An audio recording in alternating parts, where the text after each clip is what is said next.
Seagulls flying overhead, and I was down in the sand. Little crabs walking over our legs, and we were together just like lovers should have been. Like the changing tides, you have changed your mind, and now you are no longer mine. Last summer you were holding my hand. Last summer you were laying in my bed. Last summer we were more than just friends. But that was last summer. That was last summer. I miss the salt in my hair, and I miss your emerald stare, and I wish you were still here in your red sundress, watching the sunset by the pier. In your red sundress, watching the sunset by the pier. Last summer, you were holding my hand. Last summer, you were laying in my bed. Last summer, we were more than just friends. But that was last summer. That was last summer. That was last summer. That was last summer. Like the changing tides, you have changed your mind. Now you are no longer mine.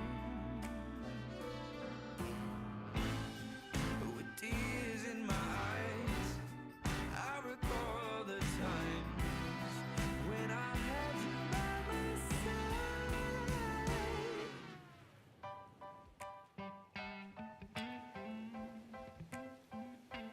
Last summer, you were holding my hand.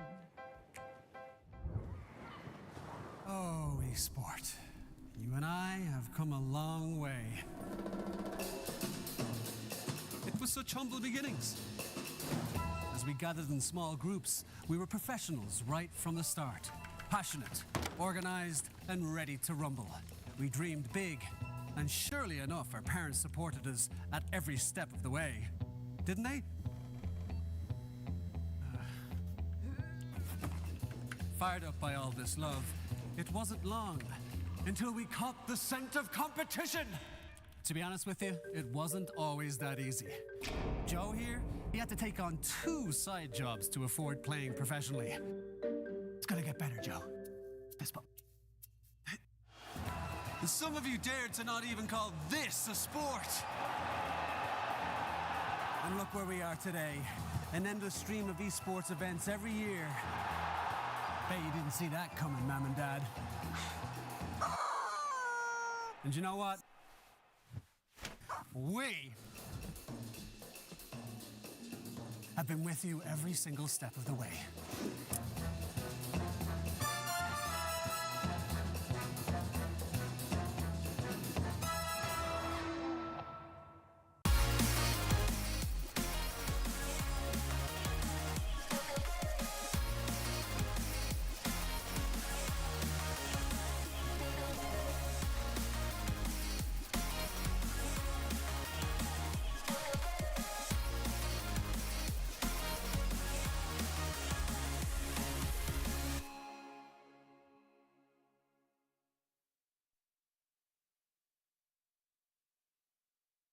Dream of working with people you watch on screen. Exclusive esports opportunities handpicked just for you. Candidate profile to raise above competition. Let 10GG handle routines. Make a step towards your dream today.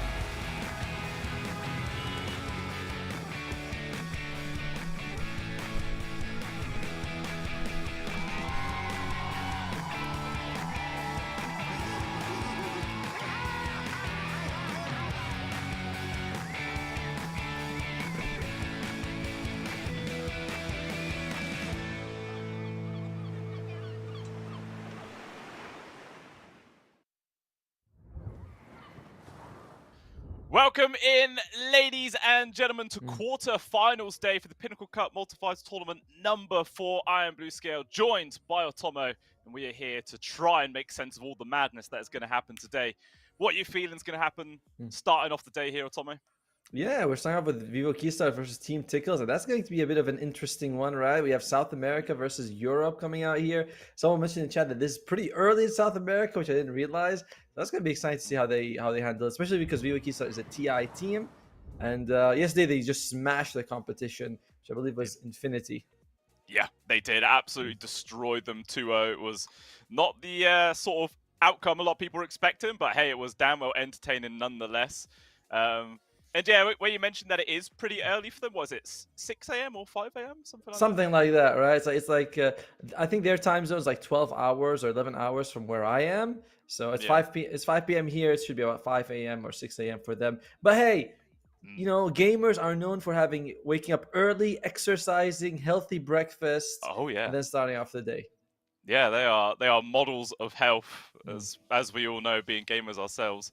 I mean, it's all about that point where, is it even worth going to bed? Do you just stay up all night drinking coffee and energy drinks, get the shits for the next morning, but it doesn't matter, you're already there and ready? Or do you even bother going to sleep? That's the big question. I think at some point you kind of have to go to sleep, you know? But yeah, probably staying up all night. But that's going to be the first match, which is Team Tickles versus VO Keystars. Then we're going to have Nemiga versus Marsbet. Marsbet took down Nouns yesterday, which was a bit of a surprise. That is a TI team. They managed to... I mean, game 1 was very close, but game 2 was like very easy for Marsbet. So, and just to see what they can do. And after that, I don't really care because we're not casting. You know, some other people are going to be coming and replacing us. Yeah, it doesn't even matter, mate. May as well uninstall Dota after that. It means absolutely nothing to us. But yeah, the Marsbet game was definitely a shocking result, to say the least. But, you know, we do have to factor in the fact that Nouns were playing on a European server, which didn't help them at all. And maybe that in combination with maybe just a little bit of lack of communication, because there were a few times that Nouns put themselves into awkward spots. And, you know, it was just the recipe for Marsbet to take the 2-0, as it was just the day of 2-0s. So we'll see if that is going to continue here. Hopefully we're going to get a few 2-1s. I hope so too. But same problem that you mentioned, right? Now they're playing in a different server. That's what's going to be the problem for Vivo Keystars, from South America all the way to, I believe, we're playing on Eastern Europe server. So it's going to be some pretty hard lag for them. And I feel like that's just going to be the biggest advantage for Team Tickles. Yeah, so Team Tickles, they have the better ping. They'll actually have a night's sleep. It's going to be pretty damn hard here for Keystars to perform as well as they did yesterday. But, you know, this as well is a team that is going to TI, so maybe they have the ability to overcome those sort of deficits and show that they are just a top quality team regardless of having the disadvantage. And, you know, they might put up a good show for us. I hope so too. You know, I'm hoping we have close matches all around, basically. But yeah, after we're done, it's going to be B8 versus Siba team, and lastly it's going to be Luna Galaxy versus Moneymakers. Kips and Harry Freak will be taking those, but like I said, it's not us, so you know, we don't care. Yeah, is it even worth the people watching when it's not us, Otomo? Oh, I don't know. Probably. No, I'm joking. Yeah, of course. Yeah, Harry Freak's probably better actually. That's why it becomes worth watching. But I love how our cameras are. Yours is like way too saturated. Mine is not enough, and we're like, yay, we'll fix that after the break or something. Oh, get us nice and level. There we go. There you go. Now we're chilling. Yeah, you gotta slouch like Gollum, you know. But wait, let's look at the two teams that are actually gonna be playing today. Who are we gonna start off with? We're gonna get sorry. This is the logos. I love Team Tickles' name. That was awesome. Yeah, it's pretty damn cool. And yeah, there you go. Here we got the rosters up. Obviously, if you be with Keystars team, we did see yesterday these guys were just performing. It felt flawlessly in a way, and I'm hoping that they can do the same. Obviously, FCR ran the offlane Meepo at one point, and it just worked fantastically well. Yeah, they also played, I think, was it Muerta, and just absolutely crushed the lane. And KJ, he played the match shirtless, you know, and now he's just looking straight into my soul. You feel it? Yeah, man, that is an absolutely terrifying stare. Make you quake in your pants. That's for sure. Game 2 for Analog also what did he play? He played, I believe, the Pangolier, Hmm. and he went standard items, the Diffusal, the Agnums, and he just kept getting kill after kill after kill. So that was another impressive show. Hmm. Meanwhile, though, we are going to go look at Team Tickles here. Shad, at Xantic, Boom, Narman, and oh wait, my duo just started off for a second. But yeah, I think it's going to carry on in a second. Yeah, sometimes I always like to favor Team Tickles purely for the fact that they got a UK player, which Of is course. unheard of in Dota 2. Like, what the hell, man? We don't belong playing professional games. That's not our style. That's not true. You guys definitely deserve to be in DPC Division 2 of some place that nobody else plays. That's exactly where it should be. Everyone deserves to play Dota. Uh, yeah, I agree. And yeah, we'll see how these guys are going to do, as it looks like the draft is now underway. And let's see how this game number 1 of the first round of the quarterfinals is going to go down. By the way, Narman is from Southeast Asia. And we also have one of ours over there. We're like, what? Narman? Come on, man. What are you doing over there? Yeah, just everyone's spread all over the place. Sometimes you got to think, when you got so many different players from so many different areas, it's like, can you factor in communication being a problem? Because sometimes there would just be that natural language barrier. But, some teams just are that damn good that it doesn't matter. All you need is one word to communicate a whole entire paragraph's worth of information. Go. It's like, Die. Oh, no. All right, there you go. I got it. Feed. Back. Report. All right. Starting the Team Tickles was the first ban out. Pangolier, as we mentioned, for Analog, had an amazing performance this day. Something like 13-0. Pretty crazy. They also get rid of the Sven, the Brewmaster, and the Twin Protector. Twin Protector often being picked against the PA, but Vyoki says they're like, we're just going to get rid of the PA naturally. I think yesterday they let it through twice for Infinity, but they still won. But today they're like, no, this is a different beast. We're playing with delay. We're playing at an ungodly hour. Yep. Let's not give them the strongest hero of the patch. Yeah, and they do just immediately take that away. I mean, what's that? Team Tickles, I think they've played it 6 times in this current patch, and they've won 5 out of those 6 games. So, it's a strong hero in general, and when a team has that strong of a showing on it, it always makes sense just to remove it. And there is the Invoker first pick. We've seen that a lot yesterday, and seems to just be the continuing trend. Which explains the Kunkka ban, right? Because we've seen that every time we only saw it once to be fair with you, but Invoker versus Kunkka is very difficult for the Invoker, so I want to get rid of his best counter. Keystars could still play him as a support, but, at least the flexibility is there. Yeah, definitely is. It feels like it should just be a natural hero for Analog, but we'll see if either KJ or King RD wants to take down the role. I mean, we did actually see in that last series that KJ and King RD actually did swap 4 and 5 between the games. So, it's nice to see that amount of flexibility between the supports there, and they're not just like static stuck on those roles. It's like, I like Spirit Break. Well, I don't. Well, then you'll play it. Whatever role comes out, if you were going to put it as a 4 or 5, you're playing it. Like, all right, I'm cool. Team Tickles, they get their hands on the Primal Beast. That's a hero that doesn't care about the BKB. Solid damage as well, and very durable. In general, I have been feeling like we have been moving into this tanky position 2, position 3 meta, where we see the mids go for a Heart of Tarask and a Blade Mail in every game, maybe even a Radiance. We see that with like Earth Spirit, Primal Beast, Kunkka. Kunkka not exactly the same. He builds the Aghanims upgrades, but generally seem to be going towards this tanky position 2s more than anything else. Yeah, we'll see if that is going to be the continuing trend. I mean, do you think Team Tickles would be happy putting a Primal Beast mid against an Invoker, or is that something an Invoker is quite happy to deal with? I think you'd have a lot of problems in terms of mana. Primal Beast has one of the lowest mana pools in the game, and he has to use it like pretty liberally. Not that you're going to be using it against Invoker in general. You can just put like 1 or 2 points uproar, and that's good enough. But yeah, I don't know. I think my Primal Beast will suffer in terms of mana, not so much in terms of anything else. Yeah, it makes a lot of sense. We'll see how that goes down as the second round of picks have begun, and it looks like Skywrath Mage is going to be the hero of choice there for Team Tickles. And already, that looks like a pretty strong offlane combination to me. Primal plus the Sky, there's slows, there's control, there's a lot of damage. Looks pretty damn scary. I agree, and this also means that Vivo Keystars, they don't really want to pick up the Slark, just because Skywrath Mage in the lane really just craps all over the Slark, and you can't do anything about it. You don't care too much about dispelling the slows. It's just that raw damage from the Skywrath Mage that's annoying for you. They go for the Tusk.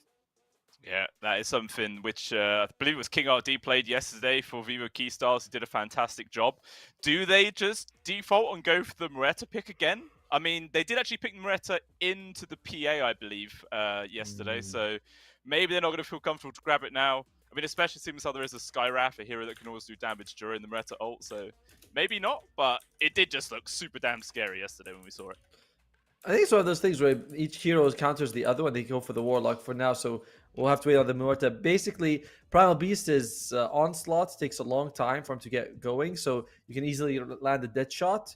But at the same time, if a Primal gets on top of you, he doesn't really care about right click. You know, he just walks around with the trample. Skywrath Mage also does all his magic damage, so you do well against them. But if you fall behind, they do well against you as well.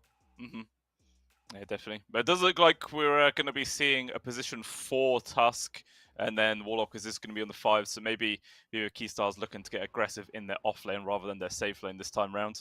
We'll see what Team Tickles are going to pick up in response to that. I'm sure it'll be their position 5 and mid, because it does look like the Invoker is guaranteed to be the mid laner now. Agreed. You have Tusk and Warlock. I know for bringing back the Tusk mid meta. I mean, we did just talk about durable position twos. And Team Tickles, they pick out the Clockwork. We talked about this bug yesterday where if you pick Clockwork in Captain's mode, the game just crashes. God knows why. But it's like for Team Tickles, they're saying, bug's fixed. We can take him. Yeah, either that or they're not happy with the draft and they want a remake. just crash it. That's a nice strategy. Whoops. Sorry, everyone. We didn't realize. Our bad. Conveniently forgot. And they're going to go with the Lycan as the follow-up pick after that. Okay, so Lycan, I guess, is going to be the offlaner. Primal Beast will be mid, in which case they are looking for their carry here for Team Tickles. I've always liked Lycan as an offlane just because the hero can do so much by himself. You know, you can leave him alone, roam around the map. He's got natural regeneration, got wolves to help him last hit and zone out. So I'm liking Team Tickle's draft. You have Clockwork Sky and Primal Beast, a great combination of heroes to do damage, to catch, to get on top of people, have decent control between them as well. Like, just nice, solid draft Team Tickles. No save as their only issue, but yeah, you don't always need, and tower damage without the Lycan is also kind of a joke, to be fair. Yeah, it looks like maybe they just want to go for just like a higher tempo style game rather than any sort of push strat. We'll have to wait and see. One thing I liked is the combination of the Wolf Bite from the Lycan onto the Primal Beast, because as soon as he then goes for the trample, he's moving at max speed, so you get so much damage that pumps out from that. It's not like a whole reason why you'd want to build an Ags just for that single combo. So maybe we'll see a melee-based carry for Team Tickles that could really benefit from that. But Viva Keystars, they just go for the Troll Warlord pick. It was them that actually played this hero yesterday, and it did work out quite nicely. So they're going to try and rinse and repeat. Okay. Your point about the Lycan and the Primal Beast makes me think, because one of the best parts about the Wolf Bite is that you give a free crit to your allies, right? But Primal Beast doesn't really benefit from that because, like you mentioned, you're just going to sort of be moving around, trampling, not hitting. You benefit so much from the movement speed, but not at all from the extra damage. That's very true. So we'll see. I mean, what's like the carry that comes to mind when you want it to be going up against this Troll Warlord? Something like a PL that can move around the map, like they can sort of jump away from bites. Immediately Vivo Keystars, they ban the Slark, which I think is another one. You want a carry that can disengage. PA, Slark, PL. Terrorblade in some ways just because of Sunder, although I wouldn't call him a hero that disengages very easily. But that's what Lycan would be a great carry against Troll Warlord. You just want someone very mobile. Okay, yeah, that'd be quite good. Here you go, boy. Here you go. Chase the illusion, and he just goes after him with his ultimate on. There's nothing he can really do about. I mean, he can do stuff about, but still. Yeah. Okay. Well, we'll see what they're going to go for. They themselves on Team Tickles do decide to ban out the Magnus. Obviously thinking that Viva Keystars are just looking for their offlaner, which makes a lot of sense. And we'll see what else they're going to remove. I mean, do Viva Keystars need to get some more team fight onto the hands? They do have the Chaos Goffin, like we talked about earlier, with the Fatal Bonds on top of that, but that is kind of it. Is that enough to rely on? I'm thinking maybe a Tidehunter might be something that Vivo Keystars thinks about, because I agree with you. Like a little, there's nothing wrong with having more of it. Let's see, Vivo Keystars, they do take. Do they actually play a whole lot of Tidehunter? Doesn't seem like it. We'll see if they pick it up in the next pick. But yeah, I would like something like that. Sand King if he was in the meta, Tide Hunter.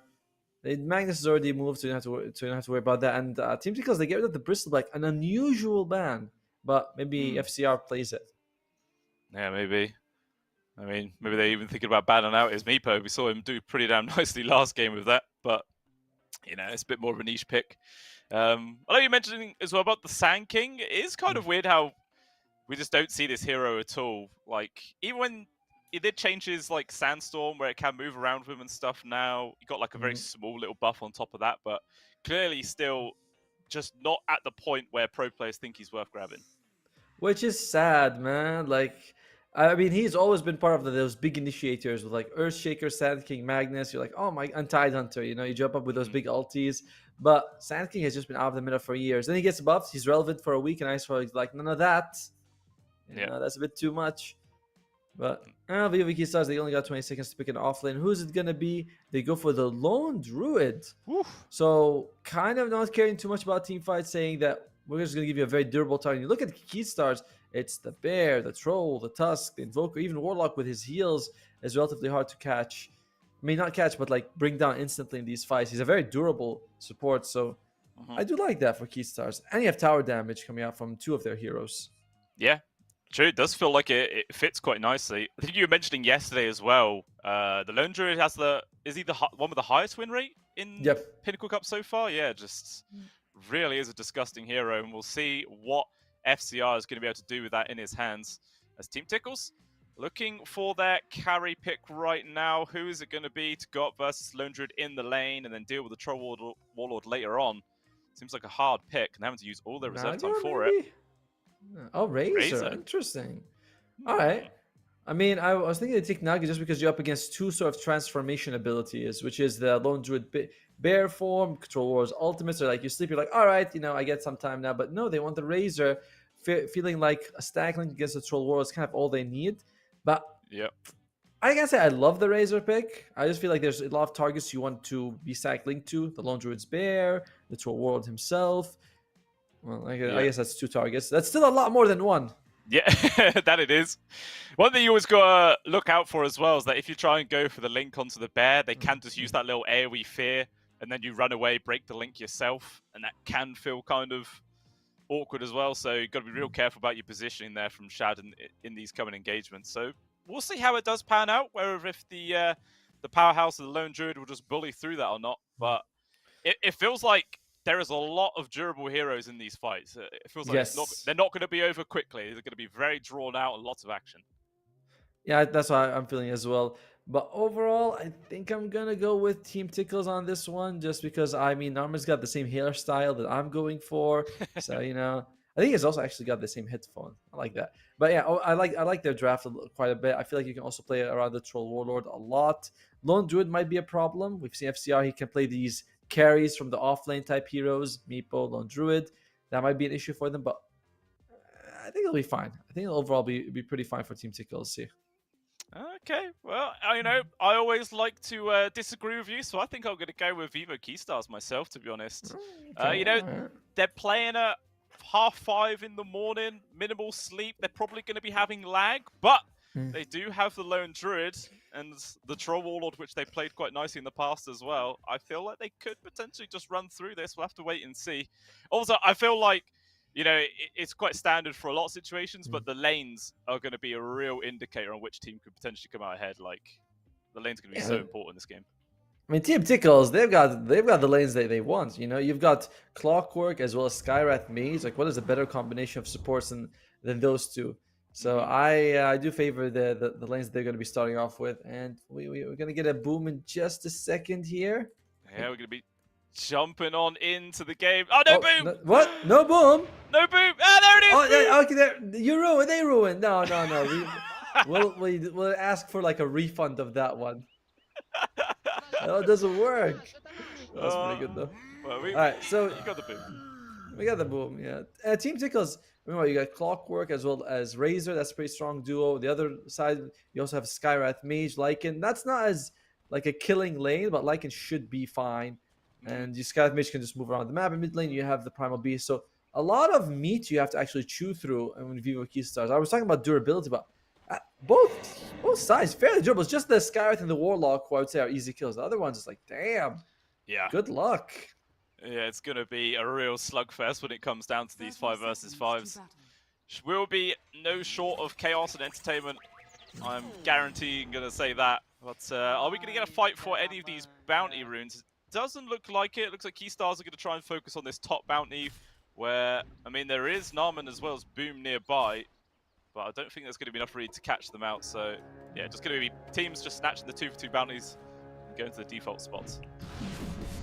But we want blood. Give us blood. Oh, Narman's going to be taking a few hits to the face, but it's just going to be fine. A little bit of hits being traded, but overall it's going to be 2 for 2. Yep. Perfectly even to start things off. And let's see how this lane goes. Obviously, as you mentioned, the Primal not going to have much mana in this lane, as all the EMPs will be coming out. So we'll see if he does just prioritize putting tons of points into that uproar. You know, at least get something out of it. I think Primal Beast got like, what, 1 intelligence gain or something? Second lowest in the game after the Ogre Magi, who has no intelligence gain. So, yeah, you tend to have quite a bit of mana issues with this guy. He just onslaughts, sorry, not onslaughts, tramples, and gets all 4 from the start. Why not? Yeah, why the hell not? I think his agi gain is even worse. It's like, I think his intelligence gain level is 1.7, and then the agi is just a flat 1. It's like... Oh, okay, confused them. I confused them, yeah.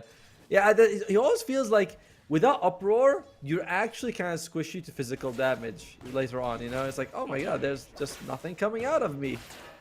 Dude, absolutely nothing. Meanwhile, down at the bot, looks like there's already been some trades going on. Tickles is pretty damn low. Meanwhile, the damage on Vivo Keystar's side is a bit more spread around. Denied does come out onto the range creep there. Nicely done from Tickles.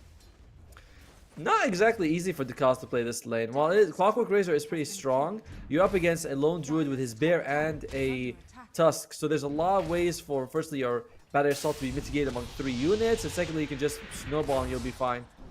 And Xantic choosing not to take any points from the uproar just yet. Okay. We'll see if he gets punished for that decision. Obviously, as the more points get put into Wex here for Analog, the EMP is going to be doing that much more work. So we'll see how it does pan out. I believe he has his bottle coming though, so he will have that at least. But yeah, definitely going to be struggle to get the resources going. Meanwhile, down at the bot lane, first blood is found. It's actually Shad to be the first one to die in this game here. Must have just been caught out from a shards and with a bear on top of you. There's nothing he could have done. And it's pretty hard to stay, even if you stack link. Like, who are you stack linking? There's just 3 units, and I think we have a point in tag team, which adds up when you have multiple people. Yep, and bottom lane though, again the action continues. Yeah, he's stuck in there. He gets rooted. FC, although he has to run the bear away, the static link really mitigates a lot of the damage. And really, at the end of the day, it's just a good trade between King RD and Tickles. But yeah, that definitely is the focus. Shad just has to link the bear every single time. That feels like the only way they can stay alive. And even if you do, like, there's still multiple use. Like, you still get the badge out of the tag team, you know? Plus, so it's kind of tough. I mean, I was looking at this thing thinking, wow, this is a very strong duo, and it is. It's just perfectly countered, you know? Sometimes even a strong lane combo, you're like, wow, they're having a hard time against these two. Yeah. See if that continues the struggle. Meanwhile, yeah, what's the actual CS look like in this mid? 20-3 to Atlantic to the 16-1 there of Analog. So actually, Atlantic is just ahead by a small margin. Obviously, the far superior right-click damage does always come in handy. Yep, and you also have a little bit more of it, so no travel time as well. And Invoker in general, we don't see them go for Exhort, so you don't get as much damage from your right-clicks as you used to. KJ actually takes a point in Shadow Word early on, feeling like this harass from the Lycan Wolves as well as the Sky, maybe just a bit too much. Definitely does make sense. Atlantic able to avoid the EMP there. Atlantic. Hey, go on. I was gonna say he's really interested to get those kills later. We often see like 1 point in uproar early on to help you out, but he's like, no, 2 and 2. I imagine it's gonna be 2 and 3 by level 5. So he just does not want uproar. It helps you a little, the damage, but not as much as the second point onslaught would. Yeah, I agree. Definitely just going for that pure ganking style, and with his 5th point, he's actually holding on to it right now. And he's actually looks like he's going to start heading down bottom for a gank. Meanwhile, talking of bottom, Shad once again gets pressured, but not trapped from the shards that time, so he's able to walk it off. Even a tip comes out onto a Xantic, Analog saying, yeah, we saw your rotation, mate. You're wasting your time. And now the Primal just has to walk himself back to the mid. It's like, he's not there. You know, I should do that more often in pubs. If someone's missing, you tip them. And you're like, let's see what they do. You know, maybe they'll just come back to the lane. They're like, all right, they saw me. The biggest person who's suffering so far, I think, is Boom. You know, he's got nearly half the CS of Costabile, the top lane. Yeah. I mean, I suppose just like the whirling axes are some decent AoE damage just to get rid of the wolves as well in a lot of situations. It's quite hard for Boom to fully sustain this lane. Now that Constabile is actually out of mana, that shouldn't be as much of a problem, but yeah, as you mentioned, he's definitely been suffering up to this point. It's not. Hopefully, we'll see if he can recover. He's going to go for the just going to go for the Helm of Dominator, Helm of the Overlord build. Sometimes I see them go for like Echo Saber, BKB, and try to go for kills, but maybe that's something he's thinking about going later. And in this game, Wolf form is fairly useful if you can give it to the Razor. It's not that bad. Oh dear, speaking of Razor. Yeah, he is trapped. There's good all that tag team damage coming through. Sapped a lot of it away there from the bear. He's actually able to get himself out. Maybe King RD is going to be the person to fall. Xantic getting involved will get the kill on towards FCR, but at the same time they do lose Shad. But who cares, man? It's still a 2-for-1 trade. Xantic getting the kill as well into the enemy offlaner. That's pretty good for Team Tickles. It is. Surprisingly, no tip. You know, it's like, do you guys see that? And Earn is finished up on the Invoker. Definitely what would like to get a Spirit Vessel this game. You're up against, as we mentioned, very durable heroes, like in Primal Beast, as well as the Razor. These are not easy people to bring down. Spirit Vessel would go a long way with that percentage damage. Would be very handy, KJ. Yeah, easy TP. It's like, you guys have 0 stuns in this lane. I am just gone. See you later. No worries. Does lose a freshly planted Observer Ward, though. And he does TP all the way back to base, so it's going to take some time for him to get back to the lane and start helping his team out. So it's nice for Boom. You know, killing people is always good, but I mean, not in real life, of course. But just sending them back home is almost as useful. Yeah, definitely. Forces Constabile to be on his own at this top lane, and it looks like he is just full-on hugging his tier 1 tower by the looks there. He's not want to get caught out at all. Playing very cautiously. King RD. You know, this is always an interesting feeling when you reach a destination long before you need to be there. You know, when you're trying to take like the Wisdom Rune, you're there, you're like, oh my god, I got 20 seconds where I'm just not doing anything. Should I be doing something? You're like, no, there's nothing to do. Just stand there and wait. Just wait. Oh, 7-minute Wisdom Runes have spawned. King RD looks like he secures his own. At the same time, Narman will be able to grab the Radiant side, so no sort of sneaky snatches going on there. Even trade yet again. Xantic, he is farming up this little stack right here. Only has the phase boots for now. We'll see if he's going to go for like a Blade Mail Heart, which has been the standard mid lane build. It's like, oh, you can't kill me, I'm very durable, and if you try to hurt, I'll hurt you even more than you'd hurt me. So that's what I expect him to go for. Yeah, that feels like it's just the standard cookie cutter build for every single melee strength mid laner. So we'll see if Xantic is going to go for that, or maybe he wants to break the mold, go for some sort of different style that he's maybe been working on, cook it up in the kitchen without anybody realizing. We'll just have to wait and see. So maybe they were thinking about trying to go for a grab there onto Analog, but Narman connected on by the EMP, no mana, so they can't go for that kill anymore. Overall, very even game though. You know, no side coming out ahead. We like that. Spawns up the Invis Ruin. Analog just uses his cooldowns basically. But Ducalis might be caught. Yeah, off to the side. King RD going to try and control him up, and it looks like this poor old Clockwork will die. Although there is an Invis. Primal Beast charged forwards. The Tornado, though, will connect. So at the end, both supports just get traded away. So again, no team able to pick up any advantage at all here in this game number 1. King RD dies first. I don't think he got any of that experience from the kill, and they were there a bit earlier. So I think Vivo Keystars, the loser of that tilt, basically. And by the way, I used tilt in like the old days, you know, when they had knights playing with that stick. You know that sport. You know that sport I'm talking about, right? Knights playing with a stick. Oh, what? Jousting? Yes, that's the one. Thank you. That's all right. I got you back, buddy. Thank you. Because I was like tilt. I was like, no, that's not what I meant. I didn't mean they were tilted. It's too early. Too early for tilt. Not enough craziness has happened. You know, we might get there. We might see some nice tilt going on. Vivo Keystars though with pretty impressive farm. Out of the top 4, 3 of their cores are all there.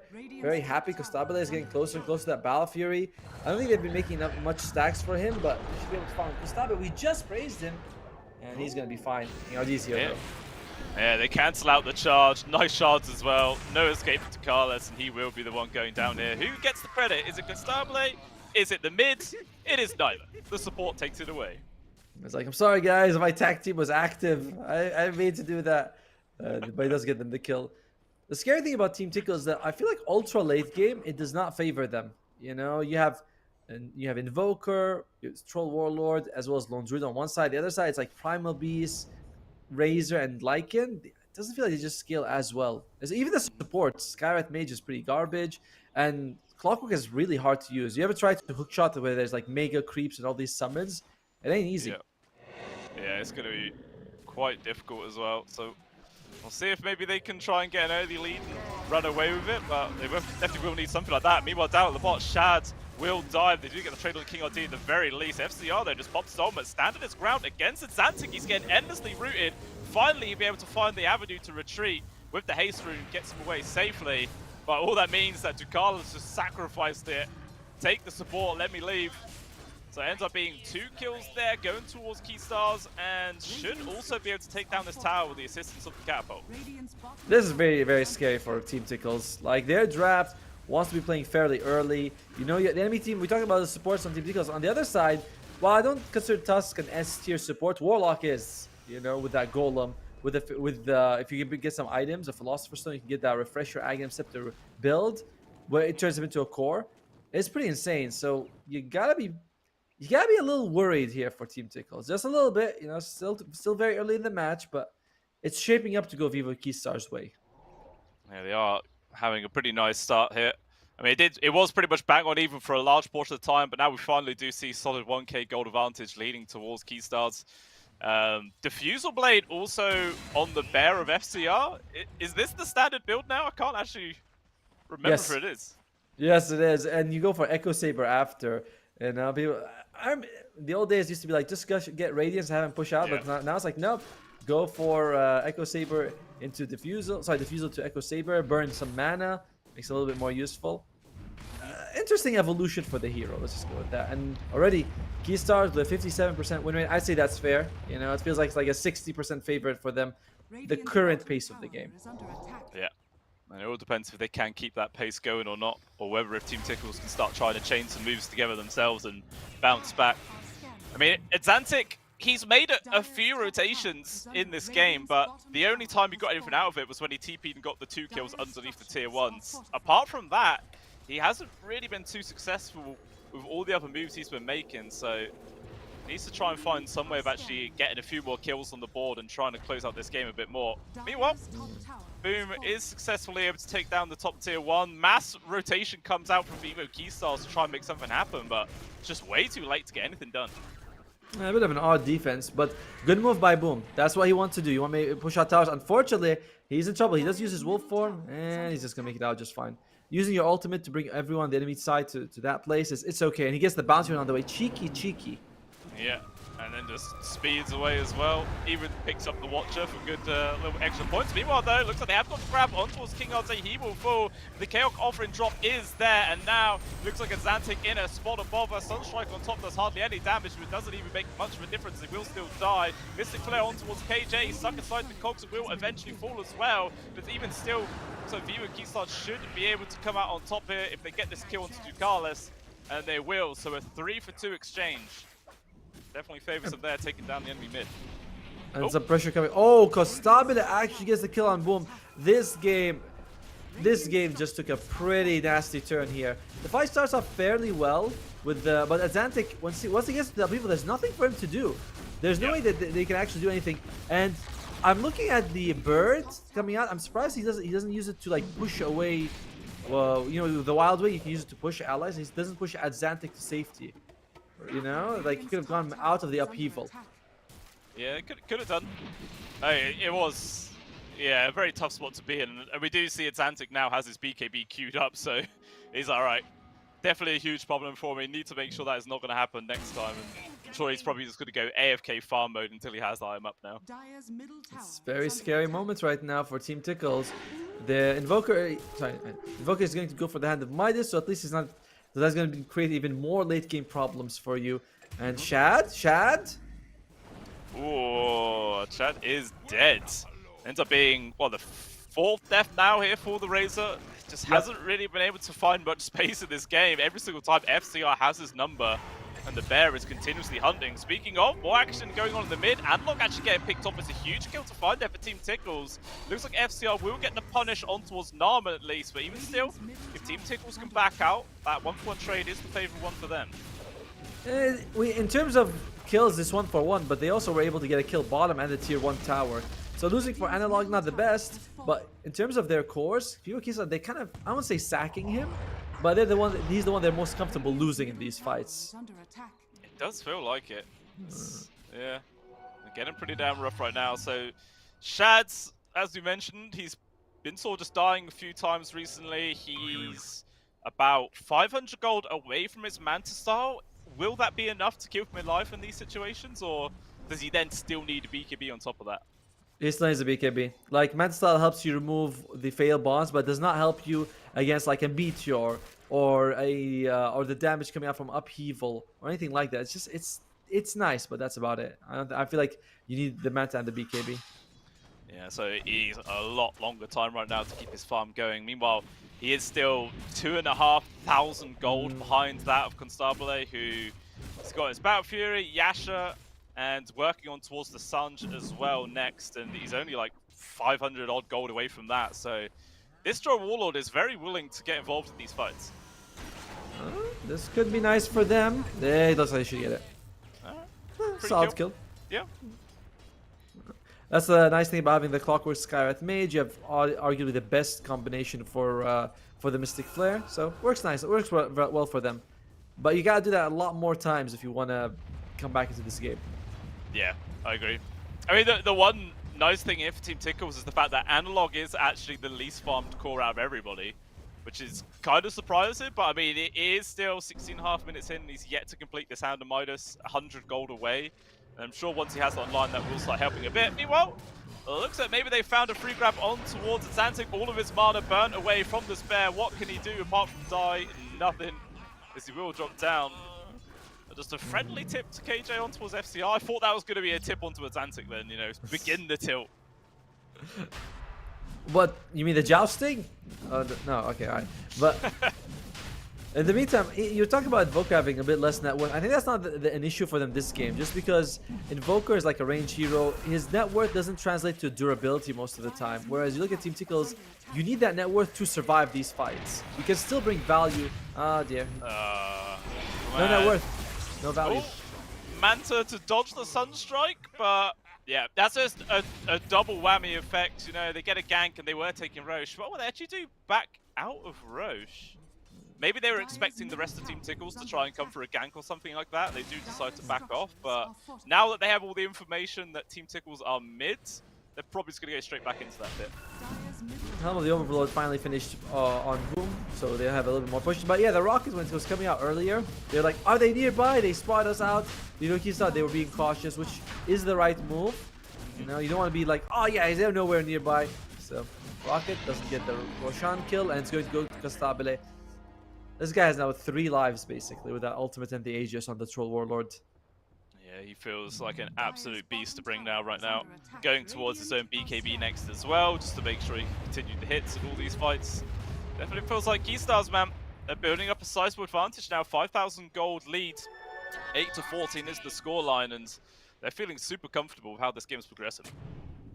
Can we look at the win rate again? You know, it was what, 57 last time we saw it? I feel like it's only grown since then. 73! Wow. Yeah. It's, with the way the draft is going, even a tiny net worth advantage for Kivo Kisas matters a lot. And that 100 ping, it doesn't seem to be slowing them down at all. Yeah, I agree. I think this is how people play when they don't actually sleep. I think these guys have been up all night, down in coffee, down in cans of Monster, everything. They're going to be like having absolute liquid poops later on, but it doesn't matter. These guys are playing like crazy. I imagine if they've been doing that, when every time the camera's on, you see one of them shaking uncontrollably. You're like, yep, that's the caffeine right there. Yeah. Kill, kill, kill! That's all they're thinking right now.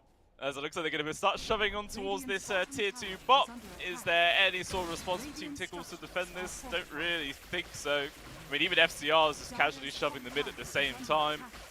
Although, Boom is trying to trade tier 2s right now. He's doing decent damage to the one up top. So, you know, when you are behind, the trades aren't that bad for you. It's not at all. It's just that you're up against Troll Warlord and Lone Druid. You know, that's not a duo that you can usually out trade. I feel like you'll be on the losing end of that, and they feel the same. They decide, let's go back and try to defend.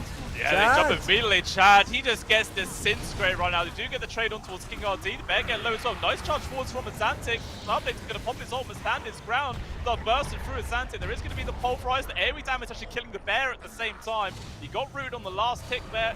And the bear once again going to charge on forwards. Another root. He just can't get anywhere. He is dead. 3 people down for Team Tickles. No buybacks. The summons as well in the backlines. Getting controlled up. If they can actually kill this dragon, that's going to be a huge bonus as well. And they do take that out. So the team fight capabilities of Team Tickles heavily hindered right now. Can they defend at all?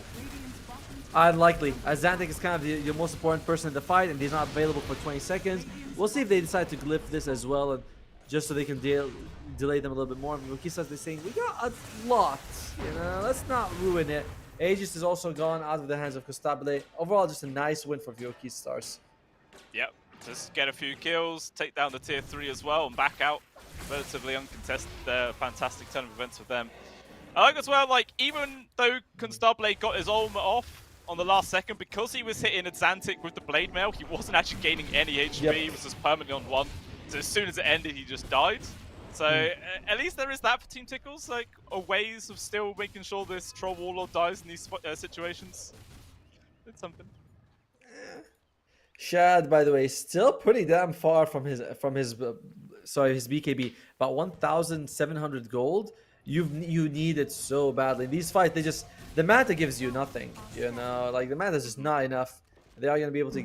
Oh, I heard Gustavo going for a tormentor, but he can't do it by himself unless he ulties. Oh yeah, that he will. Can you imagine if his ultimate like ran out just before? That'd have been hilarious. I was thinking the exact same thing. I'm like, did he use it too early? You know, you're like, but no, he is able to get it for his team. And KJ's own, who picks up nice upheaval upgrade.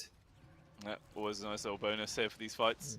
As it is now 9k gold advantage here for Key Stars. I always love it when you look at the items and then you see a Lone Druid and brown boots and 5 iron branches at 22 minutes in. It always looks hilarious. Meanwhile, speaking of, looks like he has been controlled. Mystic Flare is there, but it doesn't matter. The man's just too tanky. Nice tornadoes off from Anlog, making the space. FCR is getting low, but he's just baiting everybody in deeper and deeper right now. Boom controlled. He's rooted in place. Now he has to be the one to run away. Meanwhile, Constabile doing work in the backlines as well. Managed to get 2 supports and Shad as well. He's trying to put himself off, but nice snowball going to pull the 2 of them in, trapped him up. Azantic though is there, and that is going to be enough to force them to back out. It looks like Boom was also able to escape there, so I mean, Team Tickles, they do lose 2 supports, but it felt like they definitely could have lost more there. Yes, which is, you say that like almost it's a good thing, you know? It's like, Team Tickles, they all lost the fight, but only by 2 supports, you know? It's like they still lost quite a bit here. And Shad, again, they need to get this BKB on him. They almost brought down FCR. If they could have brought him down, that could have been a big kill for them, but you're talking about his item build. That's all he needs to survive. You know, it's like he just turns, he gets what, 1,000 health? Holy crap. Yeah. Is that if you could somehow get him before he could pop his true form, just even a silence from the Skywrath Mage, and he will die so fast, but it just feels like they can never get themselves in that position just to get those 3 kills on him. He's always putting his bear at the right spot so he can always ult in time before any sort of further ganks come out.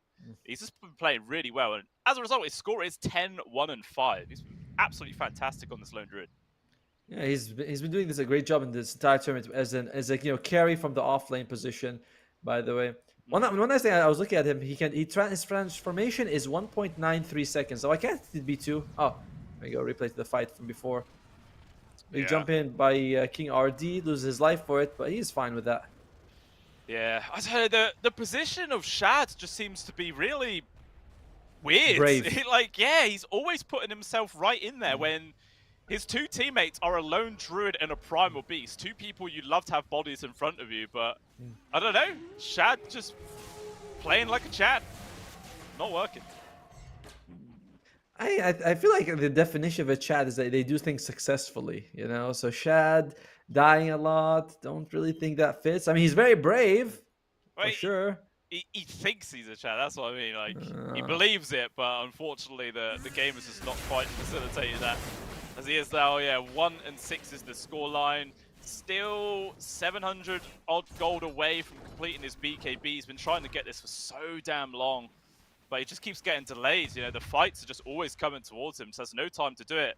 And speaking of, might be another one coming soon, as there's a smoke here from Keystars, and they're just gonna start hitting buildings Look at again. the bear. Oh yeah, drag back. It's going to be the fear. Jump force from King RD as well. Actually going to snowball forwards. He probably needs some help from the rest of his team. He's getting control of now from Shad. Full stuff is there. He will back out, but this is all buying time for FCR's bear to do all the work onto the buildings. They will have to glyph to keep their melee barracks up, but can Team Tickles actually successfully defend right now? All 5 of them are nearby, but it doesn't matter. The buildings are gone, and Keystars just back out. I love what Kikardi does. Yes, he's playing almost suicidal, but he is zoning out the enemy team. If you try to get a kill off, like if you try to smoke or something, he'll break it. So it's a nice start. It's nice what he's doing, and he knows his position. He's like, I'm basically a position 5 in this one. KJ has more net worth, and he does scale a lot better. So good plays by King RD. Team Tickles, they needed to be aggressive like 15 minutes ago. They need to be taking towers with this Lycan, and now they're just so damn far behind. Yeah, it is a very, very difficult spot to be in. I guess they have to just hopefully get the next Roshan and then try and use that Aegis to push themselves forwards. But they have to get it. If they let another Aegis slip into the hands of Keystars, it feels like this game is going to be just so hard to drag back on in. But, you know, we'll see how quick it is going to be. 40 seconds away at the very least. And then we'll see it. So it's most likely just going to be on the Radiant Dire side, sorry. See which team can actually get it. There's a sentry ward for Radiant top side, which is nice, but you need a lot more than that. Maybe try to get a pick up, but getting a pick up right now is not as useful, just we still don't even know when Roshan's going to respawn. But it seems like Team Tickles, they're feeling a little desperate, feeling like they need to do something here. Vivo Keystars, they're sticking together. They all, you know, Spy Sense is telling them there's no way Shad is by himself.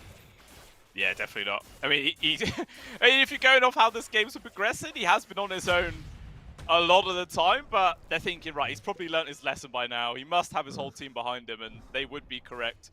And, oh, second Roshan, very quick respawn, 4 seconds. But doesn't look like that's really going to get capitalized. Maybe if FCR sends the bear into the pit, he might scout it out. But yeah, probably not going to happen. Meanwhile, though, here we go.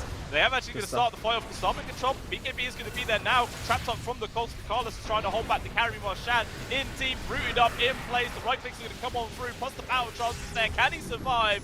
No, he cannot. Gets brought down. And now Boom potentially in danger right now. Charging forwards. Nice ice wall. Just slows him down. And now he gets beaten to death from the bear. He is dead. Boom controlled as well up to the north. Trying to take out the Starblade with him, but he cannot do it. And it's 3 kills for Keystars, all the cores gone.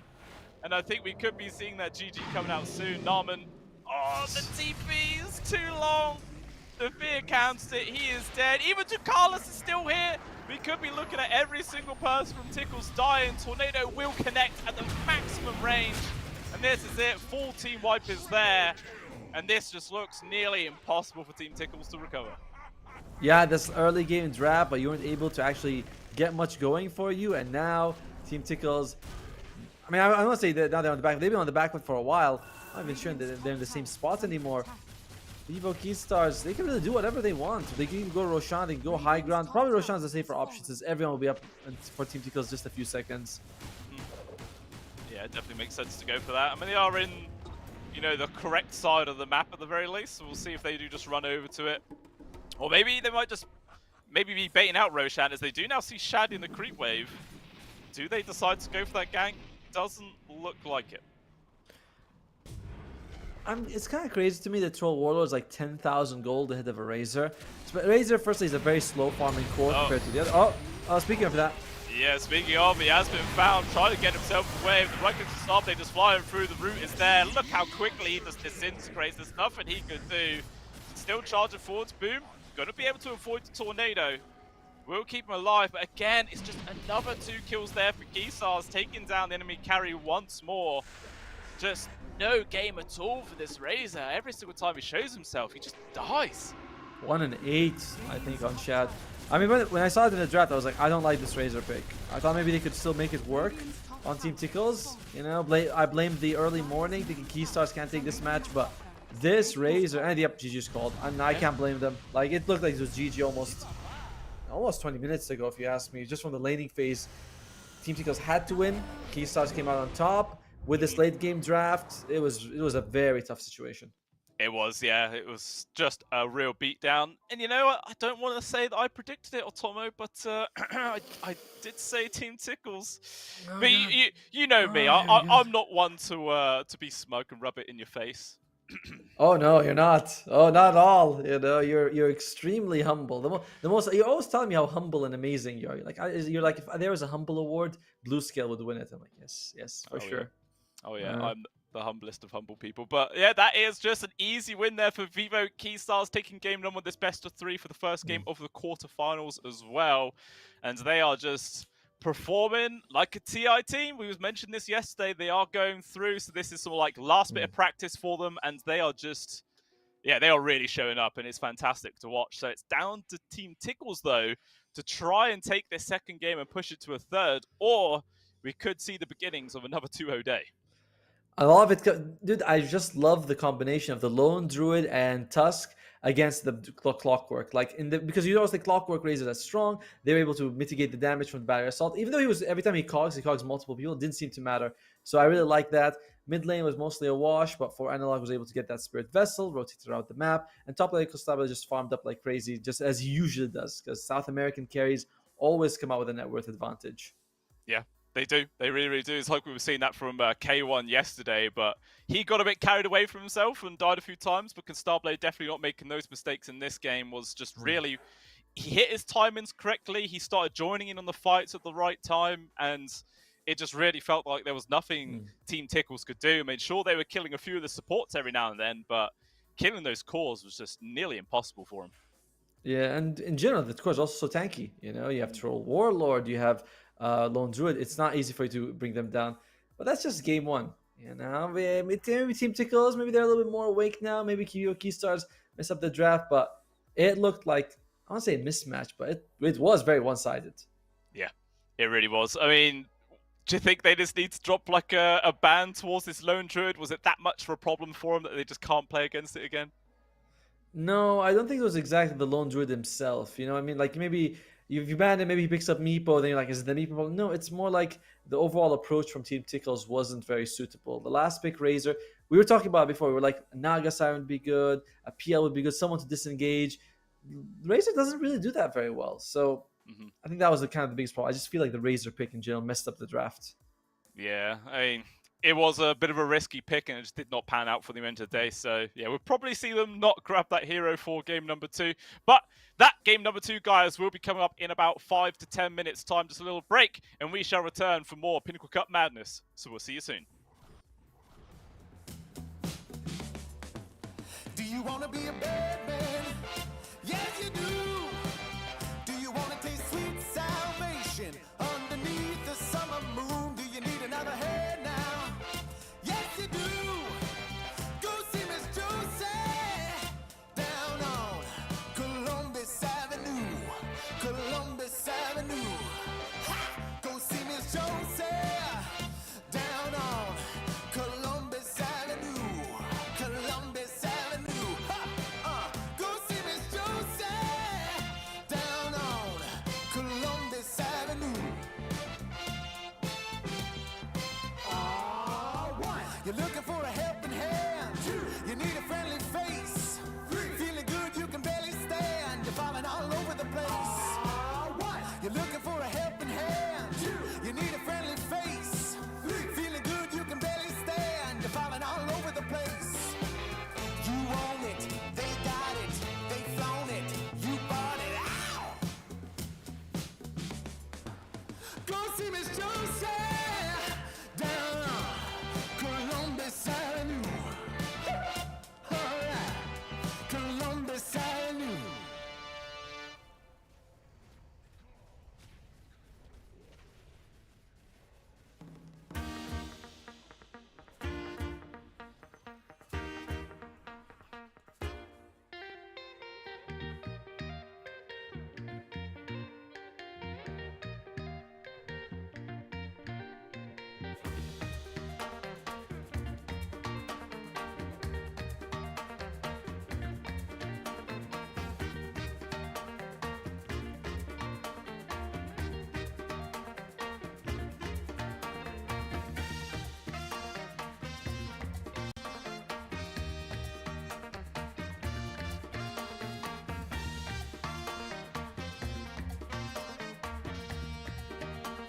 Oh, esport.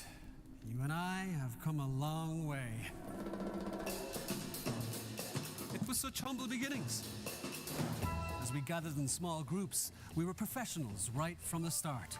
Passionate, organized, and ready to rumble. We dreamed big, and surely enough, our parents supported us at every step of the way. Didn't they? Fired up by all this love, it wasn't long until we caught the scent of competition. To be honest with you, it wasn't always that easy. Joe here, he had to take on 2 side jobs to afford playing professionally. It's gonna get better, Joe. Fist bump. Some of you dared to not even call this a sport. And look where we are today. An endless stream of esports events every year. Bet you didn't see that coming, Mom and Dad. And you know what? We have been with you every single step of the way.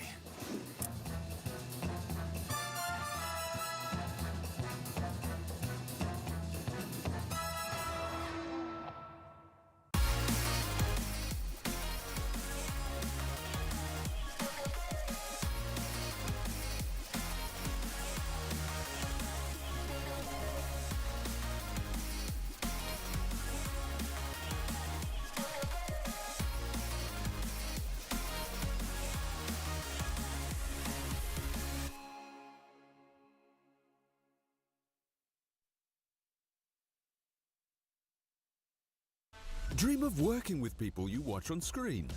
Exclusive esports opportunities handpicked just for you. Candidate profile to raise above competition. Let 10GG handle routines. Make a step towards your dream today.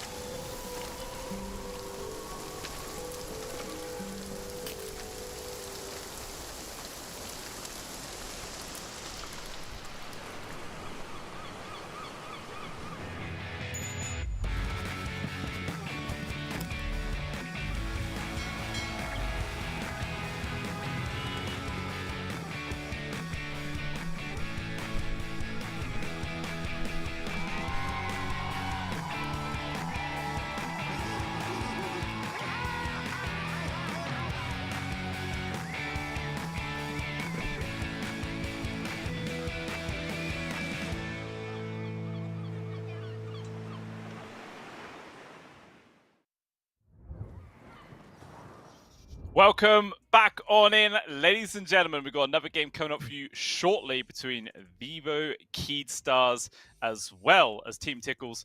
And hopefully Team Tickles have addressed some of their problems from getting them right, Otomo. It was looking a bit dicey for them. It was, the drafting stage, the drafting stage ended in a weird note. The lanes didn't go very well for them. They were kind of hoping to push fast with the Lycan, but they weren't getting any push going for them. So overall, it was just like there was a lot for them that didn't go the way they wanted to, and that's why Vivo Keystars are off with a point. To be fair, Vivo Keystars, this is a team that's going to TI, so this is no shame in losing to them. But I don't think Team Tickles wants to throw in the towel just yet. Yeah, definitely not. I mean, people were expecting them to perform quite a lot better than they did in game number 1. So let's see if they're going to make any adjustments for game number 2, which the draft is now underway. So let's have a look, see if they're going to make any adjustments at all and address those problems from game number 1 or not. Well, they immediately do, right? They do get a ban out on the Warlock. The Keystars, I believe it was KJ who played it, and he was position 5, but he was the highest farm support later in the game.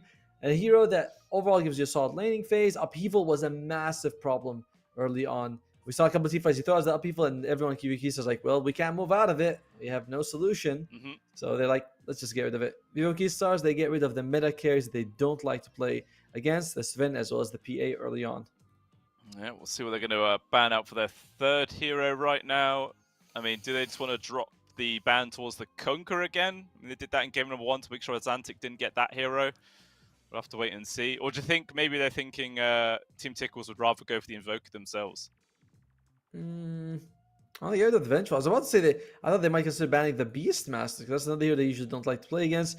But neither they have like Kunkka and Voker, they don't care. You know, they got ideas for all of them. Hmm. And Vengeful Spirit is the ban. Hmm. You know, I'm one of those people who, whenever I see a support getting banned, I'm always like, really? A support? First phase? Is it that good? But, oh, I guess the Venge of the Warlock do merit it. Yeah, they have been some really stellar position 5s in this current meta, Mm. always able to perform nicely. So it does make sense just to remove those guys straight away. We'll see what else, what support's going to pick up to replace them. There are still things like the Grimstroke and the Treant. Nope, okay, no Treant. That is now gone as well. There's still the Nature's Prophet. Grimstroke? Yeah, the Grim's there. You know, there's still plenty more to choose from. And let's see what else. There's also the Dark Willow, the Tusk, the Coddle, the Phoenix. These are all heroes that Vivo Keystars like to play. I like Phoenix, but the long cooldown does mean that you generally won't have his ultimate every fight. That's kind of the key fact of the hero. Team Tickles, they say for analogs, Pangolier is too strong, and they take the Kunkka.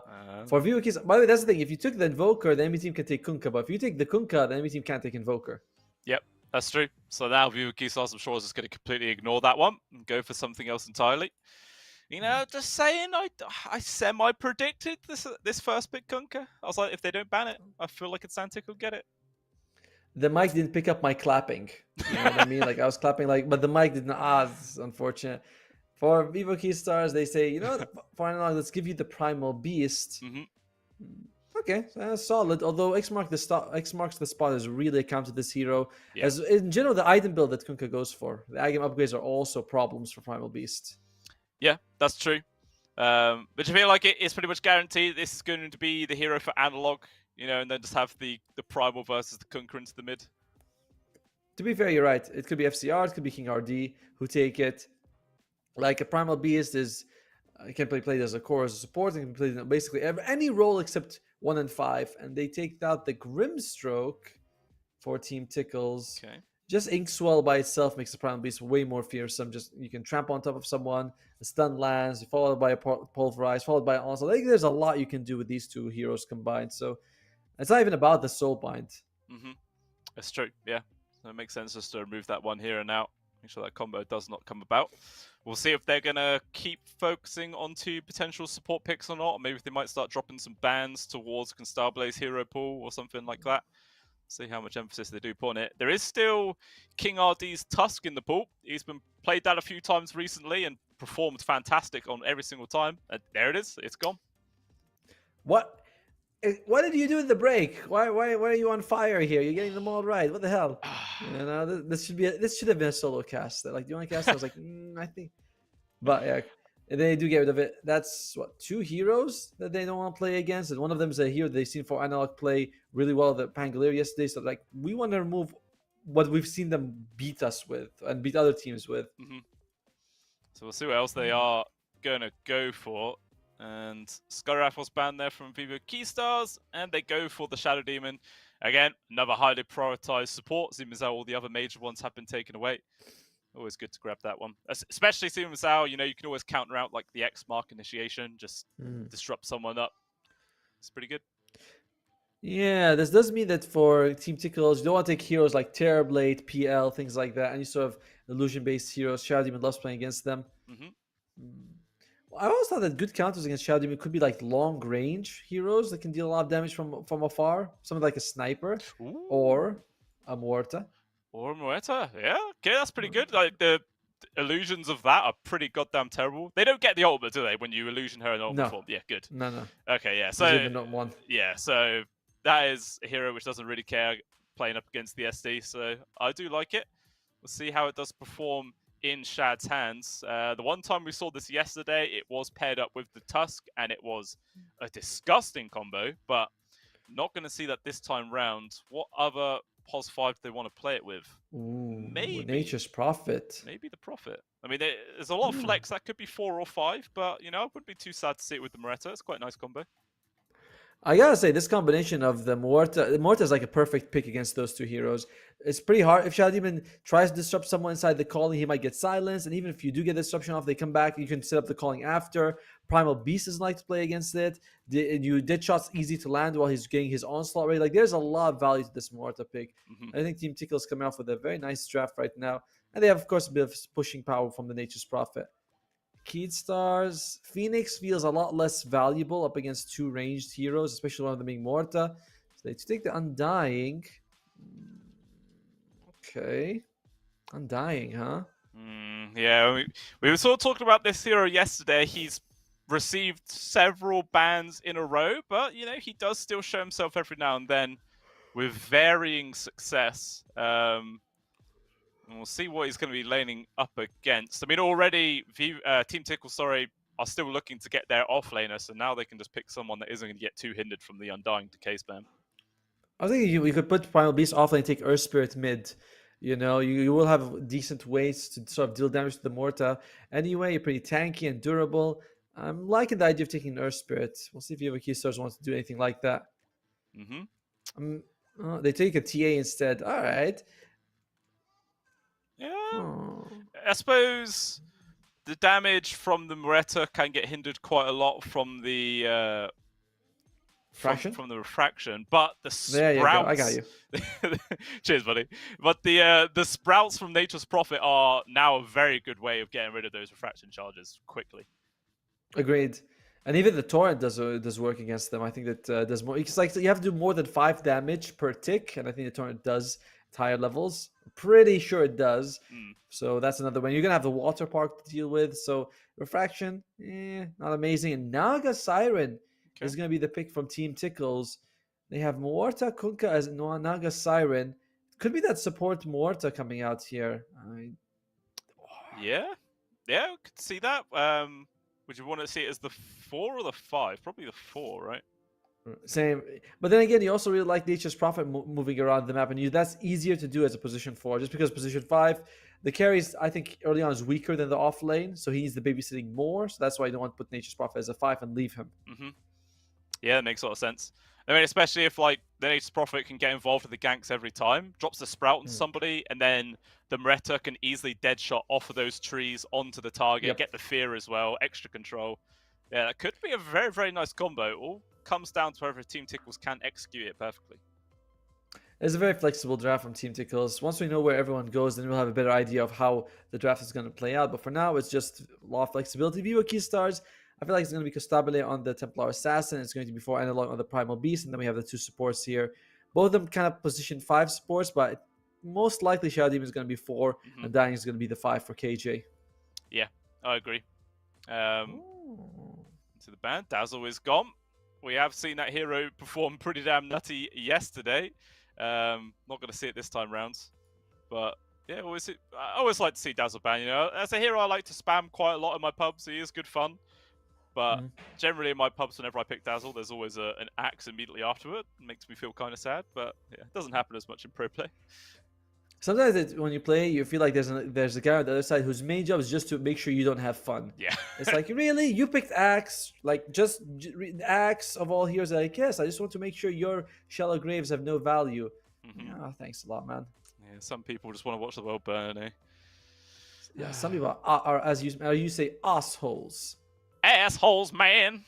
Absolute assholes. But yeah, it is the Beastmaster that gets banned out there from Keystars, as well as the Dawnbreaker. So yeah, just focusing on towards those offlane heroes right now. You feel like with the Naga and Morta, it's like you have one of them is going to be carry, you have Kunkka for mid, so most likely it's the off that's missing. Although we can see Naga carrying like Morta off lane, although I don't like that because off lane is tank roll. Is she?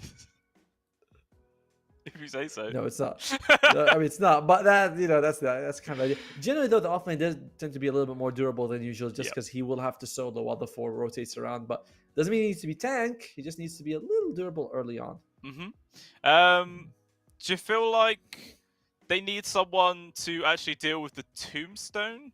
I mean, I feel like they don't have any hero that excels at killing the tombstone on the side of Team Tickles, but the Nature's Prophet, Mureta, Nagasara, and they do just have decent attack speed. So as long as if there's a Yeah. couple of them focus on it, it's probably not going to be that much of an issue, right? Agreed. I mean, it's one of those things where it's like, oh, guys, let's handle it. It's not a problem. But if you but you don't have one guy by himself who can just do it. Yeah. It's like a Phoenix Egg when you have a couple of heroes who can hit. It's like we can deal with it, but we actually gotta pay attention to it. If we do, we can't just ignore it, or like just rely on one guy like a Snapfire takeout. It's like no, we have to work together as a team and focus it right now. Bloodseeker is going to be the ban from Team Tickles. It's going to be their last pick here. Who do they take? They take the Viper. Lots of Rain, like Morta, Nature's Prophet, Viper, Heaven's Halberd feels pretty premium in this game. Yeah. And for Keystars, do you want to get someone who can build man, Beastmaster would actually be pretty damn good for them just to deal with the Naga Siren. Yeah, unfortunately, he's gone though. Immediately taken out right now. It's hard to do it, but at the very least, Viva Keystars still have like a minute and 20 seconds left of their reserve time, so they can really give this some good consideration right now. God, I don't know. I'm still like a hard choice. Earth Spirit. That's Earth Spirit. Well, yes, I think Earth Spirit. You put the Primal Beast off the lane, put the Earth Spirit mid, and yeah, I think that's the way you can go with this one. I mean, yeah, they have. Viva Keystars have been playing it quite a lot in this patch. They've out of 8 games, they've actually only won 2. So sure, they're happy to pick it up, but the statistics say it's not really that great in their hands a lot of the time. Math is just not. It's no. Oh, they go for the Timbersaw. Okay, that's fine. So it is going to be the Primal Beast mid. Timbersaw is going to be the off lane, and Costabile is going to be taking the TA, which is what we thought. On the other side, it's going to be the position 4 Muerta, position 5 Nature's Prophet, carry Naga Siren, off lane Viper, as well as Adxantic on the Kunkka. I was hearing muttering in the chat that this guy is really impressive on the Kunkka. I look forward to seeing it. And overall, for Team Tickles, they can take fights a lot better early on than before in the previous game. Yeah, I agree. It does feel like a bit more of a well-rounded draft. As long as if Shad doesn't get relentlessly shut down like he was in game number 1, like FCR was really enemy number 1 for that guy. So yeah, we'll see how much emphasis and attention he's actually going to apply onto that Naga or not. And Constabler has now picked up the TA. I thought maybe because the TA and the Primal hadn't actually been grabbed yet, were they maybe thinking about swapping these around for some strange reason? I don't know. Nah, probably we're just gonna be the carry TA from the start. Honestly, like when I said, I was like, it fits Costabile. He likes to, I mean, as we mentioned, South American carries do really well in the laning stage, and then they farm very well. They take stacks, and TA just fits in that role super well. So, which team are you going for then? Is it just Team Tickles? I want to go back and look at the draft again just to make sure, But man, Vivo Keystars game 1, they played well. You know what I mean? Like they played perfect. It wasn't just like they had a good draft or anything. It's just like they approached it really nicely and they took those fights. Team Tickles draft should be able to fight them better off early game, and that could be a big difference. But I think we're gonna go with South America. I did the South American DPC. These guys tend to play aggressive, and I think it's gonna work out for them. Yeah, okay, I think I agree with that. Do you think as well Team Tickles might try and do like a lane swap so they get Boom on the Viper up against this Timbersaw just to help shut him down in the lane and then just put the Naga Siren up against the TA? Do you think that would be a decent plan?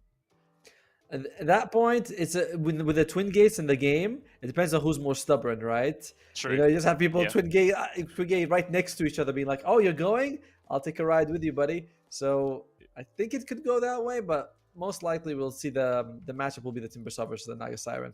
Yeah, it makes a lot of sense. For a second, I did forget the Twin Gates even existed, so immediately shut me down there. But we are now in. We got the Boom as well, so I'm sure you're very happy there, Otomo. And let's see how this game number 2 does start. As an immediate smoke from Keystars, drawing the line to maybe go aggressively into the dire triangle area, where they might find Narman or Boom. Let's see. Aggressively? Aggressively? Yes. That's the word. There you go. Cheers, buddy. Just buy me a dictionary for Christmas, please. It'd really come in handy. I'll get you one of those word of the day calendars, that when you come in and you'll be like, they win the first tilt, and I'm like, he's using it. What from tilt? That'd be the word of the day. Not something like eloquently or or I don't know, some big word. They win that fight belligerently, and you're like, I bet they did. These guys have been owned. That's when you know you didn't read it that day. Yeah, Like, come on. Oh, I can't do it every day, man. That's a lot of effort. But maybe we'll see who wins the right-clicking war, Analog or KJ. Atlantic to get the bounty. KJ just getting poked with Nama getting involved. King RD, he's actually going to commit for this right now. He doesn't even get it, and maybe that's going to cost him his life. And indeed, it will. 4 heroes on top of him, plus the calling, even giving Atlantic the final hit there to get the first blood on their mid laner. Nice little way to start off the game here from Team Tickles. Yep, they get 3 bounties and first blood. Team Tickles very happy with that, and King RD a little questionable there, decided to go for that. Yeah, it was a bit of an odd play. Meanwhile, Costable, he is full melded up in the lane, but unfortunately, Boom or Narman didn't come anywhere near him, so he just ended up wasting his time. Oh, he even gets hit from the cool in there, so a bit of extra harassment on top of that. Yeah, this skill is just so strong, even for level 1, man. In this time around, it feels like it's going to be a nightmare for the Undying. Yes, you have Decay, which is great, but you're up against Viper and Muerta. Like, this is not something that any melee hero is going to have a fun time with. Especially once we get a couple more points in that poison attack. Yeah, 100%. It's going to be quite a problem for him already. Because, you know, at this stage, you normally just see Undyings running at people and forcing them out of the lane, but he can't get anywhere close to them, and he's already out of mana. Yeah, this is not a great game for him at all. And it doesn't get much better because Costabile is not really going to be helping you too much on the TA. Like, yeah, maybe he'll trade while they're killing you, but you don't get much more out of that. He's like, oh, thanks, I died, and you did, a quarter of their health and damage. That feels good. Yeah. It does. Meanwhile, in this mid, looking pretty damn even in terms of CS 8-0 to 8-0. Trading over, just blows as well. Both of them equally low, it feels. So we'll see how this dynamic changes as more levels get chucked on top right now. Azantic is actually still holding his 3rd point. Okay, there, he will put it into Tidebringer to get that hit. And yeah, lots of damage coming out. Oh, dear. Torrent does land, so Analog is going to get forced out this lane by the looks. And Azantic, man, this is what the hype was about. He is owning it right now. And maybe Unlike will be able to equalize once those creeps get near to his tower, but still, he is forced to go out and refill his bottle and miss out on a little bit of CS. But yeah, Azantic, loving the start he's going for. Well, bottom lane, Costabile as well as KJ. Costabile is getting the CS he needs. Yeah. In fact, he's getting a lot more CS than Boom is, but they've been focusing just on harassing, but not so much on getting those creeps. True. And the one it feels like they're harassing is KJ, and to be honest, I don't think Keystars really care. As long as if Constabile is left to his own devices and he can just continue the CS, it's not that bad of a trade for them in all honesty. Yeah, and while you can do a lot to KJ, that refraction, it does a lot against both Boom and Narman. You know, you can block a dead shot, you can block all this passive harassers coming out for them, and it looks like they might be going for a kill here. Yeah, they're actually going to try for this. Very early rotation there from King RD. The calling going to slow them all down. And as a result, Narman, he's going to be able to just walk himself out of that one. So very early move there coming out from the Shadow Demon. Not able to net all too much. Meanwhile, in the mid, the sprouts come out there from Tukalis is a little bit off the mark, though. And as a result, Analog is able to find the angle to get himself out of there. They didn't have, even though he had the mango available on KJ, did not decide to use it. So that's why the tombstone didn't come out. So could have been a kill on Narmer if he did. Either way, Team Tickles are off with it to a 1,000 gold lead. Yeah, it's a pretty strong start for them. We haven't really paid much attention to the top lane as of yet, as it looks like it's just a little farm fest between Shad as well as FCR. 17-1 to the Naga, to the 16-5 there of the Timbersaw. So yeah, both just hitting creeps around each other. Obviously, the AoE damage from FCR is going to start mounting up as he gets a few more levels. And maybe then he might be able to shut out Chad, but we'll have to just wait and see. 2 points in reactive armor. You usually see something like the 1-2-1, but it's fine. Keeps him alive and allows him to solo. And you can see Ducalis, he's like, I can leave my carry. He's not at risk of dying. He can teleport at any moment. And he's just gonna be fine. Oh, but he's not fine. Yeah, he's stuck there at the bot lane. Tries to go visible, but an easy sentry. Yeah, we can move there eventually. we got there. KJ, okay, he's gonna be fine, but even still, yeah, This is just the power of a Nature's Prophet, man. You can get involved at a moment's notice, no matter what. And you were mentioning in the draft that it would feel weird to put in the Nature's Prophet as the 5, but considering how the lanes worked out, it doesn't even matter. You mentioned he could just leave the Nagasar on his own and feel happy about it. Yeah, exactly. Because if the lane goes badly, you're like, damn, Nature's Prophet needs to be. But now that Naga's just able to solo FCR, you don't need to be in the lane. You're actually kind of losing the lane by being there, you know, because you're not maximizing your output for the team. And him going bottom, going mid, trying to get this passive aggression coming out, it's working very nicely for Team Tickles. Yeah, it definitely is so far. 2-0 on the scoreline right now. 1k gold ahead as well. And still, it's just Azantic's finding his own farm. At the same time, Analog is. Looks like he was farming up his own stack. So it's just, yeah, both teams progressing at a decent rate, but definitely Team Tickles are slightly ahead there. Another nice thing about Nature's Prophet is that you can go and stack and still show up to fights at a moment's notice. And that's what he did. He goes to triangle, gets himself a bit of a stack going on, Ducalis, and he's very happy with that. And he's going back to the bottom lane. Hello. Yeah, the fights continue. Boom, though, in danger, and he will actually be the one to fall right now. KJ on Death's Door, but will manage to escape. One more Shadow Poison. Is that enough? It is not. Narman surviving by the skin of his teeth. One more. It's still not enough. He just keeps on surviving. Now trapped in the sprouts. He sends the poison in the wrong direction. Off to the side. Azantic still able to kill KJ as well. So it's a 2-for-1 exchange there for Team Tickles. Although it does require rotation from their mid, and they still lose their off lane. But, you know, 2-for-1, the numbers still favor them. Yes, it does. And at this point, just a kill on anyone's always worth it. So Team Tickles pretty happy with that. Although for Analog, he used that time to farm. Now he's the one ahead in terms of CS. And can we actually look at the net worth? And I think it's relatively even to what For Analog has right now. Yeah, he's still just a little bit behind the Kunka for now. But I guess that is just getting involved in those fights at the bot lane does help bump up his gameplay a little bit. Let's see if that changes things. As Nagasai is sending those illusions towards the Wisdom Ruin. Actually, just going past the tier 1 tower top. All right. Meanwhile, what they find? They found Azantic.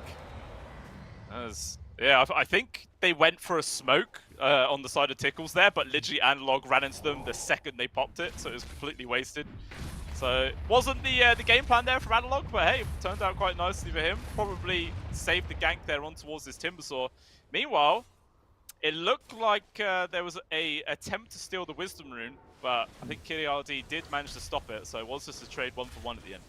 I think the treants were there, and overall, Vivo Keystars, their cores are getting the farm that they need, but it's the supports who are suffering.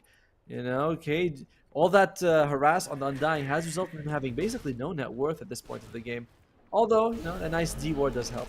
Oh, sorry, it's a D ward on the other side. I mean, if he just dies here, it's going to delay those boots even more. TP coming in though from King RT. Maybe they might try and turn this one around. He is just in range there to get the disruption. That might just be the death there for Narman, and yes, it will be. Azantic turns up as well, but it's too late, and he has to just turn around and run back to the mid. Meanwhile, though, speaking of mids, Analog diving the tier 1 by the looks. Yeah, he's got control to Ducalis, will get the kill. Although Boom just laying in the right clicks, and yeah, Analog is dead. He knows he's dead as well, so he turns around to at least get a last hit. That's efficiency, it's like, I might as well. It does add up. But that kill bottom lane, I feel it makes a big difference just because it does equalize the gold among the supports in the game quite a lot. It's still in favor of Team Tickles, but not really the gap that existed a little bit a minute ago. Yeah, trying to keep it as even as possible. Oh. Hand of Midas on the Naga Siren. Okay. This is really going for full greed mode. I kind of like it just because this here tends to have a big problem getting experience. You always get gold, but you don't get the experience for it when you kill with those illusions from far away. So the Hand of Midas helps a lot with that. It does. Balances out a little bit. We'll see if he gets punished at all for that greed. Meanwhile, yeah, they're trying to make a move. It's just onto KJ, though. Will still die. Charge forward comes in from Analog, focusing on towards Boom. It's a lot of damage here onto the Viper. With Pulverize, that will be enough to get the kill. So it's a 1-for-1, but definitely favoring Keystars there. Support for a core. And this was with Azantic also having a DD rune. Tries to turn around and go for Gustave again. The Tidebringer hit does a lot of damage there. Even still, not going to be able to find the kill. FCR also now rotating over, but He's thinking about just going back up top. He's like, yeah, wasting my time. Yeah, look, he's just back up to the top again. It's a bit scary if this continues for Boom. He's losing his life a lot. And Viper's one of those heroes kind of similar to like a Necroforce or Razor, where if you're not ahead in net worth, your hero is very weak. So, looks like Team Tickles, they are going to be committing for this tower here. Yeah, trying to Or bully it down. not. Yeah, you said it and they ran away. Sounds about right. It's like their job is to make sure we look bad. You know, they're like, oh, we're not committing. We're just pretending. But in the meantime, Atlantic, he's very farmed up on the Skunka. Yeah, he's happy as Larry can be. 1100 gold ahead of that of the Primal Beast right now. And got his Blade Mail. Is he just going to go for like a BKB next? Or is he going to do like the Ags Rush that we see a lot of other times on these Skunkas? I think you might want to go for the Ags Rush. BKB doesn't give you too much in this game, right? It's like, what does it stop? Disruption? You know, that's kind of it. So I would definitely prefer to see him go for the Aghanim upgrades. Let's see if he does go for that one. Meanwhile, King RD has found Tickles. The immediate involvement there of Analog should just be a freebie. Unless the neutrals steal the kill. They don't. Never mind. That doesn't happen every time. Not every time, just sometimes. Oh, bottom lane. Down far, yeah. KJ in some danger. He's able to get the tombstone down at least at a decent position. Maybe there could have been some counterplay, but it looks like no other TPs came through. So it ends up just being a free kill there for Team Tickles. We'll also be able to take down this tower as a result. So not a terrible trade.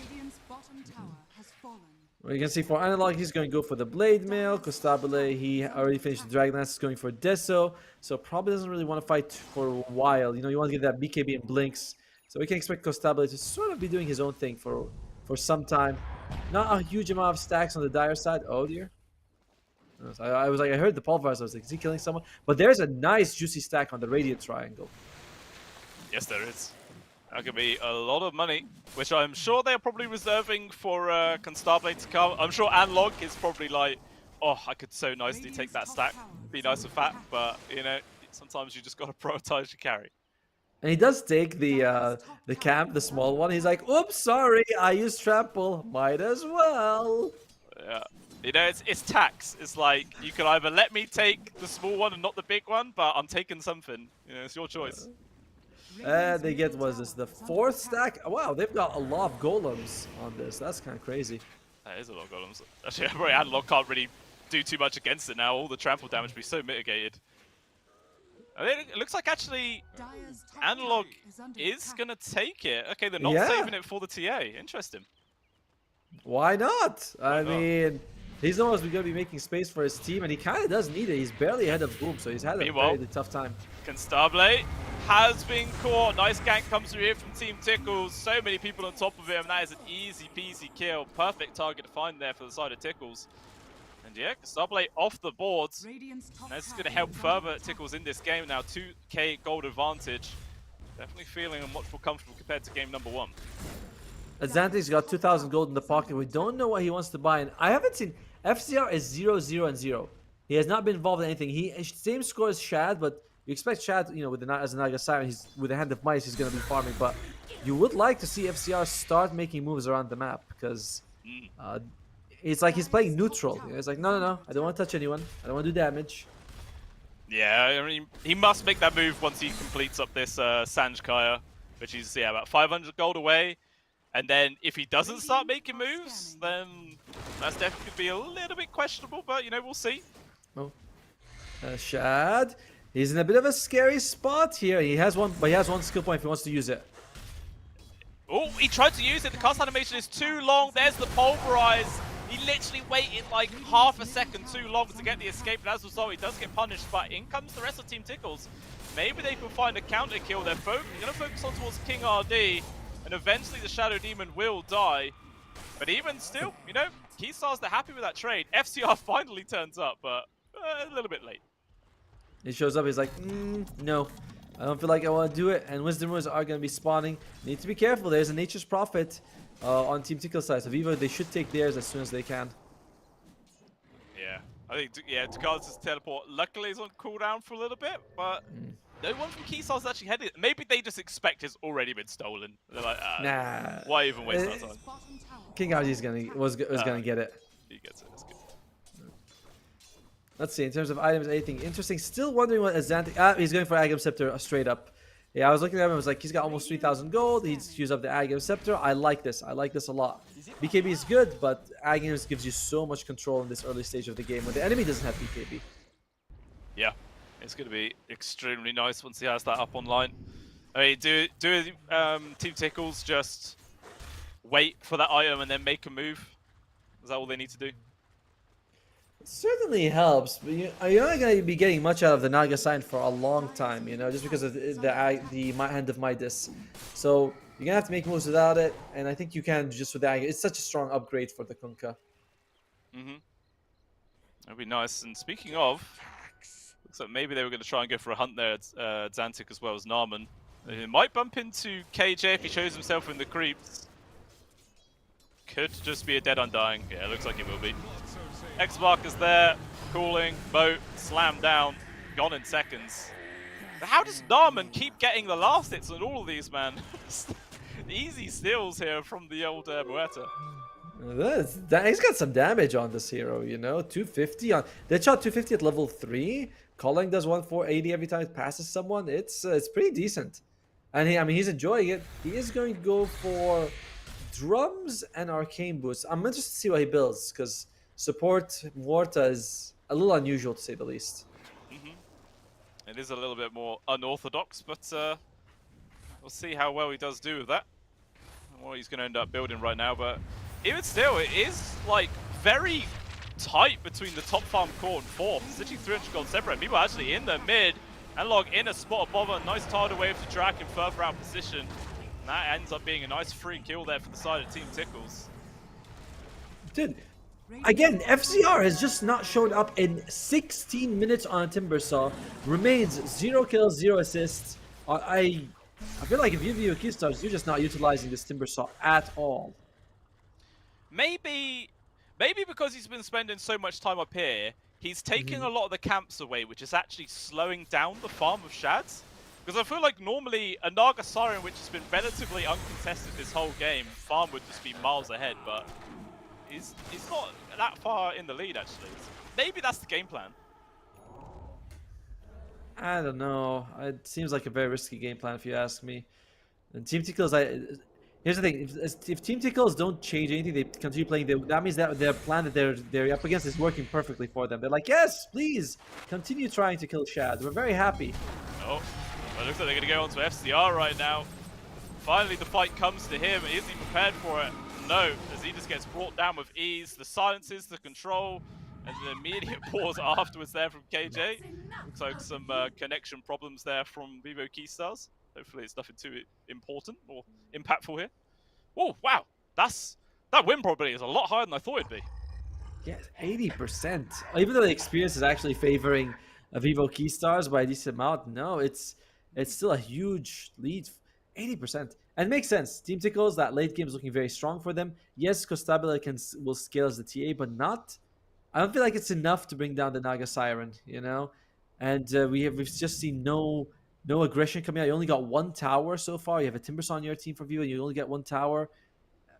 You need to play a bit faster than this. Yeah, definitely feels like a heavy amount of passive gaming coming out from them, and yeah, not looking too great so far. I mean, even Constabile came up towards the top, maybe thinking there was a fight going to happen there with FCR, but the Timbersaw not that tanky and actually dies very fast, and as a result, ends up being some more wasted time. I mean, he's 1,000 gold away from the blink there on the TA, and then that's probably the time where Keystars are the ones that are going to be actively looking for the kills. I'm assuming that's what they're waiting for anyway. Yeah, you get the blink though, you're up against the water park from the Kunkka, you know? You still want the BKB after, so I think that going in with just the blink without the BKB is too risky for Constabile. If you jump in and you don't burst someone, 2 people down instantly, you're gonna be stuck in a very tough spot. You know, there's Viper, there's Kunkka, there's Muerta, there's Nature's Prophet. There's just too much control coming out from the enemy side. Yeah, it's hard. It feels like the only ones you'd be able to blow up are the 2 supports, but I mean, the Muerta just has a built-in Ghost Scepter, so trying to kill them is extremely hard, and you'll just get sprouted up from Ducalis as well. Yeah, it's very, very difficult for him. But who needs a BKB when you get an Aegis? You know, roughly the same value. Spells come out, you die the first time, but you come back with your second life, and you're by that time the enemy's spent. And Ducals has no boots on the Nature's Prophet, just straight up Spirit Vessel with no boots into the Aghanim Shard. I like it. Yeah. Hey, well, you don't need to walk around, but you can just teleport around the map. It's literally no problem there. But yeah, first Aegis claimed for the side of Vivo Keystars into the hands of Starbler as well. And we'll see if they're going to try and just do some 5-man gaming right now, potentially push down some towers and get some actual presence on this map. That's all comes out to FCR. He wants to go for the Lotus Orb. He's not that far from it once he disassembles the arcane boots. Maybe then he'll feel comfortable fighting, but he needs to be on the board. It's 5,000 gold ahead from Team Tickles right now. Even Experience is going to be finally in their favor in about a minute or two. Yeah. I mean, it is kind of weird when you consider FCR's net worth, that he's not just like miles ahead or anything like that, considering how he has just really been AFK farming the majority of this game. You would just kind of expect him to be further ahead than he is, but yeah, he has just been suffering a bit. And loses his courier. That's a little unfortunate. 450 gold, had the Lotus Orb recipe. He was about to go disassemble and get it, so that means that he's not going to have it for another 2 minutes. Oh, what a disaster. Like, just when you're about to get your big item timing. Yeah, that was very unfortunate. Mid lane? Trying to set up for a kill there on towards Analog, but they do actually find the opportunity to jump onto the Primal, and he will manage to walk it off. They are still just chilling up in this area, though. Wait to see if anyone else comes close, but never mind. They get bored. Who wants to hit creeps? FCR, or they find Narman. Oh, Narman, perfect position there with the call-in, does tons of damage. King RD will just fall. This Beretta, man, are they actually the carry this game? Doing so much work. 5, 1, and 8. And he's just having a fun time. He's just going to go for Force Staff. It's all utility. How he keeps getting kills with just utility items is kind of wild. Yeah. You know, he's got Drums, Arcane Boots, and Force Staff coming out. But it's not like he's got like a Dagon, he's zapping people the last second. Yeah, it is absolutely fantastic plays coming out here from Narman. And he's been there for 13 of their 14 kills as well. Just great presence, great gameplay. Yeah, really showing support Beretta to be a decent pick. Meanwhile, they want some more here. They might go for 4 Analog, and I think they are. Gonna try to. The dead shot will not connect with the Fear. That was a hard angle, honestly. You can't get him back into the culling from that tree. And no, but he still gets X marks. Yeah, they're going to go for it anyway. Plus the tidal wave, dragging him back on in right now. The Disruption save is going to be in, and Narman taking a lot of damage. We'll just get forced after safety. Boat comes through, but the charge is out as well for Analog to avoid that one. Still take a lot of dots. Meanwhile, FCR charging in aggressively, but doesn't actually get much of a connection there with the truck room. We'll have to fall back. Long range pokes from Team Tickles, so a lot of people show up to the fight, but no one actually ends up dying. Chad, in the meantime, has finished his heart. Now he's got 3,000 health, regenerating 60 a second, which is not fun at all. But can Vivo Keystars take a fight right now? FCR about to get the Lotus Orb just because the courier is going to respawn. And Primal Beast close to the BKB. Might need to sell an item or two to get it. Once you have those, feels like it's kind of go time. I don't think you can wait much longer. Aegis only has a minute and a half left as well. Yeah, and that'll probably be the time when they need to complete the BKB and everything, so not really get too much value out of that one. But it feels like if Vivo Keystars make the moves once those items are up and they still fail, it's going to be extremely difficult to recover much in this game. Oh god. King RD does get picked off that time as well. So Tickles, man, just bit by bit, further than leading this game. 7k gold advantage now at 22 minutes in. Definitely showing up a lot better than compared to game number 1. Yeah, this looks like a very different team from both sides. Like Keystars, we haven't seen the Timbersaw at all. I don't know how to explain, but you just never see this. 22 minutes, no kills or assists. You know, like how often do you see that on a tempo hero like Timbersaw? It is very bizarre. It does not seem to be working out for them at all here for Keystars, so you have to start changing things up soon. Well, TP's coming through, Analog charging forwards. He does have his BKB completed now. All he finds is Boom, not really the target he wants to focus on, and actually has to run away when the right clicks rain in. Costabile is going to be thinking of sort of like jumping into a fight, forcing the use of the Aegis. But then, if you force to find a bad spot, you could die twice right after, so X-Mark again. Gonna use the tidal wave, drag him out. Casual dead shot as well. But actually, Analog charges it aggressively himself. Wants to focus on towards the Cooker if he can. The right click as well, coming in from Castable. But boom, just chucks his armor on towards the TA as well. Controlling the backlines and will still get the value out of that Aegis. Atlantic, he's able to survive and walk it off. He will be A-OK. And now it's Keystars are the ones who have to run off. FCR as well getting picked off elsewhere. It was a very valiant attempt to try and go for that fight. It just didn't work out. Double kill. Even King RT, Narman, man, this guy is just having a real great game.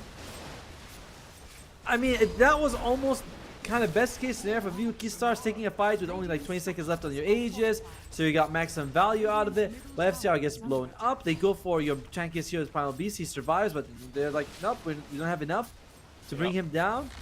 And then still they lose it. The team Tickles, everything just looking super well for them. And Narman continues to get kill after kill after kill. 8, 1, and 9 on this meta, man. Having an absolutely fantastic game. And like you mentioned, it's not even having, like, there's no aggressive items. 4-star from drums, you know. He's still building like a support, but he's getting work done. And yeah, I mean, this decision just to force the fight from Analog, I don't know, like they had no high ground vision or anything like that. It's a big old gamble. And Boom is just AFK on the high ground hitting people, and there's nothing Keystars can do about it. And again, we see FCR sort of just, I don't know, 0, 2, and 0. I think is the score on this Timbersaw. And I don't mean to harp on about it and be negative. It's just that that's really not what you pick a Timbersaw for. Yeah, it was a little bit incorrect plays from SCR, but you know, well, these things do happen. We'll see if maybe they could turn this game around in spite of that at all. As Atlantic just poking on towards Castable, making him feel a bit uncomfortable. Not really risking any sort of kill, but yeah, Team Tickles with a firm grasp here on this game with a 14k gold advantage. And I guess now what they need to do is just keep this sort of pressure on the Radiant side of the map, wait for the next Roshan, get that into their hands, and maybe then start going for high ground.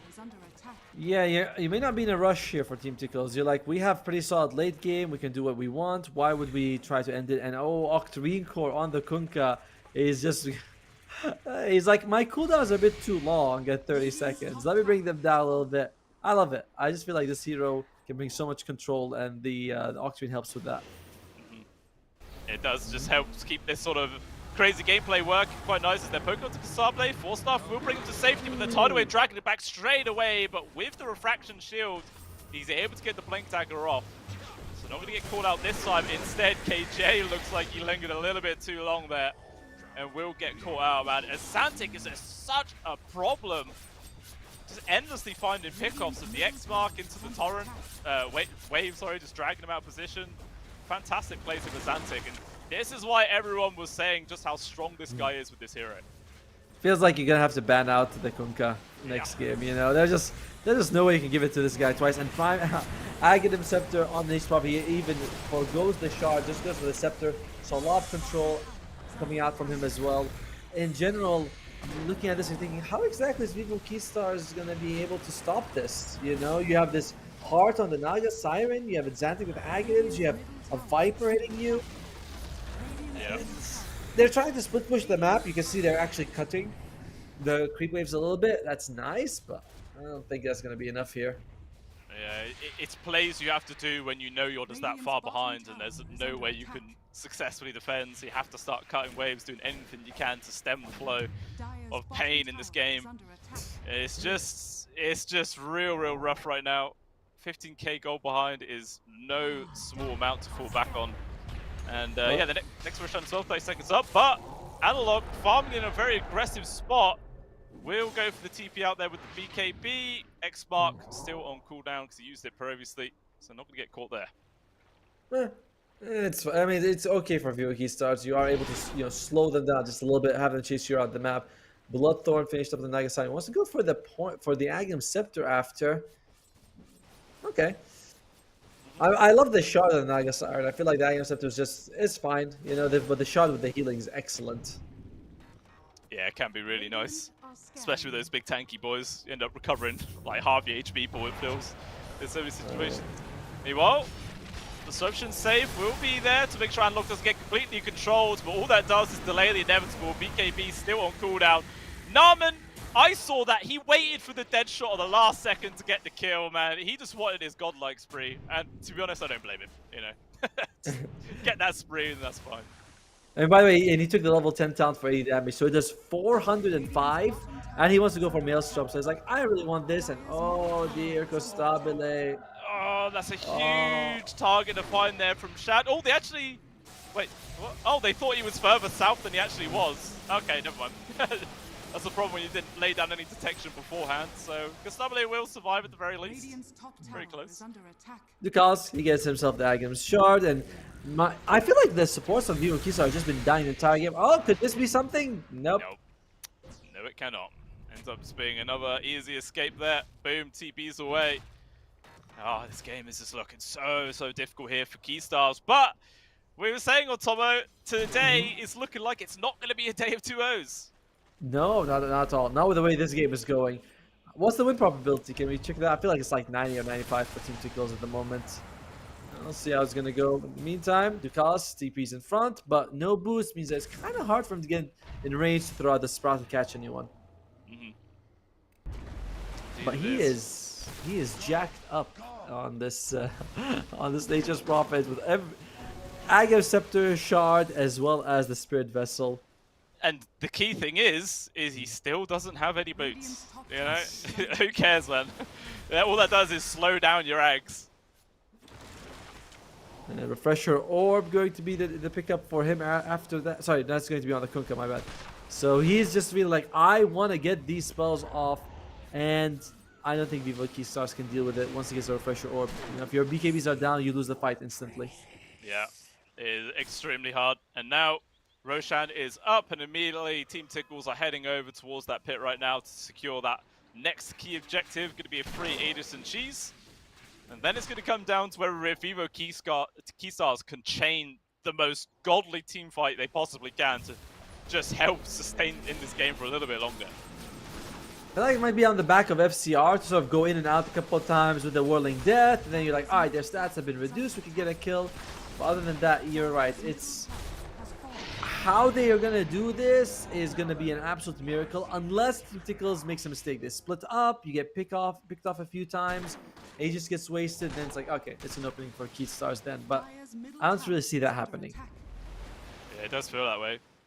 One thing as well to mention is that this Timbersaw was the last pick of the draft as well for Keystars.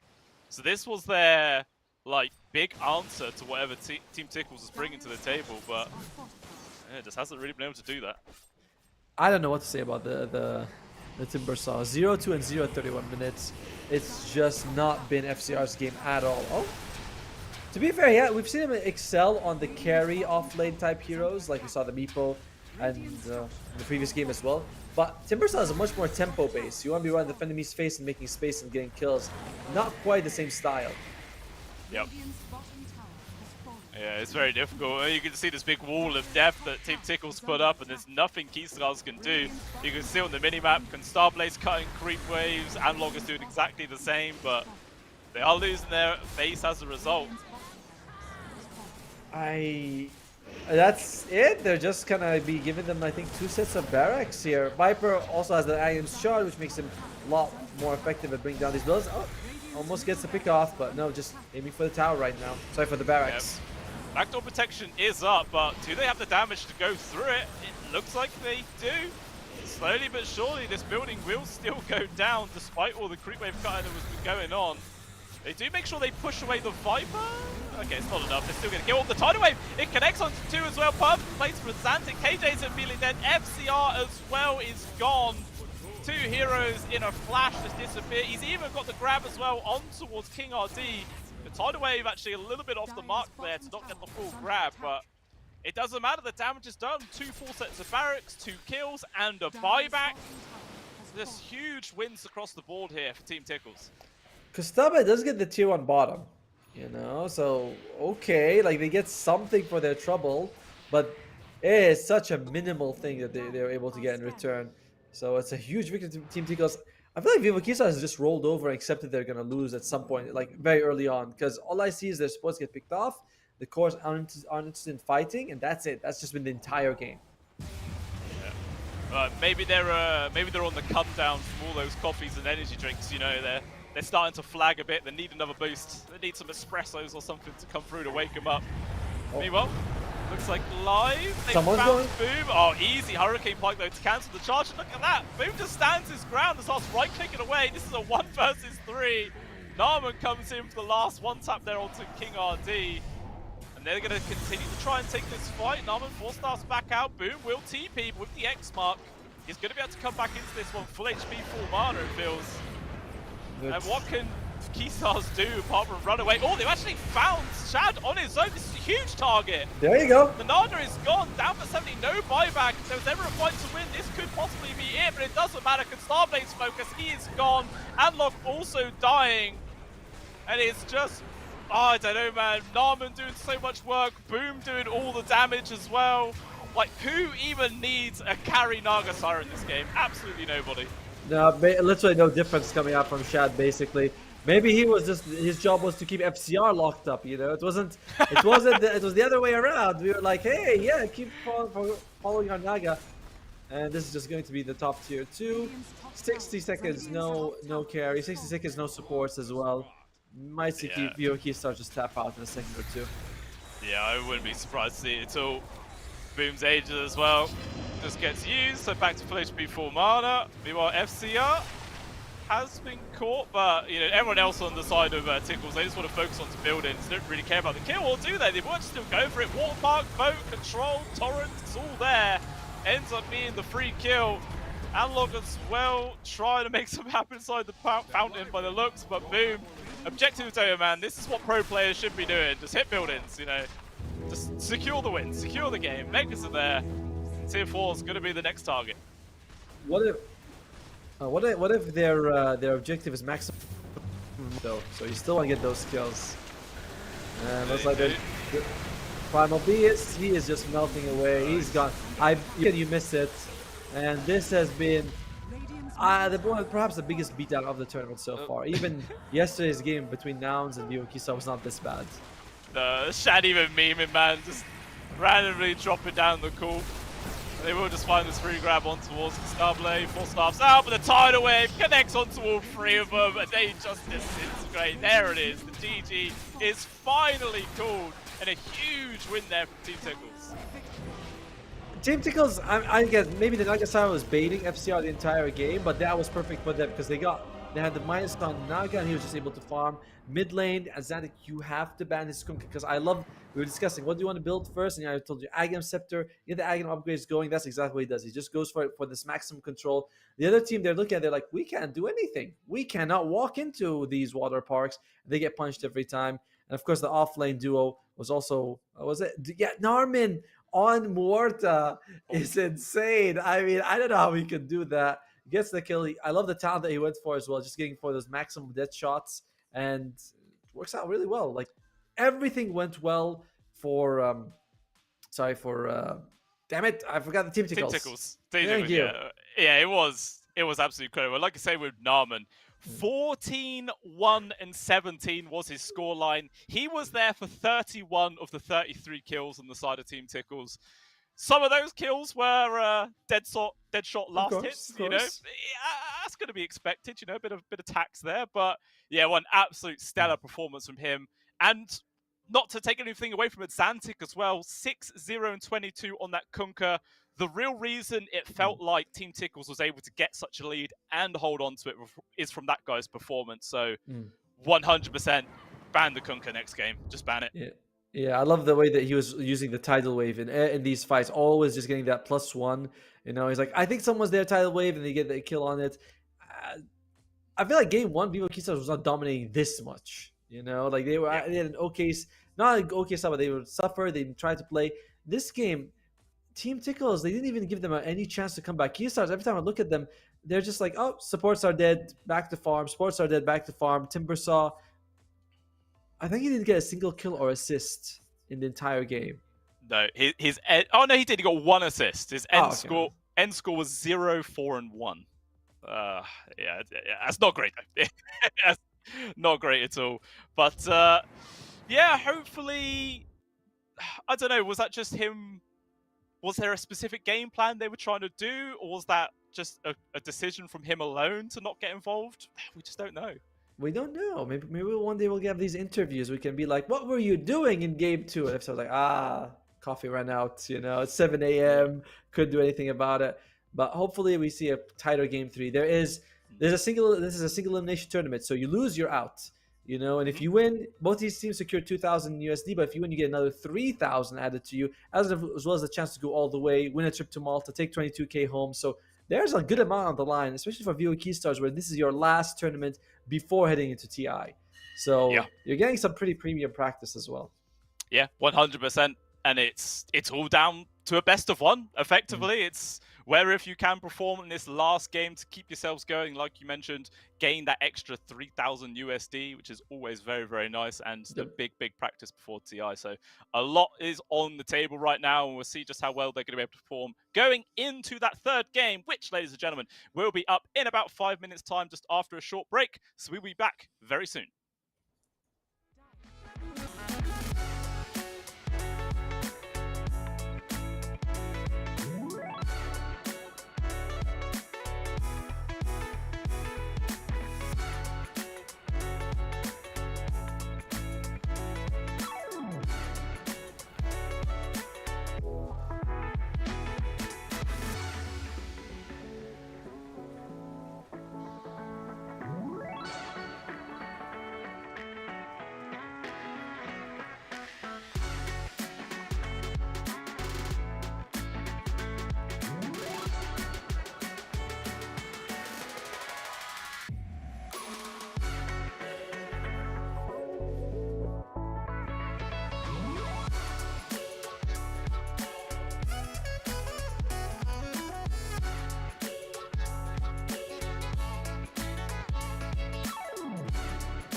Sport.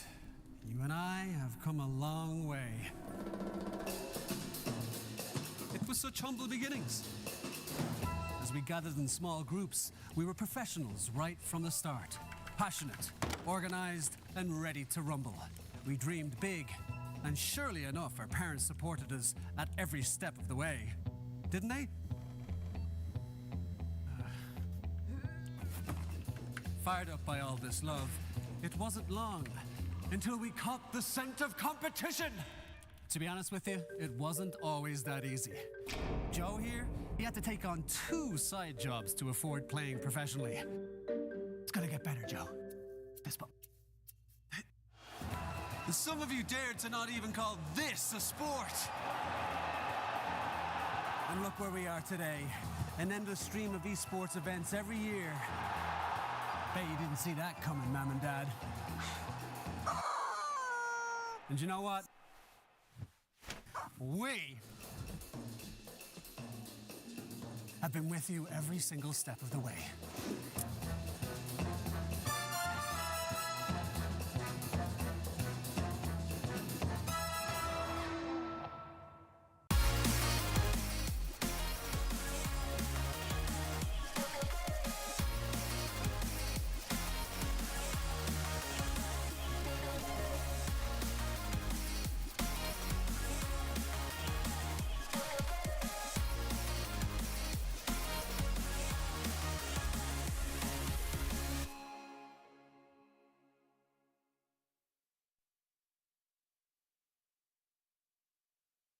Dream of working with people you watch on screen.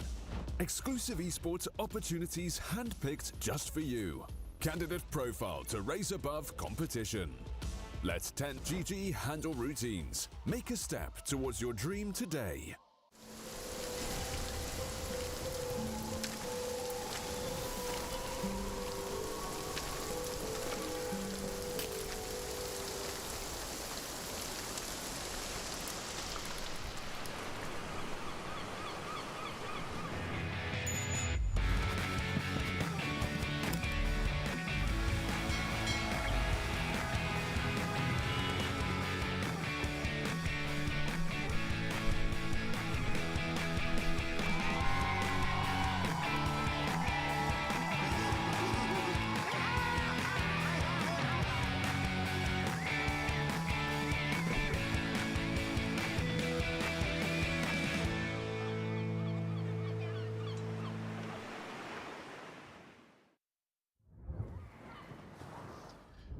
Welcome back, everybody, to the Pinnacle Cup Multiverse Tournament number 4, and we are getting a third game, the first time it feels like in a millennia, and we're excited to see it happen.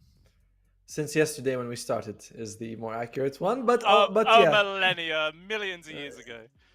literally I mean, we only had one round of the playoffs, and now we're the second round. And we already have it, but all right, fine. It's been a while since we had a best of 3. That goes all the way. All the way, all the way. Well, I mean, first game was just all Vivo Keystars. Second game was just all Team Tickles. Let's hope that the third game is going to be a bit more back and forth. Teams taking advantages here and there. Exciting team fights because, yeah, some people probably like easy games because of their betting. You know, there's a lot of people in chat who like to do that. But even still, close games are much more entertaining. Wait, people bet on Dota 2 games? What? No. In which case, if you do, make sure you bet responsibly and don't put out anything you're not willing to lose. Everyone, you know, it's a habit that can go out of control. But in the meantime, yeah, it's been a very one-sided series so far in favor of each team. Which, from what I've noticed, that usually means we have a pretty great game 3. You know what I mean? It's like game 1, okay, one team. Game 2, second team. Then game 3, we're like, all right, this is the real game. And there's a lot on the line, you know, your tournament lives, 3,000 USD, and the chance to travel all the way to Malta if you win this tournament. Yeah, that is there's definitely a lot to play for. We'll see how these teams are going to adjust for this third game. I mean, we saw in that second draft, Team Tickles did ban things like the Warlock and the Tusk. You know, key reasons why Keystars had such a good game number 1. Yep. And in game number in this third game, 2. I'm sure we're going to see the Kunkka ban, unless Keystars have first pick and they're willing to grab it themselves, but I think that's highly unlikely, so just ban the Kunkka, man. Just make sure Xantic does not get that hero. Yeah, because what he did in game 2, that was, I'm not sure that's not legal. You know, what he was able to do is like, that doesn't seem right, what he was able to do with it. But I do think that I'm hearing the draft, so we'll probably go in about a second or 2. Yeah, we'll jump on in and see how things are going to be adjusted here for this third game. Obviously, the Brewmaster once again being removed. I mean, how early on do they ban the Kunkka? That is the question. First, second, third? I think you can wait a little bit. You can wait a little bit. Give them some hope. Then you ban. You're like, haha, you thought you were going to get it.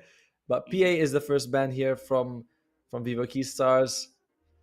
Yeah. Let's see. Brewmaster as well from Team Tickles. Just make sure that you don't give FCR a lot of control. Although, again, from what I've seen of FCR, he's not really a team fighting, controlling kind of tempo player. He just likes to go for these relatively greedy off lanes and try to scale into the late game and win it for his team. Yeah, definitely a lot greedier.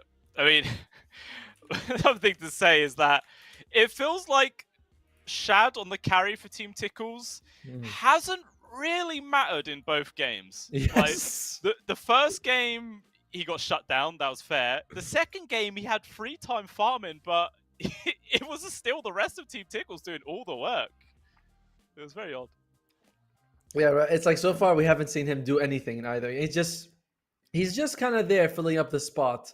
Obviously, for in game 2, Vivokistas felt like they should be focusing on him. That's why they put FCR's Timbersaw to chase him around. But it didn't really matter either way. I think he died once. Yeah. But it hasn't been like game 2. You can say, oh, it's the Narman show. You know, with he was able to showcase Morta, Azantic on the Kunkka. He was able to do a lot. But Shad feels non-existent so far. And they do take the Pangolier for Team Tickles. That's going to be Azantic's here. Also want to make sure for Analog doesn't get it himself. Yeah, definitely. I mean, we'll see what they are going to grab up for Analog instead. There is the Invoker still in the pool. Do you think that's all right to pick up versus the Pangolier? Do they care? No. Instead, they are going to grab the Grim. Obviously, as you mentioned earlier on, it's a pretty decent counter versus the Pango. Get the Soulbind to stop his roll. Always super effective. And we'll see what sort of core they're going to pair it with to maybe get some lane dominance as well. A Slark is always nice. You know, you can put out a Doom is also pretty good. You might be considering a Primal Beast. We talked about the Inkswell plus the Trample is such a good combination. So there's a lot of things you can do. Grimstroke's skill sets, it's like he's built to pair with someone. You know, there's just a lot of options. Whether you want to take advantage of the Soulbind or the Inkswell, both of them are great. Yeah, indeed. We'll see what it is they do go for in the end. As Tickles make sure they ban out the Bloodseeker as well. Another counter to the Pangolier. So they really want to make sure that Azantic doesn't get shut down too hard. You know, the Grim is going to be a problem. Just make sure there's no other problems being thrown onto the pile as well. Let's see what else they're also going to be banning out right now. There is still the Tusk in the pool. Do you think that's still a worthwhile ban?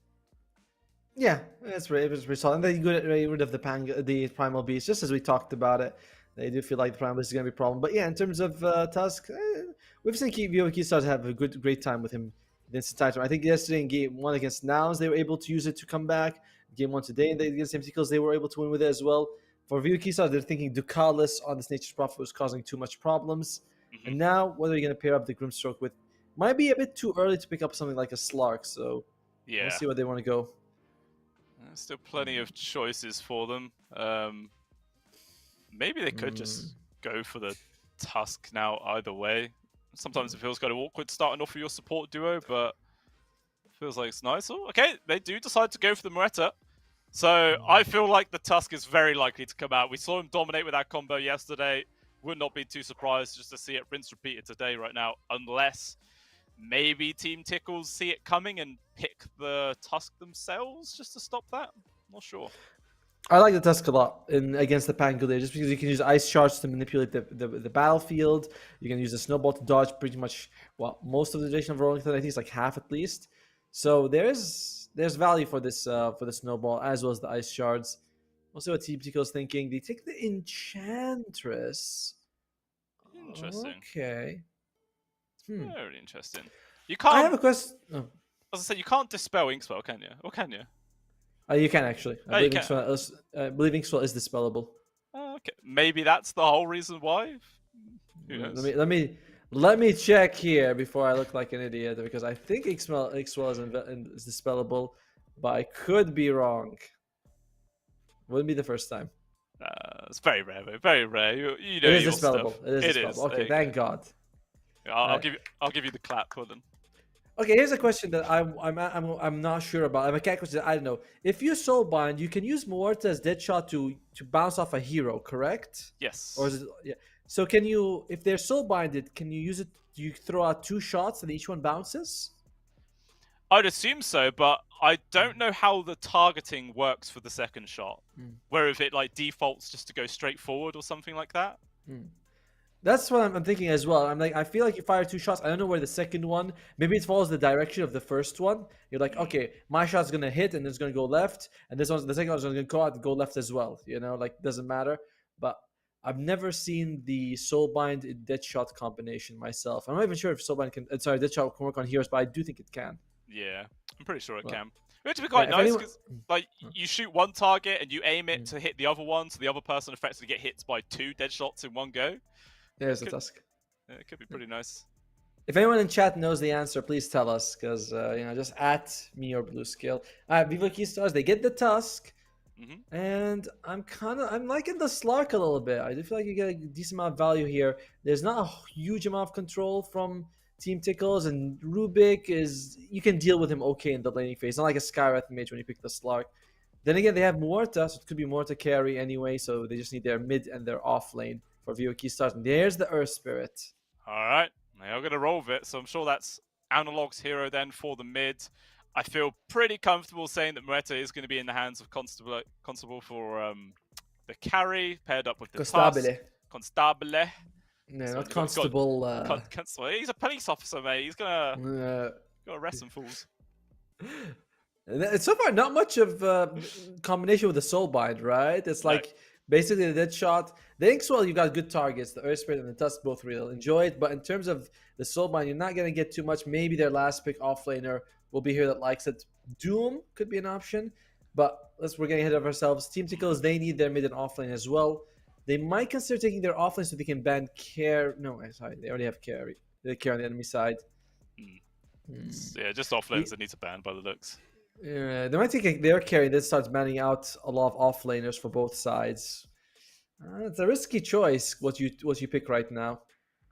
Yeah, we'll see what it is they are gonna go for in the end. 45 seconds of reserve time still left. Meanwhile, talking of reserve time, Viva Keystars hasn't used a single second of their own. They have just been very confident of how this draft has been progressing, and Faceless Void is going to be the hero of choice there. Lone Druid coming out and making sure FCR doesn't get it. That's what he picked in game one, which he got something like 10-1 and 12 or something with the Lone Druid. Very impressive. Mm-hmm. And all right, so Faceless Void, nothing really synergizes with him right now inside the Chronosphere. You're gonna have to get a last pick that works with it, but right now it's like you Chrono and there's Fate Bolt, some Impetus, some Swashbuckle, decent, but nothing incredible. No Phoenix Egg, no Ancient Apparition Ice Blast, no Skywrath Mage Mystic Flare. Just it's okay. Yeah. Do you think maybe Snapfire could be a good offlaner choice for them? You know, you've got the Mom's Kisses to add damage into the Chrono, a lot of magic damage to still hit the Muerta even when she uses her own ult. Cookie to get outside of the shards if people get trapped. It's Maybe? solid, but ever since Snapfire lost that level 20 talent was moved to 25, the one where Little Shell does your damage, her power spike comes way too late. Maybe you can pick her, make a utility off lane, but it seems like there might be better options than that. It's like you pick her just to work with the Faceless Void, but then you have a snap off. I don't like it. Yeah, Viva Keystars, they do ban out the Legion Commander and an Axe of all heroes. Quite interesting to see that out. Obviously not really much combo with the Faceless Void at all, but I suppose it's just good means of control. I mean, I suppose actually any heroes which can force Muerta to hit them with a blade mail, like she would just shred herself in seconds. Yeah. Meanwhile, Team Tickles, is it going to be the Doom ban? It feels like Doom might really work well for Viva Keystars. Can get on top of the Faceless Void. That's going to be a problem. Grimstroke, Soulbind plus, 2 double Doom is annoying. You will often be giving Doom to the Rubik, but I mean, oh, they banned Meepo instead. Mate, 2 of like the pretty crazy offlane heroes that FCR picked up, and they just remove them both, man. They are really paying that man some good amount of respect. And Centaur Warrunner is the hero of choice there from Team Tickles. So yeah, pretty much 0 combinations with the Chronosphere this game, but they got some decent frontline with the Pangolier and Centaur. Good control as well. We'll see how it works out. I like it. I like the Centaur Stampede just so you can get out of the calling, get out away from the enemy side. But it does mean that Soulbind is super valuable. Like Pangolier +1, Centaur +1, Stampede won't really help you there. So there's a lot of value to this Soulbind. Vivo Keystars, it's their choice for an offlane now. FCR, we've seen him do amazing when he gets those, farming offlaners, not so much with the tempo. Who does he want to go with in this one? He's got 100 seconds to think about it. Yeah, interesting. I mean, I like. Oh, I was gonna say, do you so the retaliate on Centaur is physical damage, right? correct. So if Mueta uses her ultimate and hits Centaur, does she still take the retaliate damage, or does she avoid Yes. it? She does. Okay. Yeah, because it's like when you get attacked, I mean, yeah, you do. Just like it's when Bristleback uses his spray, you still damage Morta. It's just that you True. can't target her. Yeah, that's very true. that's the biggest problem. Mhm. So physical damage still hurts her. A minute left here for VK Stars. Feels like Doom is an option. Maybe something else that brings off control for your team. I'd say something like Magnus, but then Ruby can steal it. You want to always land the RP. There are risks there. I don't know. I'm looking at Doom. I'm thinking seems like Doom's pretty good. Yeah, Doom could work out quite nicely this game. We'll see if they are going to go for it. Still 40 seconds of reserve time to work with. And yeah, see what it is going to be. What do you think? Maybe a Tide could be good? Again, you might be giving away Ravage steals if the Rubik's in the right place, but I don't know. It feels like they are kind of lacking team fight on the side of Keystars. That's true. But then again, Earth Spirit tends to bring a lot of team fight by himself. I mean, I agree with you. They need anything. Like I was thinking when I was thinking of team fight, I was thinking of Magnus, but Titans could work. In the end, we're down 10 seconds. We're gonna find out. Doom, Tide, Magnus, something else entirely. Just don't pick a Razor. And be like, oh, there you go, the Doom. That's the obvious one. Okay, they do go for it. We'll see how it ends up working out. Obviously, King RD once again on the Tusk, which I'm sure they will be pairing up with Constable's Mueta, KJ with Doom, and then Analog obviously running the Earth Spirit into the mid. And pretty much everyone as well on the side of Team Tickles picking the heroes you'd expect as well. No, nothing crazy there. By the way, in game 1 and 2, we didn't see Shad do anything. In this game, he's gonna have to perform. There's no way they're winning without face. But like Chrono is gonna be a big factor in this game. Or good ones or bad ones. We'll see if VBK start to be like we have to focus our Doom on him. But one way or another, Shad is gonna be someone we're gonna have to keep our eye on. He's gonna be on the spotlight. We'll see what he can do for the team. I do like. Sorry, you first. I was gonna say I agree. Yeah, it definitely feels like he can't afford to just fall into the background and not really play the game. Definitely has to get involved with the rest of the squad, and it all comes down to whether he can actually do that. Overall, I think I'd like Vivo Keystars drafted a little bit more, though. KJ on the Grimstroke should be able to lock down any of the cores. Lockdown is great work for you. King RD has those saves, although it's a little hard to save people inside the Chronosphere, but and FCR with those Dooms. If you get the Doom on Shad, I feel like you're just going to have a relatively easy time winning those fights. So I'm going to go with South America on this one. Yeah, I'm going to double down on them. I think I agree as well. I mean, we saw it yesterday, the power of the Moreta Tusk combo in the lane. They just got such a huge lead that it was nearly impossible for Nouns, I think it was, to come back into it. And maybe we could be seeing the same thing happen here. Obviously, the Centaur, a bit more of a tankier target to bring down in those situations. But I don't know, the DPS output is still insane. So I think just off the laning phase, if it does go very well for Keystars, we could just see them run away with it. Another thing is that you don't even have to focus on the Centaur. You can just get the Rubik. That's always a nice squishy target that you can get. And Narman, the previous game, he had how many kills did he have? Did he have 14? I think he got 14 kills. So 14, 1 and 7. So he's well worth focusing on. And I thought we were gonna go straight into the game. No, okay, no boom just yet. No boom just yet. They tricked us. But I'm sure we'll be jumping on in any second now as the game is now underway. Let's see, but boom, there it is. So you were doing very well. I'm very proud of you. Finally, I was waiting for it. You live for the boom, that's it. That's why you're here. But yeah. 10-man smoke here. Let's see. I like Vivo Keystar's level 1 fighting potential. With the dead shot, with the Earth Spirit, you can King RD if he gets a snowball on the shard can also lock someone away. And they see boom, but he's way too far for them to jump on. Yeah, I mean, if he waited another couple of seconds before he started walking backwards, he probably would have been caught out there, but does make the correct choice to back off just in time to avoid that one. Narman, though, to the right, maybe he might walk into this one if Keystars linger for a bit longer, but actually it looks like the call was just to fall back. Constabule shows himself there on the Watcher as well, so no gank this time. King RD, he walks into the middle, into those trees near the mid-tier 1, because he wants to make sure that if there's any wards on the cliff, you know, if there's a ward there by the enemy, you get vision and the tower will hit you. So this is one of the things, how you can check if they're like, they have vision there, you just walk into that tower and you're like, oh, okay, they're hitting me. It's not something you can do in like a normal game at any time because people will try to kill you, but you know, when there's a quiet moment, it's one of those things that you can be like, oh, I can de-ward now. Yeah, especially when you got a whole entire team right behind you as well to at least back you up. It is nice just to get those checks. But, yep, no fight to start off game number 3. 2-for-2 split on the bounties. Everyone will just go into those default spots. And I definitely feel like bottom there is going to be a lot of action to happen. And we'll just see which side actually comes out on top. Agreed. Morta and Tusk versus the Centaur and the Rubik. There's a good amount of damage from each, good amount of control as well. But I'm favoring Vivo Keystars on this one. Because like Tusk is pretty hard to bring down with the snowball. And you can get a lot of value out of the calling and the dead shot. You definitely can. We'll see how it goes. Obviously, in the middle as well, we've got Analog on the Air Spirit up against the Pangoliers, or Azantix Pangolier. It's a slight advantage so far here for Analog, but is there a clear winner in your eyes on this matchup, or does it feel pretty even?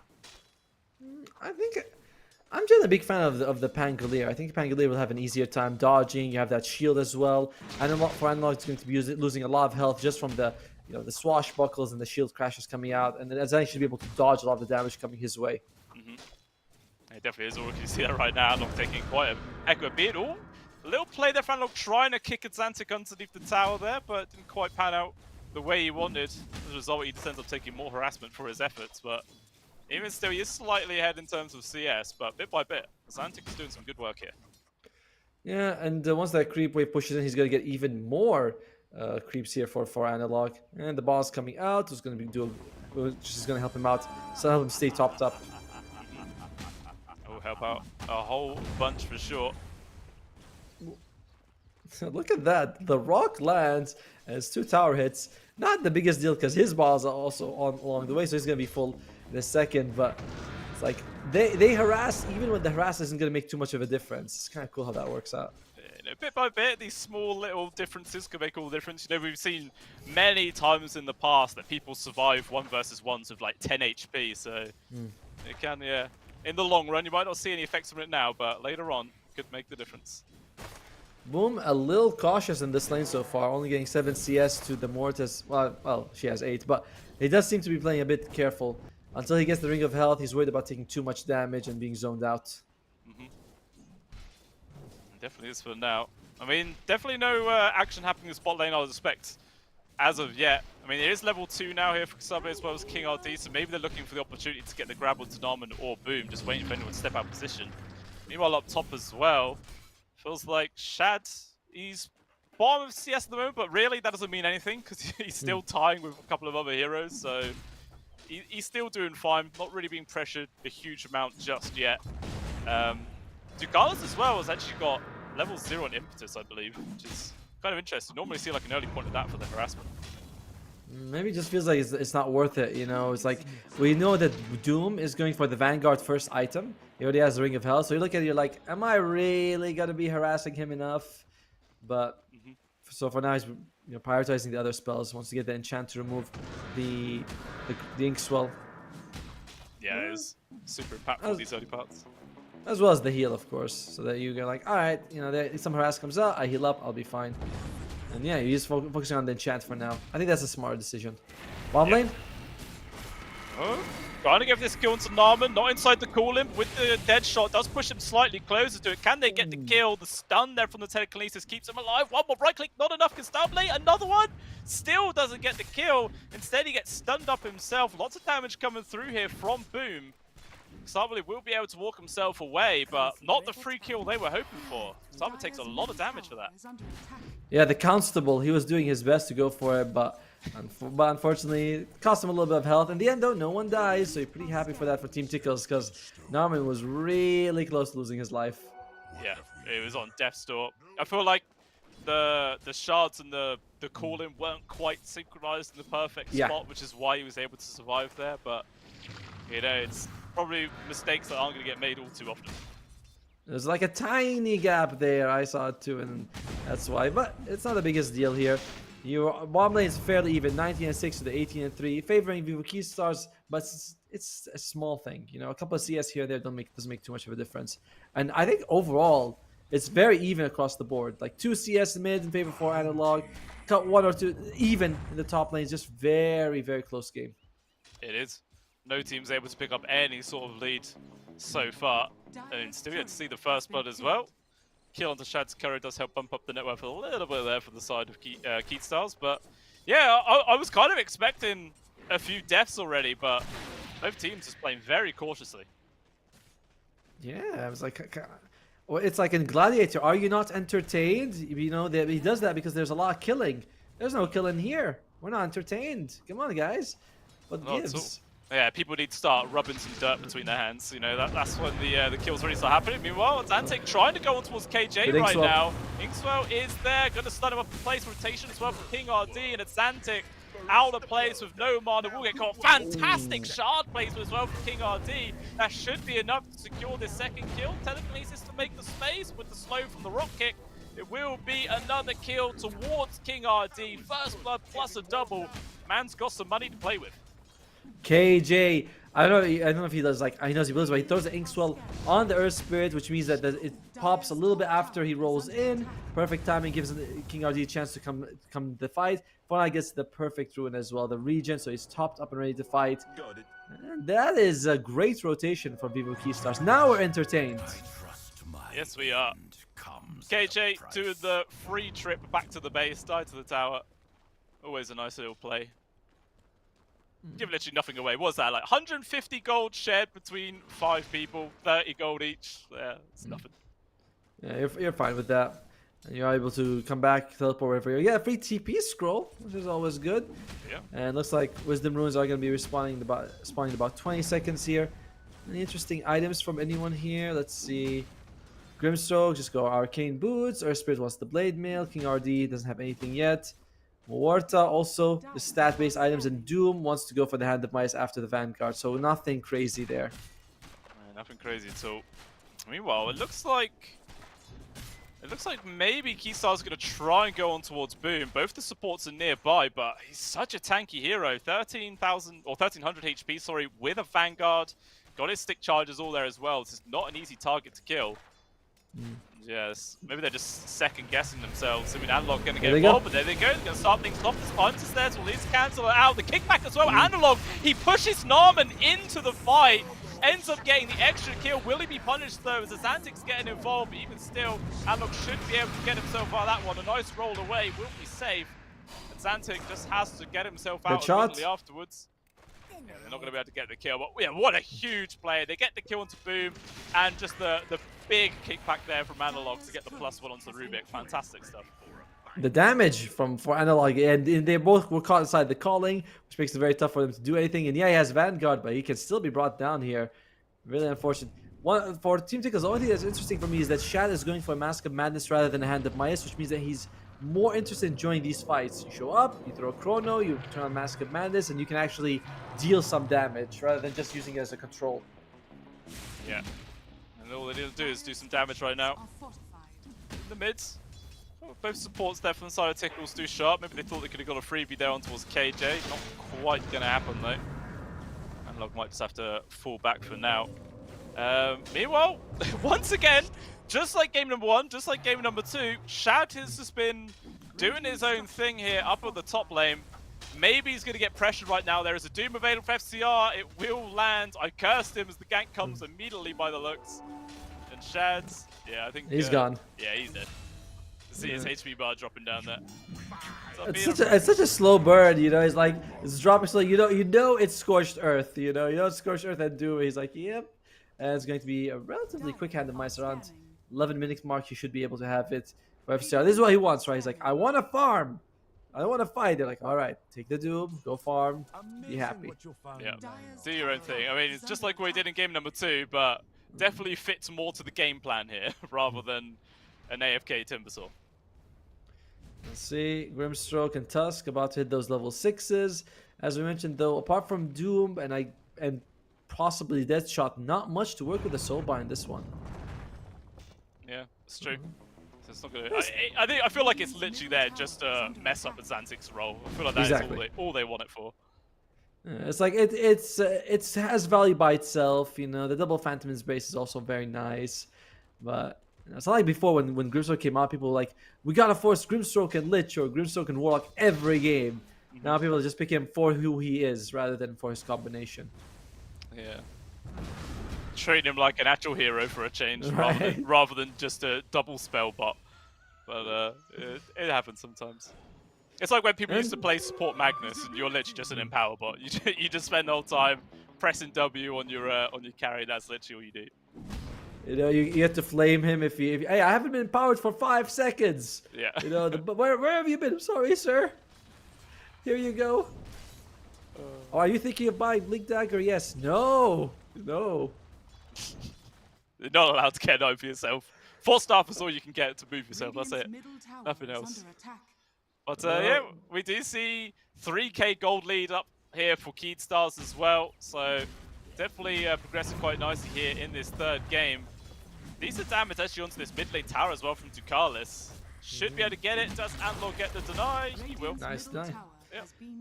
The thing is, Team Tickles doesn't really mind going late game all too much, just because when you have Chronosphere, you're always going to have some, like, you always have a chance to take those team fights. The scary thing, though, is that you have no combination with the Chrono, so it's going to be most of the phases void, and if he gets doomed up, which is very possible, then it's a big waste. So it is really the Shad show. We'll see if he can make it a good show, though. Yeah, that is the question. I mean, he's most farmed core on his team, but still behind all 3 cores there on the side of Keystars. Gonna take him a fair old time before he can actually become that big, scary carry that he wants to be. Still trying to build in towards the Maelstrom, which is like 2,000 gold away still. So a lot of time that needs to be made for him to become a hero. Meanwhile, both supports from Keystars are up here, just waiting for him to show himself and they could just go for a kill. He is in the area, but not exactly in that spot. Looks like he also gets the sense that he walks back. So a bit of a lull in the game. For Keystars, though, you have the Doom with the Hand of Midas. So nothing happening is not a problem. He's going for Octarine Core. Arcane Boots, he'll assemble Octarine Core, so he just wants to get so much gold. The crazy thing is Constabula is actually keeping up with him. Yeah, he is. And speaking of, just gets a free kill, and he actually overtakes the Doom, you know? Who needs to hit creeps when you could just farm heroes for free? And that is, again, the tankiest person on the side of Tickles getting brought down. So this DPS from Keystars is really scary. It is. And I mean, he's also durable to sort of like physical damage, but he can't do anything against the magic damage coming out from the calling, coming out from the ultimate from Warta. It's like she turns on the ultimate, he's like, well, my Vanguard's useless now. Yep. It literally does nothing at all. As a result, now 5k gold lead here for Keystars. And, I mean, it's basically all the kills that Keystars seem to be finding are just on their own side of the map. You know, they're not actively looking for it. Just like if the Centaur gets too close or something like that, then they'll pick it up. So they're very happy just to carry on this farming pace that Constabule has got as of yet. And Doom. Yeah, they might be able to find FCR. Narman will get the steal on towards Scorched Earth. Rolling Thunder coming through. We can see on the minimap the rest of the Keystars heading over towards the Twin Gate, but I don't think they're going to get here in time to make any difference. The Doom will still die. And that is a pretty nice kill to find. Unfortunately for Tickles, it is Narman that got the credit. I was going to say the same thing. I was like, well, it's the classic, but Boom is probably going to be losing his life as well. So it's still a favoring Team Tickles just because the person you killed has so much more net worth and when you're behind. But oh wait, the Stabile. He's getting involved. DD there coming out from Atlantic gets the kill. That's a massive target to find. Worth a lot of dosh strips for himself. Shadow also jumping in. Creditsville gets out. Pentaclesis doesn't mess it up too bad. This King Odie still gets connected as well. Roll falls from Adlock. There is going to be the soul point, but as you mentioned, there's not really a combo with it at all. Actually, there is the 2-man. Doom comes on out. FCR, it secures the kill with the Shad. Atlantic's trying to run away. The Stampede is on. He's dead. He will tick out. Can someone get the deny? That is the question. He's super low. And there it is. Narman will at least deny any gold. So as a result, it's a pretty good fight there for Tickles. Still a 3-for-3 trade, but the golden XP is into their favor. And this is a deny also, so that's not too bad for them. They killed the FCR earlier. It looks like Hand of Midas is going to be the choice for 4 Analog. So Vivo Kistars are like, let's just go play for the late game. 2 Hand of Midas on their side.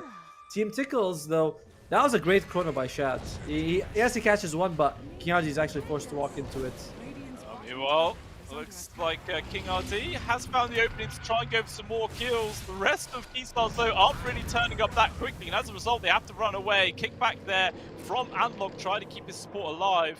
And they should be able to get themselves out. No blink tag or anything like that yet for Boom to catch him. So just both teams poking and prodding. With 4 members of Tickles down here, they're going to try and take this tower. Is there any way for Keystars to defend it, even if they want to? Without Doom, it might not be worth it. Team Tickles, I think, is just going to get this one. This 4-man squad with Boom in the front lines, pretty hard to take down, especially with the double-handed minuses on Keystars. They're not that strong right now. Like, for Analog, take away 2,000 gold of his net worth. You know, he's basically at 5,000 net worth right now. So, doesn't look so rich then. That's true. Very, very true. Look like they were trying to pressure the mid-tier 1 as well, but doesn't really look like they stick around too long. Meanwhile, the Starblaze actually caught out there. Ends up being another kill going over towards Narman. Alright, they're starting to chain a couple of grabs on towards this Moretta now. Slow her down as much as possible, and it will help build that rift for Shad to actually get a bit more farm than him. Still a bit of way to go yet. Still like 2,000 gold actually, but you know, every little helps. It does. And in general, though, if he jumps against a good chrono, it feels like his net worth is less relevant. You know, it's like, as long as he's not too far behind, a good chrono is, with the items he has, he still does a huge amount of damage. Yep. And Doom, by the way, finishes the Octarine core, so that, with the Hand of Midas on him and the Tusk means, sorry, him and the Earth Spirit means that no matter what, Vivo Keystars are just always going to be naturally getting that net worth advantage. It's very greedy, but it is on Team Tickles to make sure that this greed gets punished. It is onto them at all. I mean, the Chronosphere is now back off cooldown. Is it something that they like need to use every single time it's off cooldown, or can they just use it like in a reaction kind of way instead? Oh, I think. Oh no, we get a chance to talk about that as the action is coming forwards. Boom getting caught on. Soulbind is also there. No double Doom, so it looks like he's not actually going to get close enough to do, but even if they did, doesn't need it, as Boom will eventually drop, or will he? Gets the stun actually on towards Analog, but eventually he will still die, gets ran down. Do they find anybody else? That is the question. FCR will Shad find on the way. Carlos. Locks him down, but immediately Keystars say that's not the target we want to go on. They have to run away. King RD gonna get caught. Kick back there from Analog, trying to make space for his support yet again to back off. That should be enough to keep him alive, but he's out of mana himself with the stick.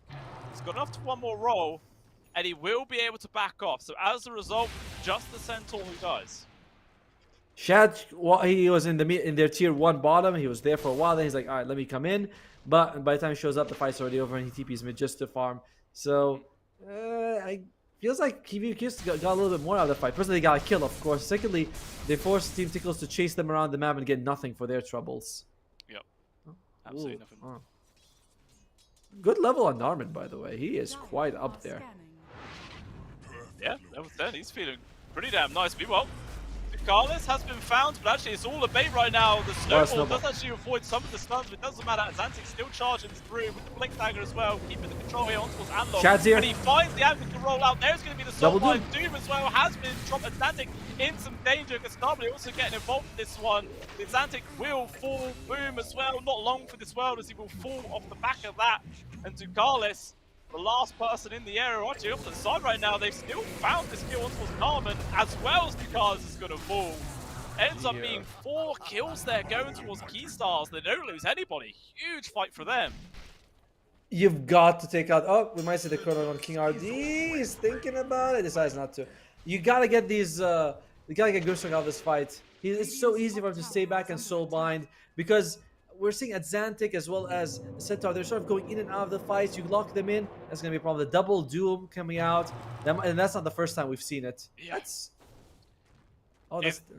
It is great. I mean, there are some times where teams pick the Doom and the Grimstroke, and in the whole like 40-minute, 50-minute game, you don't see the combo happen once. Yes. But already, yeah, Keystars have managed to pull off 2 times in a row, and to amazing effect. And I think both times as well, it's always landed on 2 cores. It's never Yeah. once been on a support. I mean, that is one of the problems when all your cores are melee. Yeah. You know, it's much easier to soulbind to it, and your two supports are ranged, so it's very hard for the soulbind to connect the range to the melee hero because they're gonna be fighting in a completely different areas.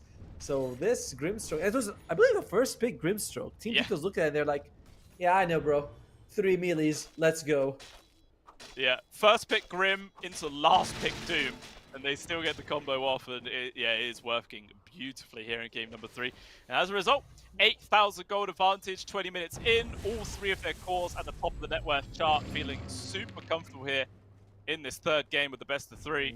And Constabule is working on towards his Mjolnir, which he'll have up in like 1,600 gold, just going to further his DPS output. Meanwhile, Shad is about 1,600 gold away as well from his BKB. And it looks like they're going to go for the I thought they were going to go for the shard here because I saw Centaur's health drop, but no, just a little bit of damage coming out for them. Shad has played well, by the way. The one chrono that we've seen has been pretty impressive. He's just got to go and throw out a few more, because this is one of the problems when you pick these heroes with long cooldowns, is that you keep holding and thinking a better opportunity is going to come. When it's like, you could just throw it, get a kill, and then it's like, all right, I'll have it available in 2 minutes. Like, it's not worth holding for 10 minutes, waiting for this perfect fight. Like, any pick-off is good. Yeah, I agree. It's like, holding on to it is more important once you are at that 40-50 minute mark, and then it's definitely worthwhile. But these early parts, yeah, definitely worth just throwing out to get the 3 kills. Meanwhile, Tickles was in a bit of danger, but the Stampede there to bring him to safety will be fine. No free pick-off there for the side of Keystars this time round. But it looks like Team Tickles actually got a few members in the area as well, so maybe they might be looking for a fight. And that's like one of the reasons why, like, that Stampede is a good one. Why? It keeps your ally alive. You know, it's like, what else? You're going to have it in about 40 seconds. Why not use it in that situation rather than giving the enemy a little bit more of an advantage? Because at this point of the game, you're playing to grow your net worth and experience lead. So I think the ultimate is being used for that. It's perfect. Yeah, it really is. I think as well now, Constabule has his Mjolnir completed. So is that the time in Keystars are waiting for to start, playing aggressive themselves now, start charging into the half the map? I feel like that's less relevant than getting a nice Doom off the Faceless Void. You know, it's like, yeah, whatever Morta builds is good, but the main thing is that we want to get the Doom off the Faceless Void so we don't have to worry about Chrono. It's less about items and more about, can we catch him? Do we have vision of the area? Is it Doom available? Things like that. But, you know what's a counter to Chrono? And Aegis. Exactly. 2 lives. Yeah. I mean, that's absolutely enough. If you get caught out this time round, that there's not even a single whiff of this happening here from Team Tickles to go completely unnoticed. This will be a free aid into the hands of Starblade. Unless they do something like give it over towards Analog, I don't know. Probably very, very unlikely. Just makes sense to put it into the hands of this Moretta. Makes sense, but man, they didn't give it to more. Okay, fine. Yeah. I was hoping they wouldn't do that. do something a little bit more reckless. But yeah, okay, they do make sure to keep their carry line. But I mean, in a way, Moretta kind of similar to like a Sven, you know? If you have Aegis and you die with your God Strength already activated, you come back, your second life not quite as impactful, but I definitely feel like Moretta's still able to chuck out a lot more damage even without that ult available. Agreed. And Inkswell, he does have the Aghanim Shard for it, gives you heal and a Dispel. The nice thing about this is that when they buffed Inkswell so that you can choose when it explodes, you can get almost an instant Dispel. And that was the big problem before, whereas you throw it at someone, they're stunned, you're like, I need it to activate now, you know, not in 3 seconds, I need to activate now. You can actually do that with the Shard now. With the upgrade. Yeah. It's very nice. It is nice. Definitely why another reason we start to see Grimstroke being picked up a little bit more, even without those big combos. Obviously, they have won this game, but we have seen Grim picked up many other times without that Soulbind combination. It is just a very, very impactful hero as of late. But yeah, I mean, there's been a bit of a calm settled over this game the last couple of minutes, and as a result, the net worth lead has been brought down slightly there. So Team Tickles are finding what they can off this map. Shad has his BKB now completed, so it looks like, yeah, they're going to try and go for a move. 4-man smoke is here. Who do they find then? Oh, Inkswell? Okay. Yeah, it's been favoring Team Tickles. Can we actually see the win percentage? Oh, KJ just gone. That was instantaneous, man. KJ just disappeared as soon as Azantic got on top of him. That was not kind at all. Yeah, Team Tickles could take a fight. You know, this Soulbind has been a huge problem for the Penguin, and they might go for it. There it is. Nice use of the Chrono as well. Catches onto the Tusk as well as the Beretta focuses as well onto the backlines. Trying to focus down onto his Analog as it looks like FCR now getting involved. Already, this is a huge win here for Team Tickles. There is going to be the Double Doom eventually dropped, this time onto Sport plus the Faceless Void. But it looks like he's going to be able to get himself away. Going in the backlines, Azantic is still doing work on his own. Gets the kill towards KJ. And only 2 members left here from Keystars. And actually, jumping aggressive once more from Azantic. The Subway has popped the BKB, but can't actually find any counter kill. The dead shot, not quite going to connect there from Narman. Do they continue pressuring underneath this tier 2? It looks like they will now fall back, but that is a massive win there for Team Tickles. It is, even with the double Doom coming out, it really didn't do anything for them. So Team Tickles, we've been saying this, Shad, he's been dropping the chronos you want. Yep. You know, he gets 2 people there, Kostaba, they focus on King RD, they bring him down, they get Kostaba his first life off as well. Sure, they do get this double Doom, but didn't seem to matter too much. And for now, he's very close to the heart. If he had it, he might have survived in that fight.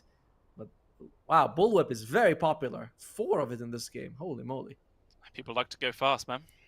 And or maybe even if you don't want to like go fast, you can still whip your teammates, and that feels real good.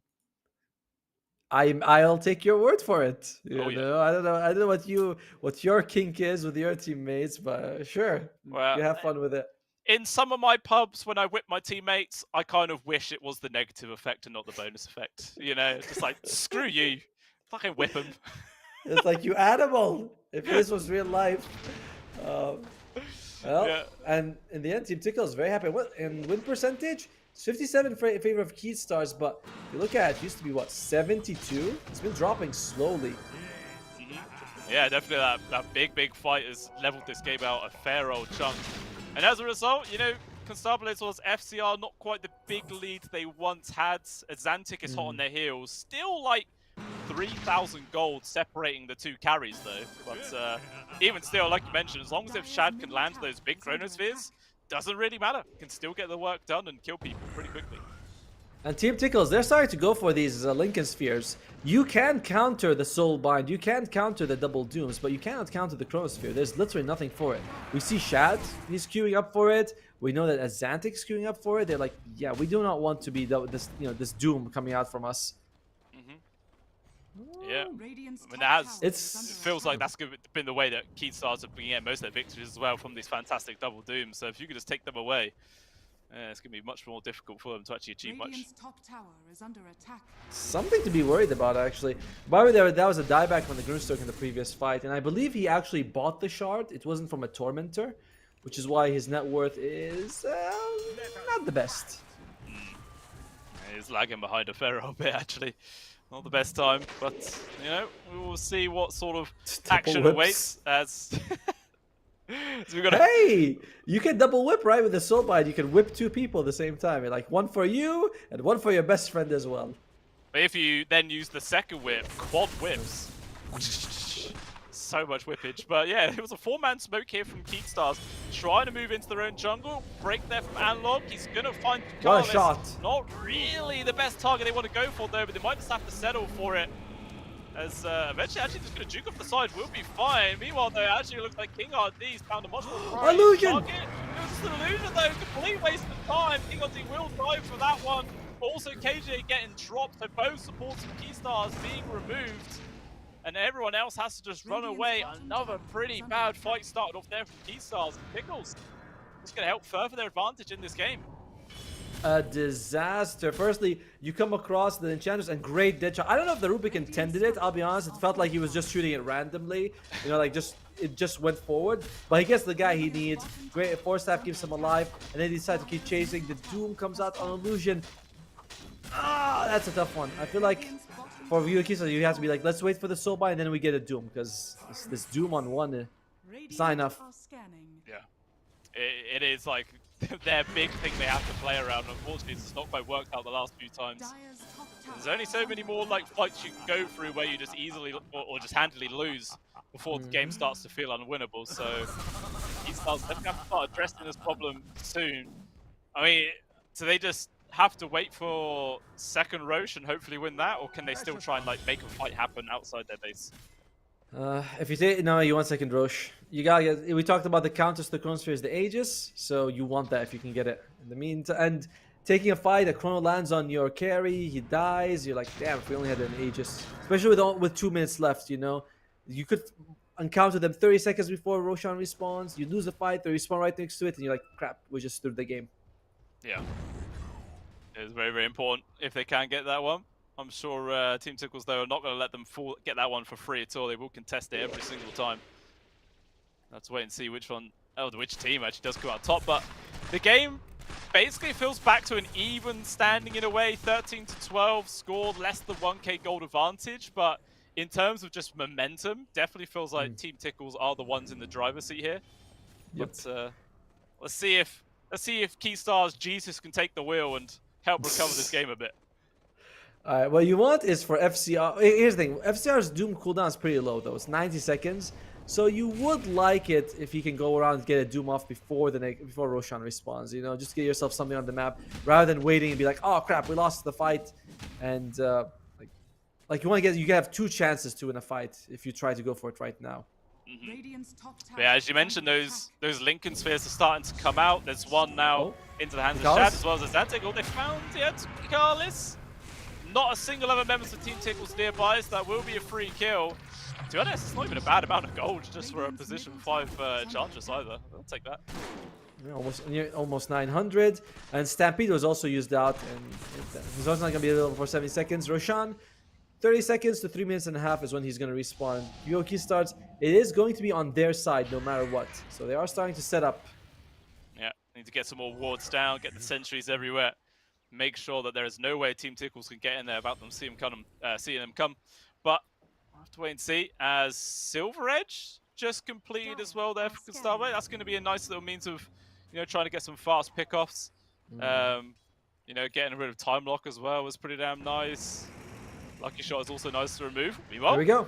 Zantic has found an opening onto Analog, but he just rolls away. Roller Thunder not really achieving too much here right now. As KG maybe get gone, and he actually drops the Soul Biome, but the Lincoln Sphere counters out immediately. Not going to find all too much.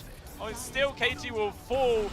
King RD in deep will also die, and FCR has to just BKB TP away. Do not want to Lincoln. Snobby having to do the same as well. No cancel. Yes, there is. There is the Chrono. They get the grab. They get the kill. And it's a failed move there from Keystar. They lose through yet again. And Roshan probably going to be going to the hands of Tickles as well, which is up in 50 seconds. Doom not landing. I think it was blocked by a Lincoln Sphere. And Rubik now has the calling, which is a pretty damn good ability to have on the Rubik. He can use it from a mile away. And Roshan is going to be spawning in about 40 seconds. So a good chance for Keystars to mount another defense. But this is looking like it's all in favor of Team Tickles right now. Yeah, it does. Yeah, the first Lincolns blocked the Soulbind, and then the second Lincolns blocked the Doom. It was literally the perfect target there for the side of Team Tickles. Could not have gone better if they wished it to happen, and yeah, ends up being a massive fight for them. But still, it is only a less than 1k gold advantage. Not even able to take full control of this game, but definitely helps them with Feral Chunk. We were up top. Looks like a free kill there on towards Analog. Well out of position. 1,000 gold just straight up with coming out from him, and those Hand of Midas as an Octarine core makes a difference for Vivo Keystars, but it's only going to take you so far. I mean, in terms of the team fight, nothing trumps Chronosphere right now, and double Dooms are going to be very difficult now with 2 Lincoln Spheres. I think King RD might be considering going for Wind Waker. He's got the Yules. It is an expensive upgrade, but if he can get it, it does do a lot to mitigate the damage coming out from the Chrono.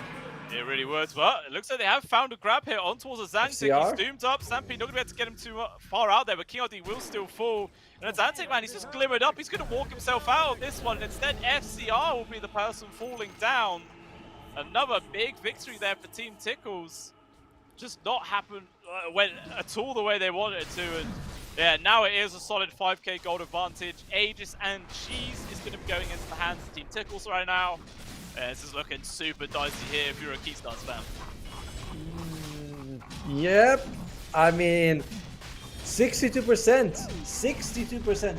And you're looking at the support. The supports are the big difference. Look at the Team Tickle supports. 12,000 on the Rubik, 9,000 on the Chanter. So the other side, you get 7 on the Tusk and about 5 on the Grimstroke. So Rubik by himself has the same net worth as the Vigo Keystar supports.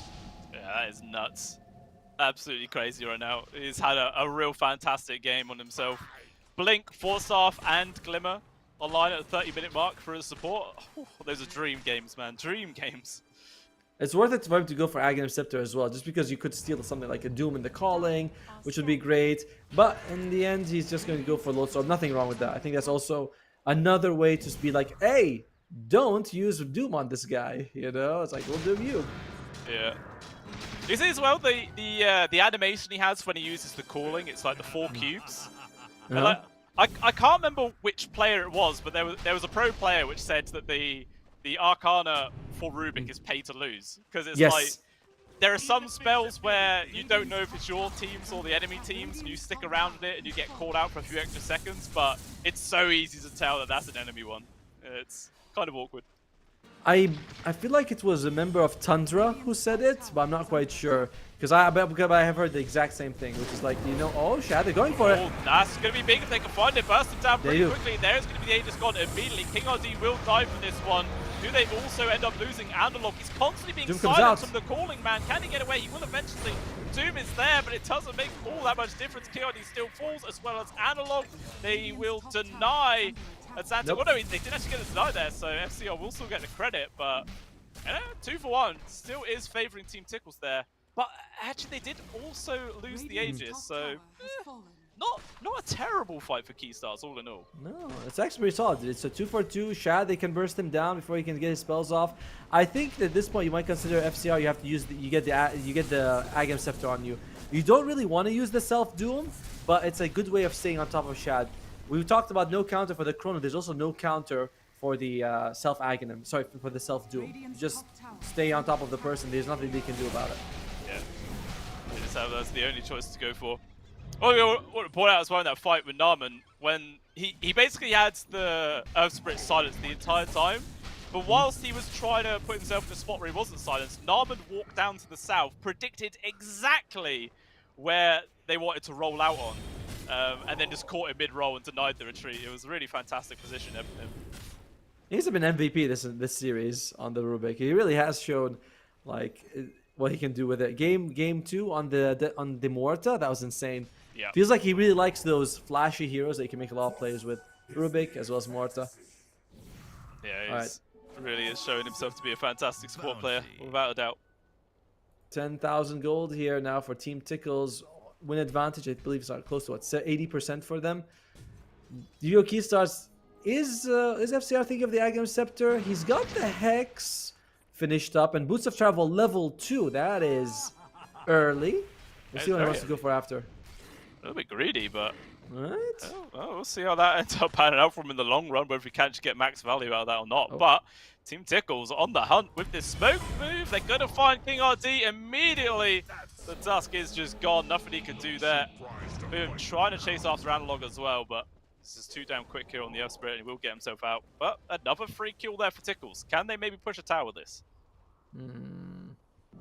No, but it's on a support task. He'll be back in about 30 seconds, so it's a nice kill for Team Tickles, but doesn't really change too much of the way the fights are going to go here.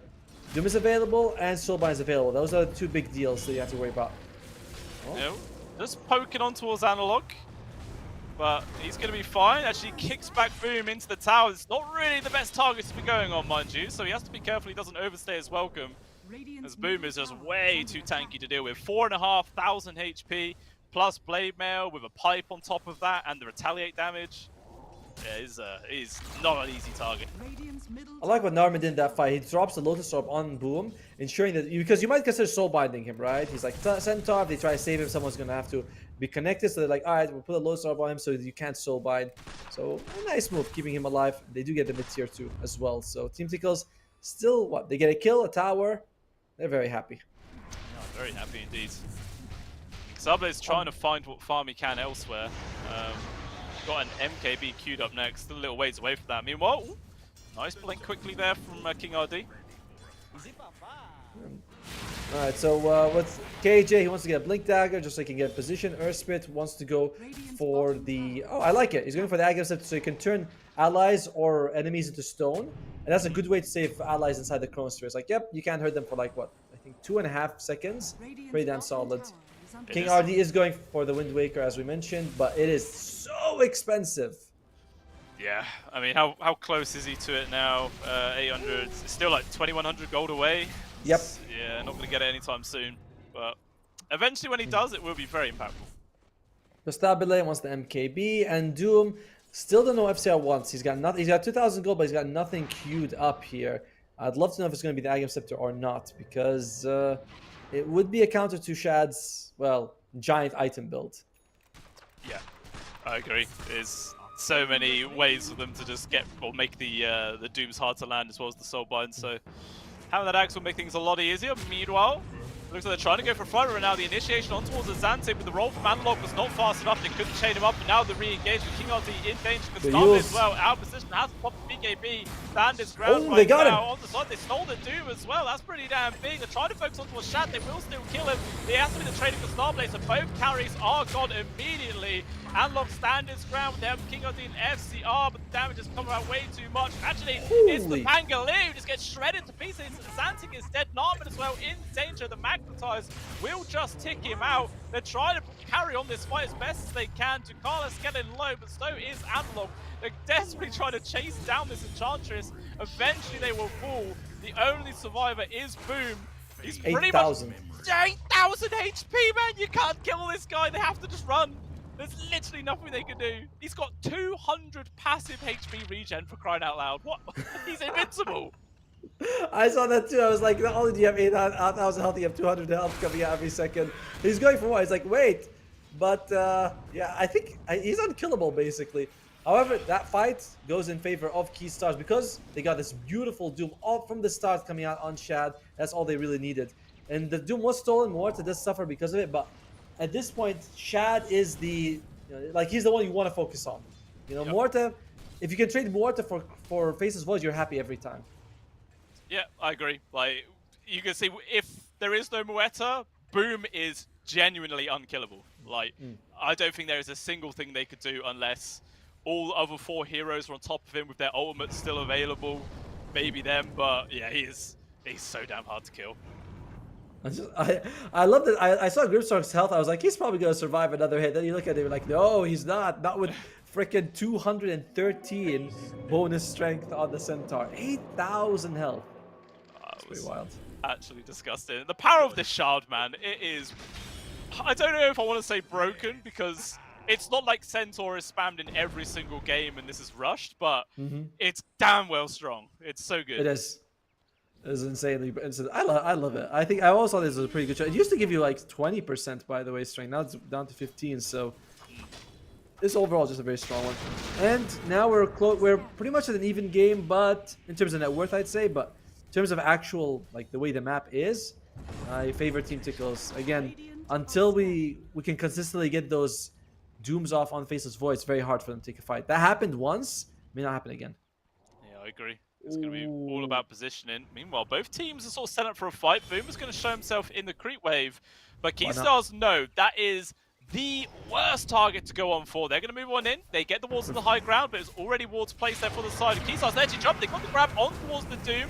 There is going to be a snowball trying to delay this as well. Pressure Can on. FCR get himself out? There is going to be the Chronosphere that gets dropped. Analog is dead. King RT as well. Trapped from this one, but he is actually going to trade on towards the Xantic. The damage from the Starplay. He's chucked out. There is also going to be the Doom on the Shab with the stolen Doom immediately as well. Chucked on towards the Starplay. Can he survive himself through this counter Doom that gets placed on top of him? I don't know. There is actually the snowball. Dragging off to the side. FCR getting focused on from Boom at this point right now. Even so, for Starplay looking like he will be able to get himself out. Turn the stone as well to avoid some of the damage.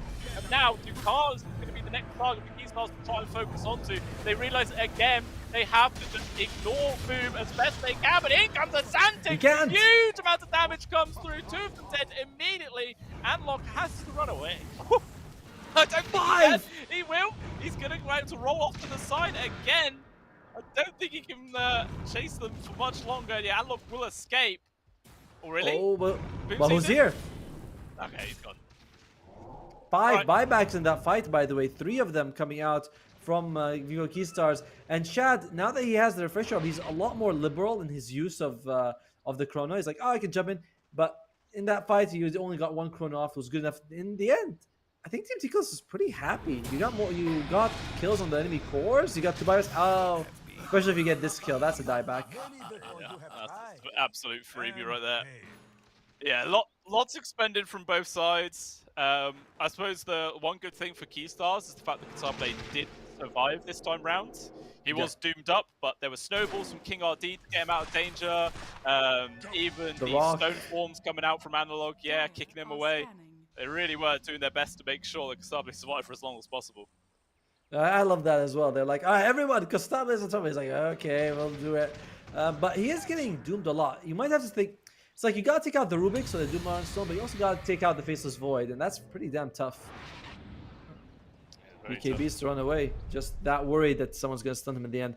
And Centaur, that is 5,000 health. 500. Yeah, I think he can reach 9k health if he gets the 5-man shards. Oof, that's gonna be absolutely disgusting if he can get there. I mean, I generally think maybe now even with Constabile hitting him, does this guy die at all? Did he take Retaliate talent? He did not, but it still retaliates a decent amount actually. 45 plus 40% of his strength. He's got what, almost 240. That's, I think, 88, something like that. It's a lot. It's a lot. It's a lot. Can are the double-edged stacks? Can they be purged or? No. They can't. No, I'm pretty sure I've never seen them purged off. I think it's unpurgeable. Okay. I was thinking maybe they could go for like a nullifier or something like that, perhaps, to deal with him. But okay, even if he's still just going to be infinitely tanky, then I don't know, man. It's real hard to deal with him. It doesn't say anywhere in the Dota 2 tooltip, but that's standard. That thing never gives you any useful information. Never. You know, I remember one time I think I was watching.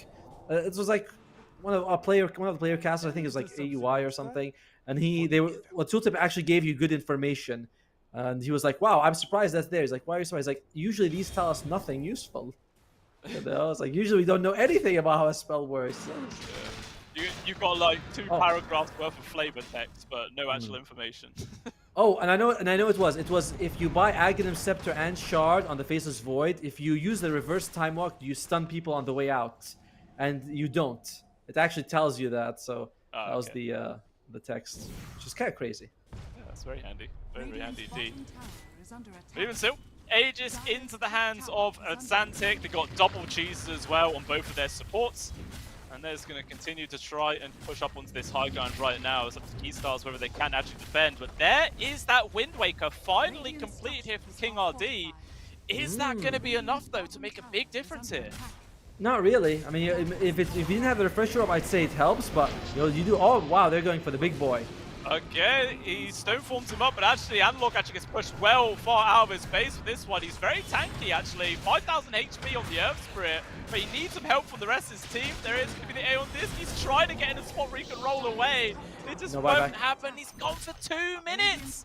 What can they do here to defend now Keystars in a 4 versus 5 against basically every single over here from Team Tickles? They're jumping in aggressively, focus on towards the star play. KJ just dies immediately. They are going to get this grab on towards the center. He is with the Aegis. Going to be able to come back into this one very, very soon. And they're just going to resume hitting onto the buildings. There are no tier 2 standing either here for Keystars. So this might be not only 1 set, potentially 2, or even Megas. I mean, you don't have your mid laner for 9 seconds. Team Tickles, they're the ones who are like, can you do anything to stop us? Because if you can't, we'll just take the entire base. And a little bit of light coming out here, but you can't even see Shad anywhere as well. Oh, Chronosphere has been dropped. He's found his him. There is going to be the Wind Waker. He does actually manage to keep the carry alive for now. Gets him off to the side, using Pierce to fail as well. What can he do after that? It's just all about full retreat. They can't actually even pump out much damage there with the ult of the Moretta used. And it looks like Team Tickles, they just go back to in buildings. Middle sector. Refresher Orb was also used for Shad, so he has another Chronosphere back up. Oh, good use of the shards, and I think Mikhail's going to lose his life. Very nice shards, preventing him from moving, and I think they caught him just as he's about to force staff away. But they need to do a lot more than that to defend their axes. Yeah, I mean, Boom is solo sieging. What can they do against Mana? The right clicks are actually racking up a fair amount, doing some decent damage with the Blade Mail. Very, very difficult for Guitar Blade to do much against him there. Just gonna carry on hitting those buildings. We can see on the map just how far back Shad is. He's sat on the staircase up by the triangle area, just making sure there is no chance for him to get caught out here. Oh, he goes in. Jumping his rescue, does manage to dodge the dead shot, jumping as well from Atlantic. Can't get the kill though. And it looks like that is the call for everyone to back out. Shards will not get the block. Oh, King RD jumps in very aggressively, has to use the Wind Waker to get himself out of there. This, and Chad is just staying behind, does not want to get caught. He also has the ninja gear, so he's always able to stay in smoked form. So not only is he far away, but he's also invisible during this time. And now Vivo Keystars, 2 racks is down. Can he actually do anything here? KJ finished off the Blink Dagger, so it should be a lot easier for him to get those soul mines. And I think that, yeah, they do want to find anyone here. But there is a cliff ward. Yeah, probably see them coming right now. Shad is in a spot where he's going to break the smoke. They do see him actually immediately hit by the silence with the BKB and quick time walk away. Going to be fine, or is it? Let's jump forwards. The Doom, it actually gets completely cancelled out. No, that's Actually, he used the Hex. It was the Hex, sorry. I thought I heard the Doom animation, but it was not there. So instead, little gank attempt from Keystars, not going to be able to find anything at all. And they have to just fall back to their base and just wait. It's not a situation you want to be in. Aegis is going to be popping up. Sorry, Roshan's going to be coming back in 3 to 6 minutes here. For Team Tickles, they can decide just to wait for it. Remember, this is an elimination match. There is no lower bracket, which means that Team Tickles do not want to throw this. They have a massive lead. You win this, 3,000 USD in your pocket, and you keep your tournament lives alive. As well, of course, you can go to the beaches of Malta. Oh yeah. We got a good view of the beach yesterday, didn't we? You know, there was nice CGI water with gyros flying around. Look good. Wait, that wasn't real? It was beautiful. All right. Oh, but yeah, so it is just Team Tickles thoroughly in the lead here in this game. 20k gold advantage. They still have both cheeses intact, which they've handed one over towards Azantic now. And do they just wait for the next Roche? I guess there's no need to risk anything, is there? Yeah.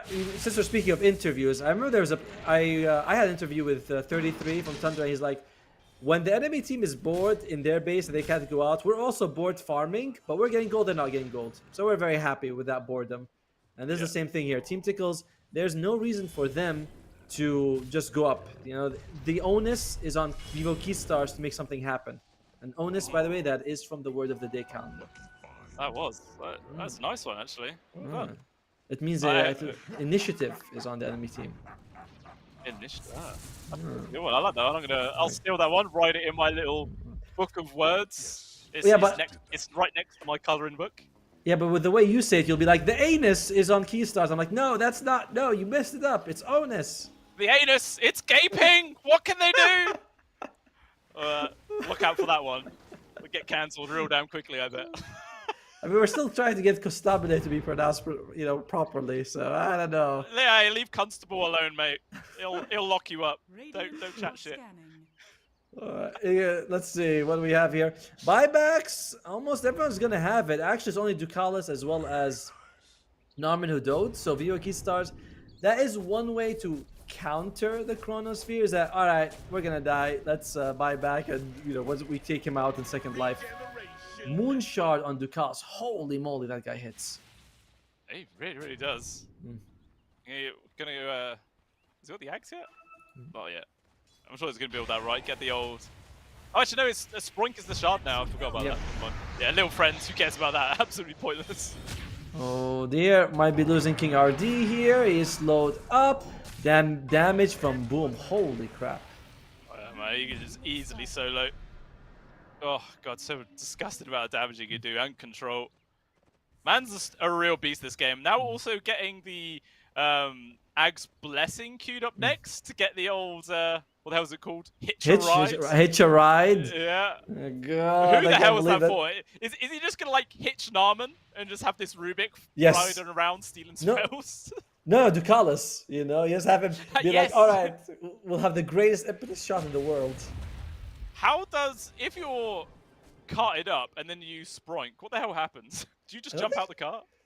I don't think you can, but I don't know. I'm sure the tooltip will tell us. You know? Tooltip does not work with Hitch a Ride. No, I think I don't think you can like force staff, or maybe you can force staff the centaur. He moves, and you're like, wee, that's fast. Or if you use Sproink, you and the centaur both Sproink. It looks so cute. Hey, let's see actually. Hitch a Ride. No. It says it cannot be moved. You cannot move independently. So I think nothing really works. I think you're just stuck to the cart no matter what. That's sad. Come on, Gaben, please fix. We want entertaining, stupid skill interactions here. Meanwhile, the next Roche has been picked off for free. Who is going to get this free ag? Zantic already has one. Shad already has one. Boom. Boom. He'll just take it, you know? Saves his incredible amount of gold. He has just a casual 8.2k sat in his pocket. He's already 6 slotted. What the hell can this man build? Just another heart? Get rid of the blade mail? By the way, I love that. Oh, I can cast. Okay, so that's why I was like, is this build called Hitch a Ride or Workhorse? It's both. Okay, that's why I was like, yeah, he is. Good luck killing the centaur, man. He's been unkilled the entire game. 30,000 gold for 14 tickles, but there are buybacks on Vivo Keystars. That could be their way back into it. Yeah, and they have to be able to at least trade kills inside their base. They can't afford to have any sort of deficit, as they're just getting running right now. Boom charging forwards there. Smoke breaks. They do find Analog. They throw him off to the side. The long range punch, but the Aeon disc will punch him up for now. There is actually the assault by lands and the double doom. They managed to get off for the first time, it feels, in ages. It will be the kill on towards the Xanta. They got Boom as well. The Centaur, the big beefy boy, is finally dead. Ducalis also going to get caught, but this is Enchantress with a BKB, just straight up TPs out of there. They will survive, but what a huge win there for Keystars. And KJ, he's not forced to use his buyback either. And I was gonna say, maybe it's time to actually just doom the centaur. You know, because he make sure he doesn't get any benefit from the heart, the Heaven's Halberd. If he gets all those stacks on the item ship, the shard doesn't matter. It's like, it may be one of those situations where you're like, you know what, Shad's practically unkillable. It's Boom that's the biggest problem. He has the highest net worth here in the game at nearly 40,000. Yeah, he is absolutely disgustingly fat right now. I mean, do you think he even just buys a Lincoln's himself? Or do you think like he doesn't want to bother wasting an inventory space for that one? I mean, he's kind of maxed out on this. I don't know what do you get rid of the blade mail? It's a cheap item, but it gives you so much value. And the other 4 are way too expensive. Octarine, Heaven's Halberd, Overwhelming Odds Heart. You can't get rid of either of these. So I don't know what you do with Centaur at this point. I've never seen a Centaur this farmed. Moonshots, you know? the amount of strength he steals with double edge, he'll be hitting for like 400 to 500 a hit, I think. That's the one thing that we can be like, no, probably doesn't need it. You know, that's maybe you give a moonshot to your allies. It's true. Yeah, I mean, Chad definitely still needs one. Zantic, I guess, doesn't care about it. He's just going to be swashbuckling and stuff. Ducalis? He already has one. Give him a second. Hey, we're only 3 minutes away from a 60-minute game, and this is what we thought was gonna happen. After we saw the stomps in game 1-2, we were like, game 3 is gonna be the good one. You know, it's the one that's you should be tuning in. And so far, Vivo Keystars, they've been doing an amazing job of sort of mounting a comeback here. Yeah, it's holding on. They had a really strong start, but then as soon as Shad was starting to turn up to the fight, good chronos, it started really upsetting the balance of the game right now, and Team Tickles have been in the lead for, I don't know, about half an hour. But yeah, definitely Keystars just holding on for as long as they possibly can. Interesting item being picked, neutral item on the Doom, by the way. He went for the telescope for the extra cast range. I don't see that very often, but okay. On who, sorry? On the Doom. He's got telescope. It's unusual. That is. I mean, it also extra attack speed for your Moretta in the team fights is nice. I think it's on attack range, actually. I don't think it gives you attack speed on telescope. Oh, that's what I meant, sorry, yeah. Of course, yes. Of course it was, yeah. You know, I know what I'm talking about. Don't worry. I got you, bro.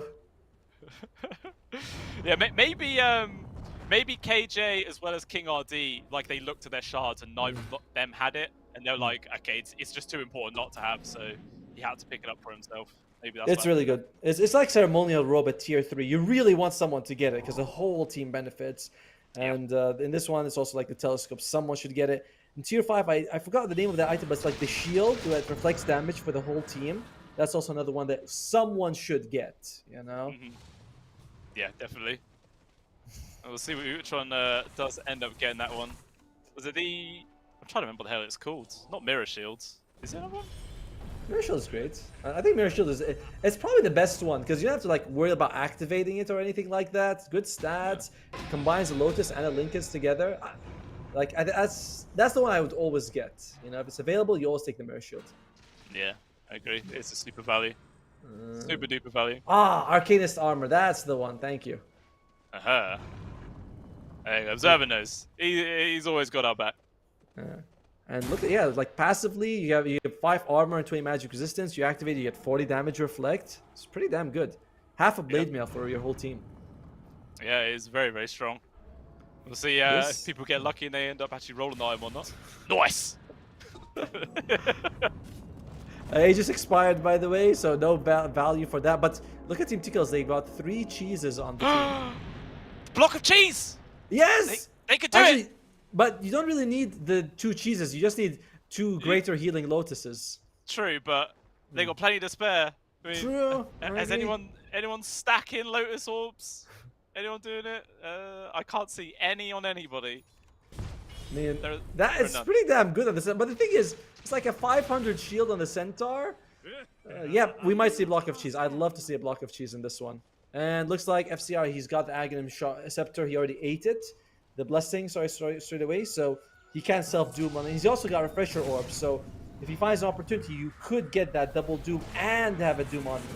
Oh, here we go. Okay, they're trying to go towards the Carlos, but here with the Stampede, he's able to run quite far off to the right side. No one's going to call out position. Zantic has also used the Rolling Thunder. Can they actually get the grab onto anybody, though? It looks like they will find King RD. Still gets hit from that last Sun connection right now. Slow to the backlines. The Zantic charges with the backlines. He actually drops the Doom on towards the Pangolin. He just gets shredded to pieces, down for 100 seconds. Good control to Boomers on the Centaur once again. Where's Shad? Takes tons of damage. He's able to run himself away. Chasing after him. Shad is off to the side as well. He's just waiting for the perfect opportunity to drop that Chrono and connect onto everybody. There is the Chrono finally gets dropped. This is on towards FCR right now. Using the Refresh Orb, gets the second one dropped. That is going to be the free kill. Can he get King RD as well? Doesn't need it as KJ drops in the back lines. The snowball from King RD. He chases after Shad right now. But Starblade, he's left on his own. No teammates around him to help out. All of them are dying right now. And they're going to start seeing some buybacks get forced for Keystars to stay in this game. Only at Zantic was forced to use his buyback for Team Tickles. Everyone else just didn't drop, but Keystars loses everyone. And I expect once they that buyback, that's net worth advantage is going to do about 35,000 here for Team Tickles. Not that it matters, you know. But there is no Refresher or double Chrono here for the Faceless Void. So it could be a chance for them. It's true, there you go. Mass buybacks all been used. Shad gets the grab on towards the range backs and will run away. And they can't even get the grab onto anybody like Boom. So 4 buybacks expended there for the side of Vivo Keystars just to make sure they don't lose the game here and now. Good use of the Chrono, by the way. It's like, they get the Doom off. A little bit unfortunate for Zantic. He gets killed immediately, but Shad, he takes his time to get here. And for a second, I thought Boom was dead. I was like, Boom's gone, but he's just able to just make it out alive.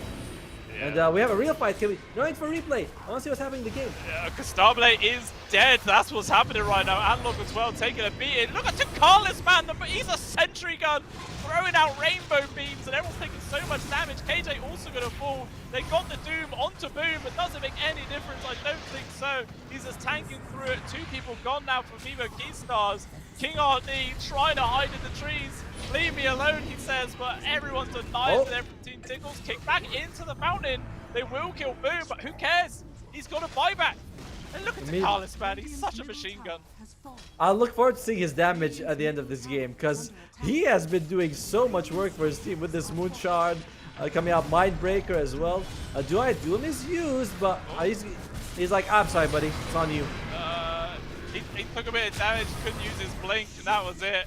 game is over. GG is called, and Team Tickles take the first game of the quarterfinals 2-1.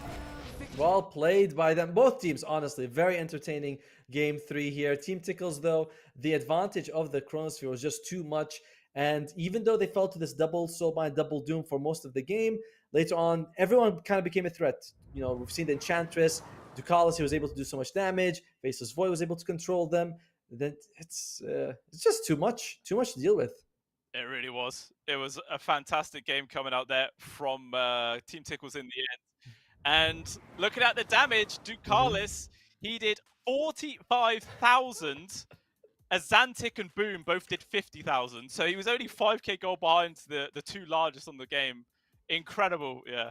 Just it was overall just really good. Like we saw Narman on the Rubik, he only had 5 deaths. I think that's like among the lowest in the entire game. Boom was MVP, just tank. How much damage did he absorb in this game on this Centaur? He absorbed 120,000 damage. Actually, that's the same as for Analog, by the way. But somehow it feels like it mattered more for Boom. You know, I don't know how exactly to describe it, but really well played by him. The thing is, Boom could take 120,000 damage and actually survive. So poor old Analog, not quite so fortunate to tank his way through that one. But yeah, like you were saying earlier, game number 1 was a absolute sweep. Game number 2 was a sweep, but the third one, that was the big ticket. We didn't get to see tier 5s, but it was super close. But even still, we'll have a look at the brackets to see what it's all looking like after that first series. Yeah, it's Team Tickles becomes the first team to advance to the semifinals, where they'll fight either B8 or CB team. And next match is going to be MarsBet versus Nemiga. And the winner of that will be facing up against Luna Galaxy as well as Moneymakers. All of these matches, we're going to have the top 4 by the end of the day. This was just the first series. Yeah, the first 2 games, not the best, but game 3 really more than made up for it. Oh yeah, 100%. That was an exciting one, without a doubt. Lots of action happening. Obviously, there was a decent lead for Keystars at the beginning, but it didn't matter, man. This Boom on the Centaur, they just couldn't really finish him off. Fantastic Doom steals as well coming out from Narman. Like, really amazing plays from the Rubik that game to help just progress them further and make sure the Moetta died every single time. It was, yeah, just great game in general. Yeah, that's something we didn't mention about. Yeah, he had so many Doom steals, and it was just really went really well for them. So impressive by Team Tickles. Kind of the result I expected. You have to mention also that they were playing with 100 ping. They are playing from South America all the way to Eastern Europe server. That is going to be a factor for them. But the end, Team Tickles, kudos to them. 3,000, an extra 3,000 in the bag, keeping their tournaments dreams alive. But we are a little behind schedule, so we are going to be taking a short break, and we're going to go back to the next game of the series, which is MarsBet versus Nemiga. So don't go anywhere. We'll see you guys in just a bit. Oh, esport. You and I have come a long way. It was such humble beginnings. As we gathered in small groups, we were professionals right from the start. Passionate, organized, and ready to rumble. We dreamed big, and surely enough, our parents supported us at every step of the way. Didn't they? Fired up by all this love, it wasn't long until we caught the scent of competition. To be honest with you, it wasn't always that easy. Joe here, he had to take on 2 side jobs to afford playing professionally. It's gonna get better, Joe. Some of you dared to not even call this a sport. And look where we are today. An endless stream of esports events every year. Bet you didn't see that coming, Mom and Dad. And you know what? We have been with you every single step of the way.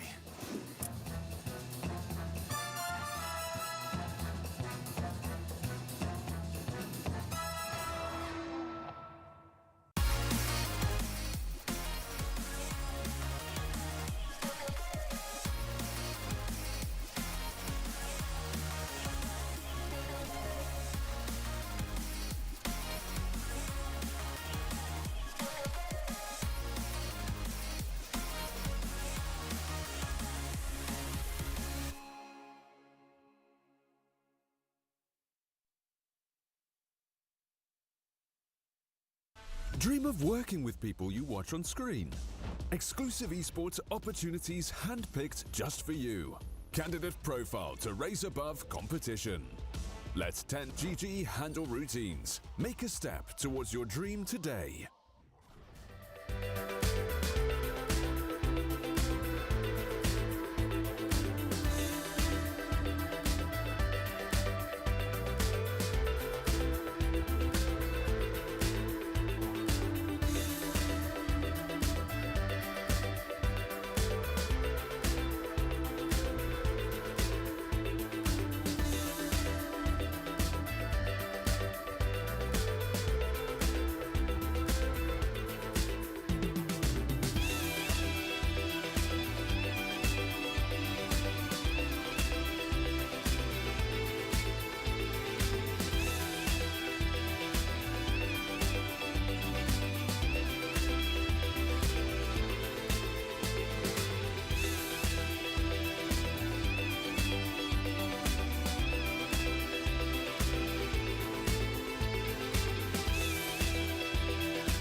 I miss that sexy smile, looking forward to see you. I hope I will lose control.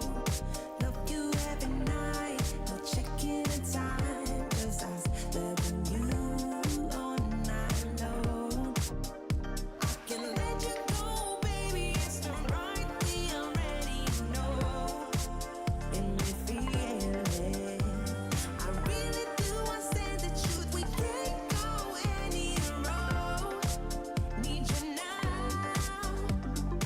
I'm your queen and you the king right now. It's a kingdom, let's play it how you like. How does it make you feel? Or you wanna change? I'll be whatever, watching like we can dance. You got to move tonight. Stars are watching us in the sky. I wanna last it forever.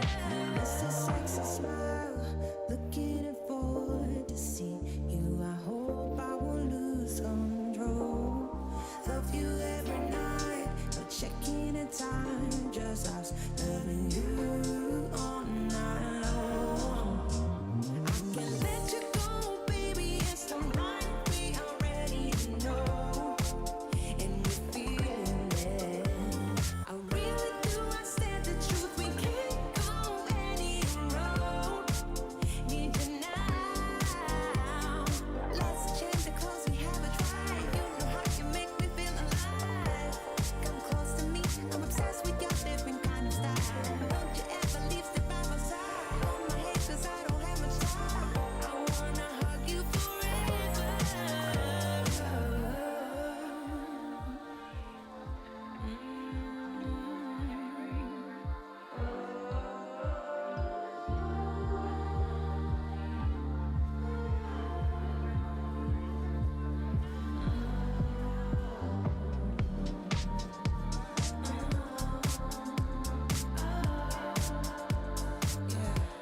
I miss that sexy smile, looking forward to see you. I hope I will lose control.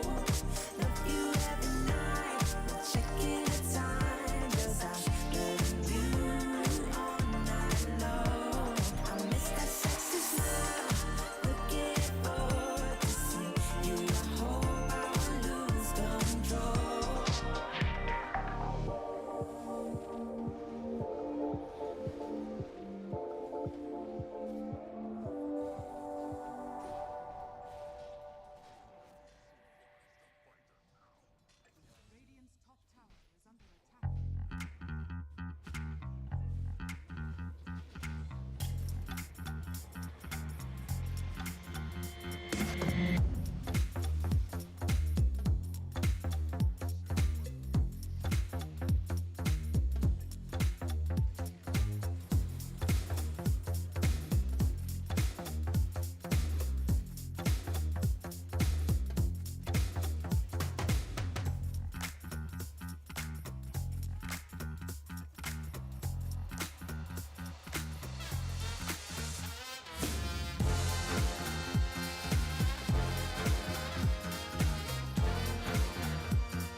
esport. You and I have come a long way. It was such humble beginnings. As we gathered in small groups, we were professionals right from the start. Passionate, organized, and ready to rumble.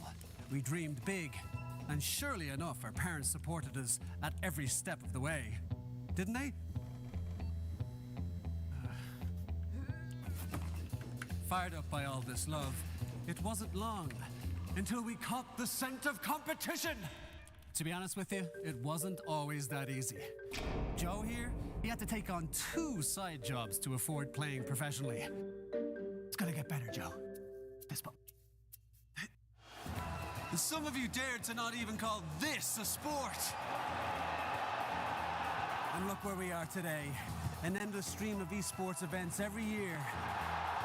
Bet you didn't see that coming, Mom and Dad.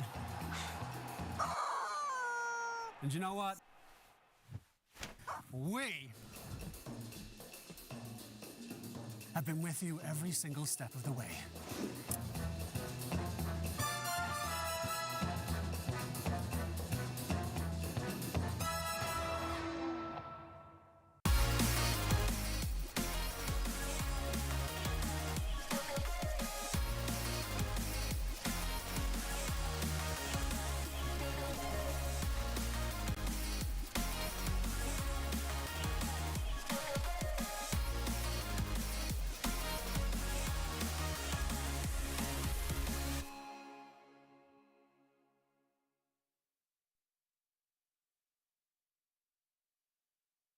Dream of working with people you watch on screen. Exclusive esports opportunities handpicked just for you. Candidate profile to raise above competition. Let 10GG handle routines. Make a step towards your dream today.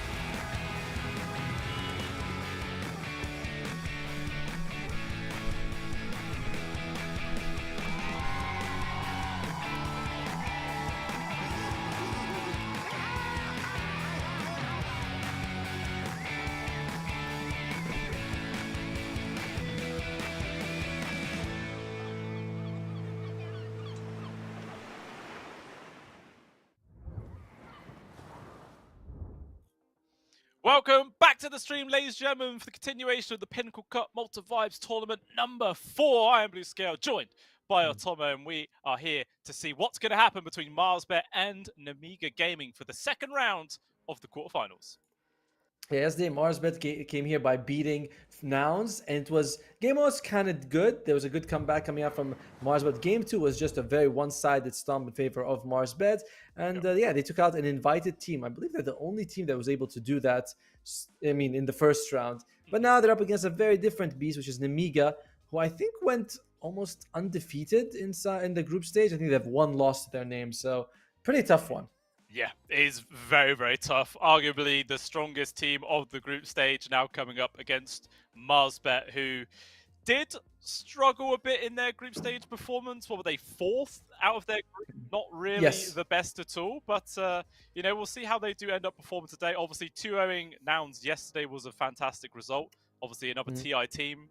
Maybe lag was an issue, but who cares about that? And yeah, we'll see what they're able to do today. We'll have a quick look at the rosters of these 2 teams as well. And there you go. This is Marsbet, Otaker, Moby, as we're told, Mr. Luck, Jeezy, and LeBron Dota coming out here. And I believe, you try to remember exactly. I think Jeezy, he played the Tusk in game 1. That's allowed them to get the comeback because he jumped in, was able to get a couple of kicks off on K1, and that's why they were able to take it back. It's an Otaker. In both, he took TA in game 1 and Slark in game 2. In both cases, he was just able to run, just had a fantastic performance as a carry. Yeah, it is fantastic. And obviously we can't forget about Moby's performance as well. Game number 1 played the Dazzle, absolutely stomped the mid lane. And then the second game, I believe, was a Viper that he played and had just as strong as a showing. And yeah, was able to perform very nicely for his team. So expecting some good stuff here coming out from Marsbet, but as we mentioned, they are up against Namiga, which are the big scary boys from this group stage.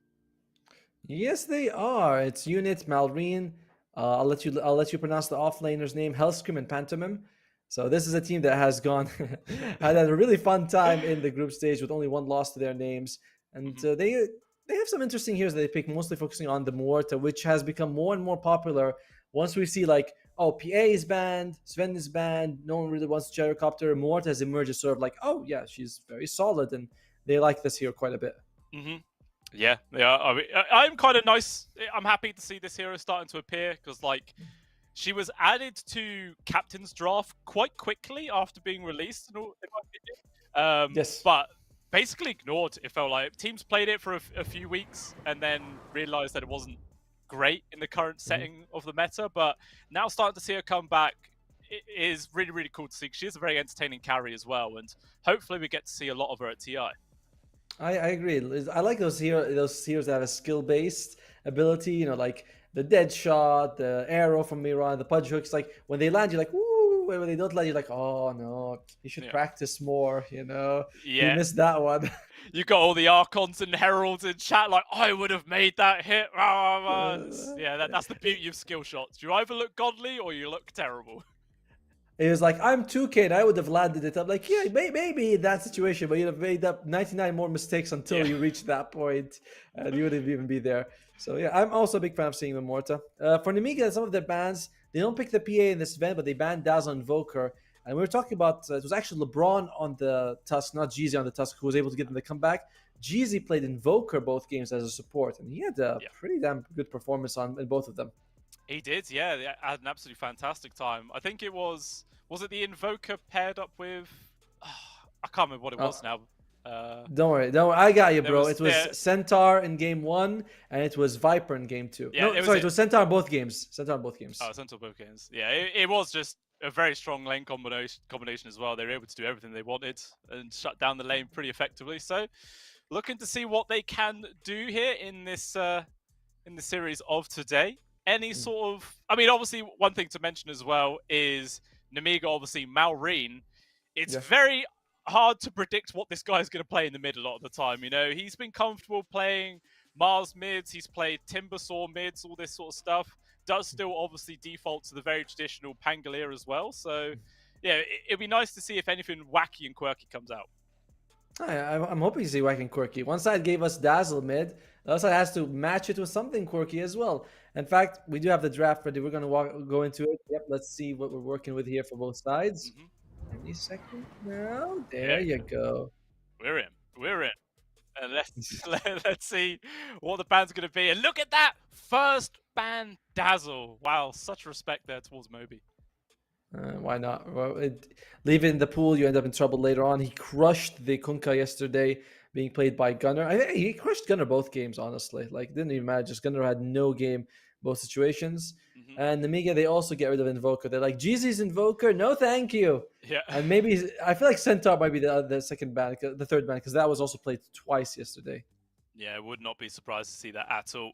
Meanwhile, Marsbet themselves, first ban actually of the Razor being removed. And then with the Pangolier immediately after that, as we're mentioning, Malrine loves to play this one. And then there is the PA. I think we've seen first phase PA ban every game today.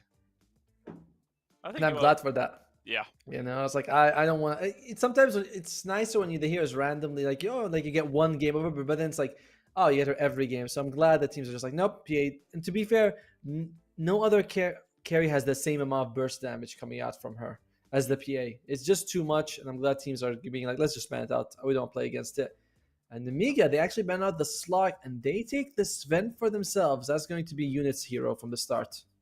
Yeah, quite cool to see this hero. I think that as well in the first series today, and I think nearly all of the series yesterday as well, he was first phase banned. So it's going to be interesting to see how the Sven does end up working out. But Marsbet do decide to respond by picking up the Primal Beast themselves.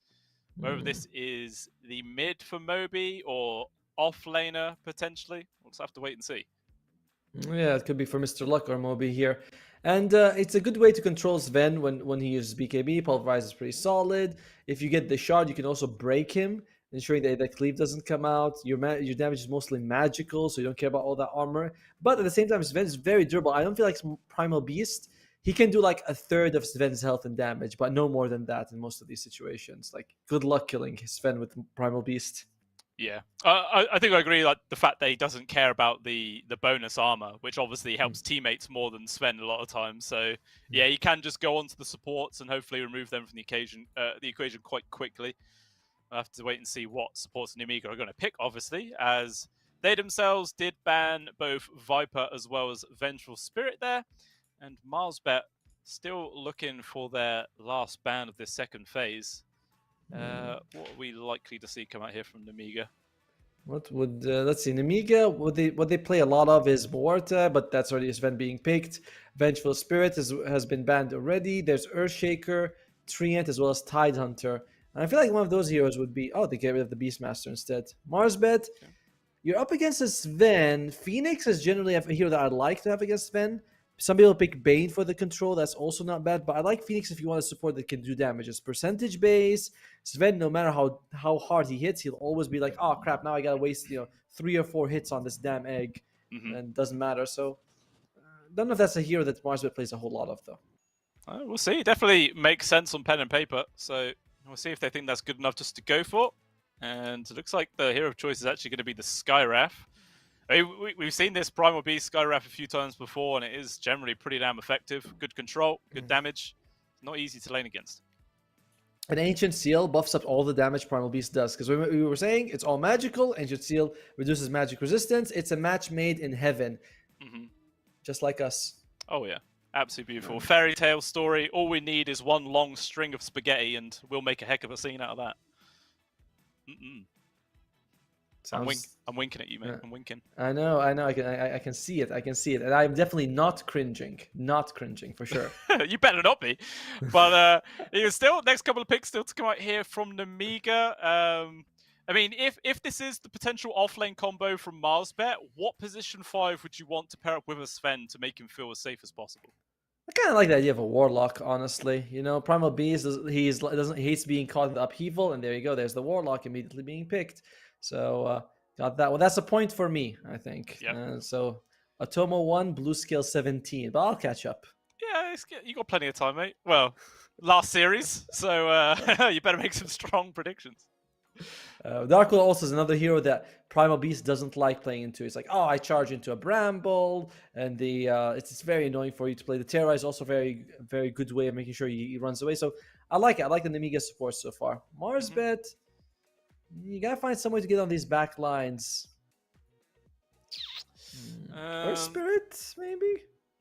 Could see. We saw it in that previous series. Obviously didn't get the win in the end, but we'll see it maybe come on out. I feel like other heroes like Ember Spirit has completely fallen off, which we're very happy about.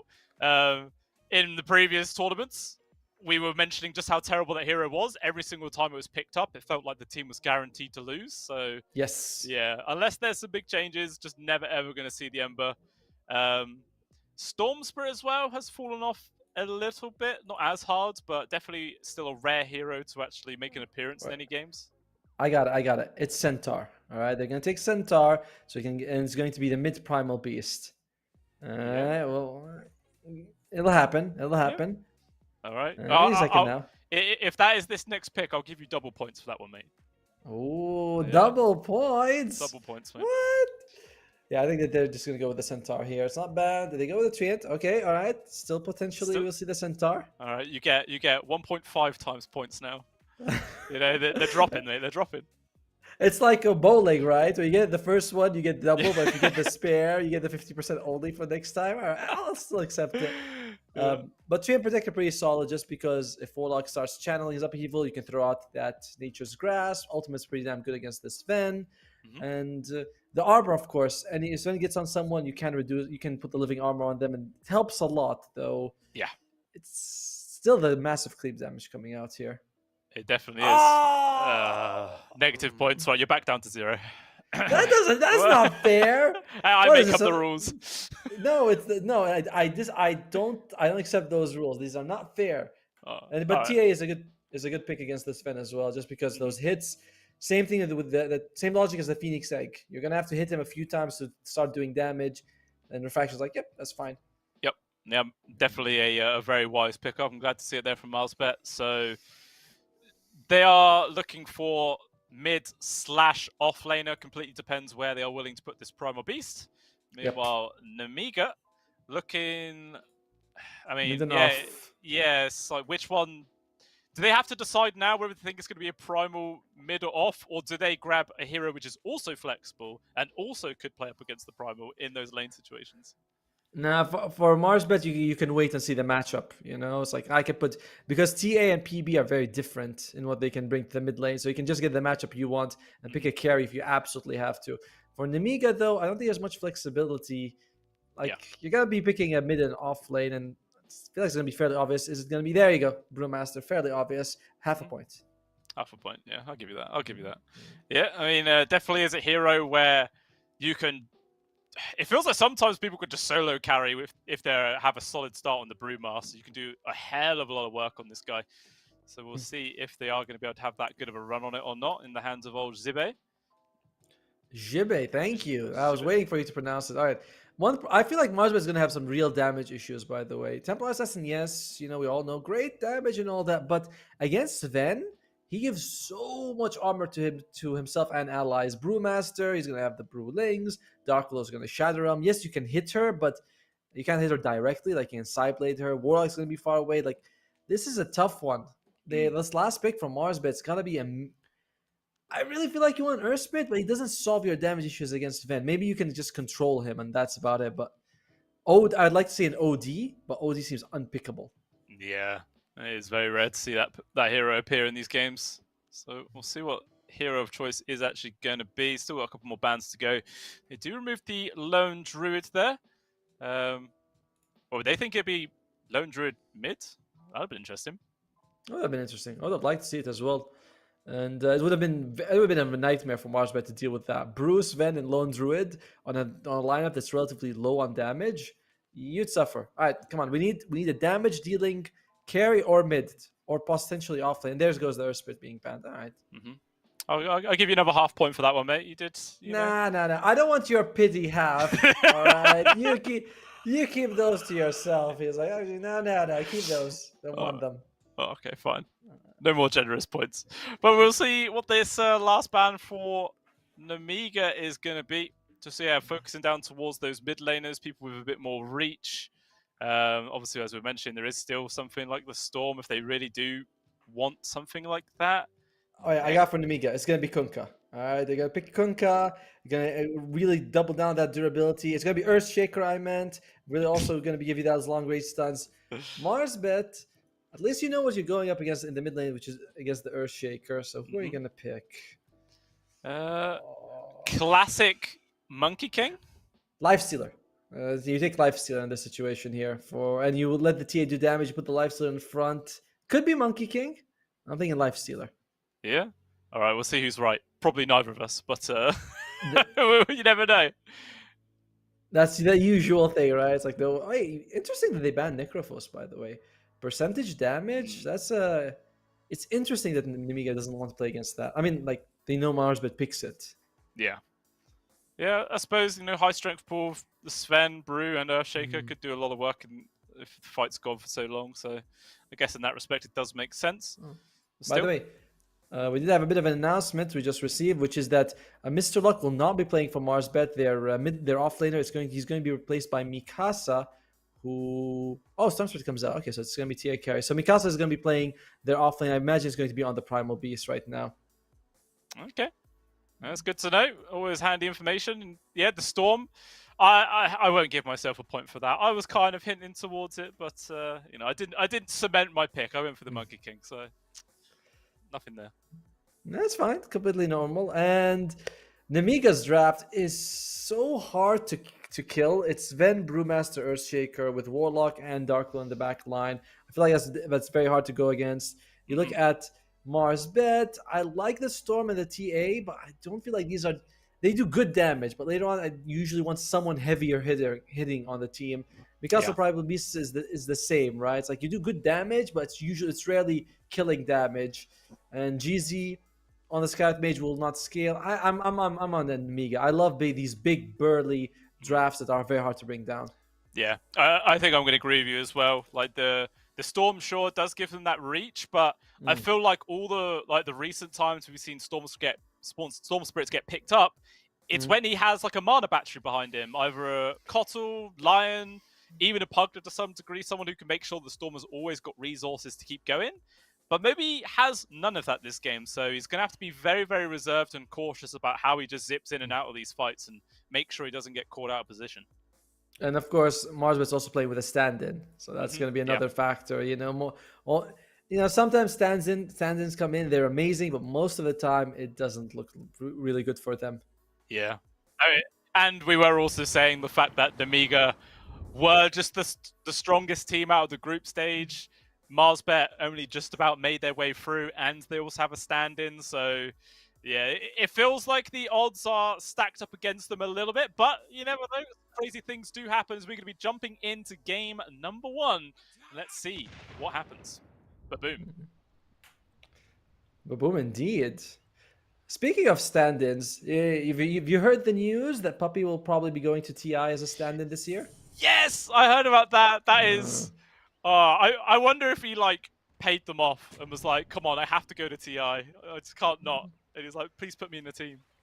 Nah, it wasn't quite like that. They wanted him in because for SMG they had visa problems for one of their players, and then they were like, all right, we're gonna be bringing in Puppy, so replacing Jean. Well, good for them. So does that mean the curse is real and SMG are actually going to win TI? Puppy mid one reunited, possibly, but that's gonna be exciting to see. For now, we'll see what Mikasa will be doing as a stand-in for Marsbet. It feels like it's a tough draft, and it's not gonna get much easier if you start off with First Blood. Yeah, that it will not, as LeBron ends up getting ran down. Even making sure they give the old First Blood there over towards Ulnit. Seems like the wrong name. Unit? Well, that's an L. Or is that an I? Oh, who knows? I'll take her.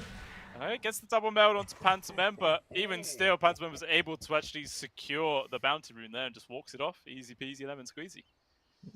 And that's the carry versus support mentality. Support's like, I just want the bounty. The carry's like, I want to hurt you. But not enough. It's also crazy to me that Morlock has such an insanely high strength gain, something like 2.8, which is one of the highest among intelligence heroes in the game. It's not the easiest guy to bring down. It's true. Yeah, this can be pretty damn tanky for sure. We'll see how this mid lane goes down. Obviously, the Storm Spirit is effectively a melee hero, I feel, in the laning phase. So it shouldn't be too hard for Malrine to try and harass him with a couple of enchant totem whacks and whatnot. We'll see how well you can do. But obviously, at the same time, Storm doesn't mind playing up against melee heroes because the stack remnants are so easy to land. Exactly. So it's like, it'll just be about who can land more hits and who can use their regen better. Whose supports are going to be rotating and refilling bottles as well. That's true. Taking a few hits here, but should generally be alright. Trading hits with the Scout Mage, and so far mid slightly in favor of the Storm Spirit. Yeah, see if he can hold on to that lead or not, or if maybe once there's a few more levels onto Malrine's enchant to him, he might try and find the chance to go for a kill. Already, this top lane seems to be going quite nicely here for Namiga. Like, Mikasa, every time he steps forwards, takes a lot of damage in response. Yeah, just the fatal bonds. I mean, this skill by itself is making Warlock relevant. I mean, along with Upheaval, yes, the Golem is still the best part about Warlock, but Upheaval and fatal bonds have been insane. Ever since I saw Upheaval start doing damage, I was like, this is too good. Then they added imps on top of it for some random reason. You're like, yeah, here's imps. I love the imps. They're great. They make the skill really worthwhile, Get a little army of suicidal demons, just send them in. Feels real good. I love how when you get the Aghanim shot on Warlock, it says improves imps, and you're like, how does it improve them? Yeah. It's like, oh, well, he's not improved. He is not. He just ends up dying. Free kill, though, towards Mixer. Gets the, not first blood, but a nice free kill nonetheless. I mean, Jeezy's he took a lot of damage from that fatal bonds there. That was looking a little bit dicey. He had to use his magic wand to stay alive, or sorry, magic stick charges. But in the end, he's still alive, and that's all that matters. And they do get a kill on Pantomime. However, Unit is farming fine, and if you're Phantom, you're like, I'm okay with this as long as my carry's alive. That you are, that you are.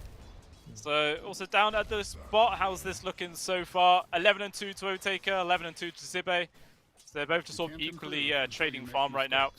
Obviously, we can't ignore the fact that the Brewmaster, probably one of Zibe's favorite heroes, able to perform effectively. And look at this, just running straight at the two of them, perfectly placed with the Brambles as well. Otaker in danger, trying to trade with Zibe, but not enough. And it is actually a free kill on Otaker of all people. So nice little grab there for Nemiga. You're gonna need a level 2 of Leech Seed, so that when he does that, you are able to get a little bit of health coming back for you. But losing your carry, a bit ouch for Nemiga right now. Especially because Unit, he's fine. And stacks could be a big deal in this game, because one side has a TA, the other side has the Sven. So you have to make sure that, you try to find if the enemy has stacks, and you try to protect yours if you make any. And sometimes the safest option is just not to make stacks at all. You're like, alright, let's not risk it. Yeah, that's definitely true. But meanwhile, down bottom, LeBron, he's in a small bother himself as he also gets ran down. 2 kills now on the board for Zibe. He's having a really, really nice start here to his game. Having pretty decent amount of CS, 2 kills on top of that. If he carries on this route, we'll start to see him become a real pest with the side of Marsbet. He hasn't yet queued up anything. We oftentimes decide like you go Hand of Midas to Radiance, or you go to Spirit Vessel then Hand of Midas. It's just the Hand of Midas that's the difference. In this game, you're up against what? Primal Beast is pretty good. The rest, not the best Spirit Vessel game. Yeah, I agree. Does he even bother to do that? Does he just try to go for like a fast Radiance or something like that? Who knows? There's plenty of variance in the build for sure. Meanwhile, up top, well, looks like poor old Jeezy steps a little bit too close there to the old upheaval. Slow to a crawl, ends up being a free kill for Unit. And there's literally nothing that Mixer can do. The upheaval, man, is too strong against this guy. Yeah, it is. I mean, this is the exact problem we thought was going to happen, right? This is why we're saying, like, Warlock is going to be picked up because it's just too damn good against the Primal Beast. Yeah, you can Onslaught away, but no, you can't. You always have Onslaught available. And Mixer, he's going to be alright. Yeah. I mean, he takes a lot of damage, but the Fatal Bonds onto the creeps, the AoE damage, man. He's actually just forced to run all the way back. Oh, he's fine. Yeah, so here's the thing. Imps, it says the Aghanim Shot improves them. It doesn't tell you anyway. Like, they move faster, do more damage. Like, what exactly happens? Oh, here it comes. Oh, the Imp! If it was a tiny bit faster, that explosion would have landed and probably would have been the kill. You know, it's because they weren't improved, Otomo. With the Aghanim Shot, exactly. Yeah. The improvement that we have no idea what it does. Do you know? Nope. Not a Scooby-Doo, mate. I ain't got a clue. We'll find out one day. It's probably like they have 10 more movement speed or something like that. I don't know. What is the power? It says it upgrades the power. Like, what the hell does power even mean? I mean, I imagine damage seems to be the right one, but it's like, there you go. It's the power. Power. Well, the power of all imps. I guess, yeah, the explosion damage then is just more. Who knows how much. And while mid lane is the one that you can say that Marsbet is having a good time in. A little bit more CS advantage. Oh, they're going for Malrine though. Yeah, LeBron moves on in right now, and Moby using quite a lot of his mana to commit for this kill, but they just turn around with the Echo and a quick whack to the face. Down goes Moby. And this is what I'm saying, you know, he gets caught out without those resources. Nice Fisher block as well. Can LeBron get himself out? The answer is affirmative no, as it is a double there for Malrine. And Jeezy, okay, he's going to be fine. There's no Fisher, but yeah, this is already popping off now for the Earthshaker as well. 2,000 gold lead for Nemiga. And just when we were saying the CS was favoring the Storm Spirit, they go for this attempted kill and hurts them out. No deny also. What teamwork, you know? Malrine is like, he wants to make sure that the enemy ward doesn't get denied, so he throws out the fissure. That's why these guys are pros, you know? It's like these small things, they really do add up. Yeah, 100%. And they are just clearly showcasing as well why these guys dominated the group stage so handedly. Like, as you mentioned earlier, they dropped a single map out. Yeah, they do definitely feel just the best team by a mile and a half. And it's going to be down to Marsbet whether they can pull some magic out of the hat and try and turn this game around, because already, man, 3k gold behind it, just 7 minutes in, all 3 cores of Nemiga top of net worth. That's not easy. No, it's not. And you're kind of relying on the Primal Beast to also have a good game, because he's going to be, you know, Mixer has to make a lot of space for his team. and not the easiest thing when you're this far behind. But he'll get there. He'll get there. Yeah, eventually. I mean, as you mentioned, the Warlock's fantastic against him. The Bramble Maze as well from the Dark Willow is great against him. So yeah, it's a super difficult game for the person who needs to make all the space.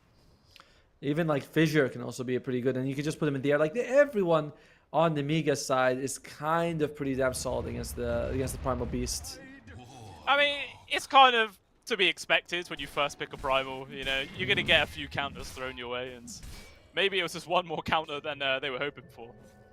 Unit, he leaves a creep, and it's just like, alright, that one's not worth my time, and goes back to farming top side.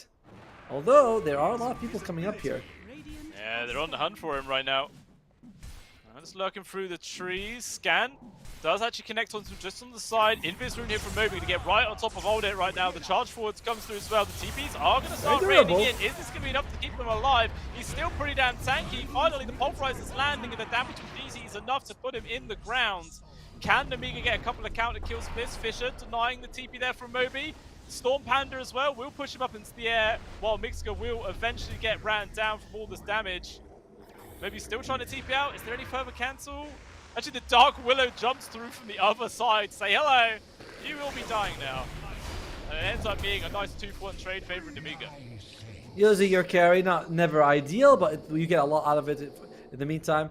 Although Marsbet, they were farming. You know, Nemiga had to bring everyone for that situation, so it's not too bad. Hellscream? Damn, he's out. Yeah, quick meld to the face, gets a free kill there for Otaker. Even Mixer makes the rotation here. They're trying to get on top of Zibe. Obviously, he has no Brute Split left to get away from this one. A couple of melds to the back, and it will actually be a double there for Otaker.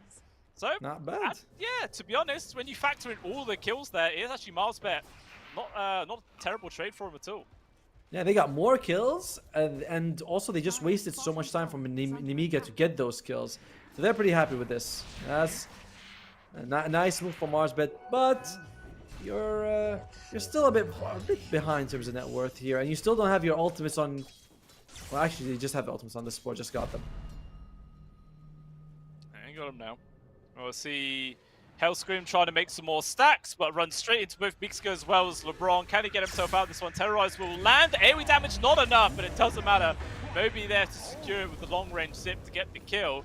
Now the rest of Nemiga are starting to turn up. They want to take this fight. There is an Echo Slam available from Maureen. And it looks like the call from Milesbet is just to sacrifice the Primal Beast and everyone else get away. And eventually the Primal will fall. I mean, they did scout out these stacks though. Is there any way Milesbet can try and contest them before they get farmed? It's kind of scary. You're up against Echo Slam and Golem. That is going in there could be a death sentence. You'd love to be able to get a couple of pickoffs, then go for it. Like fight around the area, and if you can pick off, then it becomes an option. But going up there, 5 people against 5, no. Yeah. Just let it go. It looks like Pantomim's also going to be able to get one more stack off as well. Make sure the stack is extra big. Oh, actually, never mind. Olnit's going to do himself. Actually, I think they missed the timing. I think so too. Wait, did he get it?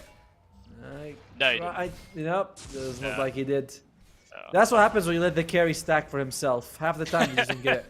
No, they don't know the timings. You know, the easiest thing is just when you have a Dota Plus, just press Alt. Tells you exactly when to do it. So easy. Although it doesn't take into account if there's like 3 or 4 stacks, because then they start bumping into each other. True. And you're like, come on guys, move it. So you have to do it like a second or 2 earlier when that happens. Overall, Marsbet is doing a good job of stifling that bleeding that was happening to them. No kills going out, getting a few good engagements all over the map. Keeping towers alive. I think all their towers are actually still alive now, which is very nice for them. Yeah, I mean, LeBron is actually level 7 at 12 minutes in, which is pretty good. So for the position 5, got 3 points into Living Armor to continuously heal up those towers. It really is making sure they don't lose too much. Meanwhile, Echo gets dropped from Maureen to secure this kill to Mixka, blows him up immediately. Very nice free kill to get there. That does mean Echo is down, which means that Marsbet, there's one less obstacle if they decide to go for the stack, which unfortunately has already been taken. So you can still take a team fight though. They do have a smoke on 2 of their heroes, the Skythmage and the Storm. They want to find someone. Meanwhile, for Nemiga, they say, let's go bomb. We want to commit heavier for this tower. Yeah, LeBron is just constantly making sure the shove can't go through, just throwing out the Nature's Grasp on the creeps and everything. He is slowing it down quite a lot. The question is, if Nemiga do show themselves to start shoving this tower, do Marsbet try to TP and defend it? Dire are scanning. Such team fight from Nemiga. Feels very scary to take a 5-on-5 right now, no matter what you do. You know, it's like, do you really want to go up against Chaotic Offering and Brewmaster Split? And then at the same time, what do you have on your side? You got Treant's ultimate? That's kind of it. Middle tower I think trading would be better, just hoping that you can delay the tower. They've been doing a good job of delaying it for now. Yeah, it looks like Nemiga have already sort of given up on that, and they're starting to spread out a bit more, drawing many lines on the map to run up towards the north side by the looks. We'll see who they do find, where obviously Moby's actually farming up a few camps around this area, as well as Jeezy and Mixker as well. So they're just making good use out of the space being provided. And as a result, you know, it's been sat at this 2k gold advantage for quite a few minutes now. It's not really grown anymore. Which is good for Mars, but the thing is, late game is favoring Nemiga. Like, it's good that that things aren't getting worse for Marsbet, but in draft-wise they are. And well, that's the guy keeping the towers alive. Yeah, he stepped just a little bit too far forward. Olnett came in with the stun, and that was it. He was just dead. And all that effort of keeping this tier 1 tower alive is just immediately undone, which is very unfortunate. And even going to be able to TP mid to make sure the push from Mixer isn't there on the mid tier 1 as well. To be fair, he kept it alive for 14 minutes. You know, okay, good job, LeBron. top tower is under attack. It's very true. And Do what he can. that is a difference, right? Like, that's a big deal that you're able to limit their aggression a little bit for a few minutes just by keeping those towers alive. It's one of the reasons why we see Treant being picked up and why I really like the hero.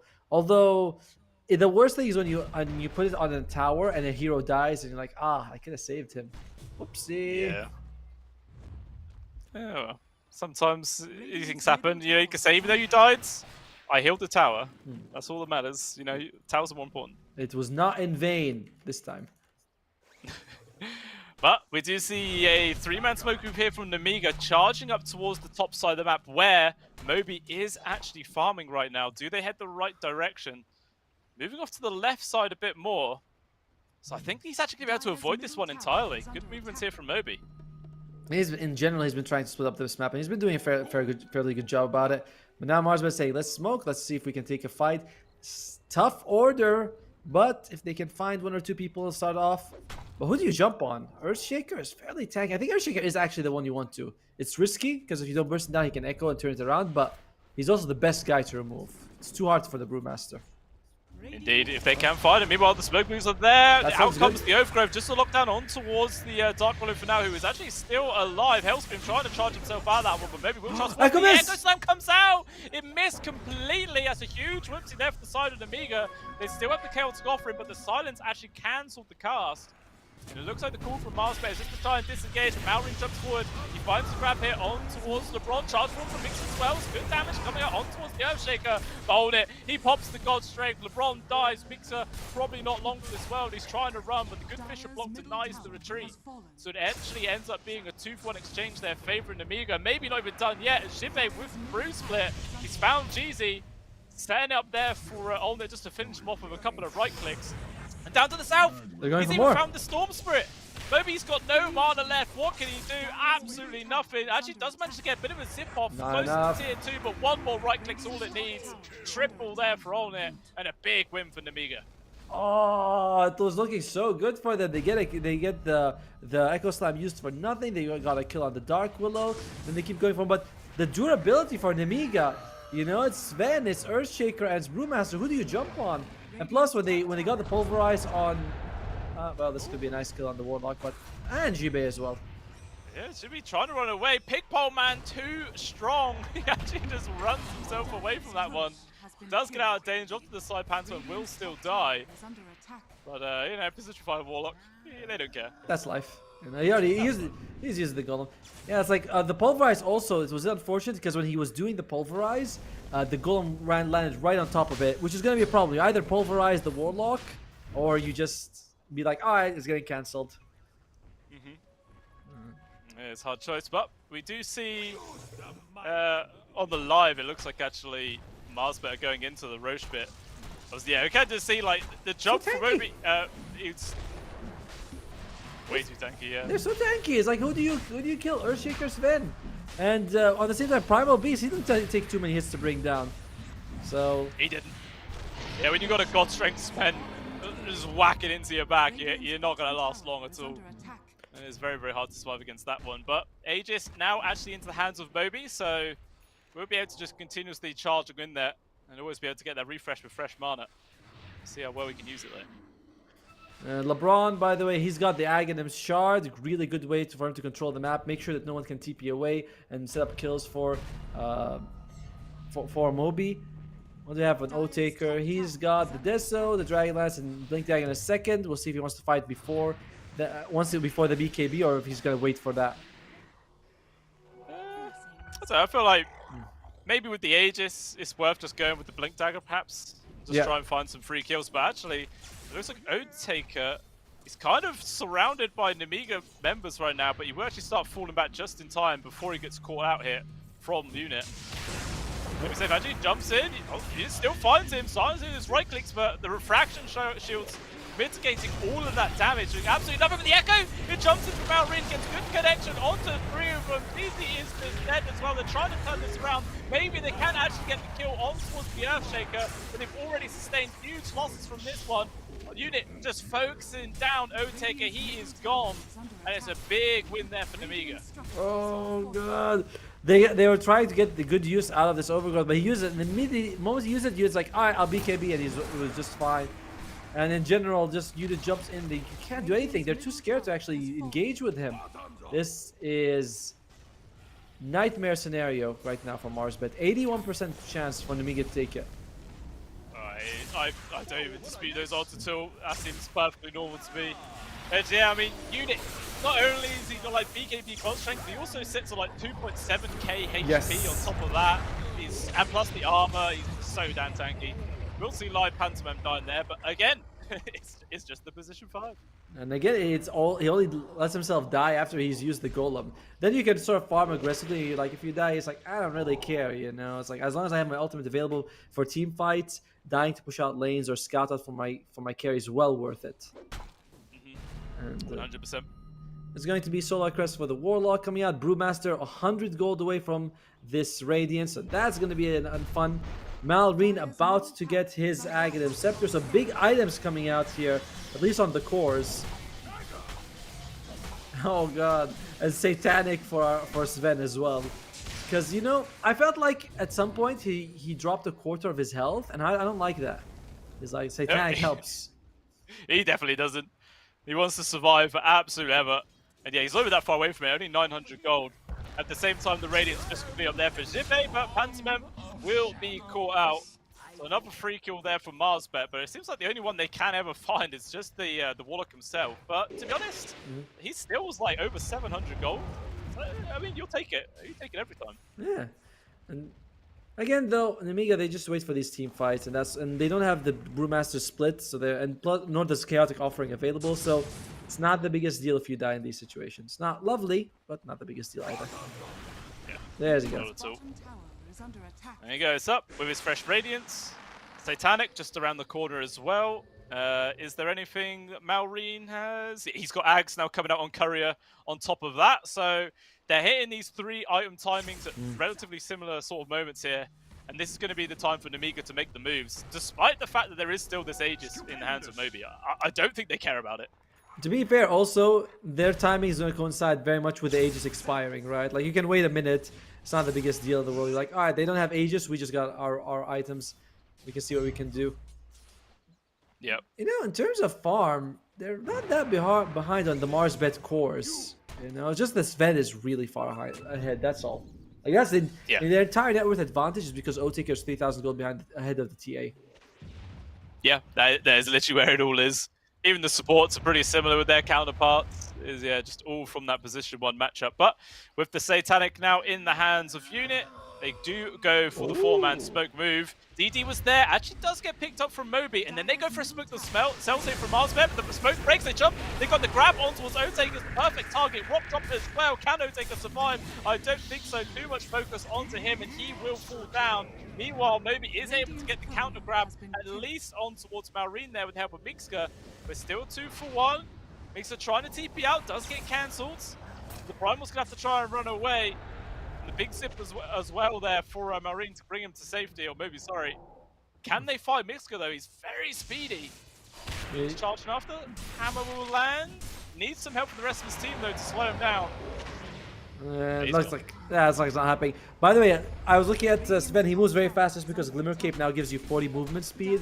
With the War Cry, he was able to cut that distance as well.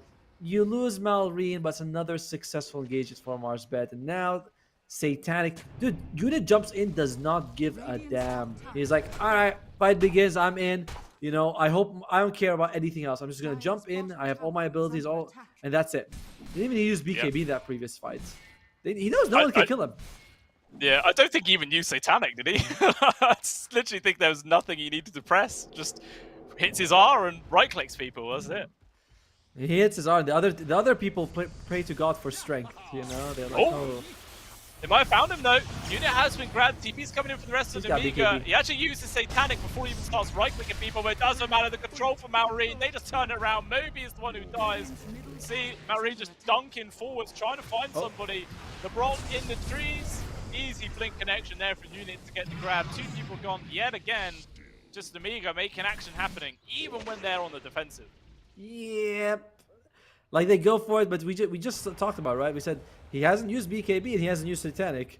So I don't know why Marsbet thought they could bring him down or even try to commit for that fight. It's just not worth it. And it turns out BKB and immediately he's just fine.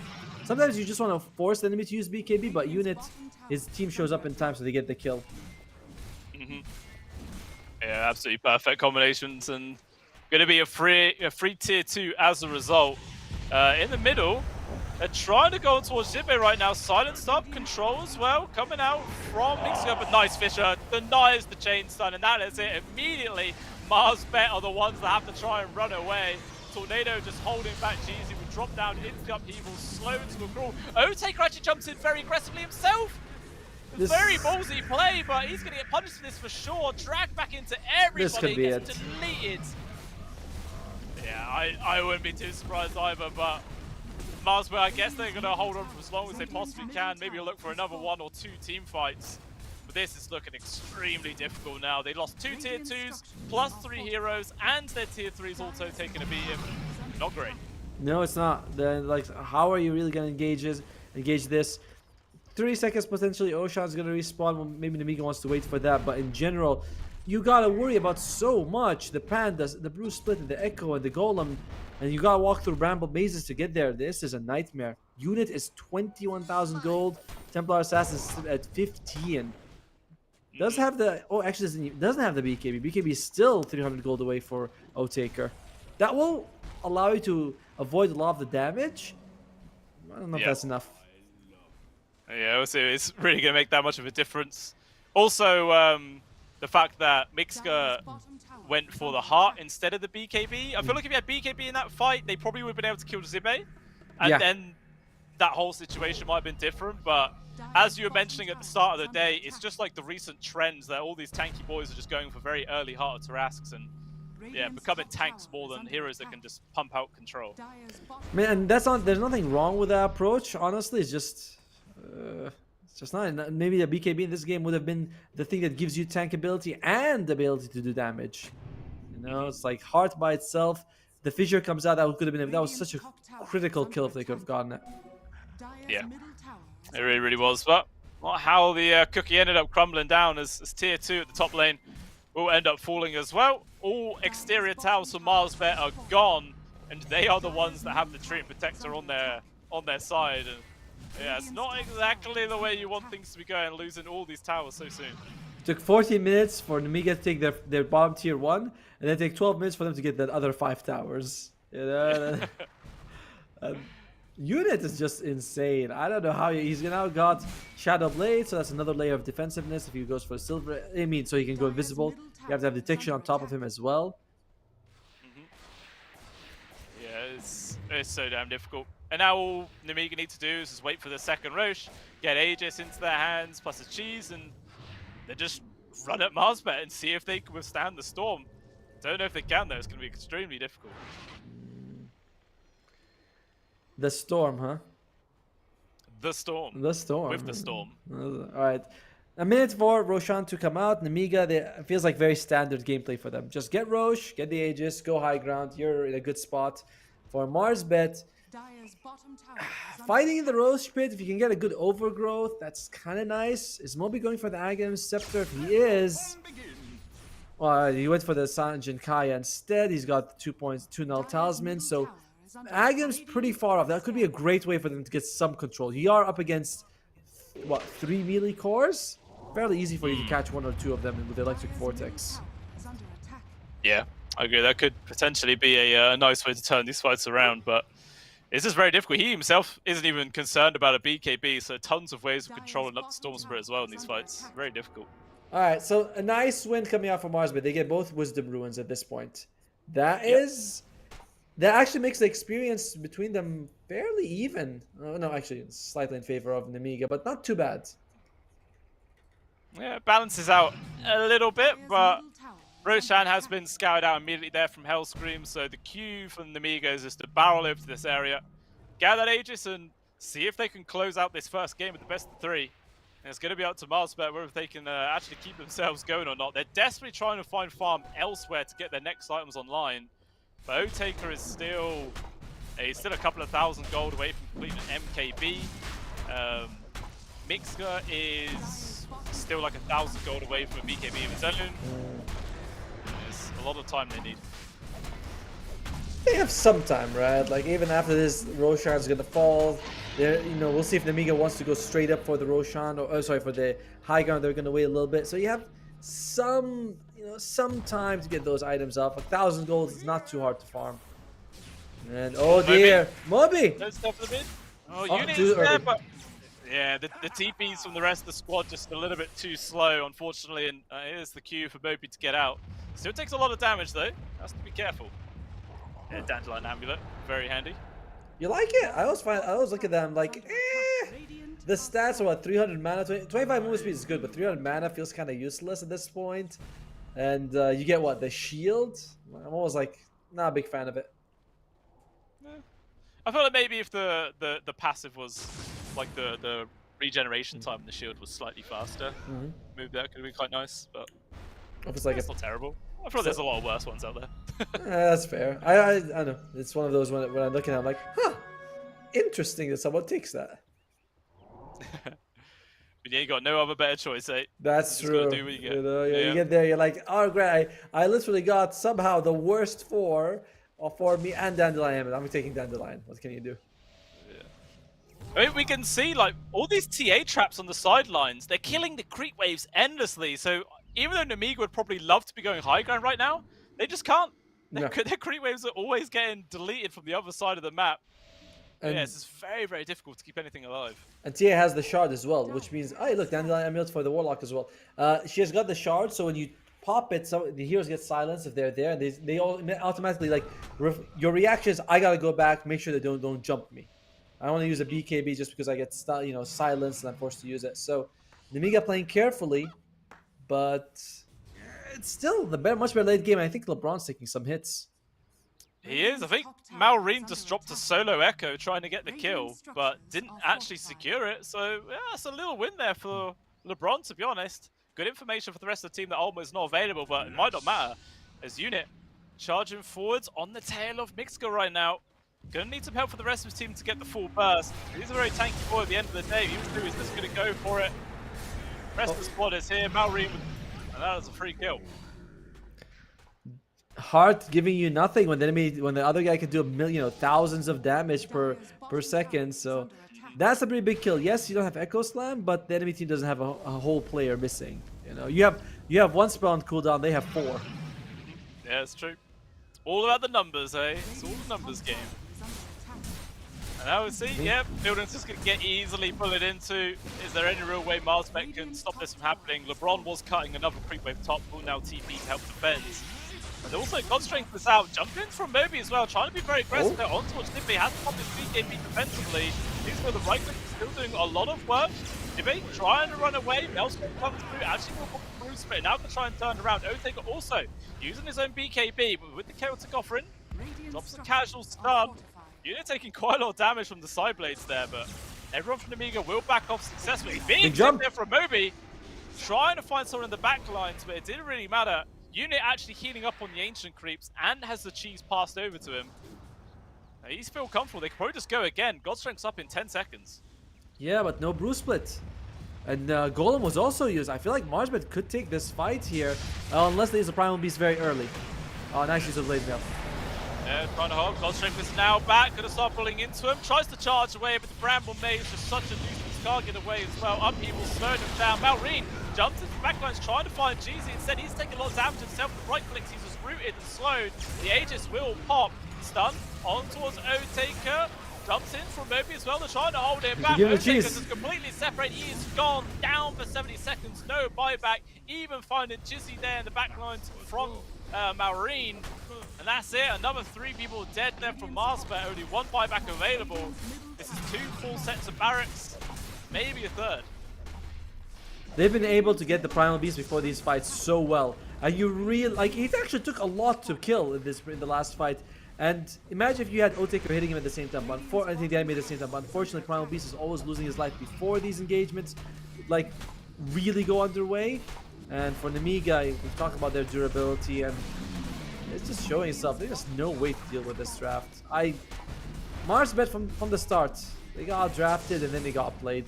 Yeah, it's an extremely difficult game to win from the get-go, and now it's just even worse. Moby jumps in, trying to make some cute play happen, gets a lot of damage, survives by the skin of his teeth, will retreat. Mystico forced the hold back, actually charges forwards, gets the connection on towards Zibe, pushes him away from the Mystic Flare.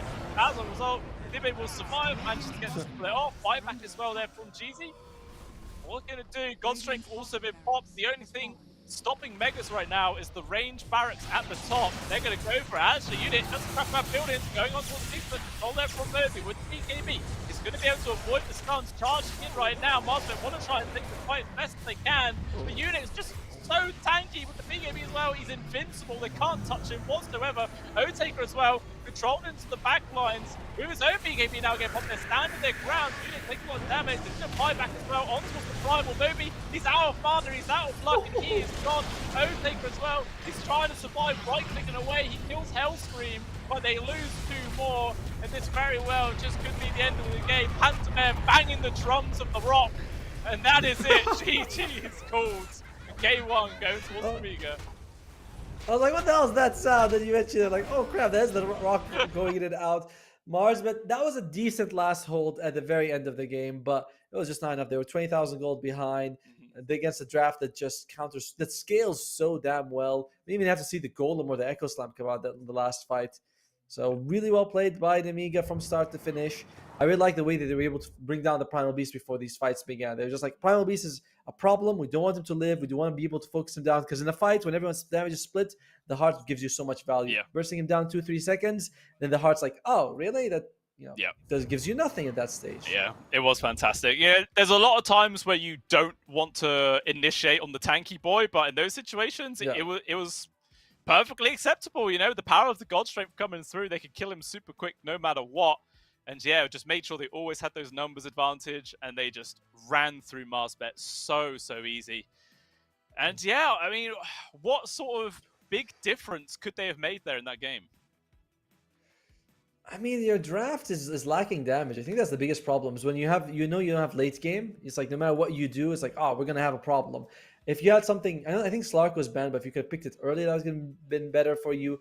You also picked the TA early. Now you're gonna have to fix. If I put it mid, I need to pick a carry that doesn't do damage. It's like a life sealer who's kind of in the front line. The TA pick forces you to draft in a weird spot because you can't take TA and like Zeus, who will give you damage but also needs to farm. So the TA pick came out a bit too early for me. Yeah, well, we'll see if they're going to make that same mistake again or not. Who knows? Who would you think would be your choice of MVP for that game from Nemiga? I mean, it has to be Unit, dude. The guy jumps in every time, and he has Satanic BKB God Strength. And every team looks at him, they're like, "Oh God, we can't move. Everyone move. We can't do anything to him." Yeah. So I think that Unit, he absolutely deserves it. So well played by him. 16-1, I think, something like that, which is pretty wild. 16-1-11. He did 39,000 damage as well, miles ahead of second place. Yeah, he was he played it to perfection there, and it was just a real solid game coming out from Nemiga. And Loka mentioning, it just shows why this team was the king of the group stage, destroying everyone, and they are continuing that trend right now. Now we'll see if they can continue in game 2, though. Marsbet, that game 1 was a bit tough for them, but we'll see if they can come back in game 2. Hopefully with a draft that is it makes a little bit more sense. But for now, we're going to take a little bit of a break, and then we'll come back for potentially the last game of the series.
You told me I'm your anchor, I told you you're my pole. Through the wind and fire we try to hold on. We build this ship together, searching for a home. Despite the storm that hit us, we are still on board.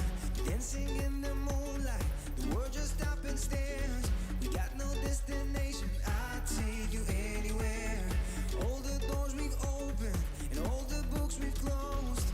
Words just come together, story that we never told. So far safe for my own. You said just keep holding on. If you're about to break, I'll always be your captain. From our failures we have grown. You said just keep holding on. If you're about to break,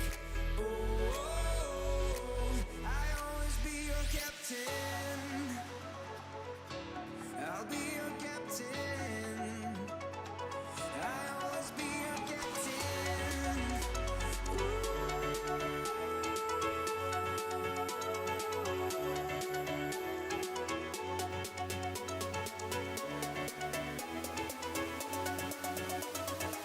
I'll always be your captain.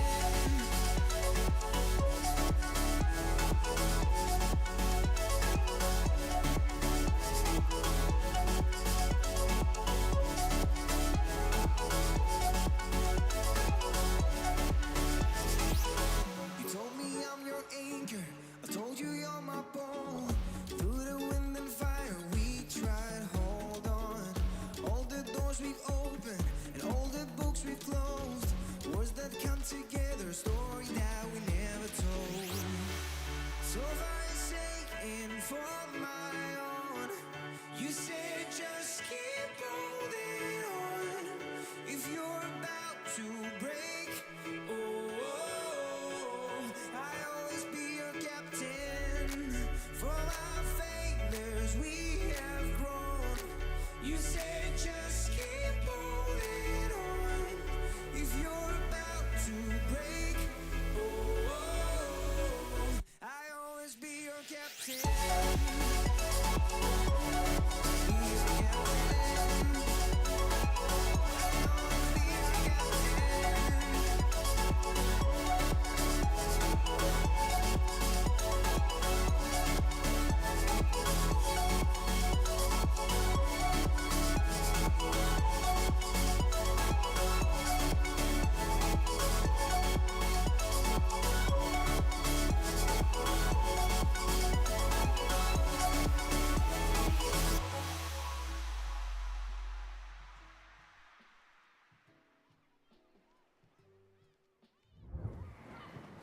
Oh, esport. You and I have come a long way. It was such humble beginnings. As As we gathered in small groups, we were professionals right from the start. Passionate, organized, and ready to rumble. We dreamed big, and surely enough, our parents supported us at every step of the way. Didn't they? Fired up by all this love, it wasn't long until we caught the scent of competition. To be honest with you, it wasn't always that easy. Joe here, he had to take on 2 side jobs to afford playing professionally. It's gonna get better, Joe. Fist bump. Some of you dared to not even call this a sport. And look where we are today. An endless stream of esports events every year. Bet you didn't see that coming, Mom and Dad. And you know what? We have been with you every single step of the way.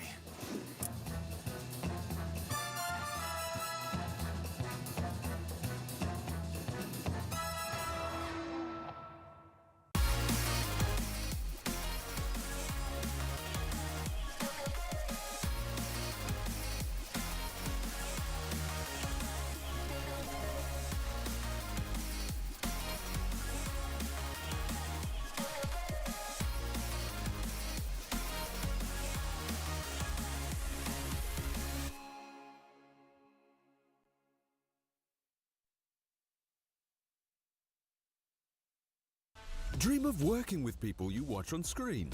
Exclusive esports opportunities handpicked just for you. Candidate profile to raise above competition. Let 10GG handle routines. Make a step towards your dream today.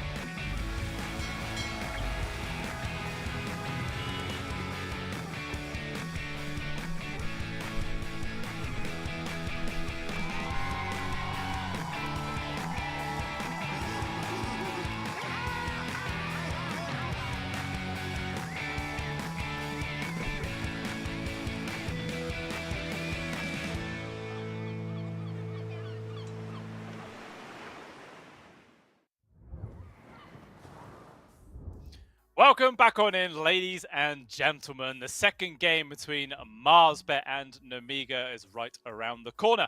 And obviously, as you just saw, Namiga did win that game number 1 pretty one-sidedly, didn't they, Otomo? Yeah, they did. It was just like, I mean, you saw that they picked for these tanky heroes with the Sven, as well as the Earthshaker, and of course Primal Beast that you couldn't bring down. And look at the other side, it's like Storm Spirit, TA, as well as Primal Beast. There's just not enough damage to deal with them. We were hoping to see. I remember I mentioned in the draft, I was like, I would love to see a Phoenix for percentage damage. I would love to have seen something like a Slark come up. And my God, the worry in your eye, something crashed, didn't it? No, I just remembered that I wasn't actually in the slot I was supposed to be in. So I was like, oh, better quickly jump in there. I made it, mate. Don't worry about it. We are safe. You should have seen yourself. You're like oh, God, what's happening there? Like, whoops. There you go. We're in, mates. Don't worry about it. The game will be coming up. But yeah, I agree. They sort of had some game plan that they had in mind there from Marsbet, but it didn't really mesh well with what Namiga had planned, and clearly their one just worked fantastically well. Like they had a 3k gold lead by 8 minutes, 7 minutes, something like that. They just held on to it. Just really fantastic plays in all of their lanes. Unit smashed the top lane. Maureen had a fantastic time in the mid, and Jibe had like 2 kills as well at the start of his lane, taking down both Otaker as well as LeBron. So yeah, just everyone had a great game, and we'll see if they could do it for a second time. Marsbet, they did a good job of stalling the game out. You know, they had the Treant Protector keeping towers alive. We can see that the Storm Spirit was also like pushing out the lanes as much as he can, but you're also stalling out when your draft is weaker. So stalling, you're kind of not losing now, but the loss is still gonna get more and more likely as time goes by. Yeah. But that is game 1. You know, that is the past, and we look only towards the future here at Pinnacle Cup. So let's look at the draft. and see what we're working with in game 2. The future is now, and we'll see what a tool is going to be adjusted. Once again, Namiga dropping their opening ban to that Dazzle. Like, I mean, in a way, for Moby, you got to feel kind of happy about that. Like, wow, my Dazzle was that good; it warrants opening ban 2 games in a row. Yeah, but at the same time, like, you're sad that you don't get it. Yeah, and the Invoker as well. Jeezy had a great Invoker performance, so that's gone from them. Marsbet, what did they ban out? They say, yo, Sven was a big issue. They decided to get rid of it. Okay. I mean, he is pretty much, well, he is one of the 2 S tier carries, in my opinion, along with the PA. Yep. Gyrocopter's like, keeps feeling like he's falling more and more off, not as impressive as he used to be. Marsbet immediately started off with the Primal Beast. I believe that's going to be Mixa's hero. Seems like he's a big fan of it. And to be fair, when he was didn't happen very often, but when he was able to survive the initial barrage of the fight, he was able to take a lot of attention from Namiga. He was, yeah. And just unfortunately, there was just too much damage to tank through. But Namiga do mix things up by going for first pick of the Muetta. And yeah, this hero is just everywhere now, man. Absolutely everywhere. She used to just be not in this game at all. No one even was on their radar of possible picks. But yeah, I'm loving the fact that she is all over the place. I mean, I think we've only seen her once as a support every other time she has been a carry, but you know that flex is there at the end of the day. Yeah, Narman picked it as a support, and he went like 14 kills with it. So, but yeah, apart from that, it's always been a picked up as a core. And dang, I was gonna say Marsbet, they could benefit from a Slark, but Slark is banned, so now there's still a Faceless Void in the pool. Which Namiga immediately is like, oh, Faceless Void, pick a Vengeful Spirit, just so that, you have to chrono at least 2 people to get value out of it. Yep. But if I was Marbest, I still think that Faceless Void is a very good option for you. Yeah, well, despite the fact that the Venge saves could come in at any point. Yes, it's like, it's going to come. I mean, you could just pick like a Life Sealer or a Juggernaut or anything. It's still going to come out at some point. Yeah. Like, the save is a save. It's going to count to everything, but... True. I still need something. Yeah, that's very, very true. But the hero of choice to overthink, well, for the second phase is the Nature's Prophet there for Marsbet. So we'll see if that is going to be into the off lane or not. Only time will tell. Well, for the position 4, not position 3. Yeah, because it's very likely that it's going to go to Mixa and the Primal Beasts. So Nature's Prophet is going to be either the 4 or the 5. So Nature's Prophet is either going to be the 4 or 5. My bad. I think LeBron is more likely to play it, but we'll see what they're going to go with here. If you want Faceless Void, I don't think you have to be worried about it being snatched by Namiga. Yeah. So you can wait. So maybe you can want to take something that can combo with it, like Snapfire or a Phoenix now. Yeah. Taking a Phoenix does open the Snapfire for the enemy side, though. That is very true. I think I'm always happy to see a Snap paired with a Primal. Feels good in the lane, but they do decide to go for that Phoenix grab, as you were mentioning. So we'll see if Namiga want to go for that snap counter to the egg, or whether if they just don't care about it, maybe go for the highly prioritized Centaur, and then when the egg comes, you just stampede away, disengage every time. No, you have to. I feel like Snapfire is very good right now. Great against the Sprouts, great against the Phoenix. Can move people away from the Primal Beast when he's about to like sort of grab them and stuff. Like, I feel like it's really good. You might also be cooking someone just as the Chronosphere. I'm already assuming it's going to be Faceless Void, but just as the Chronosphere lands, you get that little bit of extra distance. I like it. I like a lot if they go for the Snapfire right now. Just with what they're up against, it's still good. Yeah. The hero of choice for Namiga there was the Tide, so got themselves a nice beefy frontliner, brings a good amount of team fight to the table as well. It seems quite an early Tide pick in a way, but I guess they have to pick both the heroes now anyway, so it doesn't make much difference. So yeah, looking for their position 4 to actually pair up with the Tide in the lane. Anything jumping out? Snap. Just the snap. Yeah, it gives you good minus armor as well. Not that Morta cares about that, but still, it's pretty solid. Actually, the minus armor from Namiga is pretty impressive, right? You got the Venge, you got the Tide Hunter, you add the Snapfire on top of that, you can get early Roshans. Yeah, that's very true. Let's see what they... Yeah, I wouldn't be too surprised to see that come out at all. Still a minute and 30 seconds off their reserve time to work with, so plenty of time to see if that is what they want to actually secure in the end. But are you pretty still damn convinced that it's going to be a Faceless Void as their 4th pick? Kinda. Yeah. There's the Snapfire.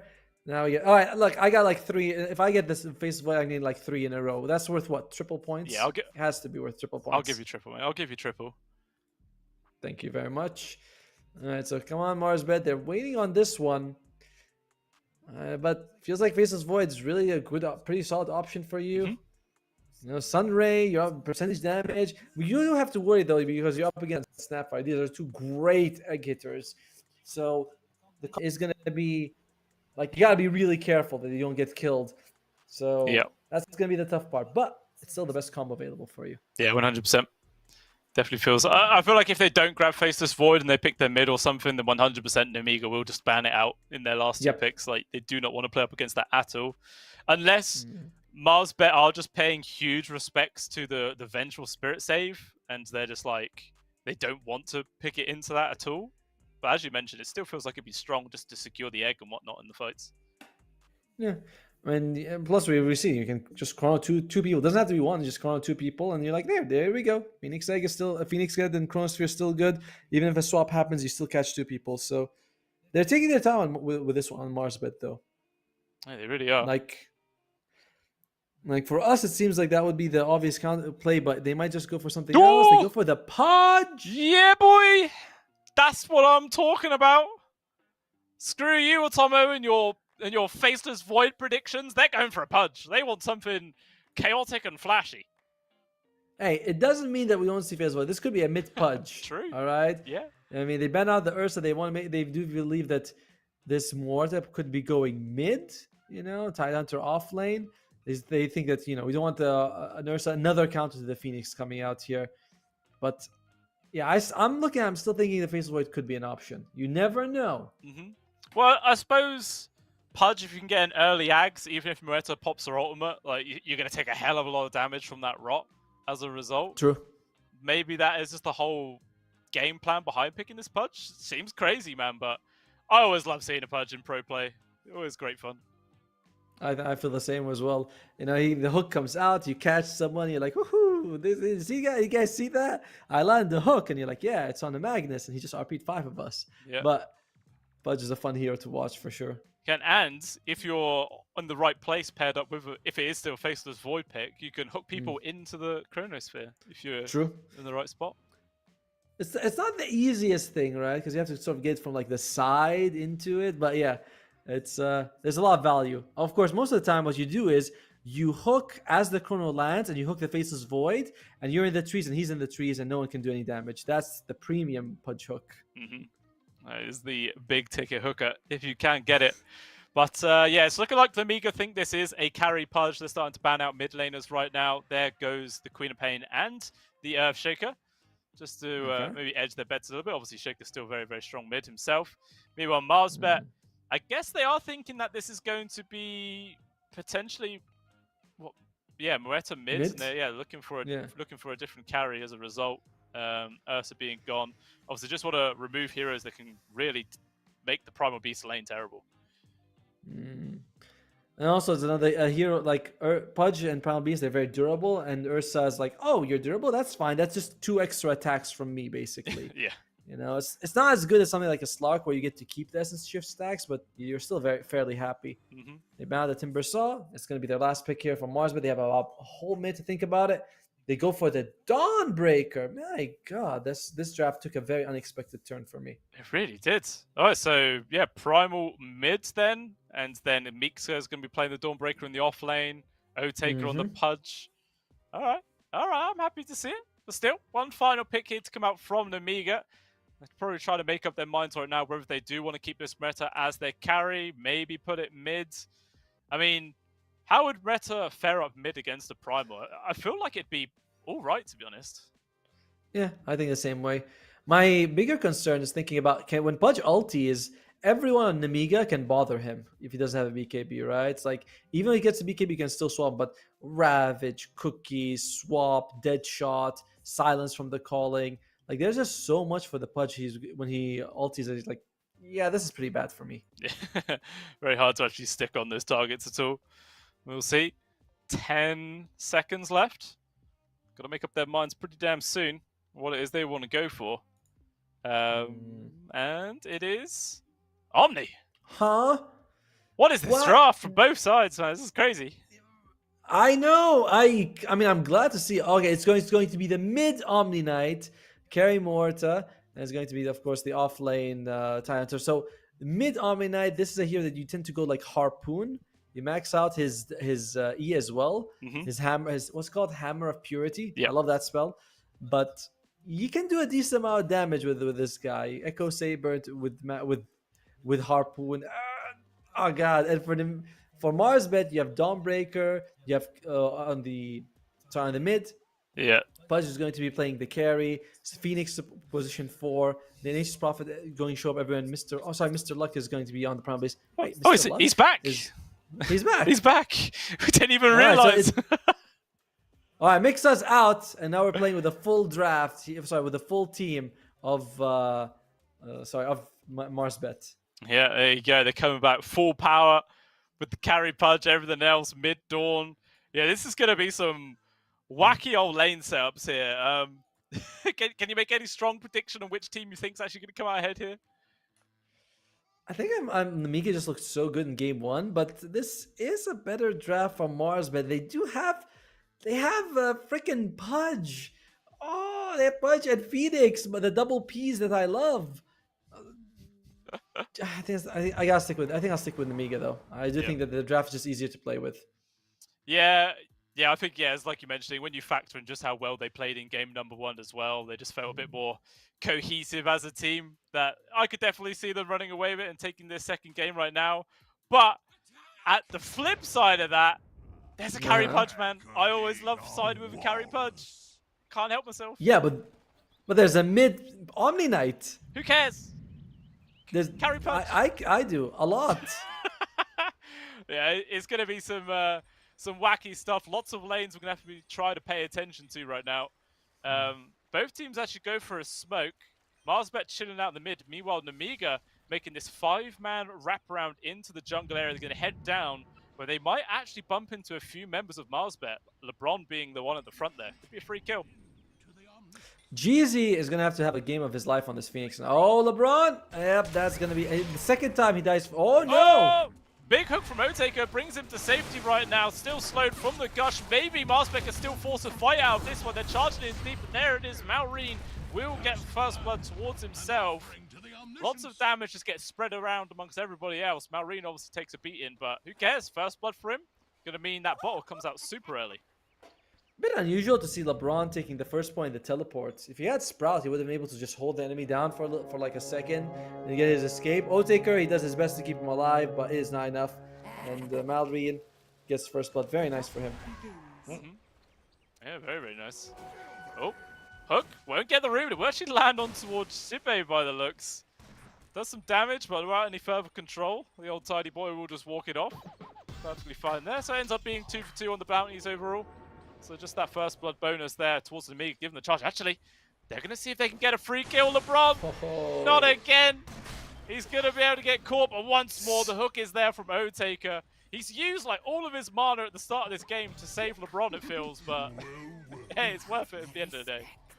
I like how LeBron's like, let me die. Otaker's like, no, not this time. No, not again. And a bit unfortunate for them. But anyway, at least, so it's going to be the mid Dawnbreaker, the off-lane Primal Beast here. I like how holy they both look. You know, they both got giant hammers. They both got like some sort of angelic theme going to them. In the lore, don't they both serve the same god or something like that? I don't really know. I don't know either. But you know, if angels are gonna look like one of them, I hope they look like Dawnbreaker more than they look like Omni Knight. I don't know. Some people have got a thing for elderly men in suits of armor. You know, not saying me.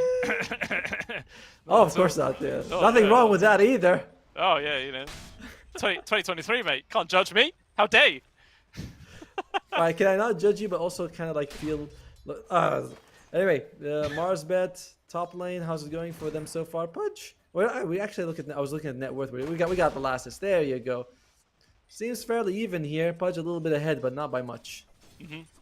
Yeah, he's still just doing fine. Obviously, took a while just to passively regen up all of his mana. I mean, do you think there's much aggressive potential for a Pudge and Nature's Prophet to actually actively look for kills? if you can sprout someone in, maybe, but I feel like, but it's much easier for the Tidehunter, the Snapfire, once you get like level 2 and 3 with the Cookie, with a midpoint little Shredder as well, with the combined with the Gush, like lots of slows and minus armor from these two. So I'm favoring Nemiga in the top lane by quite a bit. Yeah. Looks like their bot lane is also going quite nicely. Mr. Luck's been taking a fair old amount of beating. Obviously not like the Mueta Tusk combo we've seen a few times where he can pump out a lot of damage, but I think there's even still a lot of potential from Mueta plus Avenge to really dish a lot of hurt here.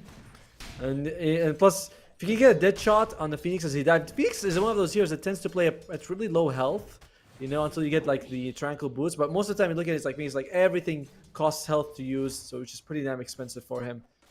But this double range, not fun for Mr. Luck. It really isn't.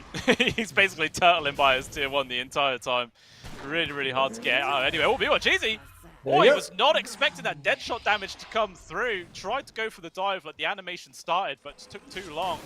Ends up being a free kill for Pantsman. Very nicely done. Meanwhile, up top, Hellscream takes a bit of damage. Will be fine. Otaker even managing to pick up the Lotus himself. Let's secure that. It's nice to have the Lotus, but you'd like to get a little bit of aggression going here from Mars, but you also have to be very careful. You know, you go in top, you try to get a kill, and it's like Cookie safe. Tidehunter's kill is very durable.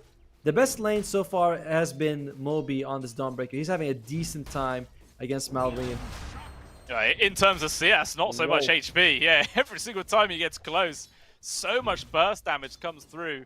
He doesn't even have any bottle charge or anything like that left. Very, very hard situation. Meanwhile, down bottom, Mr. Luck will die, but there is the immediate trade afterwards to kill unit there. So, not a horrendous trade for Basel at the end of the day. But up top, Hook, Otaker does land to Sibbe, gets a couple of tower hits through, but even still, Tide is extremely tanky. Yeah, it's a good rotation by LeBron, making sure they get something for their trouble, get themselves on the board. But Jibe, he's got the Ring of Health, so if all this harass, it's not completely useless. It's just, you know, within like 30 seconds, he's going to be back to full health on the Tidehunter anyway. Radiant's middle tower is under attack. I'm excited to see what Malrine builds. If it's just going to be the Echo Saber, if he's got something special. Same thing with Moby on his Dawnbreaker. It's always fun to see these heroes being played different roles because they're so damn flexible. Yeah, I'm kind of feeling like it's going to be the fast Harpoon, right? And just constantly run at people, get the double whack with the Ag Shard, and yeah, supports just vanish in seconds against that. Agreed. I like that. I like that as well. Just be on top of them. It's nice to see when the priest can do damage. You're like, no. Now it's my turn.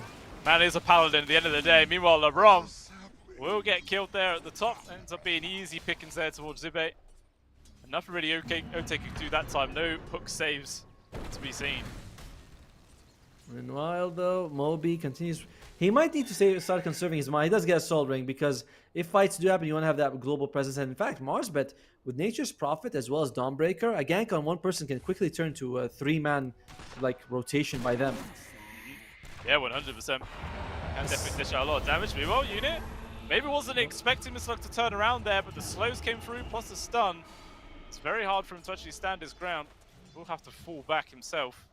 But yeah, they have to go be wary, you know, the rotation from the Nature's Prophet could come in at a moment's notice and look for those 3 kills.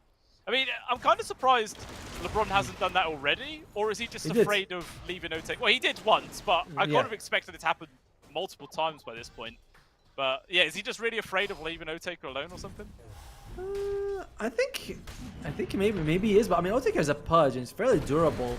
Like I think he just hasn't. The problem is they haven't had an opportunity. Like where was he gonna go? Bottom lane has been pretty much Mr. Luck has been suffering. Mid lane has been just full health for both mids. So it's not that he doesn't want to do it. It's just that he hasn't had the chance to do it.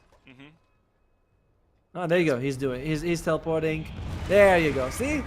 There you go. Ask and you shall receive. And they will manage to run down unit underneath the tower. Even Moby getting involved, but the multiple TP's coming from the rest of the Nemiga. They want to try and force down this fight. Hellscream will be traded off as well. 2 for nothing, but the quick turnaround, the burst damage comes through there from Malrine. Gets the easy kill.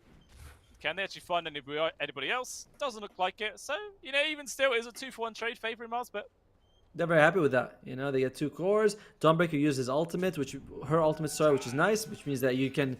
Like when you're dead, you don't feel like, oh man, I should have been somewhere else. You already used it, it's on cooldown. And no ultimate for Malrine. He wants to max out his 2 offensive spells instead. Alright, I'm cool with that. I feel like when that Ice Frog nerfed Hammer of Purity too much, it was a great spell, 10-second cooldown. It was a great 1-point wonder for support Omni. They put it at 16.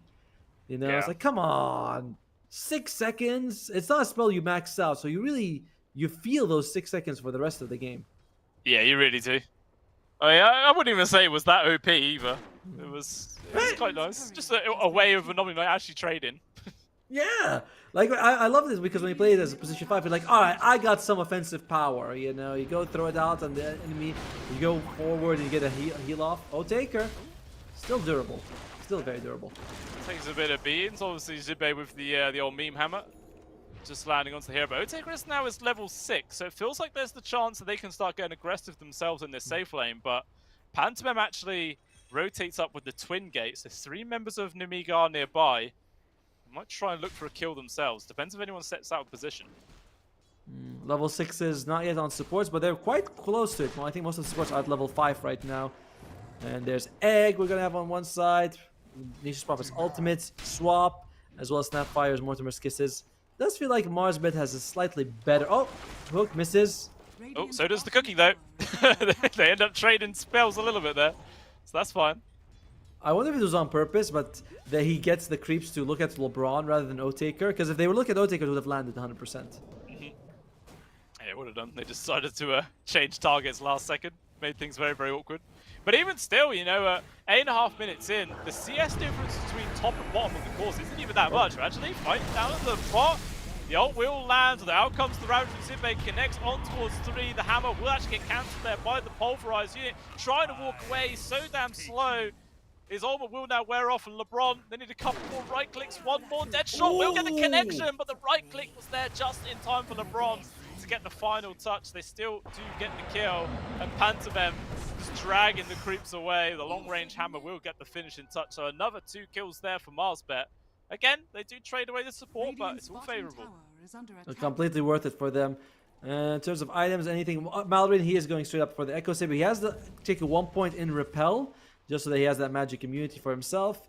And apart from that, Snapfire is going to go for a straight up Guardian Greaves mid lane.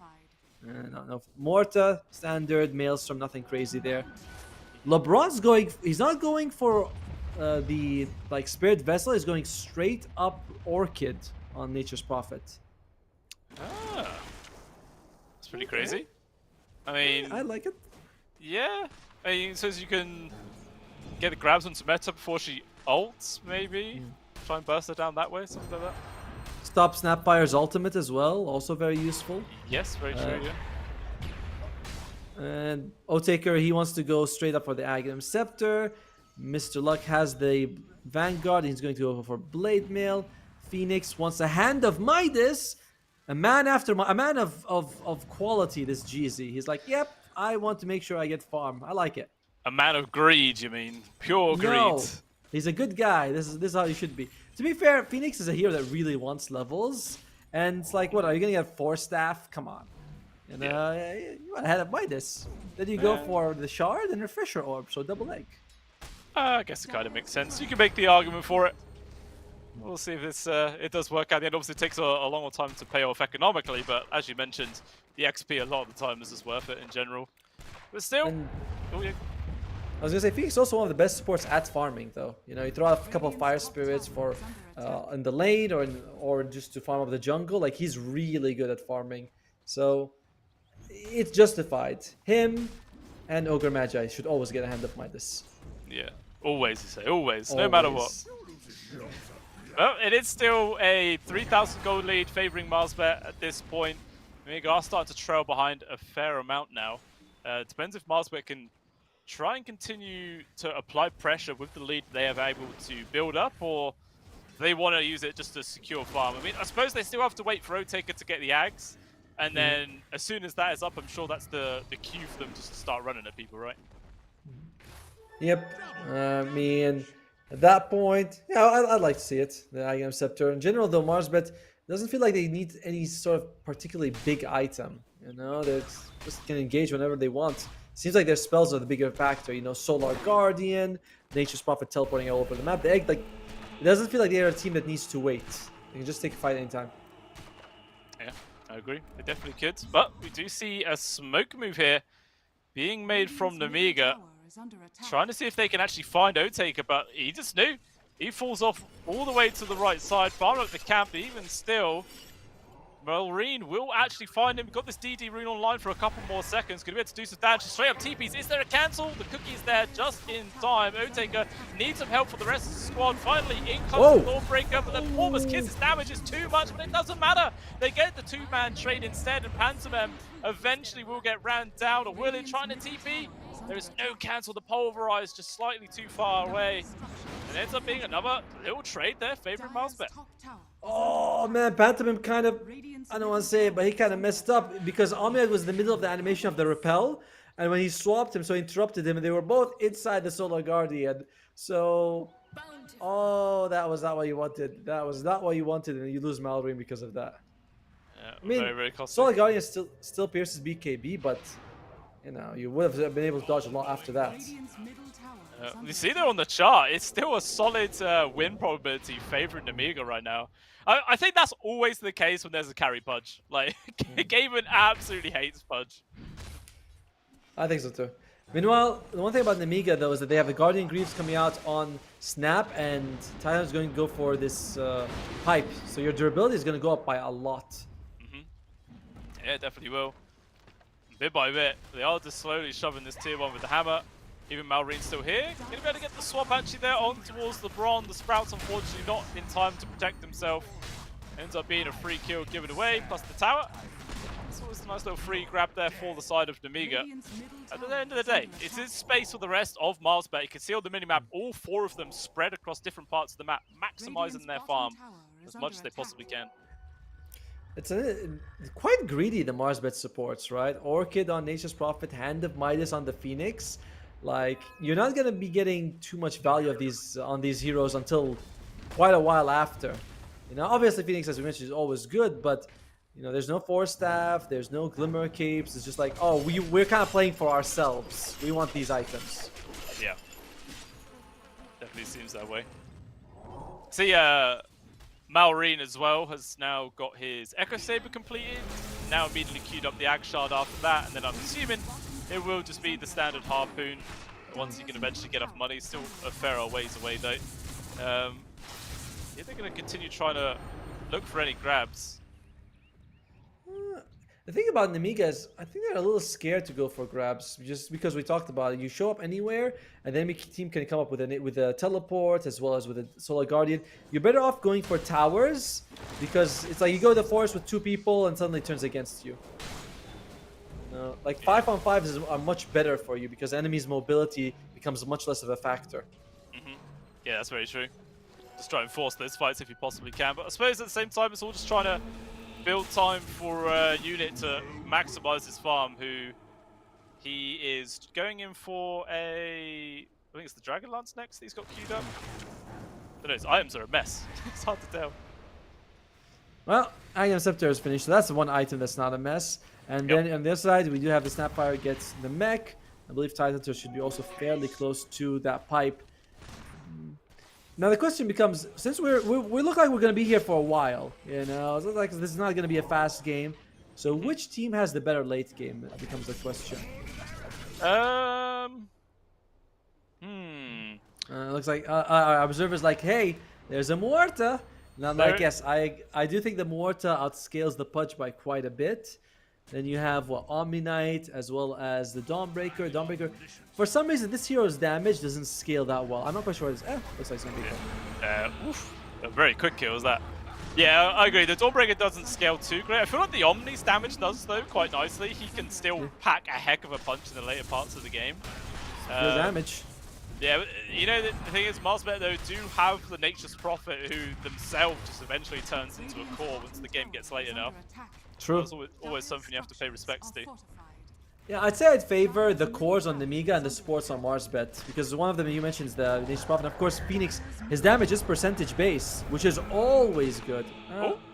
Okay, Mr. Lucky does Now deny what? the TP out, and the cookie again, the creeps turn around. Can't get the connection, but the hook also misses. Mr. Luck trying to push himself forwards right now. Mormon's Kiss is coming through, but the stun from the Thorn cancels that out. Unit though will Nice get the Ravage. kill. Ravage onto the backline's egg will also pop, but even still not that much follow-up damage, as it's 2 kills now for Namiga. The Sunray will burn Malrine down. Slowly but surely they get the kill, and they're trying to now hunt for LeBron. Pigpole though will get him away. Hook! It lands. Otaker gets the grab onto his unit. It's the perfect target, but Panther was there with the swap. And if anything, that has just baited Otaker into his own death. Triple kill now for Unit. Cookie forwards again. Can they give Unit the quads? LeBron full AFK. As Zibe actually gets the final touch. So 4 kills to the Amiga and only 1 for Marsbet. Doesn't it feel like Marsbet was fully on the same page in that fight? Like, we saw the Primal Beast just barely land the onslaught. They're like, okay, let's take the fight. And we see that hook come out, and the team wasn't really quite ready for that. Great use of the swap. Yeah, at this point here, you're like, they want to fight, but not everyone's around. You can look at top and bottom. People need to teleport in. Of course, it's Nature's Prophet, so he shows up in just a second anyway. Yeah, I feel like that missed cookie baited Marsbet to go in deeper. Like, if that cookie landed, they wouldn't have turned around and ran in, so... But that missing, I think, was actually beneficial there for Namiga. And Mallory's great use of the ultimate. Just before the Soul Guardian is about to land, he throws it up, and they're like, okay, now we can avoid a lot of the damage. Marsbet's damage is mostly magical, but removing the physical aspect is still a big deal. And yeah, the hook. It feels good when you land those hooks, but then you just forget that there's Avenge. You're like, oh, crap. All I've done is just die. Yeah, that feels real rough. Looks like in live, they were also able to get a free kill on towards Mr. Luck there. Malrine, with the help of Pantomime, was able to pick him off. So, just more kills here from Namiga. It is going really nicely for them. Let's see. Solar Guardian finished on the Vengeful Spirit. Titanor, he does have the pipe, and he's going to go for the Aghanim Scepter after Malrine. He's got the shot. For people who are not sure, it's that you get every 6 seconds, you get a Hammer of Purity on your next hit that heals you. Yeah. Oh, Moby. Okay, he's going to try and run himself away. The silence actually stopped him from using the Celestial Hammer jump, which maybe is going to get this kill. Mormon's Kiss is also raining in for good measure. It does end up being a free pick-off onto the enemy mid laner right there, so Namiga get a good kill. And looks like they're thinking about Roche, or they're just going to head bot. No, yeah, they are going to go for Roshan. Great minus armor. 3 of their heroes have it, you know. And you also have the Solar Crest. So, while... you know, they're not exactly the cores aren't the best at taking it. The minus armor makes them a very solid squad. What's it? Yeah. He still has 30 armor? What the hell? I think most of the minus armor's already worn off, but it doesn't matter. That was still very, very quick. Yeah, that was easy pick off. Alright, on the other side, LeBron, he's got the Orchid. He's got almost 1,400 gold. Maybe he'll go for the Aghanim Shard. Pudge wants the BKB. Has the Blink Dagger. I haven't seen Mr. Luck do much in this game, but he's got Vanguard Blade Mail for now. Yeah, he's starting to tank up a fair bit. Still a few thousand gold away from his BKB though, before he can freely run around to these fights. Because we've seen he does get controlled a fair old amount. And Phoenix has the shard. He's going to go for the Hex next. Well, why not? You've got the gold for it. And Dawnbreaker, Echo Saber, Deso, BKB. So he's got damage. And but he doesn't have a single kill on the Desolator. He does not. Definitely needs more time to start racking that one up, but taking a while. Meanwhile, looks like they have just found a free grab on towards the Moretta there. Do take them down with the Aegis. Where's the TP's coming in for the rest of the squad there? Just not around at all. Unit, 2 quick deaths in a row. Finally, the rest of the Amiga here. But it looks like Marsbet are the ones who want to counter push forward. Malrine also will forward. No HP left. That is a pretty big mistake there from the Amiga to give away those 2 kills. Very important ones as well. And we're back to an even game. You know, we're back to a situation where it can go either way. And by the way, those 2 kills, just as the Wisdom Rune is about to respawn as well. So LeBron might consider stealing from the enemy side, but the supports on the Amiga, they're on it. They're like, no. We know this. We've been through this before. Yeah. Those 2 kills as well were the only Flesh Heap stacks that Otaker has gotten, apparently. The seeds of fortune. He's been there for apparently he's got 6 assists, but only 2 Flesh Heaps. That feels rough. Yeah, So, how? Probably just too far out of it. Oh, wow. LeBron also went for a Hand of Midas. Dude, they're on Mars, but they really think this game is going to go late, you know? Yeah, they're proper greeding it up right now. We'll see if it does actually end up paying off or not, but it is still just a win probability favoring Namiga right there. Was at 1.76, has dropped down a little bit to 63, but even still, Gaben never likes a carry punch. On the other side, by the way, they have 3 Philosopher's Stones on both the supports and the Tide Hunter. So that's also what works out in favor of them. Like that's what 225 passive GPM bonus. Yeah, Pretty nice. Very nice. I'll take that any day. Always feels great, man. I feel like getting Philosopher's Stone increases your chance to win by like 10% in your pubs. Agreed. It's like, oh, Whenever- God, so much money. Whenever I play and I'm like, playing position 4 and I get a Philosopher's Stone, I'm like, I can win this. But if I don't, I get some freaking Vambrace and Dragon Skill. I'm like, oh, great. Good luck, That's not happening this time. Yeah, time to abandon. Just go next. Not worth it. Mate. Not worth it at all. But yeah, so the Amiga, they probably wanted to make something happen a bit more, considering how they had that Aegis, but it was immediately taken away from the hands, and as a result, we can see them playing quite defensively on their own side of the map now. And Marsbet do have the space to try and push into them. We'll see if they're going to wait much longer. I mean, Otaker has a BKB queued up next. Still a little ways away from it, though, so it's going to take a while to wait for that. But at the same time, Malrine has just completed his own BKB, and immediately they do go for a smoke to see if they can find anybody. Yeah, but BKB on Amiga is not as useful. Egg Pop, Dawnbreaker, all Pulverize. Like, 4 ultimates pierce it. Oh, that's going to be a nice one, though. Yeah, cooking forwards. The hook, ooh, nearly in time to get the save, but not quite quick enough there for Old LeBron. And it does end up being a free kill. Just the position 5, though. Not the worst one to lose. Does get his corpse while it's still warm. He's like, alright, still hot, still useful. But yeah, I feel like for an Amiga, BKB is every ultimate basically goes through it, and Nature's Probably can use Sprout to also block people in. It's not the ideal BKB game. You still have to get it though. Yeah, so it feels crucial, but I agree. Like, so many things go through it. The old Dismember goes through, the Pulverize, the Egg Stun comes through, even the Solar Guardian Stun. Yes, it doesn't feel good, but it is necessary.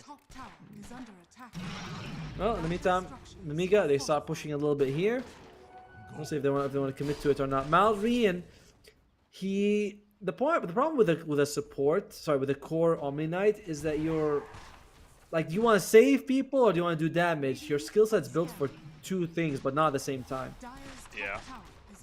It's like, do you repel unit or you repel yourself? You can only pick one. It's true. Oh no, it does both, doesn't it? They didn't change it. No, now you don't get the free one on yourself anymore, like Heavenly Grace. Terrible. What a horrible nerf. It was, I really dislike that. I mean, I was just getting used to Heavenly Grace. I'm like, Heavenly Grace, awesome, but then and it's still dispellable, so you really don't get anything good out of the new ones. Just magic immunity, which is like, whatever. Yeah, mediocre stuff, mate. Absolutely mediocre. Oh well, maybe they'll change it back again. We'll just have to wait and see. But Amiga, they do pop this 4-man smoke, but it doesn't look like they're really going to be able to find anybody. Most of Marsbet are on the complete opposite side of the map to them right now, so you're going to be able to avoid this gank entirely by the looks. As Mr. Luck still trying to farm up for his Heart of Tarask, which, again, he's pretty damn far away from getting. Needs a lot more time. With all the Philosopher's Stones in the Hand of Midas, this is, apart from Pantomime, the net worth from the top to the bottom is not the biggest. It's like, okay, maybe the top 2 are a bit high. Oh, unit. Oh, Otaker, he lands the hook, but he blink daggers immediately into the way in arms of Malrine, but it looks like he will be able to get himself away, or will he? The slows from the Gush plus Mortimer's Kisses, they do guarantee the kill there. Everyone else on the side of Marsbet is miles away. Mr. Luck has been found by Pantomime, but one quick charge, and he will get himself out of there. Ends up to being a free kill onto the carry. Look at that. LeBron, though, he's pushing like a god. Tier 2 bombs down, and he's doing some significant damage to his Tier 3. For an Amiga, they're like, you know what? We'd rather take advantage of the Pudge being dead over anything else. But these 3 at spawn, they're still pushing. Fortify is even used. Yeah, just to make sure they don't take too much damage. Mars will have to use their own for their mid lane defense. I mean, Dude, the tower lost like half its health in the bottom lane. True, yeah. So easy damage. And it looks like LeBron's just going to counter it. That's not even max level Nature's Cool either, man. Who needs it? Scary for Nemiga. You always have to now think about LeBron. And LeBron himself has got items, right? So it's not like you can be just send the support. If you send the support, he might die to him. Yeah, it's true. You can still do a lot of damage, that is for sure. Even still, man, this game just feels very, very even. It all comes down to the initiations. Less than 1k gold lead right now for MarsBet. 17 for 10 is the score. And next Roshan, at least 30 seconds away. That is going to be the next big deciding factor here in this game. It could be a Radiant or a Dire Roshan's, you know? It's like, if it's fairly early, it's going to be Dire. If it's late, it will be on Radiant side. So both teams, a bit of luck going to determine how the next fight goes. Yeah, they will. Little Shredder level talent taken for level 15 for Hell Scream, which means that a level 2 egg won't survive. It only takes 8 hits, and Little Shredder now does 8 hits as well. Such a nice counter. Yeah, it really is. Only a couple of levels, and then he'll have his egg level 3, and then he will be able to survive with 2 attacks left. Yeah, 2 attacks. Yeah, very safe, very, very safe. But wow, yeah, nearly a maximum respawn time on the Roche. It looks 2.5 minutes still to go. So it will actually be a Radiant side spawn. Obviously, both these teams have no idea that is actually the case. And we'll see how much emphasis they're going to put on trying to secure the Dire side. Yeah, MarsBet might put more effort into it. But the thing is, the Amiga, they lack the mobility. So they were like, let's be there early. Also, it's crazy that the teams don't know the information that we know about Roshan. It's like, changes so much of the game. Think, should we set up here or there? Yeah, imagine if there was like an objective you could capture somewhere on the map which actually showed you the Roche respawn timer. Like an outpost kind of thing. That would be nice, actually. You know, something like... But where would you put it? You know, it should be like 2 of them, 1 on each side, and you only have it when you get both. Yeah, that could be cool. Yeah. That could be quite cool. Maybe... There you go, Mr. Ice Frog, you listening? Probably not. Well, Dawnbreaker has the Harpoon, has the Deso, has the BKB. Takes all the Luminosity talents as well, so only 2. So every 3rd hit is going to be a crit now. And Malrine? Otaker in danger again. He blinked daggers away, but straight into where Malrine was already standing. He goes to the BKB TP, but there is going to be the swap. Cancels that one out, and once again, it's another death there for Otaker, who just could not get too much done. Still a full minute though before Roche respawns, so there is the chance that MarsBet can still contest it, especially seems how Nemiga are just really gambling that it's going to be up top, but it's just not the case. Phantomin, by the way, is getting about only less than 2,000 gold away from his Aghanim Scepter, so that's going to be a double life for the Vengeful Spirit. Tidehunter, let's see, bought since the Aghanim Scepter. He doesn't have much gold. I feel like something's on the courier for him, but we'll see what it is. And Malrine, he's got the BKB now. He's going for the Harpoon right after. He seems to be falling a little behind. Moby's already level 20 and Malrine is just level 16. Yeah. I mean, that is always the case with Omnis. They're not really the best hero at farming, trying to progress the game. And he has actually been spending quite a lot of his time with a couple other members of the squad, just constantly hunting for kills. So definitely going for the more team-style play. But there it is, 30 minutes. Radiant spawn will be happening in just 5 seconds. Oh, LeBron. It's been connected on from the Gush. Sibbe gonna charge off. Actually has a blink. He doesn't realize he actually scouted out LeBron there, I think. Oh, yeah, he could have thrown an anchor on top of him and maybe gotten the kill. And now both teams should be aware Roshan is available on the Radiant side. MarsBet, much easier for them to engage. You know, you can have 2 people split pushing the Dawnbreaker and the Nature's Prophet, so you only have to bring 1 or 2 and then take the fight. Yeah, it's true. Looks like they're getting ready to smoke. I mean, some good item timing has just been hit though from MarsBet. Heart of Tarask is online now for Mr. Luck. A Cypher Vice as well for Jeezy. So they definitely have got a nice little power spike. We'll see what they can do with it. Oh, they look at the position here of Zibbe.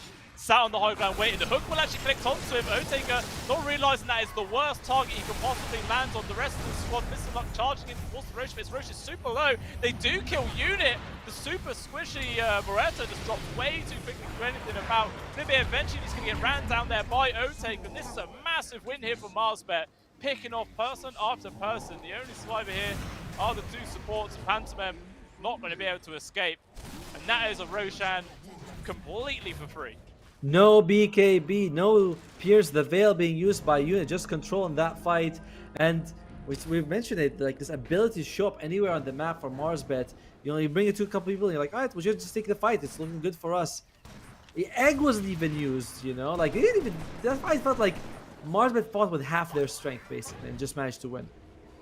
Yeah, it was very, very nicely done. I mean, the start off on towards Zippe, you think, you know, the Tide doesn't mind it as long as if the rest of his team is still taking Roche, but at the same time, Mr. Luck just ballsy dived into the pit on his own and hold out. And look at that, the first time in this game that Malta would have the positive win probability. And then, well, it only came at the back of a 10,000 gold advantage, but Yeah. you'll take everything. And by the way, LeBron, he took the talent at level 15 for more treants. So now when he split pushes, it's really scary. Unit cannot afford to sort of die that early in the fight because then LeBron can just push out the lane. And you could lose buildings really quickly. Yeah, they will shred them super, super quick. And it is very difficult now for Namiga to try and stem the flow of this game right now. They're in a decent spot, but it has quickly shifted over to the side of Marsbet. Well, they do get the free grab on towards the Tormentor. At the same time, Zippe was getting poked out from Moby there. I'm going to find it though. Oh, jump forwards. Moby gets swamped. Actually, no, don't take a jump in deep. There is going to be the jump to look on there from Unit. Will be pushed to safety. BKB plus Pierce the Veil. Actually, still not even use Pierce the Veil. Holding on to it for as long as possible. And Mr. Luck eventually will die. The swap there from Pantomime drags him back on in. Gems Ends dropped. up being a free kill. Look at that mass TPs down to the bot lane as well. They're going to find LeBron. But he just BKB's TPs. This man's a position 5, but look how farmed he is. He's huge. Yes, and that's because of the issues. They can't leave a lane alone against LeBron. He just split pushes it like crazy. You got at right this point, you might think we gotta push bottom all the time. You're like, we can't take a fight. And Marsbet, because of their mobility, they can be like, we want to play anywhere except bottom because we don't want for you to get that easy defense that you want. Yeah, I agree. Oh, it's like very hard. Even if Nami gets something out, yeah, LeBron is such a huge problem. He's more farmed than his 2 cores on his team. He generally is a core ready. We were saying like late game he will become that powerhouse, but he's not even waited until then. 30 minutes in and he's absolutely disgustingly farmed. Only 500 gold away. He'll also have MKB on top of everything else. The hand of Midas in this game have been quite something, and Malrian has been the one who really suffers. He's been falling behind, barely ahead of any of the supports in this game. This Omni Knight, you can't farm. You know, this is one of the reasons why this hero falls out of favor, is that your farming ability is extremely limited. Yeah, I feel like a lot of the times when you see a mid Omni in your pubs, it just smashes you down because, you know, people don't have the teamwork to counter it out. But when you are able to respond to the hero quite nicely, he does just drop off very quickly, as you mentioned. And it's difficult for him to recover. We'll see if they could do that, as Namiga are going for a 5-man smoke right now. Going to see if they can get a free kill, as Pantomime has actually just now completed an Aghanim Scepter, so the 2 lives on the Venge could be very handy here. He gets it. Hand of Midas by the way on Malrian. That's going to be a nice kill for them. Oh, they jump immediately starting off with the Ravage, so committing that pretty big ultimate to secure the kill onto the offlaner. Hey, you know, when you're behind by this much, a kill like that is still very worthwhile. Agreed. I think you can walk away pretty happy with that. And by the time, you know, they're up again, they're grouped as 5, you might have Ravage available anyway, so not a problem for them. And yeah, I mean, I has had to buy this. He's also being like, yeah, I think we're going to keep you here for a while. All right, bets early on. Hour-long game, yes or no? No. No? Okay. I think 50 minutes. That's the tingle in my brain is getting right now. I don't know. 50 minutes sounds about right. Oh, meanwhile, looks like the Solar Guardian's kind of wasted there. So a couple of nice things happening for Namiga here. You know, getting a kill on the enemy, offlaner, wasting that Dawnbreaker ultimate as well. A mid laner, not off. No, sorry, mid lane. Oh, no, they killed the offlaner and they're wasting the enemy mid laner's ultimate. Oh, okay, I get you. Oh, nice up there from Otaker. Good grab on towards Pantomime's life as well to lock him down. The illusion is there, but look how quickly that lasts. This is gone. All right, very nice free kill from Marsbet, down for a minute without the Venge. And they're drawing on the map right now to just shove this bottom lane and try and take their first set of barracks in this game. Yeah, but you're going to be doing it without Aegis. Aegis expires right now. So You're kind of hoping to use that second life from the Dawnbreaker. Malta, by the way, unit has been up there in farm the entire game. Even though it feels like he hasn't been able to have any impact, he's still like, nope, I've got my gold. Poor Malbrian. Observers being mean. You know, he's like, do you see how poor he's like, we know, but we can't say anything. It's like flaming. He's doing what he can. He's 500 gold ahead of his position 4. Well, great, but I mean, at the same time, Mr. Luck is also quite far behind, so you know the mids and off laners are just kind of swapping around on net worth. But even still, you know, Nemiga here trying to defend. They still lose their ranged barracks. Pokemon's to LeBron, but he does just manage to walk it off. Hook will not connect either. Even still, the damage is done. Malsbet just walking it off. They don't want to take a fight without Pantomime here. If anything bad happens, you have no way of stopping the Dismember when he BKB, the Pulverize. So they are being very, very careful. And a Rage Rax is not the biggest problem in the world, honestly. Oh. Yeah, I agree. Oh, Zippe charging forwards around. Does see Mr. Luck. Ravages off cooldown if he wants to go for it. But will not decide to fully commit for that one. The rest of the squad was just too far behind to actually guarantee the kill. So, okay. Both teams just reset right now. Are we just looking at another waiting game for the third Roche?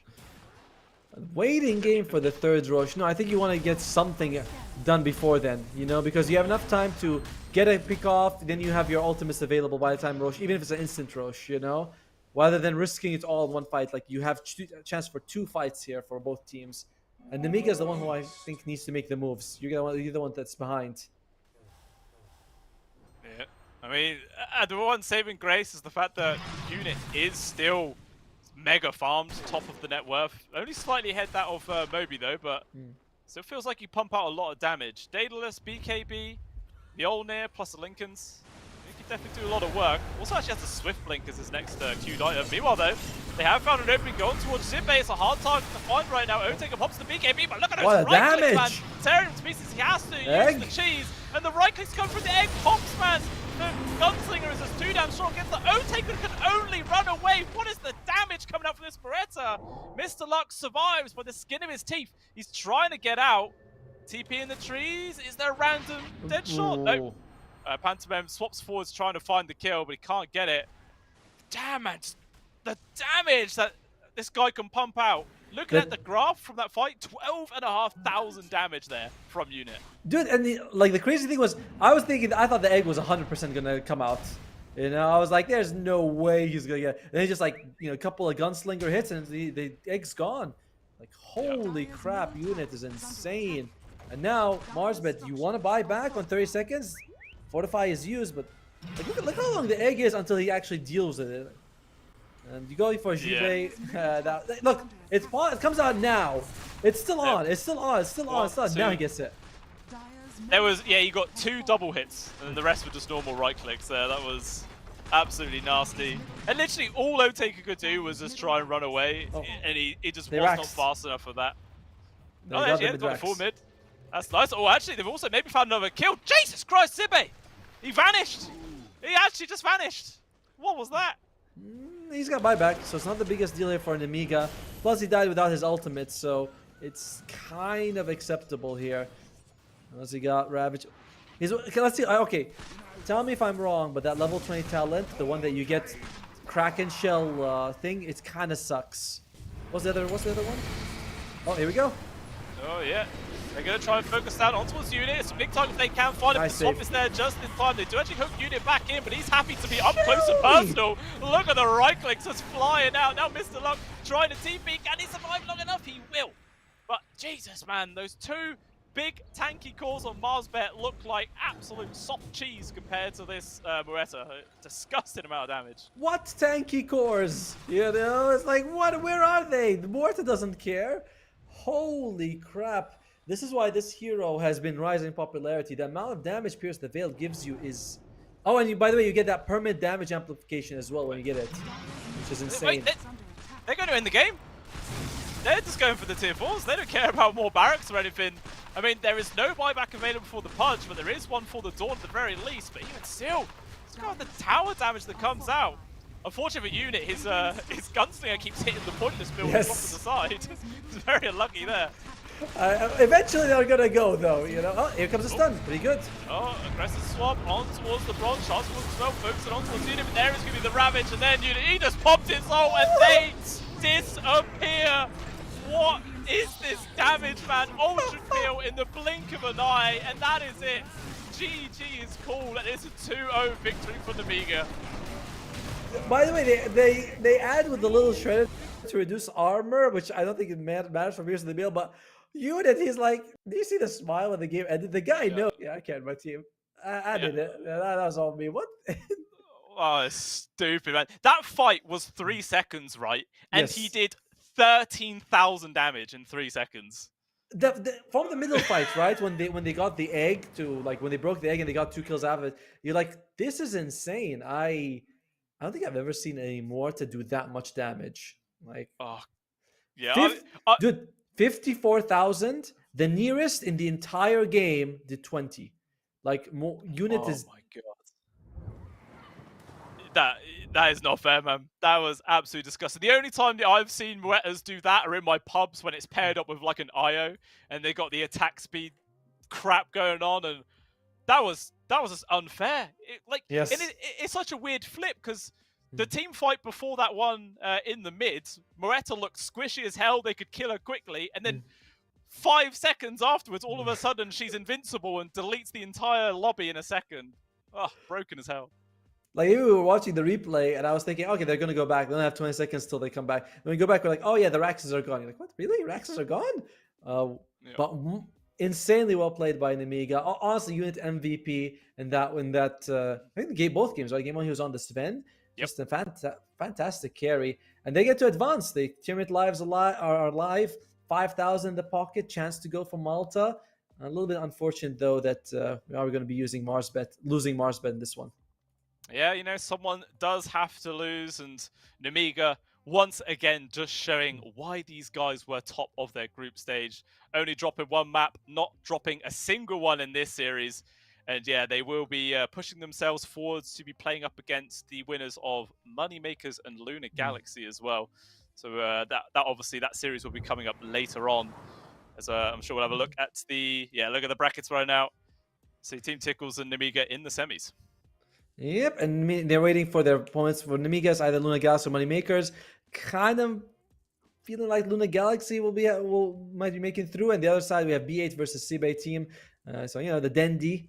Yeah, it's not the called Dendy. it's just the Dendy. Dendy stack, So we're going to have about 2 more days of Pinnacle Cup here. We're going to have 2 more matches today and then another couple of days. But for us, for me and you personally, we're kind of done. There's no more games for us to cast. This is all we're going to be doing. It's going to be Harry Freak and as well as Kips for the rest, which is, you know, awesome. Good for them.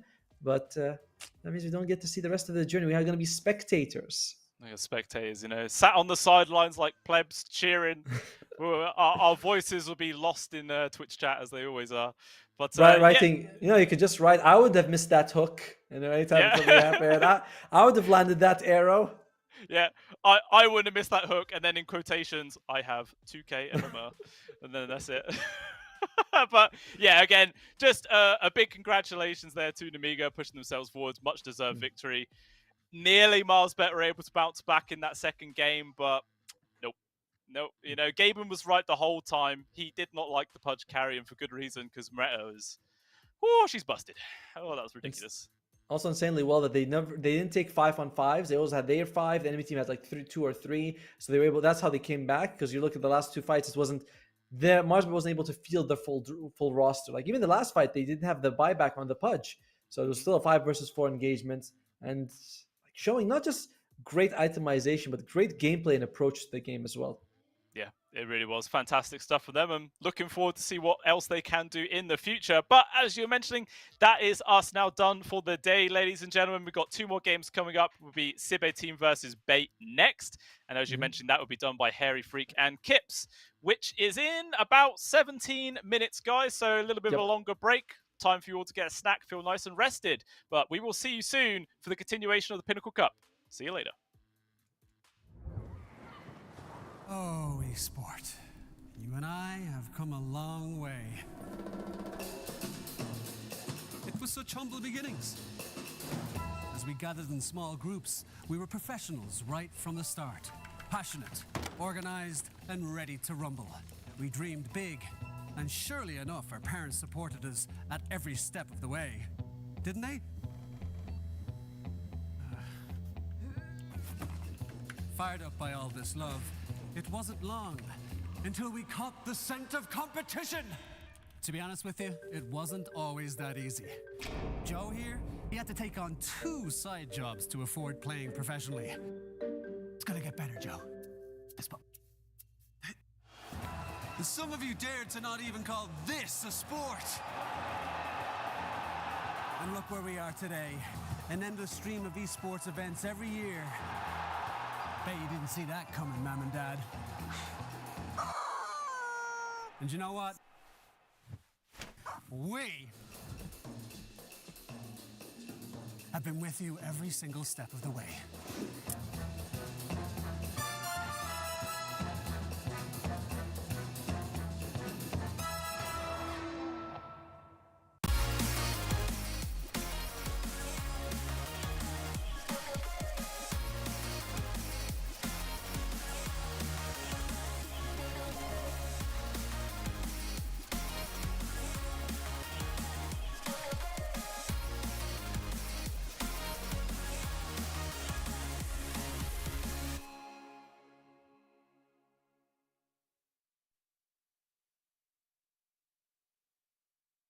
Dream of working with people you watch on screen.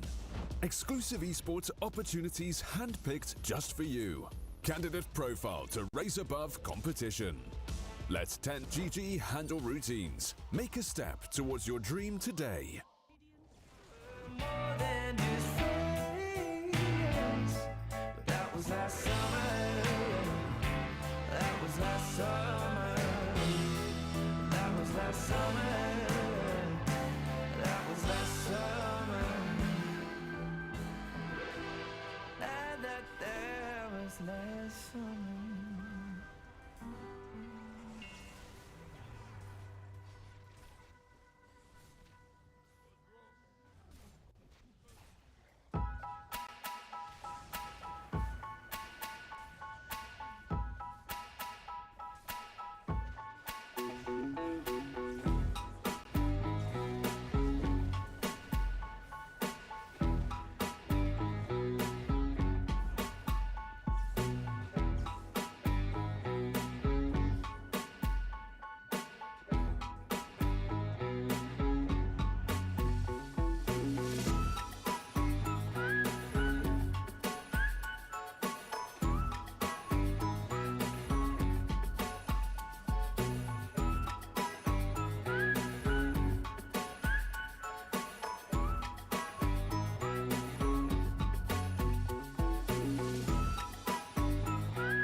you wanna be a bad man?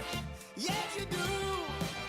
Do you wanna taste sweet salvation underneath the summer moon? Do you need another hand now? Yes, you do.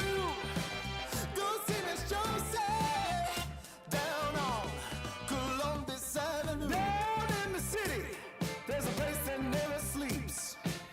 You can see it all up past 57th Street. Music is hot and the drinking there's free. It'll turn you upside down before you count to three. One, you're looking for a helping hand. Two, you need a friendly face. Three, feeling good you can barely stand. You're falling all over the place.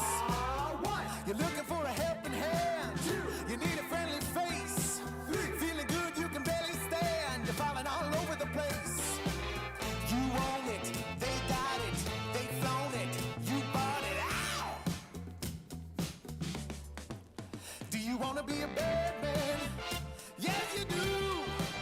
Do you wanna taste sweet salvation underneath the summer moon? Do you need another head now? Yes, you do. Go see Miss Josie down on Columbus Avenue. Columbus Avenue. Ha! Go see Miss Josie down on Columbus Avenue.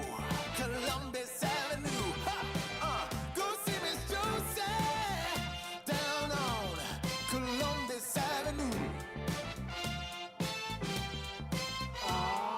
One, you're looking for a helping hand. Two, you need a friendly face. Three, feeling good you can barely stand. You're falling all over the place.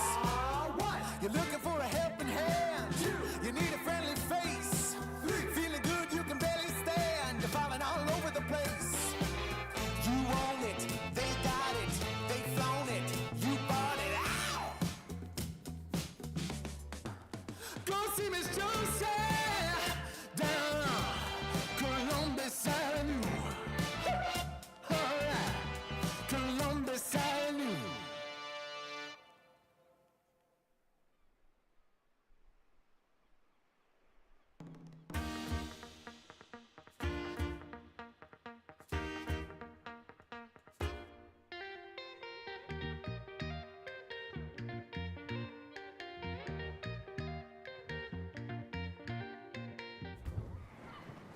Oh, esport. You and I have come a long way. It was such humble beginnings. As we gathered in small groups, we were professionals right from the start. Passionate, organized, and ready to rumble. We dreamed big, and surely enough, our parents supported us at every step of the way. Didn't they? Fired up by all this love, it wasn't long until we caught the scent of competition. To be honest with you, it wasn't always that easy. Joe here, he had to take on 2 side jobs to afford playing professionally. It's gonna get better, Joe. Fist bump. And some of you dared to not even call this a sport. And look where we are today. An endless stream of esports events every year. Bet you didn't see that coming, Mom and Dad. And you know what? We have been with you every single step of the way.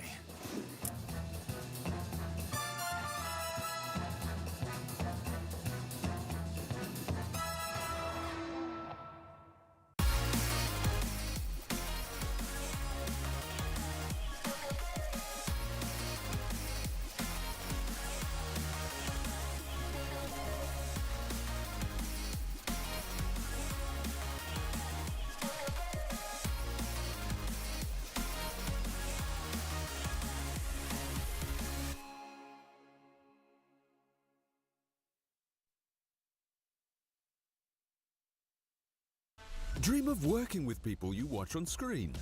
Exclusive esports opportunities handpicked just for you.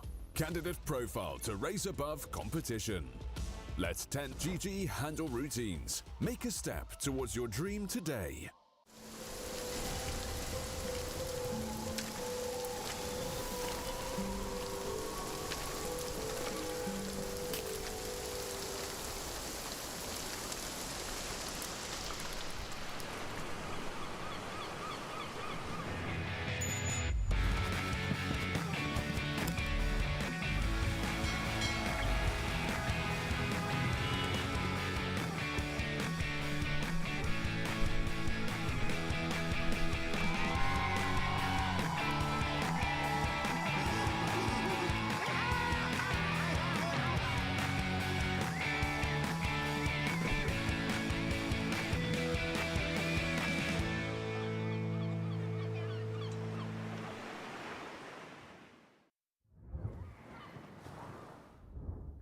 Slowly but surely, we are coming to an end to the Pinnacle Cup Malta Vibes 4. I'm Harry Freak, joining me is Skips, and we are going to be taking you through the other two quarterfinal matches. Tomorrow, we have the semifinal matches, and of course, on Friday, we're going to have a best-of-5 grand final. Skips, you have seen the teams now. You have seen what they're capable of. We've seen now Nemiga beat Marsbet, even though I thought that game could go either way, but just in 1 second, they lost.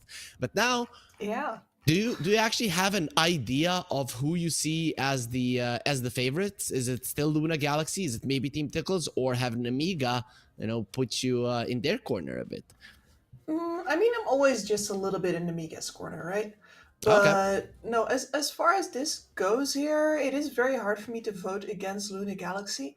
And I feel like, if you want some new challengers up in there, like maybe Bait is actually a good bet to do something interesting here, because I think that they were not at the limit of what they could do yesterday at all. Okay, and they are going to be playing versus Sibe, who...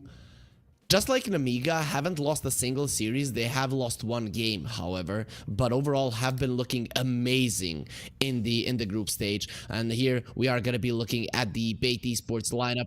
We did mention Nemiga, but Violent, he might be wearing their jersey, but he's not representing their colors. He's representing the colors of the jerseys. In the middle here, Dende, Stonebank, and Stomanen, and then we have Mary joining in. But let's look at their opponents, Team Sibe. We started talking about just a second ago, as they have Nesphere, Race, Classo, Cruto, Emptiness, and Rain. And I want to talk to you about these guys. So it was maybe 2 months ago, Eastern European DPC. I don't know if I maybe don't have a good idea of how fast time is going, but anyways, they couldn't even retain their spot in Division 2 in Eastern Europe.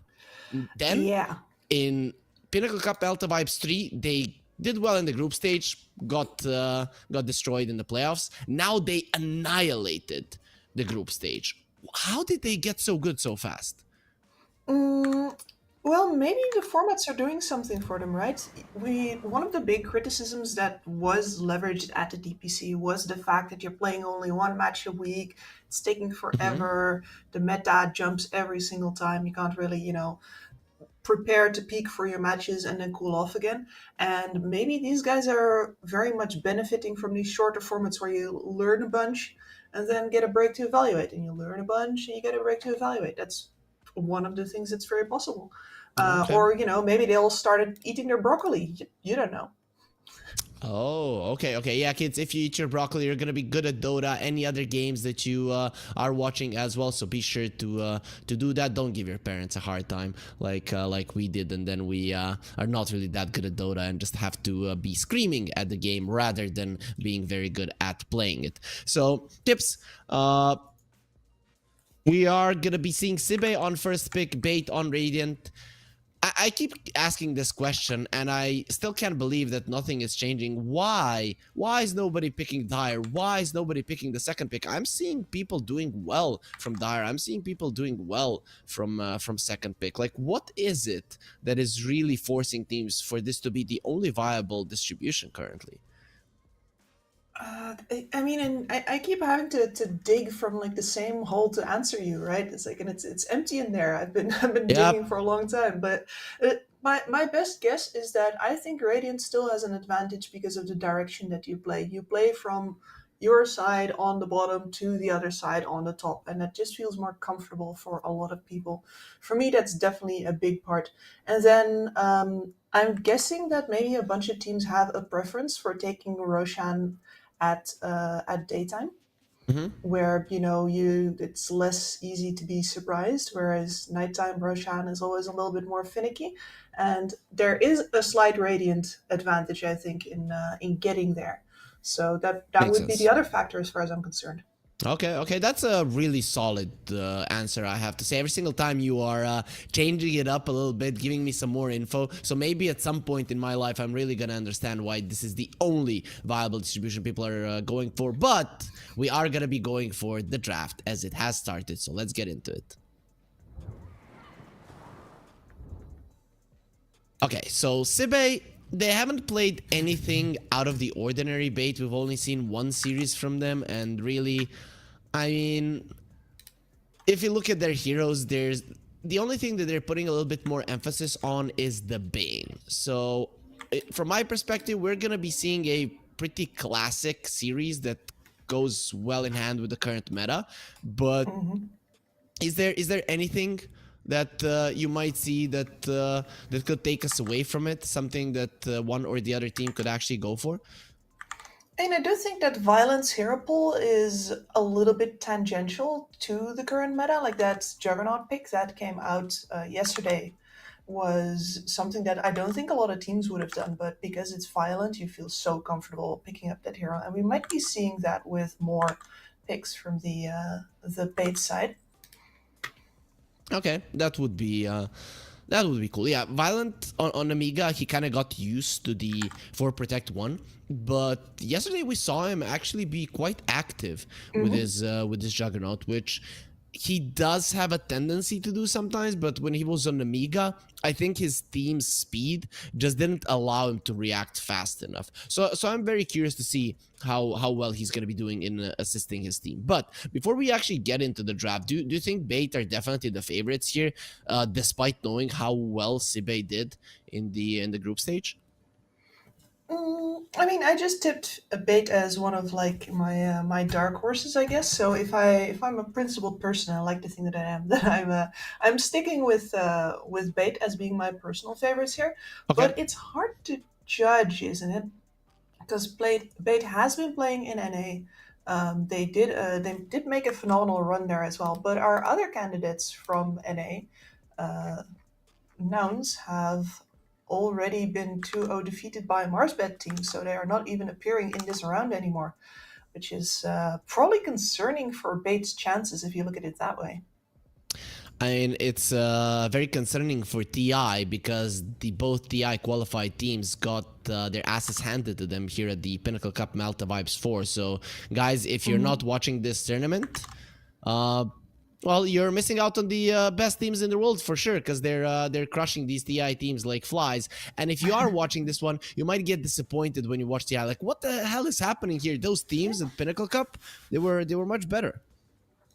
I mean, real talk, I think Luna Galaxy got done real dirty by there not being a last chance qualifier this year, and I will die on that hill. Thank you very much. Okay. Is that the end of your TED talk? Yeah, just a short one. Yep. Today And, there might be more of them, mind you, but that was just this one. With the same theme, right? Like Luna Galaxy should be at TI, and then you have 1, 2, 3, 4. Like we had the Pinnacle Cup Malta Vibes 1, 2, and 3, 4 at Sibe. They picked themselves a Sven. There is no PA. It has already been banned out. But Nesfear, he has been godly on both the PA and the Sven. And well, Bait, they give him one of it. The one that is a little bit less strong, but still looks very, very powerful in the current meta as Bait. They're going to be getting themselves a Treant Protector, so a little bit more Kite, BKB Piercing Disable. I like it. It's actually a decent hero versus the Sven. Yeah, especially the BKB Piercing Disable and the fact that just as a melee hero, you're always going to be inconvenienced by that Treant Protector. Whereas, whether that's in the lane where he just hits harder than you, or later in the game where you're going to have to deal with his slows and, of course, his ultimate. And yeah, the question for Bait is now clearly they allowed this pick through, and I'm curious what their plan is to actually deal with the Sven. Because as much as people pick the Sven up because of the armor versus the TA and the PA, right, the Warcry armor, Yep. The reverse is also true, where the armor is a lot more effective versus lineups that do not have these big Desolator burst heroes.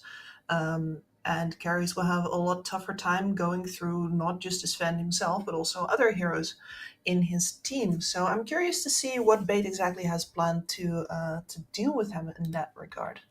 I mean, we just saw Kerry Muerta. Why not that? You don't care about the armor as you're doing magical True. damage with your right clicks. That's not out of the question, especially because the Treant was picked up. So I really wouldn't be surprised if Sibe banned that out. I've also seen people go for the Medusa versus the Sven and the Slark. That's kind of the trio of cores that I would prefer versus the Sven in general. But the Shadow Demon ban, I really like that as, well, Demonic Purge doesn't really care about your Warcry. Exactly, that is a very good protective pick there. And it's also a pick that synergizes well with, for example, the Medusa. Yeah, it goes amazingly well actually. I haven't seen it for quite some time to be paired up together, but yeah, that's because the Medusa wasn't really that popular. The Shadow Demon did come out from time to time. I would want Bait to have one of those magical damage dealing position 4s. Dark Yeah. Willow, Skywrath Mage, those two come to mind as the most popular ones nowadays. I think that's pretty decent versus the Sven. Though on the other hand, I wouldn't be surprised if Sibe picked up one of those two. Yeah, I mean, both of them would be really good follow-up or setup for a Sven early on in the game. And of course, in general, I think these two heroes are just so important for the mid-game damage of a lot of these lineups right now, with the cores leaning a little bit more utility side. And we're going to see a Grimstroke instead.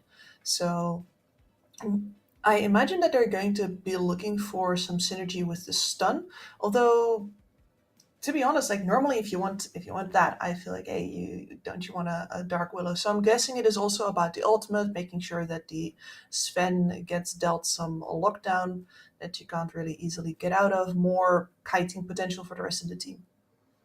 Yeah, the Soulbind is annoying for this Sven. He's usually faster and more eager to run in than his teammates, so it can be a big deal for him. And now with the Warlock coming out, given that the Soulbind does connect to the Golem as well, that could be pretty annoying to the Sven to deal with. But I like it. The combo of Grimstroke and Treant, you have a pretty decent combo of pick-off, save, laning phase, and also team fight between them as the two supports. As Ibe will be getting themselves a Vengeful Spirit, so want to have a little bit more in the stun department. Considering there's a Warlock, there is a chance of this Venge being a position 3. Yeah, there is, isn't there? And if you have a Sven to lean on, especially as a hyper carry that's really going to burst farm his way through your stacks while you are just, helping along with your auras, with your minus armor, as well as slowly fighting your way towards an Aghanim Scepter, I think you have a really potent combo there. But that's an interesting boyo right there. Certainly when he's on top of the Warlock or the Venge, or both perhaps, none of these saving spells, none of these teamfight turnarounds are going to be coming out from them, and he eats them for breakfast. Yeah, for sure. He actually looks pretty decent here. I've always been a fan of the Grimstroke plus the Night Stalker. Night Stalker is pretty tanky. Going deep in with the Inkswell is insane. Plus, it's the double void is not to be underestimated. It is actually a huge amount of damage. So I like this. I think it is a pretty good pick. Sibe have played some Night Stalker at the start of the tournament, so they definitely understand the strength of the hero. But I don't really think they were thinking about this. Though Sibe, they have played a lot of Kunkka, and I think it's a perfect time to pick him right now. Defend your supports and deal with the puck in lane. Kunkka looks perfect. Yeah, you said the Kunkka, and I'm like, yeah, I like that, and then the puck came out basically the same second, and it made it even better. I really enjoy that. You just stick to the back, make sure that there is an absolute minefield of, waterfalls, etc. around your supports. Make sure you buff them up. And then on top of that, I mean, the problem, I guess, would be that now you're looking at 2 melee cores already. This is, of course, the other way to secure your support with a big AoE that allows you to, just press R and fold back in on the Night Stalker, kill him off before you run further on with the Sven. More minus armor coming into the fold as well. So they are putting a lot of eggs in this Sven basket right now. Yeah, but also they're putting a lot of the eggs into the let's kill the Treant Protector in lane basket. He comes in with 1 armor. Then you have the Gush, the minus armor from the Venge, from the Wave of Terror as well. I mean, the poor Treant Protector is gonna get 2-shotted, and I think it's gonna be Venge as a 4 because I've went through all of their games. They did play Venge once as a position 4, so it is quite possible that's where they're gonna be putting it. Yeah, completely agreed. The Treant Protector is actually going to have very little to do in that lane if it keeps on going like this. And that does mean that if you're bait and you see this coming, I think you really want to move towards having a range carry here, just because otherwise you're not going to actually be able to take the fight to this lane at all. You can't just go toe-to-toe with them expecting that you have the beef of the Treant Protector on your side. You're not reading the situation correctly if you play it like that. So Muerta or Medusa, which one do you prefer? Maybe one is gonna get banned out and then only the other stays in. But from your perspective, which one would you rather play if you're bait? Well, they're going to get the choice out of both, since the respect for violent instead is too big. And I'd say that if I look at the player hero combination, I would really rather see violent coming out with that Muerta. I'd really Okay. like to see what he makes of that hero, how much extra pressure he gets to apply there just with the early offensive capabilities. Okay. I wanna see that man put on some moves, you know? Makes You know sense. he's got Makes 'em. sense. So Sebe will go for the Dragonite. They didn't get to play the Kunkka or the Earthshaker as they got banned out. I really like those bans from Yeah. bait. I'm now kind of afraid for Sebe's damage. There is a chance that this lineup with the AoE that they have with the Fatal Bonds just destroys bait, right? But then if you start falling behind and the puck is just jumping into the backlines and you cannot catch him, you're gonna have a lot of issues doing the damage as Dragonite and the Tidehunter don't really contribute to killing that one hero and giving you the edge in the team fight. So this is a cool approach from Sibe and bait. That's a violent hero, more so than the Yes. Muerta, more so than the Medusa, and that is a hero that can one lane well versus the Tidehunter, to protect his tree and protect her in the lane, and win a man fight versus every single hero that we have here, probably every single hero in the game of Dota. So definitely a perfect pick. Yeah, I really like that pick as well. You're up versus triple melee cores here, and not a lot of magical damage at all. So your mischance, like, sure, some of the attacks are going to get through, but it does mean a lot less of the minus armor effect than Sibe would really want to get out of it. And this is a hero that can take Roshan early. This is a hero that can make moves early. This is a hero that can, after his team has won a fight, can come waltzing in there and take a tower just to, put the hurt on a little extra. I am a big fan of this pick as well. I'm loving it. So, in my mind, bait got the better end of the stick. Their lineup should be easier to play, even though troll lineups are usually a little bit tougher to perform with. But when you have this much lockdown, the troll should be doing a decent job. Sebe, I still stand by my words. I have a problem with their lineup in a sense. They could be lacking damage if they lose their lanes, but I guess that's why you pick the Dragonite. He's not going to lose the lane versus the puck. There's absolutely no chance. So No. I can see them winning with this lineup, but I think I'm 55% in favor of bait, and I still see them as a slight favorite, even though I'm unsure if I really should. I guess I feel exactly the same about it as you. And yeah, in that regard, right, the damage problem can also go on the other foot. It could be that instead the lanes go really well for Sibe, and then we are looking at a lineup that kind of lacks any sort of nuke damage from bait as well, versus three cores that are demonstrably tanky. Okay, so we gave our best shot here with the prediction, but now let's see it play out in the game as the techies will take us in like always, and it will start. The series officially starts here between Bait and Sibe, and we see a cute little doggy there created by Dr. Frankenstein, as we are gonna be seeing absolutely nobody fighting here. Look at that, Bait wanting to protect the trees, and Sibe, they're definitely the ones that are saving the planet, even playing versus the tree, and they don't care about the trees going down. Yeah, I do think that they're doing the right thing here on bait. They really realize how terrible this lane can be if the Treant doesn't get to play at all. But of course, it doesn't mean that they can't take down a couple of trees anyway. No tools on Seabed to do that with, though. They've got the feeling they can handle this lane just with sheer advantage of their heroes, and probably right. The troll's still out of their reach now, though.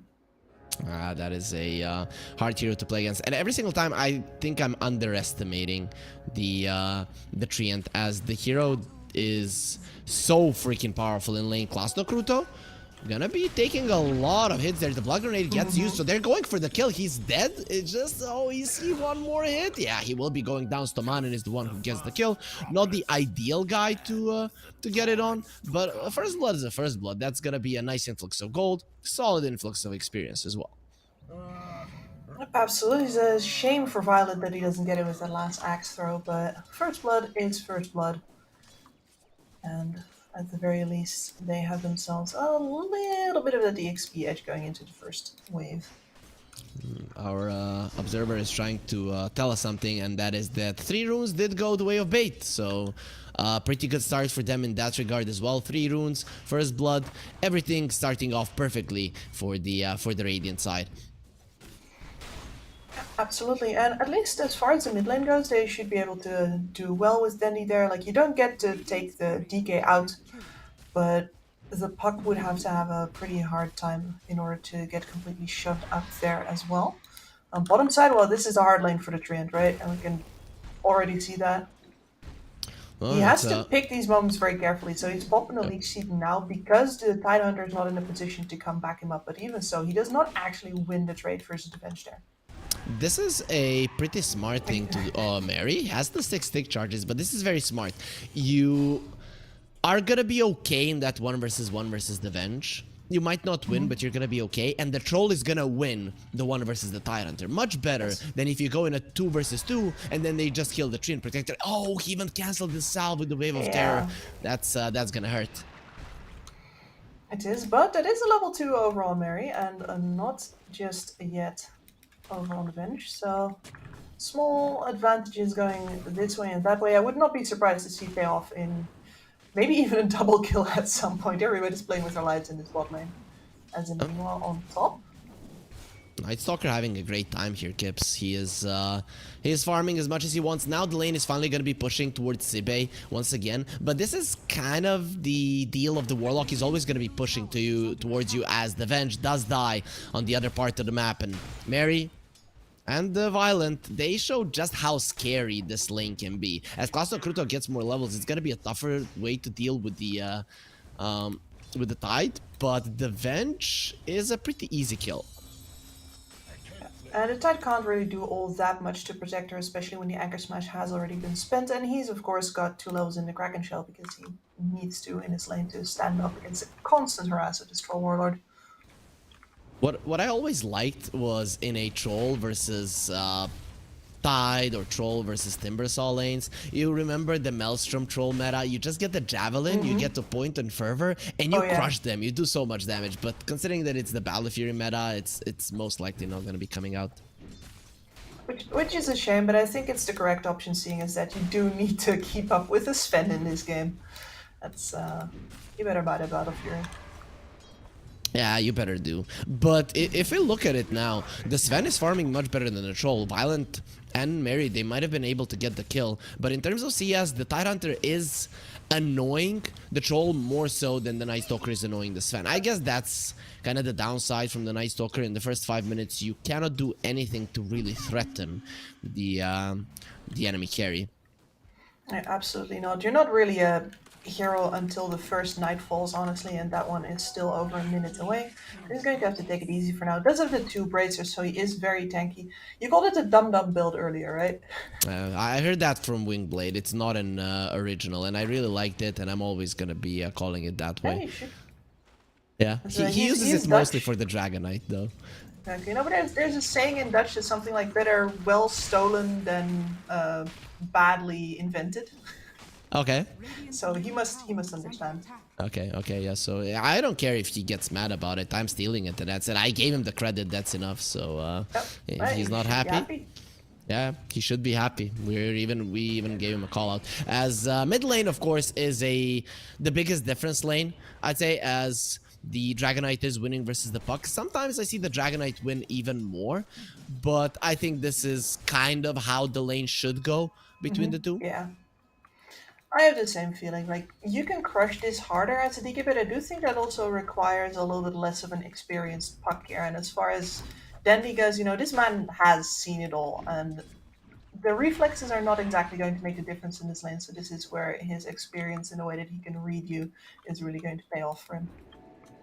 Yeah, you just need to not make a mistake with the puck to get stunned up when you're using the orb towards the runes and then die. Because I've seen rotation that happen more than once. Yep, rotation to the top lane.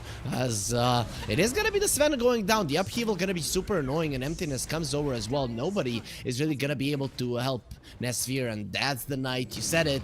He is not a hero until the nighttime comes, but when it does, then he's the strongest hero. He will leave Stamanen to die, who has 7 1 charges. Goes for them. Won't really change anything. I think if they were clicking working on him, they should know about that ward, but no pinks came out, so Sibe aren't exactly aware that he left the ward. He might just get away with leaving a ward right where it is. And that's a great start for Stonebank. Pretty big for sure. Troll also got the phase boot, so his bottom lane is gonna be pretty easy as well. And mid lane, they are going for the Dragonite in the mid lane and doing a solid amount of damage to Raze. The puck is not level 6, doesn't really have that much mana, so they did as much as they could, but the Dragonite is still going to survive, and it didn't even get close. No, it didn't. And normally this would be fine because at the very least you sort of put him off of going for your tower on the first ultimate rush, right? But, you know, he got a regen rune just now, so actually he's just killing your catapult anyway and getting some of those ticks in over onto your mid tower, which is very annoying. All that effort for nothing.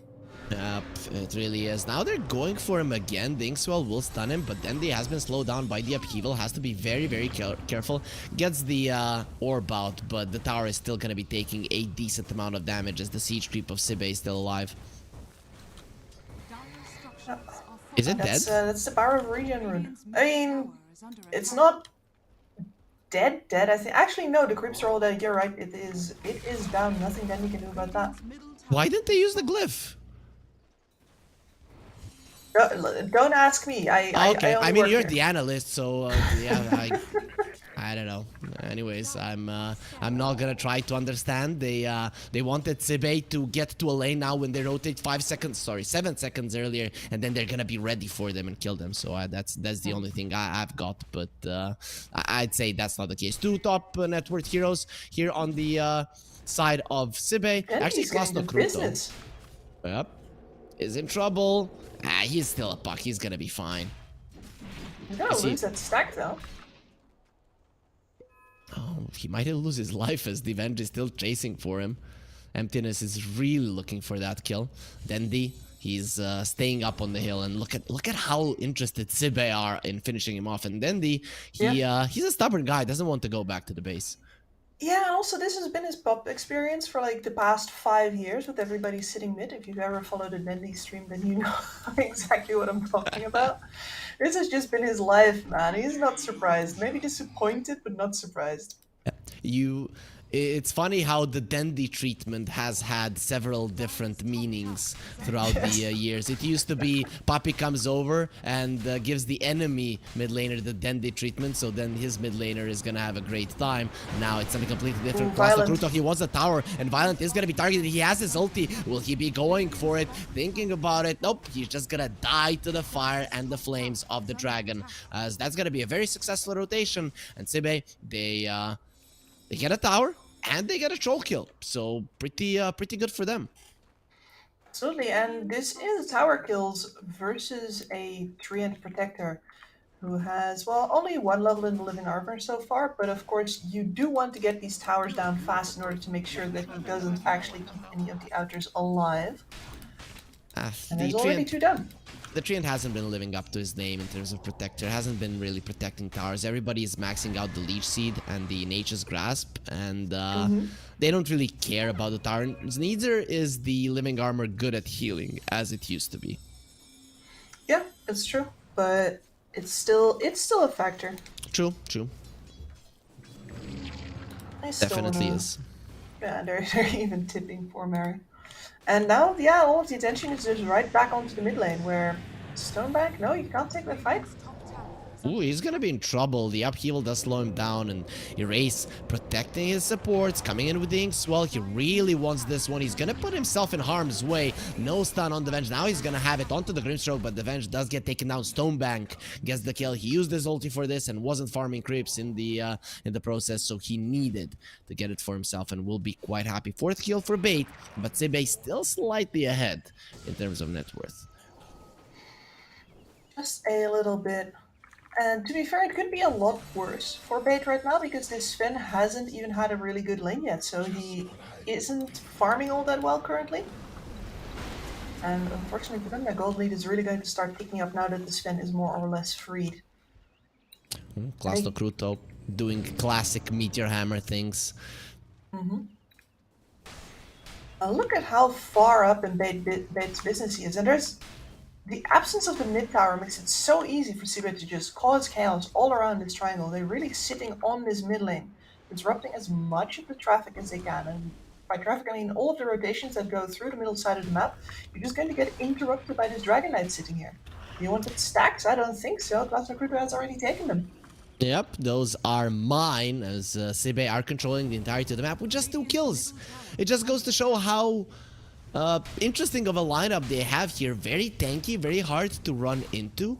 I don't know, I'm feeling maybe Bait should be giving a couple of heroes to just force out those spells from Sibe and stop this onslaught, because you're giving away way too much map control for my taste. Yeah, I'd say so as well. And the fact that they're really tanky at this point in the game also means not just that they have taken these towers, but now they can sit in the territory that they gained without being afraid of being kicked out. Because if you take the towers but you don't actually hold the territory, then there's not really any economic advantage apart from the fact that you got some gold from the towers, right? Whereas when you're sitting this far forward, they're already putting the squeeze on. The Dragon Knight has a Midas, and he is almost halfway there towards his Blink Dagger. So this Dragon Knight is doing a great job as Stomanen. I don't know what his purpose is here. Blocking the camp, I guess, for now. But Sibe are going for a move again. They want the Troll, who will be going through the Twin Gates, and Violent gets himself into a safe position. Yeah, but he's already having to improvise a little bit, and as you can see by all of the wards on the bottom lane, I think that Bait is hoping they're going to get to contest the enemy triangle at some point and sweep back in there, but I'm not sure on which item timing they're supposed to do that. Witchblade done on the puck, maybe? Is that enough damage to bring down a tanky Dragon Knight? I feel like the Dragon Knight is the hero you're gonna have to kill. Yeah, I mean, there's also Echo Saber up on Stoneback, right? So both of your other cores have their first item up. They can get into the game, but honestly, I think they still should be gunning for the supports first. So the fight's going to take long, no matter what. Of course, yeah. The Warlock and the Venge, if you're not killing them, you're probably not killing the Dragon Knight either. Bait did go for a smoke, but unfortunately didn't find anything. Or fortunately, as we talked about killing the Dragon Knight, and he had a shield rune on him, so... yeah. Absolutely no chance in hell he's gonna die. That is one of the most terrifying things to see around like 12 minutes. Shield rune Dragon Knight. It's not like his armor and scales already weren't tough enough. 2 kills for Sibe, 4 kills for Bait, but a 3,000 gold lead for Sibe. And it's not changing at this point. 70% win probability and a taste for blood. And they gotta really squeeze it right now, because there is going to be another time for Bait here, which is once again 1 minute roughly until night, which I think is the thing that they're waiting for. Yep, once the nighttime comes, that's when things might actually change. Stomanen, well, his status is gonna be changed from alive to dead as he gets found. With a couple of stuns, you're not getting out of that one alive. But currently, they just want the Wisdom Rune. The Sven is on the other side of the map. Nobody contesting him, even though there is a solid amount of vision there from Bait. And both of the 14-minute Wisdom Runes will be going towards Sibe. A big win. And both of the side ancients getting taken at the same time as well. And we're going to see right now this Sven, who was dangling at the bottom of the core net worth list, make his way over towards the top section instead.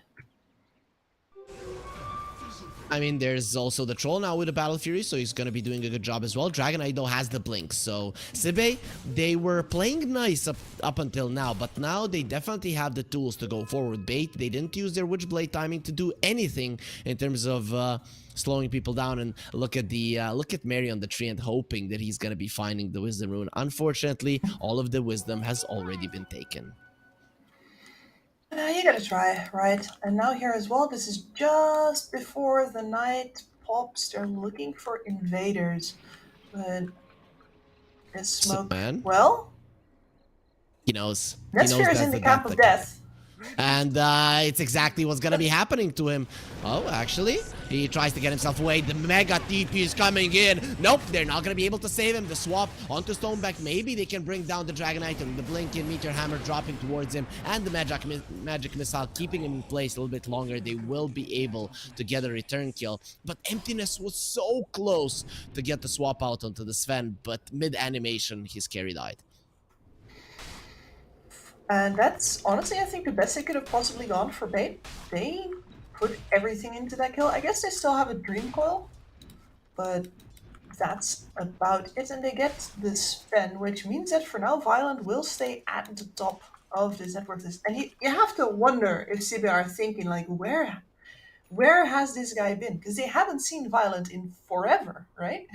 Yeah, he has been sneaky in their own jungle. There at the mines, he has been farming. Perfect position to be farming for this hero, as Stonebank, he's back to the world of the living, though he doesn't want to die again, so we'll just let this tower take some damage for now. Dire's structures are fortified. Very hard to hold that one right now, especially since you don't yet know where Nesphere might be hanging out. But they will find out right now. Stomanen. Oh, did you see that cool hit from Nesphere onto the creep, Yeah. so that he does some cleave damage? That's really nice. While he was casting the Stormhammer, also went for a nice hit, and that means the tier 2 on the bottom lane will die. Bait. They don't seem too eager to defend it without the Dark Ascension. It would be detrimental for them, for their health, to run into the spells of Sibe. Radiant's Yep. middle tower I is mean, under attack. that does mean that the night is only going to last 3 more minutes, and I'm not sure if Stoneback is going to have his BKB by that point. It's possible, but a tough ask to get another nighttime fight. He has the Echo Saber that he can disassemble, so if he wants to, he can have it in 400 gold. That is true, actually.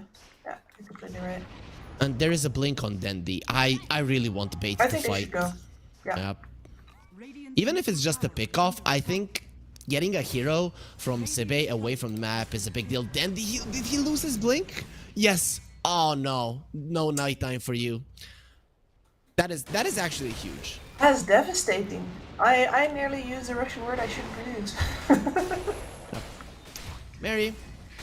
Very much dead. Klausakruta found him. You get slowed down so much by the Gush that he can actually Meteor Hammer you down. And that is just a level 1 Gush. And that is also a tide with the pipe now, so any of the damage that you had coming out from Dendi especially is not all that scary anymore. It's nearly time for a Troll Warlord. How interesting it does look to see a Sven with a haste run in. His legs, they move so fast. And he does get the kill. Poor Stoman, and will be taken down. This is the thing. Bait need to be getting pickoffs and slowing the game down, split pushing and stuff. But it's just not happening. Just courier hunting right now on CB, like just having a good time, chasing some small animals. Mary got out a half a second before it would have been too late. Emptiness didn't want to use the wave of terror onto the high ground there at the Twin Gates. The troll is still at the top of the network chart, though.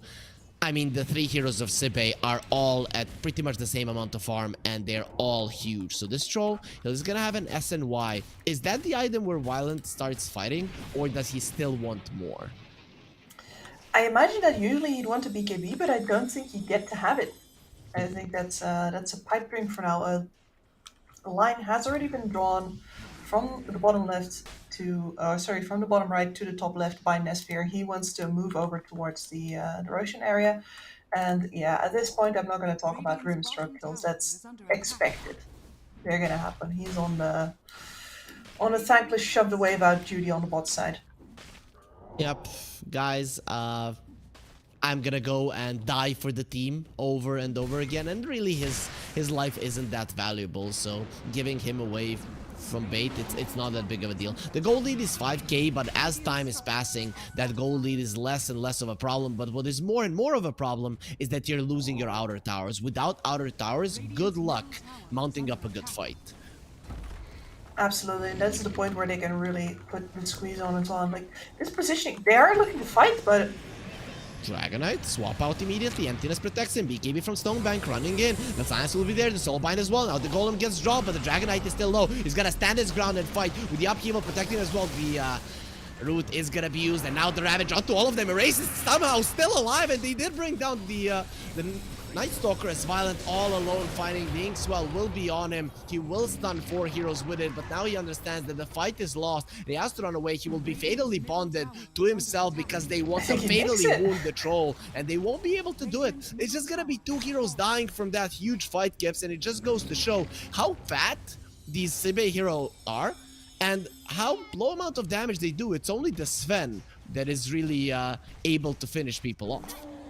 Yeah, and for me, that last part is the really important lesson there, because that was everything and the kitchen sink. That was all the stuff that Bait has been playing so afraid of. It was the Ravage, it was the dropped Golem, it was also the Dragon Knight, of course, and the God Strength. It's really just the God Strength that hit him in the end. So that is quite a bit of space to breathe, what I think, for Bait here. The Tormentor will be getting a kill onto poor Mary, who gets a shard for his troubles at least. You know, you gave your life for something. The next generation of Treants will be invisible at least because of what you did. And look at how long it's taking them to kill the Dragonite. Like, what the hell? Yeah, absolutely. But you can also see how far they're standing around to try and make sure that they don't get hit by the Tidehunter there and ends up hitting all of them anyway. The fact that Violent gets out here is quite a testament to Inkswell, by the way. Yep, for sure. It does heal him, and then he uses the sticks as well, so that does keep him alive in the end, as the Roche is gonna be on the menu for Sibe. I'm actually surprised that Bait aren't gonna be fighting this, but this is the case. You have so many big cooldowns on Sibe, but the Dark Ascension for Bait is much more important than any Ravage, Golem, or anything that Sibe have on their side. Exactly, it is all about that Dark Ascension. Without the Knight, artificial or real, they will not be fighting. And that puts an Aegis over on that Dragon Knight, which I wonder if they can work around him, right? I wonder if the Dragon Knight is ignorable. He still doesn't have the Manta. So his damage output isn't that high. But then again, you're not really all that tanky on the puck in 2 of your supports, so that is an issue versus the Dragon Knight. So I don't know, it is a tough call. They need to be controlling him in some way, canceling his blink daggers and such. So, in some way, they need to stop Erase from jumping into the backlines. Absolutely agreed on that part, but maybe if you do that, then you have, I don't want to say a possible kill on the Sven, but he is a lot more accessible than if he would have had the Aegis. True. Sibe are in a smoke. Their gold lead has reduced. So Bait have done a good job of keeping themselves in the game when it comes to gold distribution. Then it's hard to kill him. Now Nesphere says it's very easy. Sets up for a race. Even though it's usually the Dragonite who should start this off. Nesphere blinking in so close, it's gonna be a problem. And then he is stretching. Okay, now I'm ready. Now I'm serious. Though he's gonna wait for 40 seconds before he can actually show it. Well, maybe they're trading kills here. Tries to drop the Golem, and well, he's gonna be successful at it if he wants to. Nice swap out from Emptiness. There will be an overgrowth, and he dies either way. Emptiness in a lot of trouble. Stonebank is gonna destroy him. He does have the Healing Lotus, the great Healing Lotus stun onto Stonebank. He gets to the high ground. He cosplays a ward, and the stun just didn't do anything. And also the Centaur playing in favor of Bait. They're stopping Sibe, so it's gonna be a puck for 2 supports on the other side. I'd say Bait are pretty okay with that. Yeah, I'd say so as well, especially since the Golem did get dropped there. That is an excellent trade for your Dark Ascension. Sure, and you're buying time for the Aegis to expire. That's gonna be a dragon form that is not used to take down your last outer tower. Stomanen, Inkswell, goes for a TP out. He's waving goodbye to Nestor. He cancels it. Oh, Violent is here. Oh, he's baiting. He's baiting necessary things. Oh, he made a mistake. No, he didn't make a mistake. I just want to slap you down. He's going to be rooted and Sven will be taken down. Violent. Oh, what a play from Stomanen. He baits Nesphere into the worst play of his life. So, Gibbs, he fell for it. Anybody would have fell for it. It was so cool. I mean, it was so cool, but at the same time, he cancels his TP. Like, I mean, the first idea that comes into your mind as a Dota player is my opponent is dumb and I'm a genius. Look at that. Oh, you're Nesfir, right, I saw his face there. He definitely is hating life right now. oh, they got him so good. Oh boy. Get rustled. And that's gonna give them the gold lead, Bates, Toman. And the thing is that he was dying so many times, and at some point you think this guy cannot position himself, and now he's panicking, his hands are shaking, and he's pressing S for no reason. Nope, Stomanen, he had a good reason, and the reason was, let's kill this man.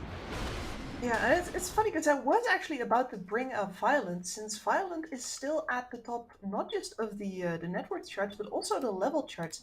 He is gaining EXP very rapidly to the point where he is going to hit that level 20 way before the Sven does.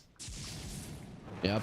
So he's gonna have the extra armor as well. Of course, he's not gonna be giving this to his teammates, but who needs teammates when you're a troll? Just use your little spells. Actually, they will be finding the Night Stalker. That is a big deal. And despite Nesfir dying earlier and Bait being ahead in terms of network, then they jumping into the backlines, protected by the pipe. The supports will survive, no problem. And Mary jumped in just to die. That Overgrowth doing absolutely nothing. You're missing two heroes, and there's a God Strength Sven going for her tower. Nesfir, he's mad. Oh yeah, and well, just buying time, but in the most effective way possible. What a snipe! What a snipe, what a coil. 4-man coil, 2-man Inkswell. Now Violent is gonna be coming in. He has the bash, he does a lot of damage. Silence onto the tide. He cannot remove it with a Kraken Shell. Now going towards the Sven. Oh, we've already seen this one. Dragonite still has the Aegis for another 17 seconds, so they don't want to be touching him. Violent though, he's gonna have to attack somebody, and it's gonna be the Dragonite that he will kill. Now the stun onto him. The Inkswell will definitely save him. Violent doesn't want to use the ulti just yet, but he might have to. The upheaval is slowing him down, and Rain will be left all alone. Sibe, if they only lose their supports, they're gonna be happy. The Glimmer Cape keeping him safe, but the dust is there. Mary back to the world of the living, and Dendi back to killing the supports. Violet will be the one that gets the kill with the Whirling Axis now, going for the Dark Ascension. Ulti, he wants the bash, he wants the root, he's gonna get neither of those. And erase the luckiest son of a gun. Yeah, that was 2 shots or heaven, but he gets out with his life, and Sibe really forced to reconsider their assault on the Radiant base there. Their momentum is, I think, has almost stalled now. The tankiness of both of their cores not nearly as relevant as it used to be, even when they open with a Night Stalker kill. There is still a glyph on Bait, but he did lose the range. Rax's Stonebank. He finds Emptiness. Emptiness is dead. Nesfir standing his ground. That's not really a hero he can kill that easily. And the Sven still following, but Night Stalker during the night, he's a little bit too fast. Violent again. No, Nesfir, you're going into his hands one more time. They'll get the stun onto the troll, who doesn't have the ulti, but he has the BKB, so he can definitely fight. He's gonna be stunned up. The Meteor Hammer coming through. Violent. There will be an Overgrowth, but the Sven gets the blink away before it connects. Now they're gonna have to go for the tide, but the upheaval will be there. Immediately cancelled out by the Silencer on the other side. The Soulbind will be keeping them at bay. As Violent is still going forward, he's gonna have his ulti in a second, and he wants to use it. He wants to be the trance on the other side. The double coil, the double Inkswell, and the Dragonite in a lot of trouble. This time around, you don't have an extra life, and it will be taken for you. No lucky TPs this time. Dendi gets the kill. What a split of a fight from Bait, beautifully playing both the left and the right side. Yeah, absolutely fantastic. Dendi knows exactly what his job is in that team fight, making sure that he keeps the left flank occupied, and they can't kill him. He knows that at this point in the game, he's basically unkillable unless they get the jump on him. So he keeps the left side busy, while the right side, we, cycle through all the stuns until they have nothing left, and Violent can just run at him. And speaking of Violent, now he's gonna be going for the Tormentor. And he'll be taking it down with ease. He's going for an Aghanim Scepter, so purging off the Warcry, purging off all of the minus armor from himself. Yeah, it really can be huge. This is a great game for that.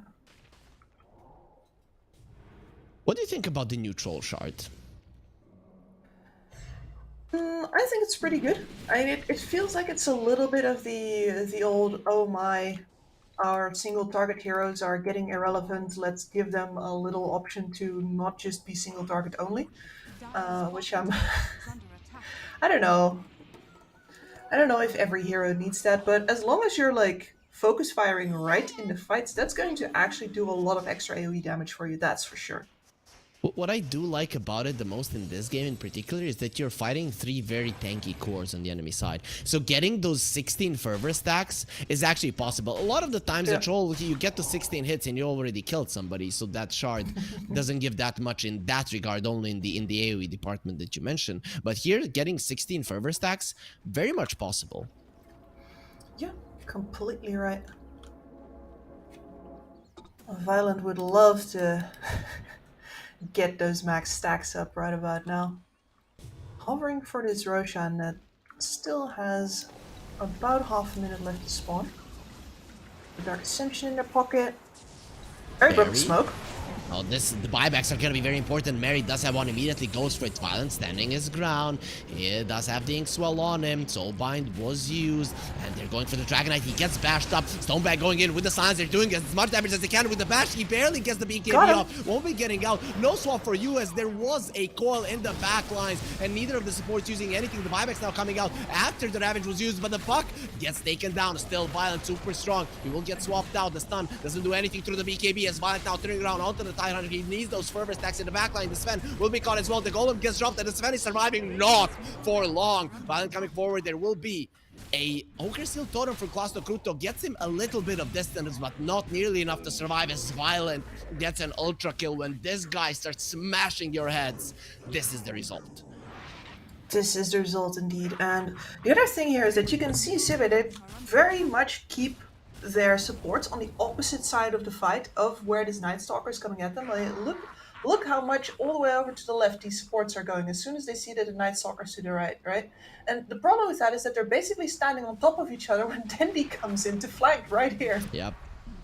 That was a beautiful jump from Dendi. It changed everything. Yeah. If the swap or the Golem come out at that point and the Dragonite survives a little bit longer, we could be seeing it a different fight.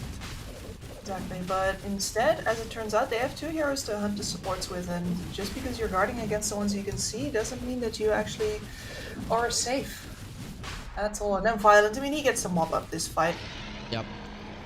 One thing we haven't seen for a long time is heroes with a lot of status resistance, but the Troll has the SNY, and he has a Titan Sliver, putting him at almost 30% status resistance. So that is a huge deal for the Troll, for sure. And now he has an Aegis, and the Aghanim Scepter has been held in the backpack. No, actually, wait, he just ate it.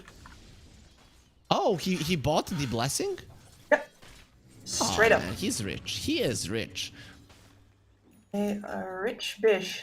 And, I mean, between all of his status resistance and the Dispel, I don't think there are any breaks left on this train.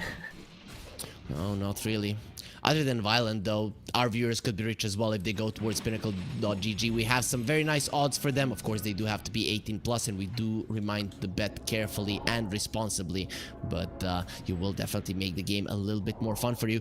It is still 50-50. Why is Dota Plus putting so much emphasis on Sibbe? I understand the AoE potential, but it's so easy with a Night Stalker to find the backlines, to have that vision over the enemy supports. A lot of this is about positioning. I think that is really too skill dependent for Dota Plus to say anything relevant about it. Like, look at this. Oh, that's just all positioning play. Yeah, well, positioning at your tier 4s, how dare you? How dare you be in that position, as that cannot be done. And Night Stalker actually eased the Meteor Hammer. He's gonna be fine with that. Violent gonna be slowed down by the upheaval erase in his blue dragon form. Still doesn't have the Aghanim Scepter. He is working towards it, but still quite far away. And this is the point where Violent's like, hey, wait, I'm not actually rich enough. I want the Satanic before we do this again. Yeah, makes sense. You don't want your ulti to be the only way that you get your HP back. As Klasno Kruto going forward with the Shiva. Violent, he has the shard on him, so it will be able to purge things off. As now he's running forward with the Force Staff. They're sending him in.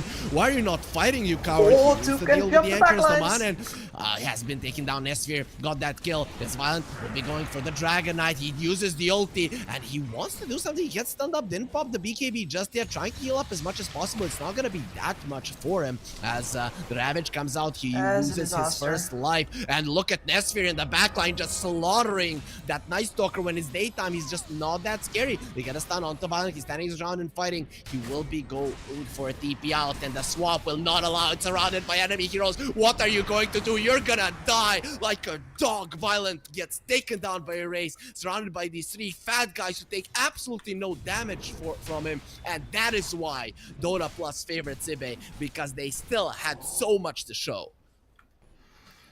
I think that is the first time that we see a backline jump from the other side, where the Sven is absolutely demolishing the supports. And of course, they timed this very well because the Dark Ascension was used for the base siege, for that initial jump. And since the kill that they got out of that was not good enough, that put the Night Stalker basically out of the fight, and now good. They don't know. They don't know that there's no buybacks right now, but the base is falling while we watch Violent die quite slowly, still, mind you. Yeah, it was very slowly, but he's gonna be dead for another 40 seconds, and I don't think Sibe are slowing down. Actually, oh, they got spooked. They got spooked. It is nighttime, and you're versus the Night Stalker, so it makes sense that you want to take it slow for now.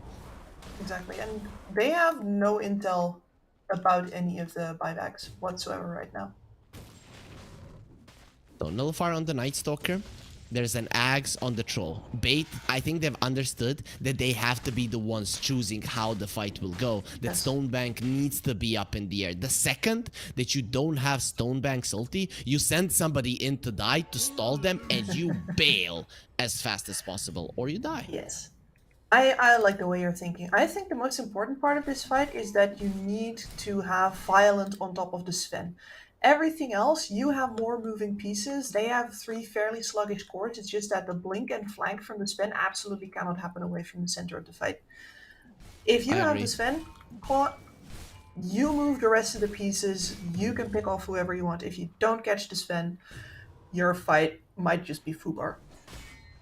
Every single shard is there now for Bait. Sven also has the shard as well, so he's protecting his supports even more. When he uses his Warcry, that's literally 31 bonus armor from him. And look at the Sven. When he uses it, he has almost 50 armor. So that's kind of insane. Yeah, that's a reasonable amount of armor for a single hero to have, right? Yep, for sure. No, not too much at all. I hit level 25 basically right now as well. Yeah, Troll not there just yet. He definitely wants the Battle Trance Strong Dispels. Then it is going to be much tougher for them to kill him. He's going to have the Strong Dispel of the Inkswell, but that can be used on his other cores now when he knows that the Troll can always get out of the stun. Not when the Hex is up though. No, not when the Hex is up, but it would be so good to have that Inkswell free, because we have seen how powerful it is both on Stonebank as well as on Dendi, having either of them running in with that AoE threat as well as the AoE heal on them. So the Night Stalker went for the 20 strength talent. He wants to be punching people as well. Even though I'm a big fan of the Crippling Fear, -5 seconds, this does put him in a really good spot when it comes to smashing people. Yeah, and they're going to have to rely on the offensive dispels a bunch to get rid of the Sven armor, of course. Otherwise, the Warcry is going to do too much for you punching. But you have those dispels on board this game. Interesting item choice from the Troll. He went for the Stormcrafter. It's actually really cool to dodge some of the stuns if you can do it. Yeah, that is one of the more interesting ways that you can use that extra slot to itemize.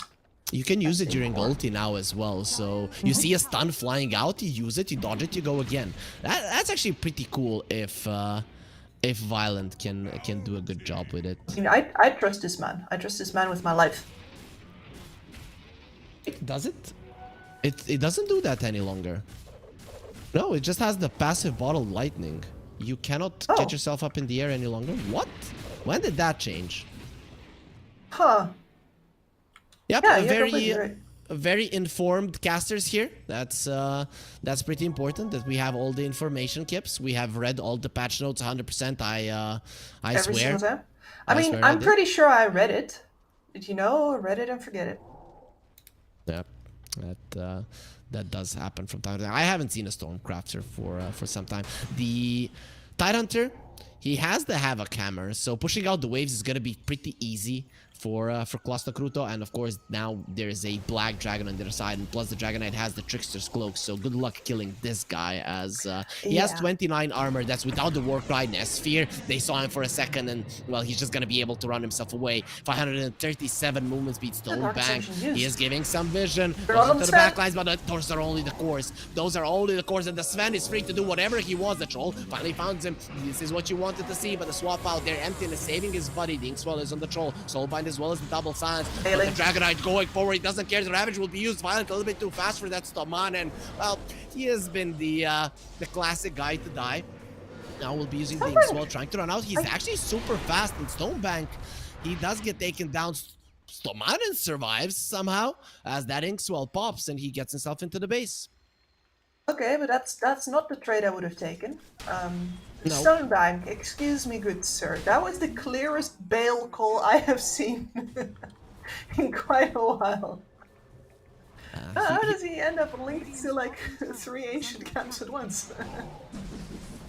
It is the Violent is level 25, Puck going in. There's that Inkswell that we've been talking about. The Glyph has been used, and Troll pulled back and swapped in. He's in a lot of trouble. He does have the ulti level 25 as well. There's going to be another stun dropping the golem as well. Forced after the side. He doesn't want to use the ulti just yet. Has the Inkswell on him. Use the Satanic. The HP is coming back up. The stun will connect, and the Inkswell won't really be giving him that much HP back. Now there's going to be an anchor. He's dead in the water. Nope, will be surviving. Gets rid of the anchor, but also the enemies are going to be getting rid of. Look at the backline. And with a Puck, still you've lost the range racks. Are they going to be able to get anything more? The coil will expire as well as the soul bind. So they don't have much to play with any longer. No, they're not just chipping now. I'm really liking how CB are playing, just not committing, but the Nature's Grasp is slowing them down. The Dust will be used. The Race, he just walks himself out, no problem whatsoever. 2 lanes of racks down. Sibe in a really good spot. All smoked up on their way out, so this chase out is coming, but honestly, if I was Beta, I would be taking this one very slowly. If it gets turned right now, you don't have this Dark Ascension just yet. It will be now, though. You have to fight the Roche, though, right? You cannot just let it go. It is up. And this Roshan better be going into your pocket. By the way, no Battle Trance Strong Dispel for the Troll, so still a bit of a split of attention for the Grimstroke. He's going to have to do some prioritizing as this Black Dragon scouts the Roshan out. Half health. Just goes in with the illusion. It's falling fast, but Sibe are running over. The Sven running in as well as the Dragonite other illusion. There will be a Nature's Grasp. Mary on the side and the Inkswell onto Violet. Nice ulti from Stonebank. They're gonna be picking up everything. Dendi, he's the one that gets the Aghanim Scepter. Now the swap in from Emptiness, but he has the Ogre Still Totem to go to the side. The upheaval will be casted down. Coil in the backlines again on 3 people. Mary, Emptiness loses his life, but he does have the Aghanim Scepter still. They're gonna be dealing with the illusion as well. The Troll running in. Violet's gonna get stunned up. He's still super fine, and there will be an Overgrowth. Troll uses the ulti. He wants to start smashing some heads. There will be a Ravage coming out. The Inkswell is on the Troll, not removing the stun just yet. There's the BKB. He's gonna be fine. Trying to kill the Black Dragon. He has so much armor, but doesn't matter as I will clip your wings and take your life. There's gonna be 2 heroes dead. Looking for more rain, protected with the Ghost Scepter. And on the other side, the Sven slowed down to crawl. The Nullifier will connect to him, and they have the Inkswell from afar. Look at that range of that spell. It's insane. Sibe will be losing 3 heroes. They're gonna be losing Roche, and they're gonna be losing this fight heavily. A lot of that was down to the hesitancy of Nesphir, and I understand, right? Because this is a fight into the ages. You hope you don't have to immediately pop your BKB, immediately pop your God Strength, and just lose that fight. So you're still hovering out of sight on the top left right now. Yep. Swap comes in to put in a save here, but the thing is that Violent doesn't really commit anything either. And the Sven doesn't want to spend anything until right here, where actually the Treant escapes. And from now on, Nesphir contributes nothing to the fight anymore. That was his one contribution. Yeah, he used the Satanic to get out of the Overgrowth. That is a big problem. A big problem. So the fight here in the replay is ending, and the life of the mid lane Raxes of Sibe are ending as well, as they're not using buybacks, and this is gonna be a lot of damage into their base. These are the tower consequences that come with letting in full Warlord when they fight. I say letting like they had a choice, but they were just too late on contesting at Roshan. Dire's bottom barracks has fallen. So Puck has the Aghanim Scepter. He has the Dream Coil, pierces debuff immunity. I actually think Bait are now much stronger. Yes, it is a 17k gold lead. And Sibe, I don't know what they're gonna do versus this coil. The Sven breaks it immediately, runs away, turns into the Black Dragon, running onto the Troll, but the Force Staff will be keeping him safe, pulling the Anchor with him as well. He needs to deal with it. 5 hits are gonna be needed, and the stun does connect. Troll with the Inkswell, he'll be safe, and Force Staff to safety even further away from Sibe. He's still scouting for information. They do have a Dark Ascension. They have a Soulbind as well. Puck has the foil decently soon, but nice swap, so he will be surviving there. On Klasno Kruto, Emptiness on the other hand loses his life. He still has the illusion to play with. He can buy back if he wants to. Klasno Kruto, the Soulbind will connect, and here comes the silence as well. Somebody needs to remove it from him as he doesn't have that much attack speed, and Violet will just kill it before the Ravage gets used. Actually, he does use it at the tail end, but only Violet got clipped, and he had the BKB. Buyback from Emptiness. They need everything right now, and even everything is not gonna help you enough. You used your ultis, you used your strength, and you didn't kill a single hero. that is a rough one, and that lack of damage that we were talking about all the way at the start has finally really come into its own here, where they've had such a hard time killing anybody for the past couple of fights, honestly, and especially Violent is just too big. They can't work around him, and they can't go through him either.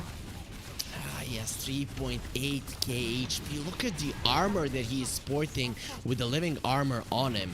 It's how do you kill this guy? Yeah. I mean, we were talking about it, right? If one of them gets to have 50 armor, I think the other gets to have 50 armor as well. It's only fair. It's very fair.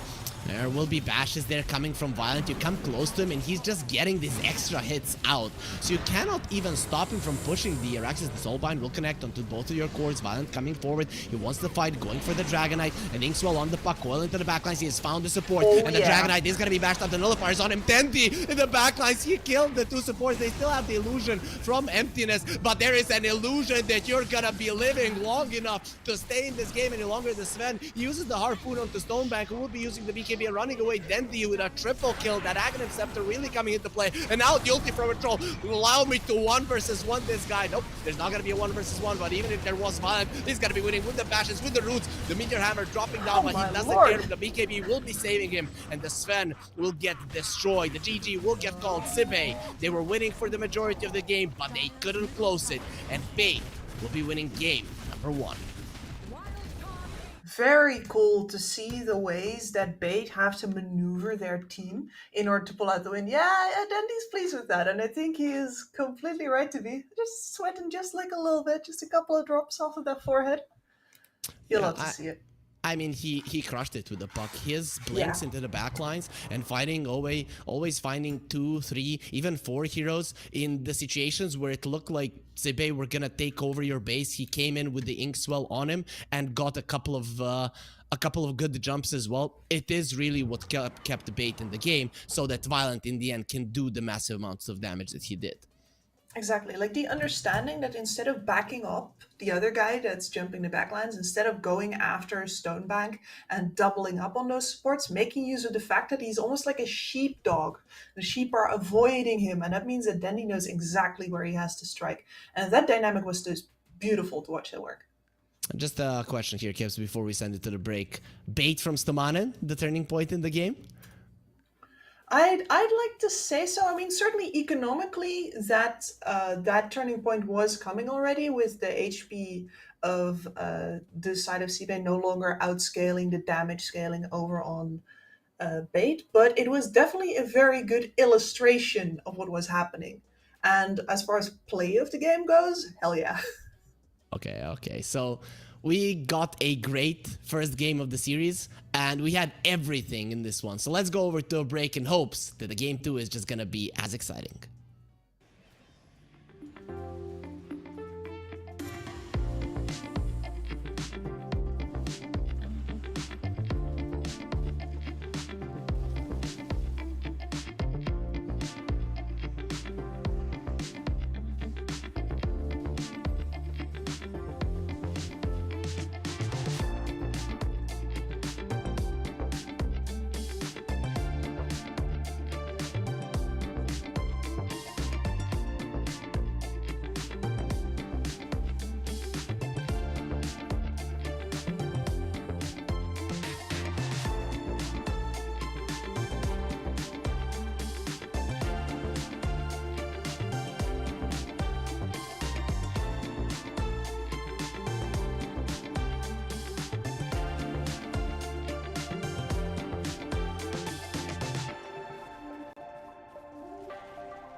told you you're my bow.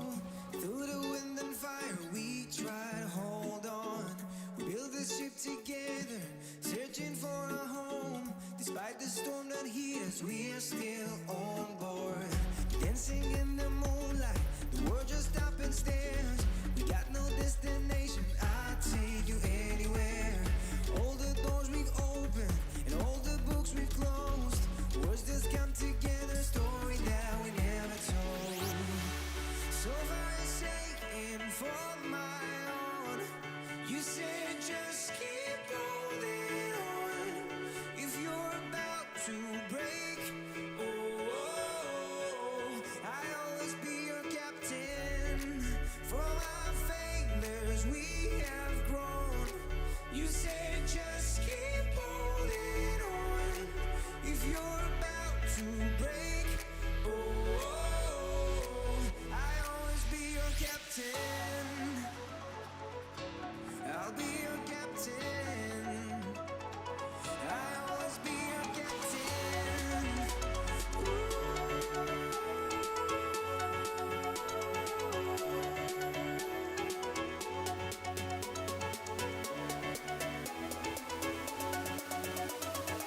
I'll always be your captain.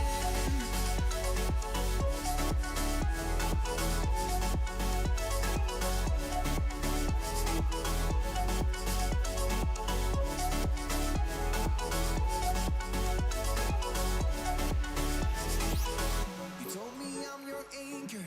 I told you you're my bow. Through the wind and fire, we try to hold on. All the doors we've opened and all the books we've closed. Words that come together, story that we never told. So far saying for my own, you said just keep holding on. If you're about to break, I always. Oh, esport. You and I have come a long way. It was such humble beginnings. As we gathered in small groups, we were professionals right from the start. Passionate, organized, and ready to rumble. We dreamed big, and surely enough, our parents supported us at every step of the way. Didn't they? Fired up by all this love, it wasn't long until we caught the scent of competition. To be honest with you, it wasn't always that easy.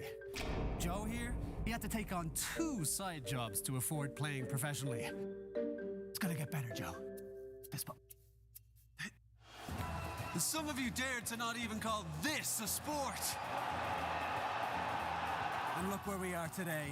An endless stream of esports events every year. Bet you didn't see that coming, Mom and Dad. And you know what? We have been with you every single step of the way.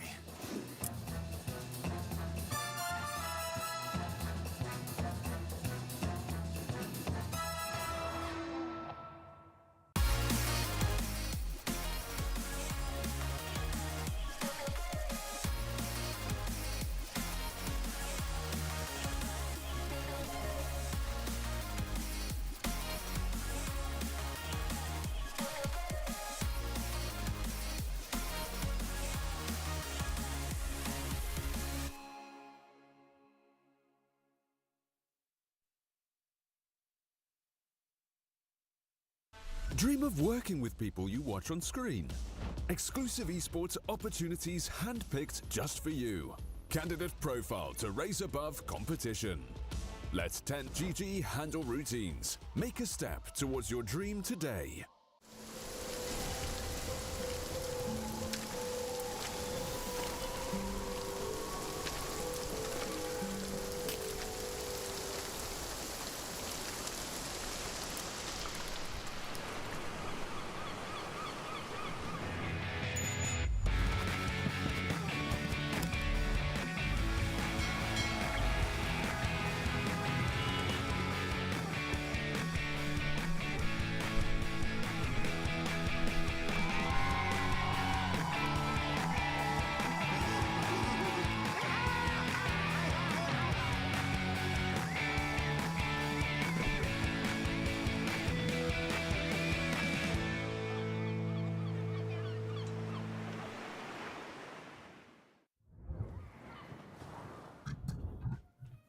Timings, fights, and baits. The last game had it all, Kips. The only thing it was slightly missing is a lot of kills in the early game. So is that the way that game 2 can trump this one, or after this kind of a start today for you and me as casters, we cannot hope for any games to look better?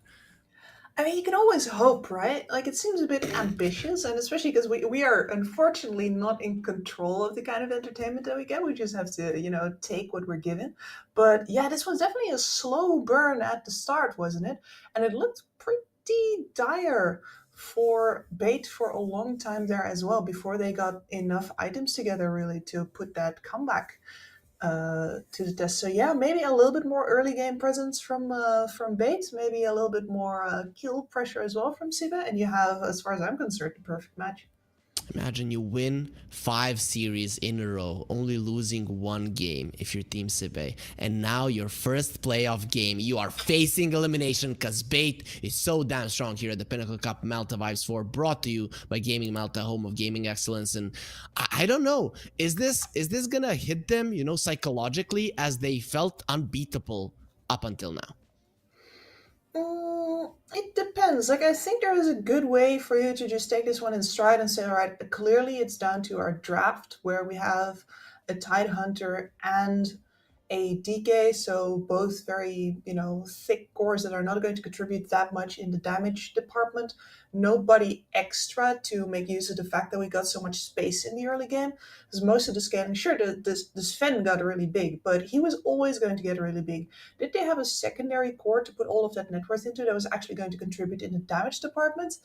The DK eventually, but you could certainly say, all right, fine, that draft was not really going to cut it, and focus on that. And, as far as I am concerned, of course, you also got outclassed on your positioning, but I think you can sort of wipe that to the side mentally and just focus on the draft for now.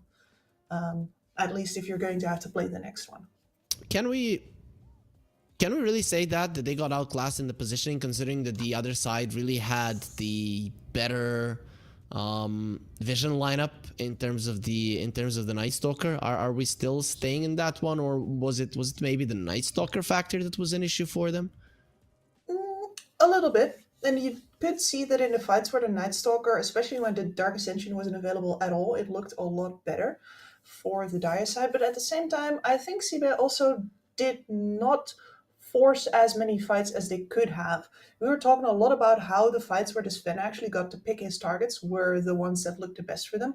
But most of the times that they got that fight was because Bait had tried earlier and they had already botched their initiation in some way. And then CB gets the chase out and gets the follow-up. So I feel like they certainly could have taken more initiative themselves in that game as well.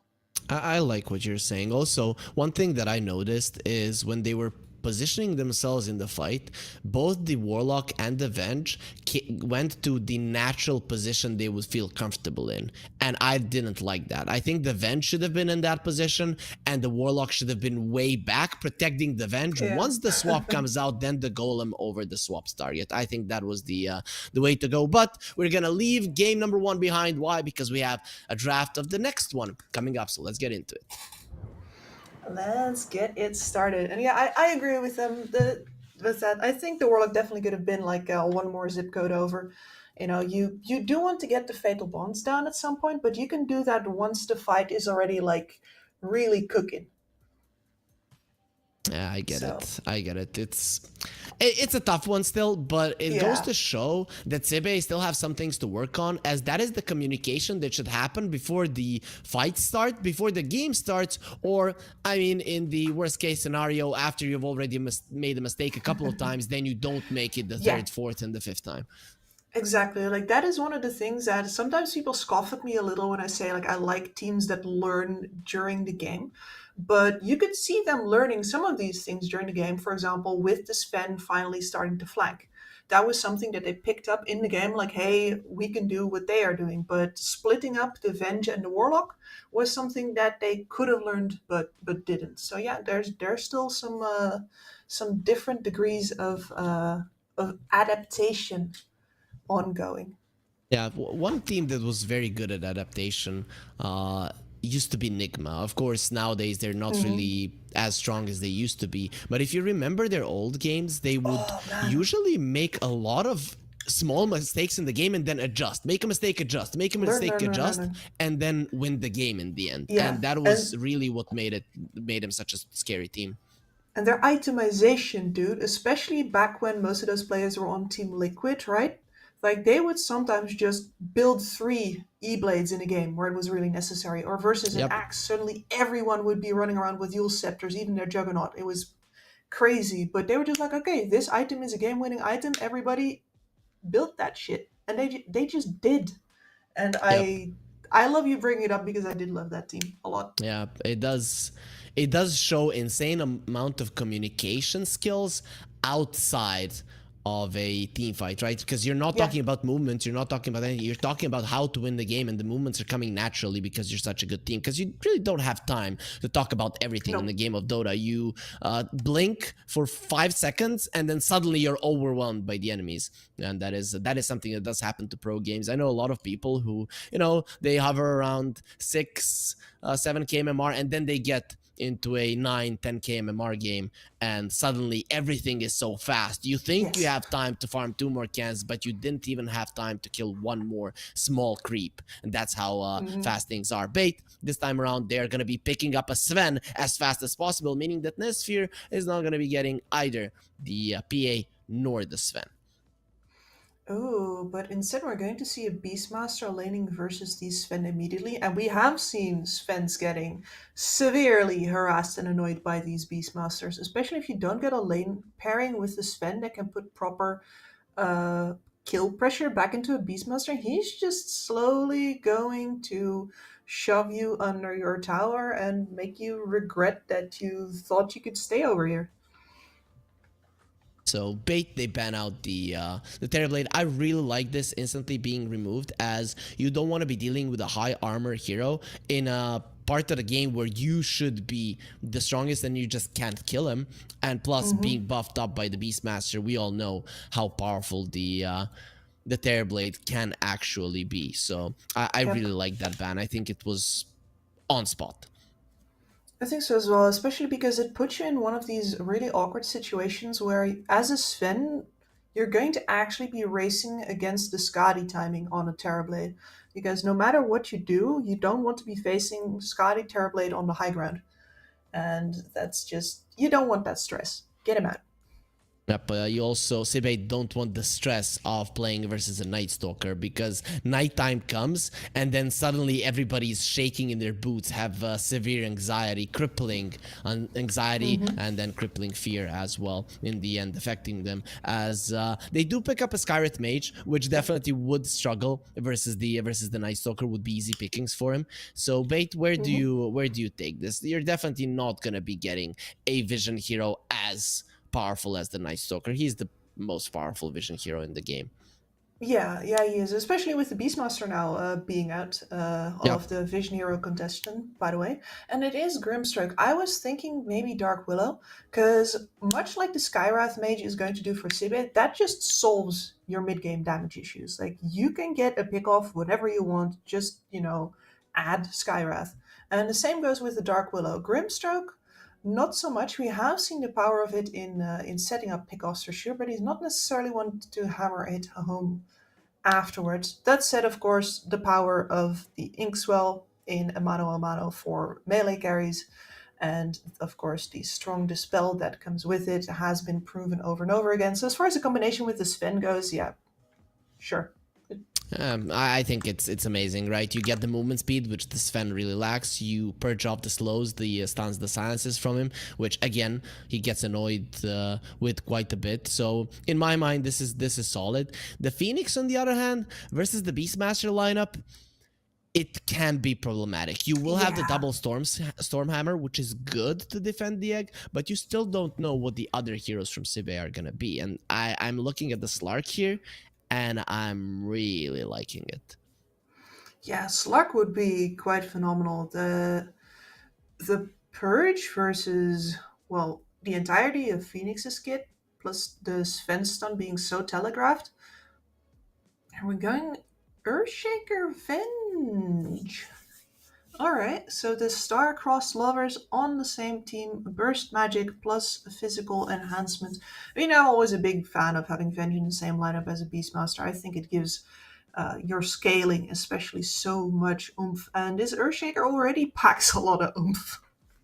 Yeah, they're gonna be packing a lot of damage here from CB. Really, when you look at them, even if they're severely behind, these heroes always have a chance to get a kill. Phoenix, Grimstroke, gonna be easily caught in the back lines. If you do have division, maybe Sibe would want to have the old Beastmaster now, as Shaker would be loving to hunt them in the back lines. But either way, a lot of control for the Sven. One Inkswell Purge probably not gonna help you all that much versus all of these stuns. Yep, exactly. All of these stuns. That is 3 stuns now, as well as, of course, some long-range nukes. And that is, well, you know what? Bait says, fine, we're behind on a bunch of spells, so we just get all of the spells. Yeah? No. Bait says we have Dendi on our side and we want the viewers to be having a lot of fun. So first he's going to be showing off his puck skills and then the crowd goes wild. And then Bait picks an Invoker. So now everybody is in awe as they're just glancing at it and being so happy that we're going to be seeing the Living Legend play the Invoker as well. What I really want him to do right now is aim his webcam at his hands instead. Just to really hammer the nostalgia home for me personally. Lizard had that add-on that would show what he's clicking when he used to stream. I don't know if you remember his streams playing Undying and not only Meeple, playing on 2 PCs in a party, sharing a hero, playing Undying and a Veno. That was pretty easy, but then he tried with Meepo Invoker and well, that didn't go too well, but his hands were going crazy on the keyboard. Yeah. No, I would definitely want to take me back to those times, to the that one warm-up video of Dendi going crazy on the APM warming up as Invoker is just, I don't know. That's a core Dota memory for me. Yeah, for sure. As Sibe will be banning out the Tidehunter, that one I love. Another Purge as well, pretty solid as well, not allowing the Sven to get purged off twice in a fight. So this Sven is probably gonna be having to uses BKB early on in the fight, but still, even through that, the swap can control you, the roar can control you, but I guess that's where the Inkswell really does come in handy. As Bait, they do ban out the Troll, they know themselves how strong the Troll can be versus the Sven, so they're not gonna allow it to be a part of the game. And there's the Muerta ban, so that's another hero that can actually deal quite well with the Phoenix, and with the added armor, added attack speed from the Beastmaster and damage from the Venge, the damage would be insane. Yeah, absolutely. And this is where I would really love it if, for example, the Brewmaster was still open, because I think that's exactly the kind of hero that Bait needs right now, to give them many targets, or to give Sibe a lot of different targets to split their attention over, and you don't really get that in a sense. So we're doing Centaur. I think it's the best thing that was left, right? Yeah, as far as like the rankings of offlaners of the week go, this one's pretty high up there. Builds a pipe, has initiation, lanes well with both the Grimstroke and the Phoenix. Has a lot of HP, which is important versus magical damage, and that's exactly what Sibe have a ton of. Oh, I like it. Yeah, especially the one thing that I also wanted is somebody who can go in before the Sven and maybe bait out a couple of those reactive spells from Sibe already, so that you roughly know where everybody is, and then Sven can hopefully pick his targets. Centaur is more of like a blunt instrument, right? You just, you point him down the middle, and you see what falls out of the trees that he runs into. Oh, this is a hard pick for Sibe. Slark is very good for the game, but his lane is going to be terrible. Oh, yeah. Monkey King is good for the lane, but his game probably not going to be that great versus the Invoker, versus the Phoenix. Medusa, good for the lane, good versus the Sven, but bad versus the Invoker. Ursa? I wouldn't mind an Ursa. I actually would like it. Yeah, because But we go Gyrocopter instead. Gyrocopter versus Sven. You see, I feel like my brain sort of erases it whenever a Gyrocopter beats a Sven. But that's just because I don't really remember it happening, and it must have happened at some point, right? Right? Yeah, It's yeah, just yeah. that I don't, There is this, I don't remember. there is this 2K MMR game that happened 3 years ago when the Gyro did beat the Sven. I know. I watched it on Dota Live Yeah. for sure. It happens. It happens, especially when the Gyro is buffed, and in this game he is very, very buffed by his teammates. There is a lot of spells on Sibe. They can really play very aggressive Dota in this game at any point. You have a farming Yes. tool. I want to say the Gyro was the best one that was left, but the problem is the Gyro versus the Sven matchup. You're always going to have that in the back of your head, no matter how much of an advantage you have. The Sven is still somebody you're scared of. But I think Sibe got themselves a decent draft. Yeah, it's not unplayable. You certainly have, as far as like you just look at your own lineup in isolation, that looks like the full package. And what you're saying there about always having a play, it's the no-tail theory of playing Dota, right? Where even if you're behind, you gotta have something to do, something to aim for, to keep a structure in your play, and to make sure that you're going to be able to always have at least some form of agency in the game. So in that regard, yeah, I do really enjoy their draft as well. But as far as the matchup versus a first pick Sven goes, I really think that they took the short straw here, and they waited a long time to draw that straw, and it's all the other longer ones go. Yep. Well, longer. We want longer and better games. So let's get into game 2 to see if it is gonna be delivering. I'm gonna be in the Sibe corner this time around. I think if they do okay in the lanes, that they're gonna win this one. So I'm gonna be on their side. This is the type of lineup with which they have been winning, right? So Nesphere Well- buffed up. Not a good start for my prediction, but I'm sticking with it. I'm sticking with it. Mary gets the kill like a good Mary. support. Of course, he needs it. He got it with the Fire Spirit level 1, to be frank. So it's actually the cores of Bait that Yeah. were at fault here. That's true. Violent should have just swung that sword a little faster. But you are correct. This is a fast playmaking sort of lineup. This can snowball and keep on snowballing. And the Gyrocopter does have the option of being a faster hero as well if you bring all of that fast magic damage of the Rocket Barrage to bear, for example. Or if you just show up and flag people even. If he gets that, I guess you go Crystallis, Aghanims, Satanic. If he gets those items fast, like the Gyros can sometimes, he can be this unkillable hero for Bait. No matter how much damage the Sven has, it's not enough. If you look at the other heroes, they're not really going to be contributing all that much. So I do think there is a window here for Sibe, and maybe it's just me hoping for game 3, but I do see them as the slight favorites here in game 2. Okay. I mean, I think you're correct as far as the playmaking ability goes. We saw Bait outplay a little bit in the first game, and this lineup just allows less of that as far as especially their core heroes are concerned. Centaur is a blunt instrument. He says it himself, a dull blade. And Phoenix really as well. So they have a lot less plays to make, and that could be their undoing. Well, we'll see how the mid lane goes this time around. Should be Dandy again losing it. Definitely not as much as previously. No. Bottom lane, the Venge and the Gyro. This is a dangerous lane for the Gyro. There is a chance that you die, a very good chance. But on the other hand, you do provide a lot of constant harass that can dissuade them. And Stomanen, I mean, I loved his bait in the previous game, but this camp block, it didn't really impress. No, that camp is suspiciously present.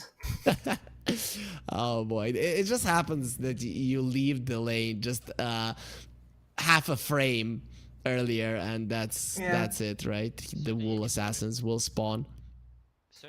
They will do you like that. I mean, at the very least, he's currently got Stonebank going up 1v1 versus Nesphere, which is fantastic on these early levels. So in that regard, I think it's still the right position for him to be in, where he's splitting Rain away from his core. But on the other hand, yeah, this is not exactly full efficiency play. And he's gonna get smacked by the Venge. That minus armor puts him at a 0, and we know who's gonna be coming out ahead in those trades if it does come down to it. The courier, it's gonna have to be protected there, and both of the couriers for Sibe here in their safe lane are gonna be at their towers, so we'll be okay. Yeah, it was interesting to see if Shimano was perhaps interested in grabbing the creep wave as well, but he said like, nah, I think Stonebank has a good enough shot of doing this just in the wave. We don't have to resort to desperate tactics just yet. Overall, though, I would like the Grimstroke to hit the level 3 as fast as possible, because then you do have that kill potential on the gyro. Yes. But this top lane, how does the kill potential look there, right? The Scarlet Mage and the Beastmaster should be kind of scary. Yeah, absolutely. If you overextend versus this too, then you're going to be slowed up to a massive degree, and it doesn't really matter that they deal the rest of their damage over time, because you're just not going to be able to get out again. And this Phoenix definitely has to make sure to not use the Icarus dive in a situation where he's not going to be able to get out again. So no kills happening here. The last game, there were a very low amount of kills in the first 10 minutes. I think it was 2 to 4. In terms of kills, so not really a lot of battling here, and everybody is kind of okay in terms of CS. And Erase actually isn't winning the mid lane; he's dead even with the Invoker. It does have a wave going towards the Invoker, so Dandy might actually be ahead here after the wave, slightly though. Yeah, he is just a little bit, and I'm not sure what it has to do with exactly, because Erase maybe should just be getting more up into Dendy's space, but I've been keeping a big eye on both of these side lanes because they could go south at any time, so I haven't exactly followed it. Let's see. I get it. You lose mana, he purges off your enchant totem, and again, the Shaker doesn't have the mana, so that is the issue. Without using the enchant totem over and over again, you're nothing. You're just a melee, literally melee creep with a little bit more HP and damage. That's it. Dendy just using the full arsenal at his disposal to be as annoying as possible. Doing a really good job. He has the Tornado EMP again. Of course, Dandy doesn't have the mana for both of those spells, but then again, he doesn't really need them as Erase. He tried to get that range creep, will be unsuccessful at doing so. Dodges the Tornado, and now should be doing a little bit better. There's the stun on the bottom lane. The Blood Grenade connects as well. It's not level 3 on the Grimstroke. Stonebank, he is low. Ooh, the minus armor from Rain and the creeps. They just turn it around. He thought he was strong. Yeah, and to be fair, he was strong, but I do think that they missed that level 3 on the Grimstroke, as you said before. It is a lot of extra damage if you do have it. He does have it right now, and he will be taking the level 2 Inkswell, but that kill is gonna cost him. This is the downside of the Centaur. Your armor, it just doesn't exist. Nope, not really. And it takes a while for you to get to the Vanguard where you feel really comfortable in the lane, but at that point it's going to be a lot harder to get tabs on that Gyrocopter because he's going to have, well, either extra movement speed or in this case the extra 200 health of the Falcon Blade already. I'm really liking these shiny headsets. Low, by the way. Yeah, oh, I love this reflection here. That is some hacker from a 90s movie shit. There was a angle at which Nesfear was at his camera, and you could see a rainbow coming out of his headset. Not there right now. And oh, do they have the same headset there? I think so. Yeah, that is entirely. Yeah, they do. Yep. Pretty much the same one.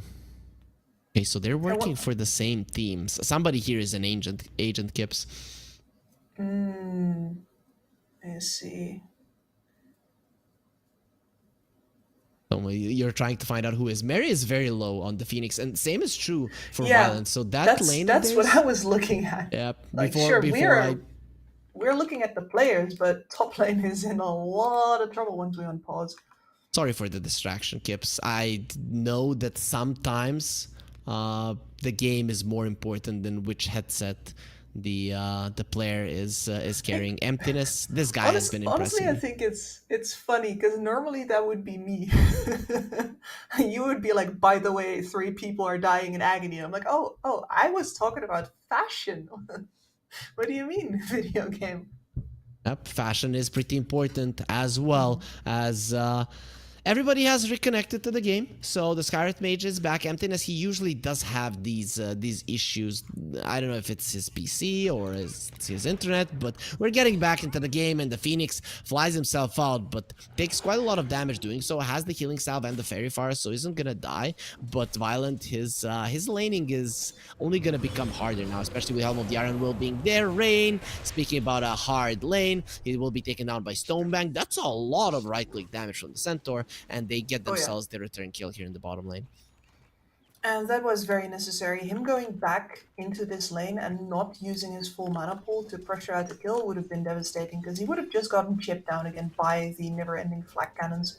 So better to immediately leverage your HP and get that kill. Rain wanted to die, he gave Erase his full bottle back. Dendi again has the mana for both of his spells, so he's probably going to be taking that mana away fairly soon. But overall, a very even laning stage. Nobody falling behind, nobody going super far ahead. Both of the teams farming at the moment. So this is the time where I ask my analyst, who does this favor? Yeah, and that's a very important question in this case, because, for example, Dendi having such a good lane mid really matters for his scaling. He's already got the Urn of Shadows, which means that if he gets involved in any kills, he becomes a big threat immediately. And over on the bottom side, well, Netsphere, I was about to say he got away with a lot here, winning this lane, and he is still winning. Stomanen? Sunstrike? It's not enough damage. No. Oh, Netsphere, is he gonna get a second one? At least the Fire Spirits will bring him down. He did go for a TP. I don't know if that was intentional or a bait. Mary will get himself to the low ground, gets stunned up. The Blood Grenade connects as well, has the Fairy Fire and 5 stick charges, plants down a tree. But the Arcane Ball still coming forward, and Emptiness makes a slight mistake. That could have been a kill as well. Could have been, but that was a lot of commitment to get that Gyrocopter down. That hero is so deceptively tanky, and that is phenomenal news for Netsphere, I'd say. No TP on Gyro though, so I don't know how phenomenal it is. He did die That's without true, it. actually. Why is he? Huh? Yeah. He tried to TP out, huh? No, he tried to TP out. He used the Rocket Barrage, went for a TP, immediately canceled it out, stood his ground and fought, and then died. So I don't really know what the idea behind the TP was. I mean, second guessed himself, because as we see by the outcome, that was actually the right decision.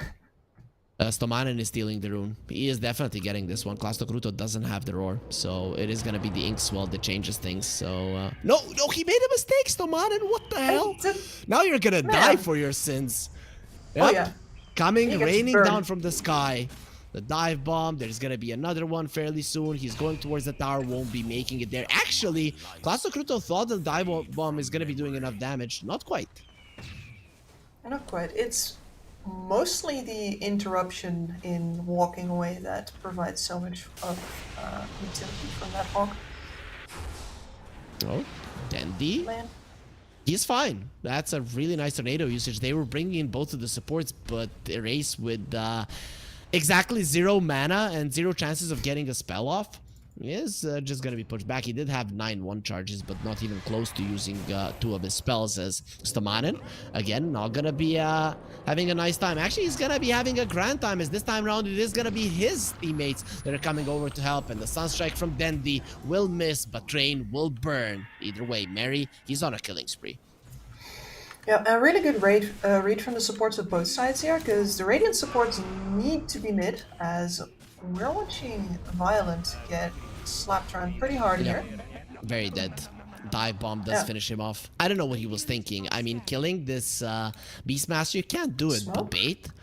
They're waiting for a race. He doesn't know. He's coming to the high ground. What's happening? Why am I surrounded by enemy heroes? He'll be turning into a piggy, but not a very fast one. Ready for Christmas.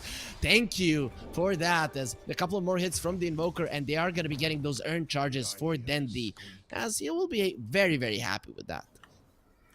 Exactly. Because I think, honestly, Erase got hella lucky getting the kill on the Sven there. The fact that Violent is casual enough to offer himself up for that rotation there is... I mean, I guess he just thought that the Earthshaker was not a threat at all, but he had popped 2 mangoes while he was in fog, so he did actually have the tools to take that kill down.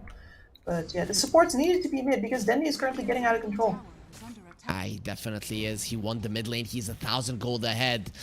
And stacks, thank you very much. Violent, he did die earlier, but now he's going to be going for the stacks. The roar isn't ready, but the other stuns and the slows, they are. The Fissure, it is going to be awesome as he cannot escape. Why am I stuck here? Where are my teammates? I'm going to fight until the end then. We'll be finishing off the Venge and the Egg onto the high ground, but that's going to be easily taken down. Emptiness, not even going to be ticking down to the damage, but the Sunstrike does take him down. Dendi, he has tried so many times. Is that level 1 Exort? Yep, only 100 damage, but more than enough. And he's had that since, I want to say, like level 4? Yep. Yep, he has tried it so many times. To see if he can contribute to the side lanes. Very nice, very nice. He has the Spirit Vessel now if he wants to buy it, which is nice. Here, you have two pretty tanky heroes on the other side, the Shaker and the Beastmaster. So having that Spirit Vessel will most definitely help you killing them. Yeah, and the HP boost for yourself is also something not to be scoffed at. For sure. I really like that invade from Bait, but the respawn from Sibe was even better. That Fissure was beautiful. Yep, and throughout this game we're going to see a lot of these Fissure responses into a Sven who has already engaged. And that's going to be something that Bait will just have to deal with. Like, once he's in, he's in. Dire are scanning. The gold lead is still in favor of Bait by 2,000. Nothing too big, but it is still there. Mostly coming out from the mid lane advantage of Dendi, and he really did outdo himself here versus the Shaker. Every single time taking away his mana and ultimately winning the lane by a solid margin. So now the Shaker needs to come back once he gets his Blink Dagger timing, which isn't really all that far away. Exactly. It would be very normal to see almost 15 denies over on a mid-Shaker at this point, but all of those range creeps have just gotten secured by the tornadoes from Dendi. And it means that the XP difference among things is huge right now. Speaking of Dendi, he is coming towards the bottom lane. Rain, he's the one that breaks the smoke and has the swap. He needs to stay away from Nesphere. They need to bail from here somehow, but they're actually getting help. As the Manan going for a TP out, the swap comes out, Magic Missile to follow it through, and the poor Grimstroke will die, killed from the air, as Emptiness is the one who secures it. And Bait, their rotation wasn't successful. Very nicely done by Sibe. Held their position in exactly a weird enough place that nobody could really reach them. They have to bail, and that is just all time towards, say, an Earthshaker Blink Dagger, which is just one last hit away. Oh, Violent on top was being kited so hard. He got the tower, now he got Glassokruta as well. He'll be slowed down, but I don't really see the Scarlet Mage killing him. He has the ulti. Sven is too speedy. Absolutely not. Oh, he went for a smoke. Up though, yeah. He's doing it. Really Sven under this. vision. I think he's got him, actually. I mean, does he? That's almost 700 HP now. He's got him. You have to believe, Gibbs. Mystic Flare. No, it's not enough. No, he didn't even get close. 700 HP, too much. Yeah, Violent got him. That's what I was talking about. Hey, it must be hard living with like perfect vision into the future. Nothing ever surprises you. Yep. That happened because I played like 700 Oracle games and I kind of got his powers transferred. Giving false promises here of Sven. Sven deaths. Whoa! Stone bag. We don't spend it all in one place. Nope. He's gonna be getting some nice gold for him and his teammates as well. That's 1,000 gold just instantly for Bait, which will be getting them in a pretty good position. Glassokruta even dying earlier from the Sven. He's still at the 3rd spot of the network chart, looking to overtake his gyro as well. Helm of the Overlord will be done in no time. As Stonebank, he has his blink, so we're probably gonna be seeing a smoke fairly soon coming out from Bait. Yep, and at Helm of the Overlord then is definitely something they have to be wary of. Plasmacruto will just be putting the pedal to the metal as soon as that comes out, and you're going to lose your outer towers if you're not prepared to fight them off. Every single game I've seen the Beastmaster lose a tower this early on has been a loss. Right? It's so hard to save your Ancients. You have a Gyro, you have a Beastmaster, you've already lost your top tower. I think this is This is as bad of a first 14 minutes as it gets for Sibe. And Stomanen, well, he's he's just doing his own thing, getting the enemies relaxed, and then he's gonna bait them into a bad position as race, coming in with a haste, Contest swap. the enemy, Ancients. Yep. So we might not be able to farm ours, but we can farm the enemy heroes, but not the ancients as well, as the triangle has been cleared out. But that does mean that they have pretty good intel on where Violent probably is, because he can't be that far away from, you know, the site of his recent slaughter. They can't really go for him, though, with the outer tower still up. That means that Erase has to back off once more. Yep, and you've killed the support. You've killed 2 supports.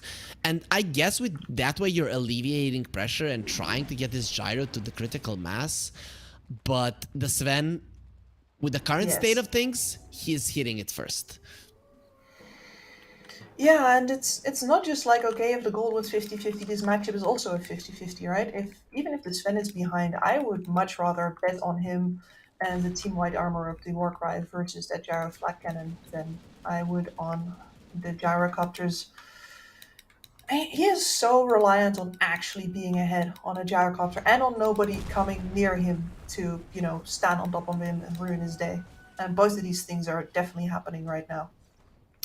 Invoker is going for a Midas. It will be done right now, so Dendi will get his Midas delivered. He has a Spirit Vessel as well. This Invoker is looking pretty solid, even though if you look at the net worth, he's kind of down there, close to the Shaker. But for an Invoker, that's actually pretty solid. Before you get your Midas, you're usually struggling in terms of net worth. Radiant's middle tower is under attack. And we have the Helm of the Overlord push coming into the top side right now, which is why Stonebank is already here. But he's gonna need some help to fend this one off, because the entire Radiant side is here, and in fact... Oh, I heard the Echo Slam, and there used to be a Stonebank there. You said he needed to come there faster, and well...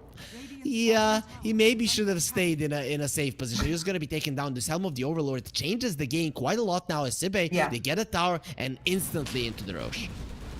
Yeah, and you were talking about how this start couldn't have been much worse, but Helm of the Overlord is where a Beastmaster game really starts, either shaking or breaking, and this is some really good comeback potential right now. You can play up with your gyrocopter much more if you get an Aegis into that pocket as well, which is something that honestly I think they should do right now.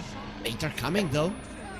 Sunstrike will be used. Are they still gonna fight? They found the gyro. Gyro is taking so much damage from the Sun. Violent doing the damage, but it's not gonna be enough. The roar does get used on the Sun. Mystic Flurry doing the damage as well. That's gonna be a perfect fissure, but he's gonna be coming forward. Stoneback now back to the world of the living as they bring down Klasto Kruto, and they'll be bringing down his creep as well as Violent. Oh, actually, Nesfir, he lost his Aegis. He did. Dendi chased him down. Once again, Dendi not focused on the heart of the fight. He's like, they're bailing. I'm going to chase down the gyrocopter. And he was completely right. And now they're going to get him again. Yeah, Erase, there's nothing you can do about this one. Has no echo. The silence will be there on the Sven, but he has already used his spells. That's a disaster for Sibe. Yeah, so, hey, Harry, about that, you couldn't have a worse start? There it is. Yeah, you said something, Kips? Did you? Yeah. I told you I played Oracle 700 games. You have to believe me. I stand corrected, and Sibe now stand in a 5k net worth hole. It's not insurmountable. The mid lane, actually, Stonebank is taking a lot of damage, but he will be surviving as we're looking at Klasto Kruto farming. We don't really care about the fights all that much. It's just going to be some dead supports. Rain will be taken down by Dendi. Very nice placement of the ice wall there from the river, as now he's going for more. Both him and Stonebank in the Invis. So finding another kill, not going to be that hard. So and you'd say that Stonebank's losing a lot of HP, but it's kind of what he's built for, and he's going to do it again if he gets some kills. That is a dead gyro once more. The roar will be coming in. And actually, they turn it around with the Echo Snap, but the instant silence is there. And Dendi is running away. He's silenced up. It's going to be taking enough damage. And the Wild Axes do bring him down. But they did kill the gyro at least. What a turnaround from Erase. The silence did came through from the Grinstroke, but the damage was already done. Yep, and that's a lesson for Bait right there. Do not underestimate the ways in which this team can react if they have all of the information. That's a bunch of really impactful point-and-click stuns, area of effect spells. Well, they're not you done. just spent them. They're and not Violence done. here? Ooh, the blink out from Erase just in time. If the stun had connected, that would have been one dead shaker. But fortunate for him, he's going to be fine. Klasto Kruto, he's going to be losing his Ancient Creep once again. So that's another 250 gold into the pockets of the Sven. As we watch this entire situation unfold from the start, again, Stonebank completely unafraid. I mean, he's the one that comes out of this entire kerfuffle looking the best, I think. Yeah, for sure. For sure. He's actually having a really good time. I like... It's going to be a heart very soon. Yep. I really liked the way that Sibe used their spells there, especially using the roar onto the invoker. Using it onto the centaur there most definitely would have been a mistake. So very nice targeting from Klasto Kruto. The problem I see here is that the gyro is at the 4th spot of the network chart. Look at the difference between him and the Sven. And we already talked about the matchup of these two heroes. When there's this much of a difference, how do you even win? Well, Emptiness gets swapped out. He's gonna be okay. The double stun as well, but Rain, he has put himself in harm's way. The slow from the Phoenix not gonna be connecting Sunray a little bit too far away. That's gonna be an egg for a support kill. I'd say okay for Sibe, but it is still bait going forward. No, it's 2 supports. The roar gets used. Sven has the BKB. Is he ever gonna use it? There's multiple stuns. The BKB will be used now. And the dive bomb doesn't keep him in place. Gonna be using Jolty. Turns around, wants to fight, wants to heal with the Mask of Madness, and might be able to do so. The blink, is he ever gonna get it off? Stonebank will open up the position now. The double stun connects as well there, keeping them in place for such a long time. Baiter, amazing erase. He goes in, uses the healing Lotus to get his mana up, but he's all alone. Finally, Rain will be coming back to the world of the living, but here comes Savannah, who still hasn't died, and he decides to die now for Stonebank's triple kill. Sibe, they did bring down the Sven, but only because Violent, he got way too greedy and way too relaxed. Oh, he thought he was hot. To be fair, that looked pretty hot there for a second as well. The decision to turn here, because he's like, yeah, the Earthshaker doesn't have a cycle of spells that can hit me right now. I'm on the high ground. They don't have enough vision if I just block here. Is this something that we don't see, right? We don't see the vision problems, and that's exactly why the Beastmaster gets completely surprised here. And of course, the extra Stormhammer comes flying. So Erase has to make the jump. He has to step over those stairs in order to get the vision. As soon as he steps down again, Violent comes out of the woodworks again. He just needs to stun there, and not because he has the Stormhammer. I don't know why he's walking up. That was... Because he's a man, Kips, right? You know that? You just don't get it, right? No, I don't. Getting knocked out is sometimes things that you have to allow to happen, just to prove it to yourself that you're the man. I think you are the expert on that particular subject.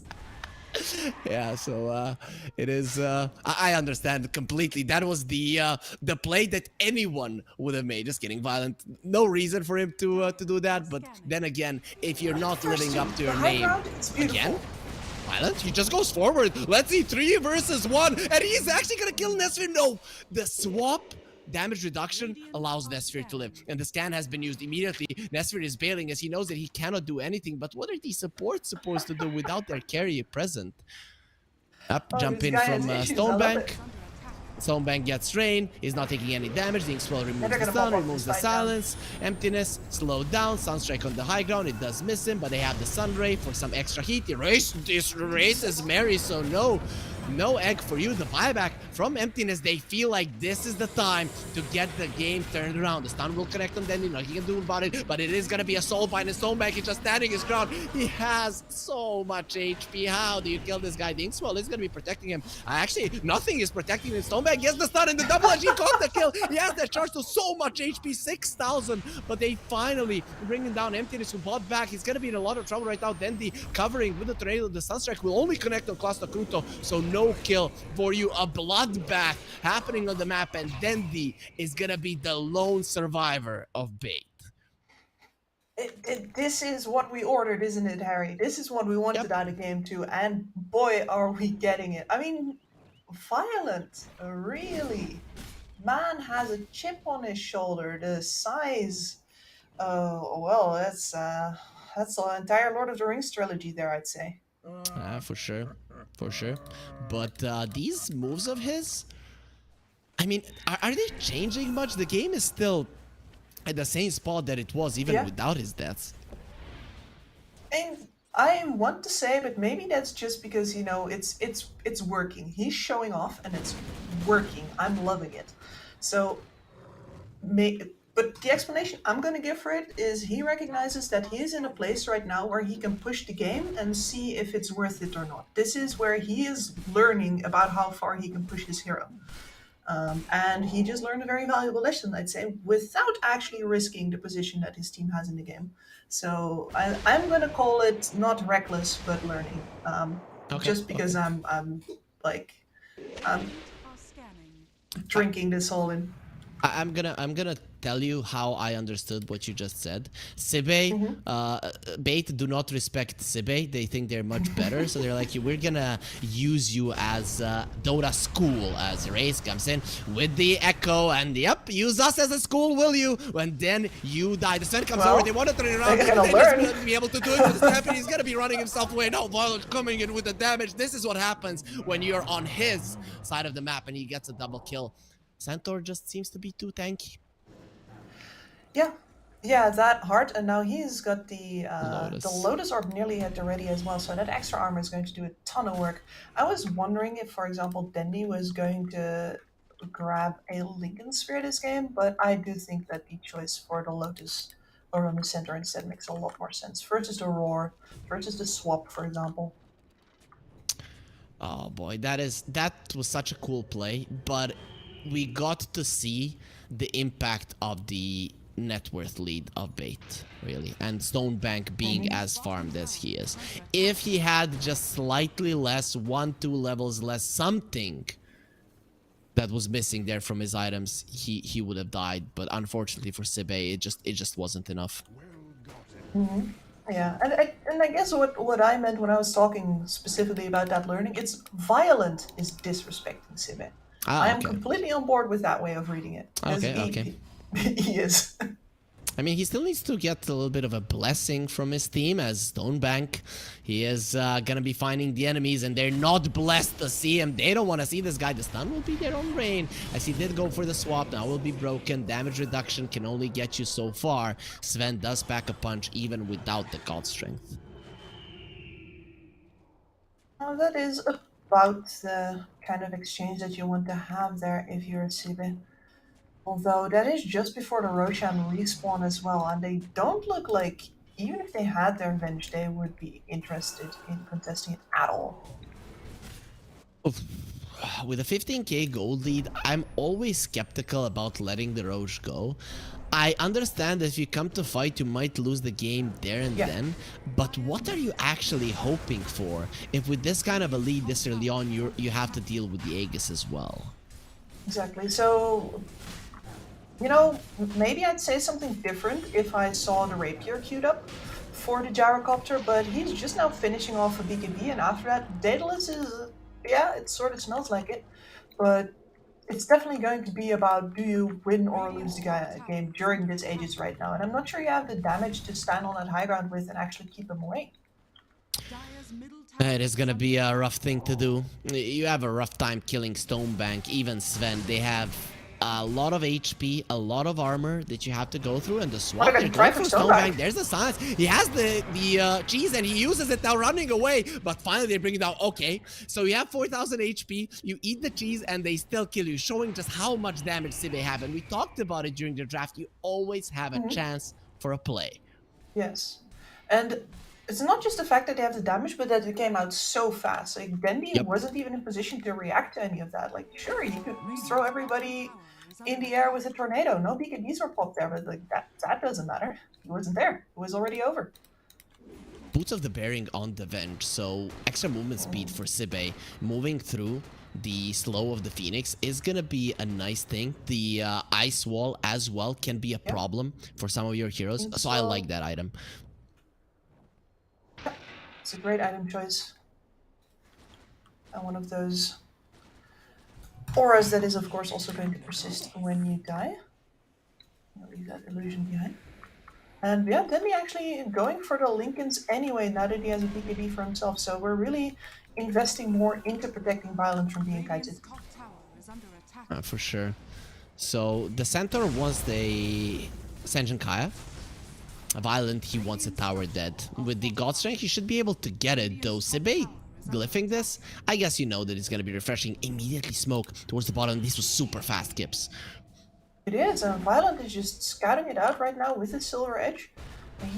Who's dead? Race? I mean, he's deep behind enemy lines and he's missing all of them. I actually cannot believe that they all got him. Okay, he found him. Sunstrike gonna be connecting. He didn't pop the BKB Violent, and again a fissure keeping him in place. So the Shaker survives. Yeah, and even more than that, Cloud and Crudo is still pushing the tower behind their backs as well. They're waiting for one hero to TP here, as you go for a roar into a Mystic Flare, and you can get a kill. Centaur, can you kill him? Scan was used. No. Nah, I don't think he can die. He's gonna be getting those stacks now. 4.6 KHP, and the Sunstrike in the links will allow him to get the kill there as well. And Clash of Cruto TP's out, but still your support dying on the other part of the map. It's not that big of a deal. Okay, especially after how big of a build-up that had for Bait. And you can see that the gold difference now only being 9k, this does make an economical impact. And it makes an impact on the timer of that Aegis. 2 minutes left. You can do Violent.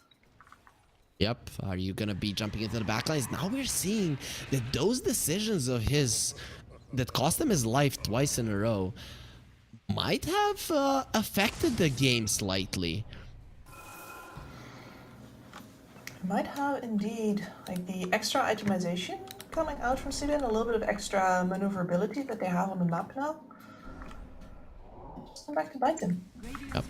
It's still a 10k goal lead, and the win probability heavily in the favor of Bait. They're gonna be bringing down multiple tier 2s. Actually, the top still didn't die, but of course the glyph will be refreshed after this one does. We'll see if Bait can get any more towers down with the Aegis. Usually with this, you know, Aegis around the 30-minute mark, you want to be getting rid of all of the outer towers. Just not capable of doing it just yet. This would be exactly where you'd also buy a gem, and it is indeed on Dendy to make sure that you hold that terrain properly. But despite pushing up the Beastmaster, keeps on pulling them over towards the sides of the map, and that map is large. It's taken them a lot of time to actually walk over while also either staying grouped or not getting picked off. They're taking even a little bit of risk to go dewarding in the enemy triangle. Very good movement from Sibe during this Aegis. I really like how they outmaneuvered Bait and not really gave them a big fight. They dodged that Sven. That was kind of lucky, but it does come down to Violent. He didn't want to pop his 6-second BKB charge to kill the Shaker, and I think that that kill probably would have opened up the map quite a lot for Bait, but mistakes do happen. Yeah, I mean, it's possible. At the same time, he didn't have a creep wave, right? So you can pop your BKB there, but that Beastmaster is still over on your Wisdom rune, basically, with the creep wave pressed up against your tier 2. You're not going to do anything on that lane. Very So true. I think I actually agree with him not popping BKB there, because the kill wasn't going to lead to anything. But, you know, the entire movement was still wasted because exactly of that Beastmaster positioning. So as far as the BM is concerned here, hell yeah, he's playing exactly how he needs to. Aegis has expired. Inkswell used on Stonebank. He is going for the tower. We all know that Centaur very good at pushing those down, especially with the Alacrity on him. And Violent in the vicinity, they're protecting Stonebank. They know that he is the tankiest of them all, but it was already shown that Sibe can bring him down. Yeah, they can. I mean, there is a Force Staff over on Stoneman, so I think the play here for Bait might actually be to continue on sieging with the Centaur and have the Sven as that secondary layer, just in general, and not make him do any of like the, you know, the static positioning fights. Very good lane out pushes coming up from Sibe. They're gonna see the Sven on the bottom, and they're currently in the smoke. Do Sibe have the movement speed necessary to get there into the triangle in time before Bait does connect? I highly doubt it. No, they don't. But they do have the information now that the Sven popped his God Strength, and that they have a little bit of time to colonize here if they want to. They have taken 2 tier 1s from Sibe, so only the top and the bottom. The mid lane one is still standing, meaning that Bait still have that access point to get to any part of the map super quickly. And I think it is definitely crippling Sibe in terms of their map movements. Yeah, you're completely right. I mean, normally I'm the one to bring that mid tower as an access point, right? But you're completely right here. I'm learning. We're here together. I have to be showing off that I'm listening to you, Kips, as Stonebank. Lotus Orb protecting him. He will stand his ground and actually doesn't return the homing missile. It did expire just that second. He's going to be turning around on the Ancient Black Dragon. Cannot get the kill. And we're seeing a slow approach to the fight, but nobody being too eager to commit just yet. Yeah, Violent was trying to hold his position on the flank there, seeing if they were going to actually commit over on Stonebank. And that is the risk that you play with, right? Stonebank needs to be over-positioned enough that they believe they can get him. Or that it's worth engaging on him when they can't see the Sven. But instead, patience from Sibe, holding their position, slowly spreading out, seeing the Sven on the flank, and traps front. Let's see, going in, Rain is gonna be caught. He gets himself away, thinks, well, disconnect BKB from Nestor just in time, turns around to the Invoker. He's taking a lot of damage. The A on this gets popped onto the Phoenix, now going for the egg. Do they have enough damage to finish that egg off? No, that's not gonna be happening. It will be popping with two of the heroes right next to it. The Silence connects on the Phoenix, but who the hell cares? Nobody's protecting Nestor any longer. BluScale removes the roar, so it's not really gonna be stopping the Sven, the Fisher, stopping their advance just a tiny bit, but not enough to save any of the lives. He has the Harpoon for extra kills. Gyro gets lifted up into the air there by the Yule, saved from the stun, but he's all alone. What is he to do without the BKB, without the Satanic? The TPs are coming in. They have to protect Nestor. This is going to be a dieback, and maybe your last time that you're alive in this tournament from Nestor. Nice Fisher connects, but they do not have the Echo Slam actually coming forward onto the Sven race. I don't think you can win that one. Gets pushed back by the neutral item, and Nestor pulled again into his own bombs, and it doesn't really matter, as that will be a dieback. 100 seconds on the sidelines, and that is your strongest hero, the one that you believed in. And just I can't believe that it wasn't even about the matchup of the Gyrocopter versus the Sven not being good enough. This is a matchup of the Gyrocopter versus the Centaur not being good enough. Where this man is simply too tanky, the Gyro cannot win the 1v1 even though he keeps on trying. And Sven was not in that fight for half of it. He was chasing after the Earthshaker, who was jumping around, killing off his backlines. It was just all Stonebank in the middle, keeping them occupied until Violent returned. Stonebank and Mary, really. Stonebank protecting the egg of Mary, and that's what happened. That Aeon Disc from the Phoenix really did come in handy. Lotus Orb, perfect swap from Rain. Does nothing, and that means that your Raxes will be taken down. You don't have the glyph. The Lincoln Sphere protecting Violent now. They're just using everything on him and making sure their Sven is fine. So it will be a 20k gold lead, a melee Rax, all in favor of Bait. I think we're gonna try though. Look at our race coming up here. Oh, Echo? Onto the Invoker. He pops the BKB. Literally, no is the thing I was thinking as well. Sven gonna be healed up. Pushed back by Klostokruta. The Psychic Headband really coming into play here a couple of times. BKB from Klostokruta, but over the Lotus Orb again every single time. Stonebank is using it perfectly. And the egg to cover the retreat of his teammates. Though Sibe, they don't really have the capability to fight any longer. Yeah, and this is strange because normally I understand trading smaller heroes for bigger heroes, right? You're afraid that your base is gonna fall, so you throw somebody out there to make sure that the Gyrocopter can respawn. But in this case, they were already backing off. I don't see the need to go chasing out of the base there. I mean, maybe you get lucky. Maybe they do leave somebody behind and you get some free pickoffs. But when you don't, that's a big risk and it gets punished. Violent went for the Stormhammer extra second stun. Considering that we have seen a couple of Stormhammers used on the Soulbind, I really like this. And the fact that the second hammer only comes out of the Sven once the first one connects, you're gonna be stunned up for a long time. Yeah. And it also really underwrites, I think, the way that he's reading his role in this game correctly. Like, he is the Punisher in the sense that the engagement is created first, and then he punishes whoever dares step out of position during that. He's not the initiator here. He's not even the biggest damage dealer. I wonder if he's going to be the biggest damage dealer overall when the game ends, right? Or if it's going to be Stonebank. Yeah. I don't know. I cannot put my money onto the center over the Sven. I don't know. And of course, if our viewers it would be ill-advised, but Yeah, I'm hoping. It would be like our viewers would be putting their money on Sibe at Pinnacle.gg over Bait at this point in the game, which maybe somebody still believes in Team Sibe as they are still undefeated in this tournament, but Bait will be playing versus them for the first time, and now 2 Raxes will be taking down the swap out, keeps Nesphere alive, but that means that your Revenge will be dropping down. Stoneback comes in with the stun onto the Gyro, who's being protected there. He has the Satanic still, but will have to run away. Sven coming forward, the stun will connect at him, and the Echo Slime going onto Stoneback. He's taking a lot of damage, and Stoneback might actually die being healed up by the Sunray. It's still not enough. Now the Sven in a lot of trouble. He still has the Aegis. There's the double stun coming through, and the Raze does get taken down. It is still a 4 versus 3 scenario, even though it looked perfect for you, Violent. He's been bugged up. Even without the God Strike, he is still the god of this fight. And as you said, he is the Punisher, and he's punishing the insolence of Sibe. How dare you kill Stonebank? But now the Satanic comes out from Nesphere. He's still being pulled back. The Tornado keeping in place. He cannot move. He cannot do anything. The Inxwell is there on Violent to stop the stun. The homing missile didn't do anything, and now Nesphere, underneath his own tier 4s, will burn to the Sunstrike and the Sunray. And the only one left standing is Klasno Kruto, not for long. Of course, Violent is godlike despite being very, very aggressive, losing his life twice in the mid-game.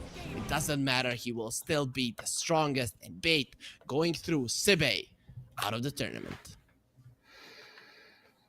And certainly in a closely contested series here, even though, you know, the goal differences, especially at the end, don't really look like it. I think in both of these games, Sibe had a bunch of opportunities to yank Bait out of their rhythm and to restore their own grip on the game, but I gotta say that how do you kill Stonebank this game? Even if you can outplay, right? Even if you have all of those tools in your toolbox, they look so nice, you can go all kinds of ways, and there is just this monolith standing in the middle where it's like, okay, we can spend all of our tools on this and then have nothing left, or we can try to work around him and watch as he chops us down one by one. And I mean, they went with the idea of killing him first, and they were able to bring him down a couple of times, just showing the power of their lineup. But in the end, it wasn't enough. And Kips, well, Sven did more damage in the center, but barely. Like 3.3k more, which really isn't that much when you look at these two heroes. Yep, definitely not that much. Sven versus the center, who's gonna do more damage, and if it's close, everybody is gonna be shocked. But Bait are going through. Kips, is this the result that you were expecting, a 2-0? Are you happy with Sibe's performance in general? As far as Sibe is concerned, I think both of these games really show off that the enemy is just a little more experienced. I think Bait pivots a little faster. They read the game that they have in front of themselves a little bit better. I think their itemization is a bit sharper. I think they move across the map a little bit faster. The split push from Sibe was really nice. They did exactly the thing that they needed to keep themselves in this game. And they executed it well as well. Like, those are two different things, right? Knowing that you have to split push and actually getting to split push it out, two very different things. So I'm not disappointed with them at all, but I do think that it was a little bit of a class difference this time around. Okay, so we know the first semifinals will be Bait versus Team Tickles, and Amiga are waiting for the winner of our next series, which is going to be Luna Galaxy versus Moneymakers.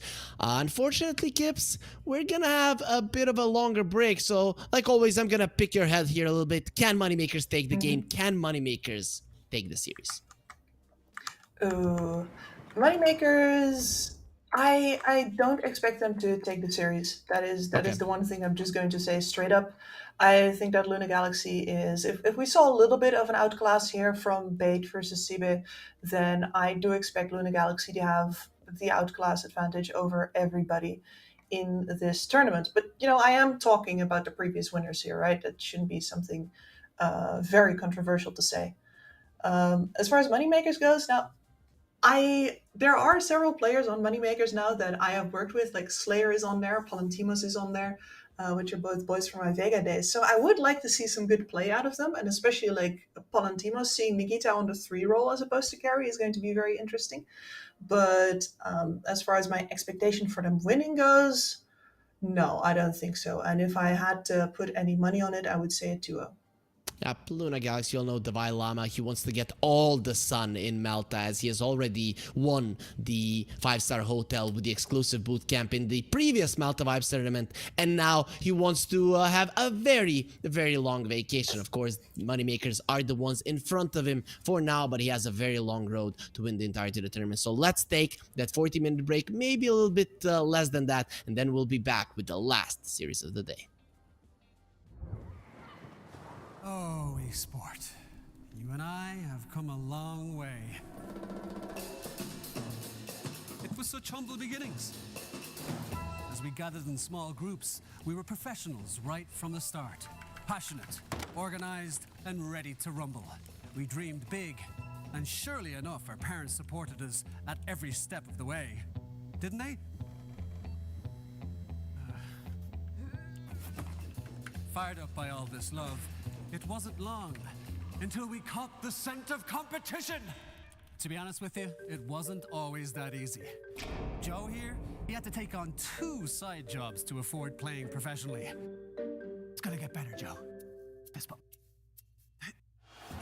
And some of you dared to not even call this a sport. And look where we are today. An endless stream of esports events every year. Bet you didn't see that coming, Mom and Dad. And you know what? We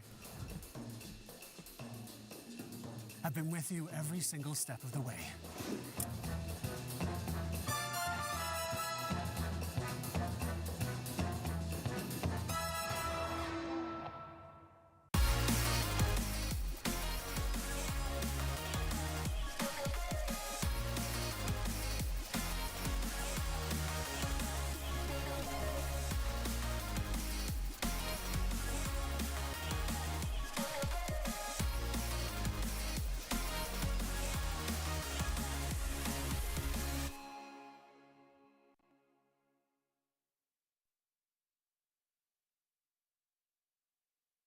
Dream of working with people you watch on screen. Exclusive esports opportunities handpicked just for you. Candidate profile to raise above competition. Let 10GG handle routines. Make a step towards your dream today.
Do you wanna be a bad man?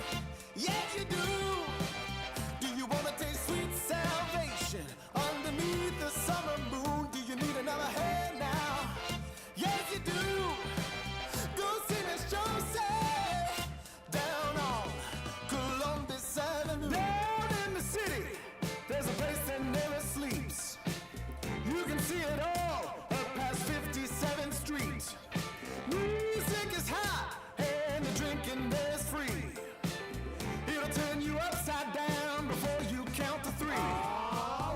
You're looking for a helping hand. 2, you need a friendly face.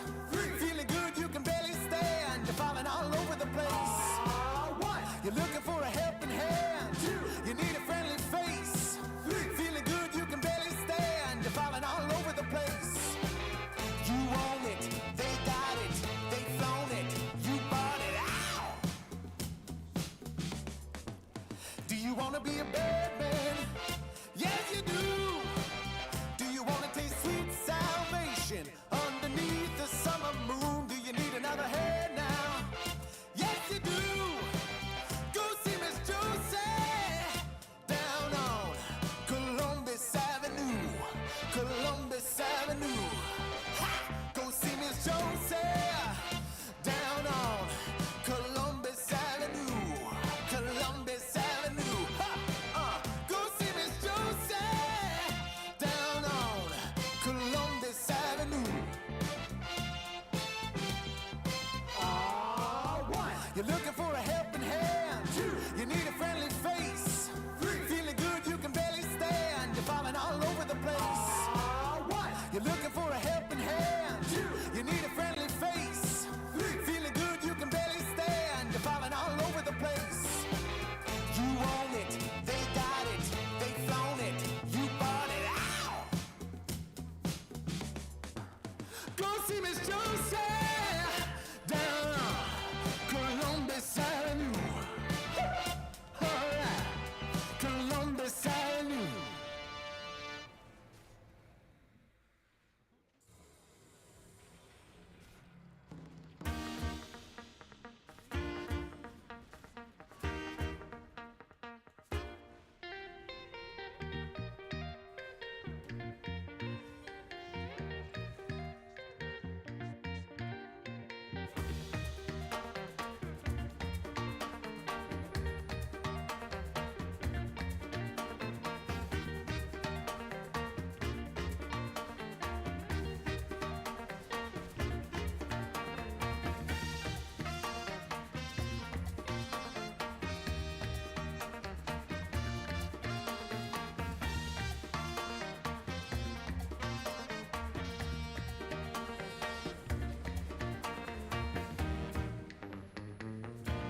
I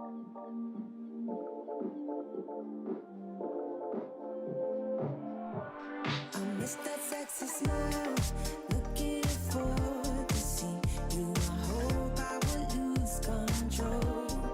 Love you every night, no checking the time, 'cause I was loving you all night long. I can let you go, baby, it's the right thing, I already know. And we feel it. I really do, I say the truth, we can't go any road. Need you now. I'm your queen and you the king right now. It's a kingdom, let's play it how you like. How does it make you feel? Or you wanna change? I'll be whatever, watching like we can dance. You got to move tonight. Stars are watching us in the sky. I wanna last it forever.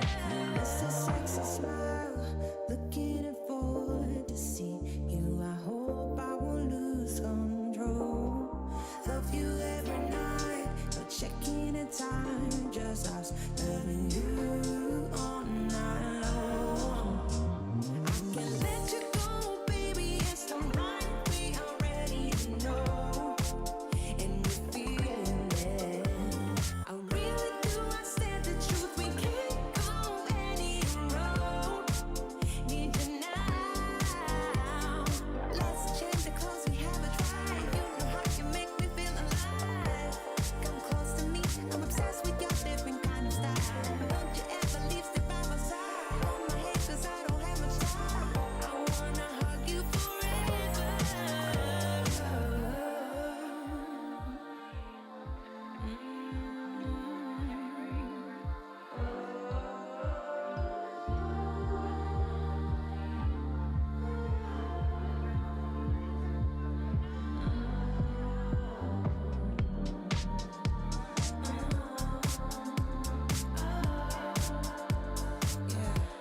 I miss that sexy smile, looking forward to see you. I hope I will lose control.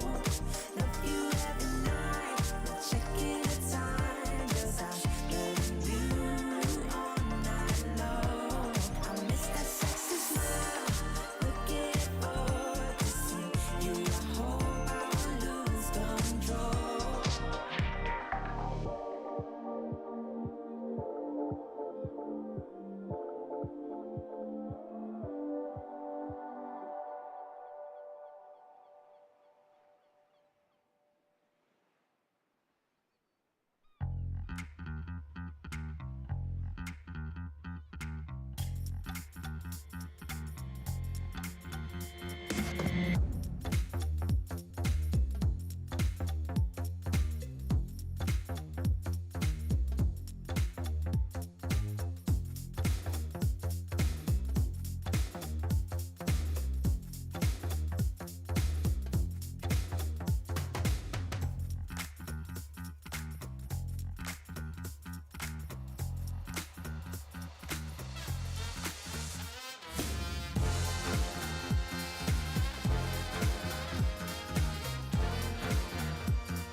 You told me I'm your anchor. I told you you're my pole. Through the wind and fire, we try to hold on. We build this ship together, searching for a home. Despite the storm that hit us, we're still on board. Dancing in the moonlight, the world just stopped and stares. We got no destination, I'll take you anywhere. All the doors we've opened and all the books we've closed. Words just come together, story that we never told. So far saying for my own. You said just keep holding on. If you're about to break, oh, I'll always be your captain. From our failures we have grown. You said just keep holding on. If you're about to break, oh, I'll always be your captain. I'll be your captain. I'll always be your captain.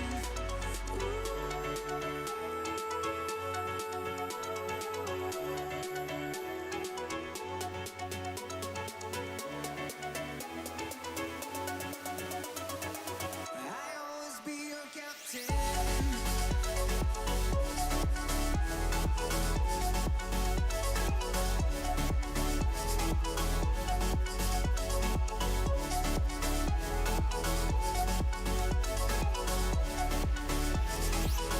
You told me I'm your anchor. I told you you're my pole. Through the wind and fire, we try to hold on. All the doors we've opened and all the books we've closed. Words that come together, a story that we never told. So far saying for my own. You said just keep holding on. If you're about to break, oh, I'll always be your captain. From our failures we have grown. You said just keep holding on. If you're about to break, oh, I'll always be your captain. Be your captain. I'll always be your captain.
Sport.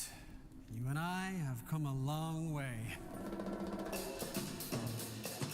such humble beginnings.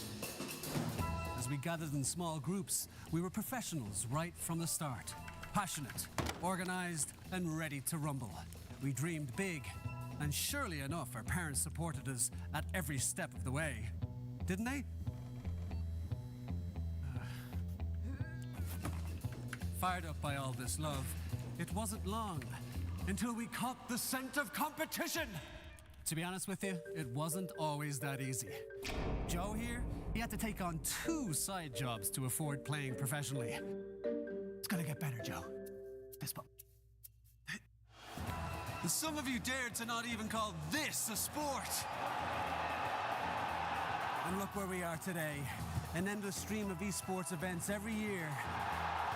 Bet you didn't see that coming, Mom and Dad.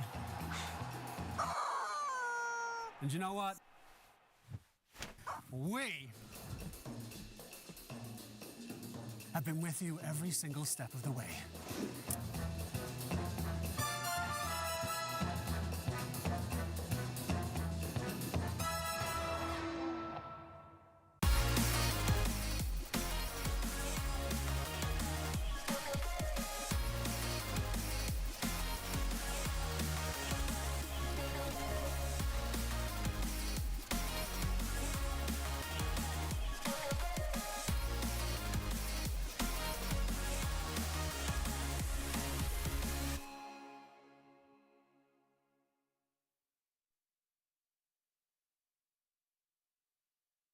Dream of working with people you watch on screen.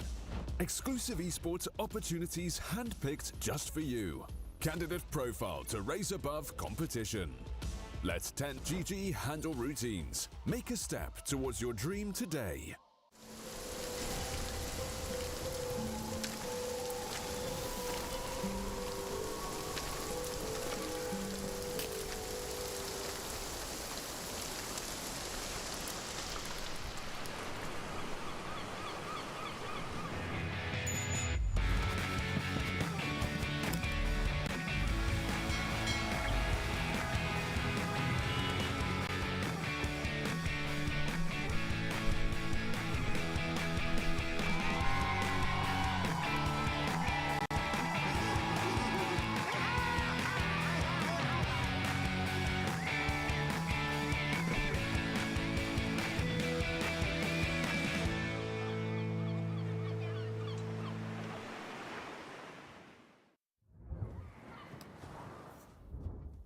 Only one more quarterfinal is left here at the Pinnacle Cup Malta Vibes 4. I'm Freak, joining me is Skips, and we're gonna be taking you through the action of Moneymakers versus Luna Galaxy. And before we went on to the break, Kips, I think we both agreed that Luna Galaxy are coming in as the heavy favorites, but you do have a little bit of a connection with some of the Moneymakers players as well. So, where is your bias gonna be turned today? The Moneymakers or maybe to Luna Galaxy again? I am going to bend my bias the way of moneymakers just because, and I say this with love, they need it more. Luna Galaxy can certainly handle themselves, they've shown that, and I lose absolutely nothing by just hoping that, my boys put up a good fight. And I say my boys like it's not 5 years ago, but you spend a winter together in a basement somewhere in Russia, snowed in. Like, I do hope they'll allow me to still say that, because even if they don't feel it anymore, I have vivid memories of that place. Okay, Kips, I am hoping for the day when you roast me as well, because these roasts of yours are actually pretty cool, right? I'm gonna be biased towards Moneymakers because they need some love, because they are obviously so good that they're gonna be winning versus Luna Galaxy. But yeah, we definitely agree. Luna Galaxy are coming in as the favorites. They're looking pretty powerful right now. So let's see which of these players are actually the most powerful. Let's get ourselves into the rosters. And there it is. Luna Galaxy, Yuma, Stoikov, Divine Llama, Theolicor, and Hanskin. All of them different jerseys. Seems that Divine Llama and Theolicor are the only ones on the same page here. Yeah, they've been sticking together for a long time right now as well, right? And I think the biggest surprise for me, and I can't really call it a surprise anymore, but especially after our last Pinnacle Cup's performance, like Stoikov has been a revelation. and he keeps on sometimes just absolutely devastating lanes that he has no business winning. And I greatly look forward to seeing the rest of his career in smacking unsuspecting people over the head with his laning prowess.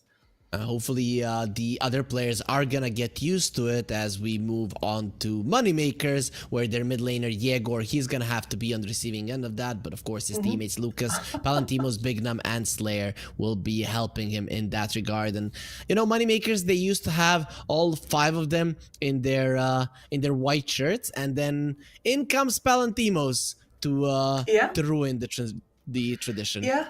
We used to make fun of him a little bit because he used to pull his face for photos more often.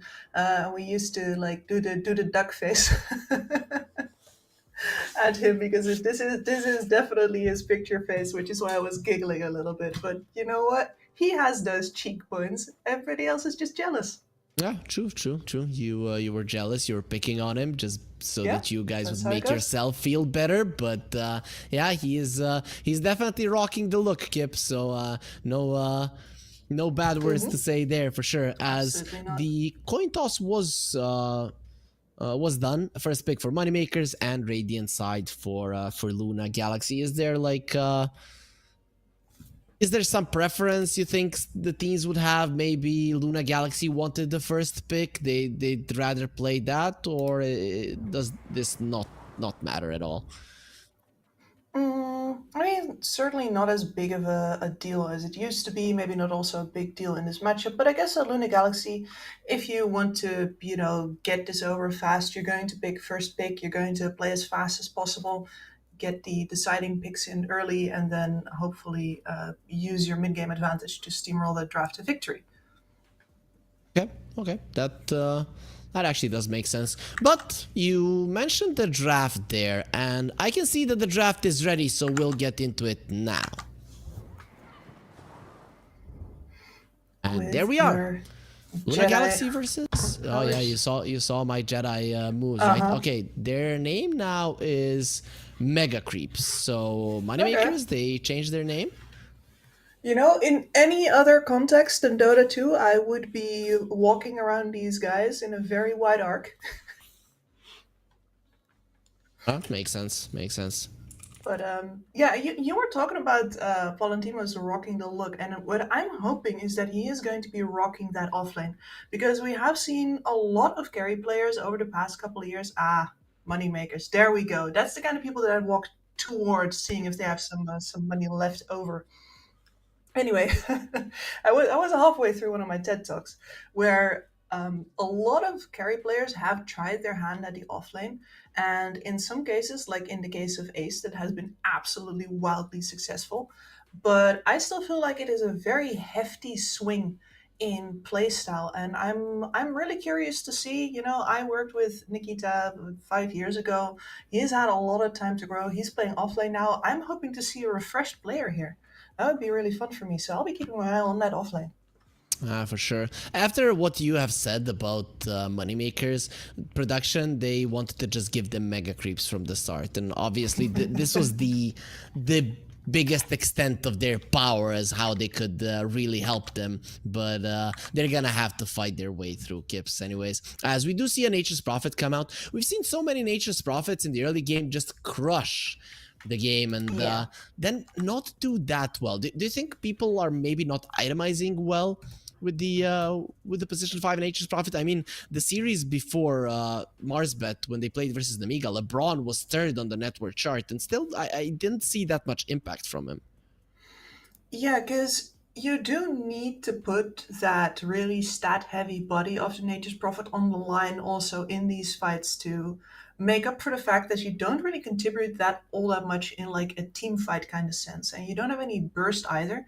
So all of the farm that you're getting needs to go to items that actually synergize well with what your team is trying to do so that you can help in that front, and B, even though you have a fairly high net worth, you're still going to have to risk yourself at some points in order to keep the game going. Otherwise, you might as well be a core hero. So there's a bit of a balance to find there. That's not too natural, because you do need to bend the Nature's Prophet a little bit in order to actually, take a bunch of damage, for example. Isn't that something that an NP does naturally?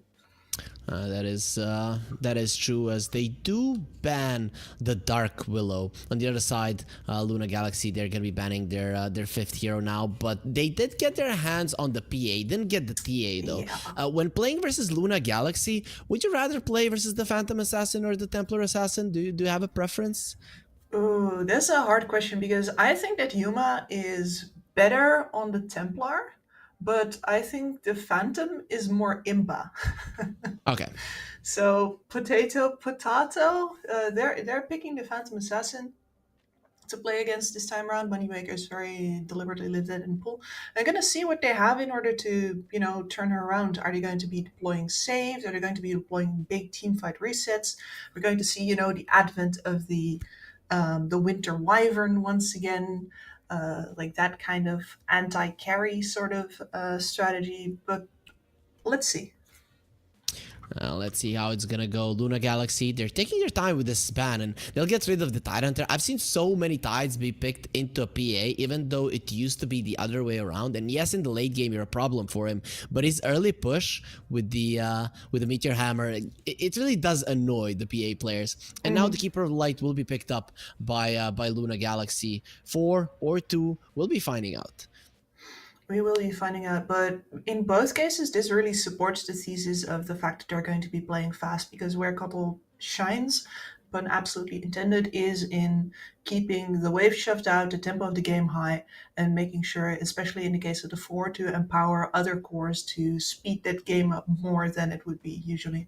So we'd have to keep our eye out for what exactly the Vailama wants to run, because this could be, for example, a Beastmaster, as the Centaur goes to the other way. Okay, so this is a lot of magical damage for that offlane, and you wanted to see Palantimos actually thrive, and I think this is a good way to do so. In the early stages of the game, the PA doesn't do that much damage. You do benefit from the stick charges on the Centaur quite a lot, and from the Grimstroke as well. And once you hit your level 3, the PA can die, or she can be crippled enough to not be able to get to the creeps all that easily. Of course, if you play it safely on Yuma, you can still get the CS with the dagger, but it is just not as effective as being able to get close to the creep wave. So I like this from Moneymakers. I think it is a pretty solid one. Plus, it is a great setup for the Nature's Prophet to TP in as well. A lot of kill potential on their double offlane for sure.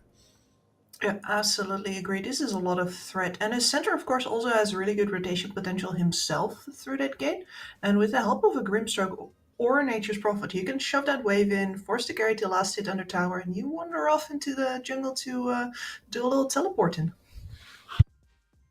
So, Luna Galaxy, they are taking time. To already did go through a solid chunk of their reserve.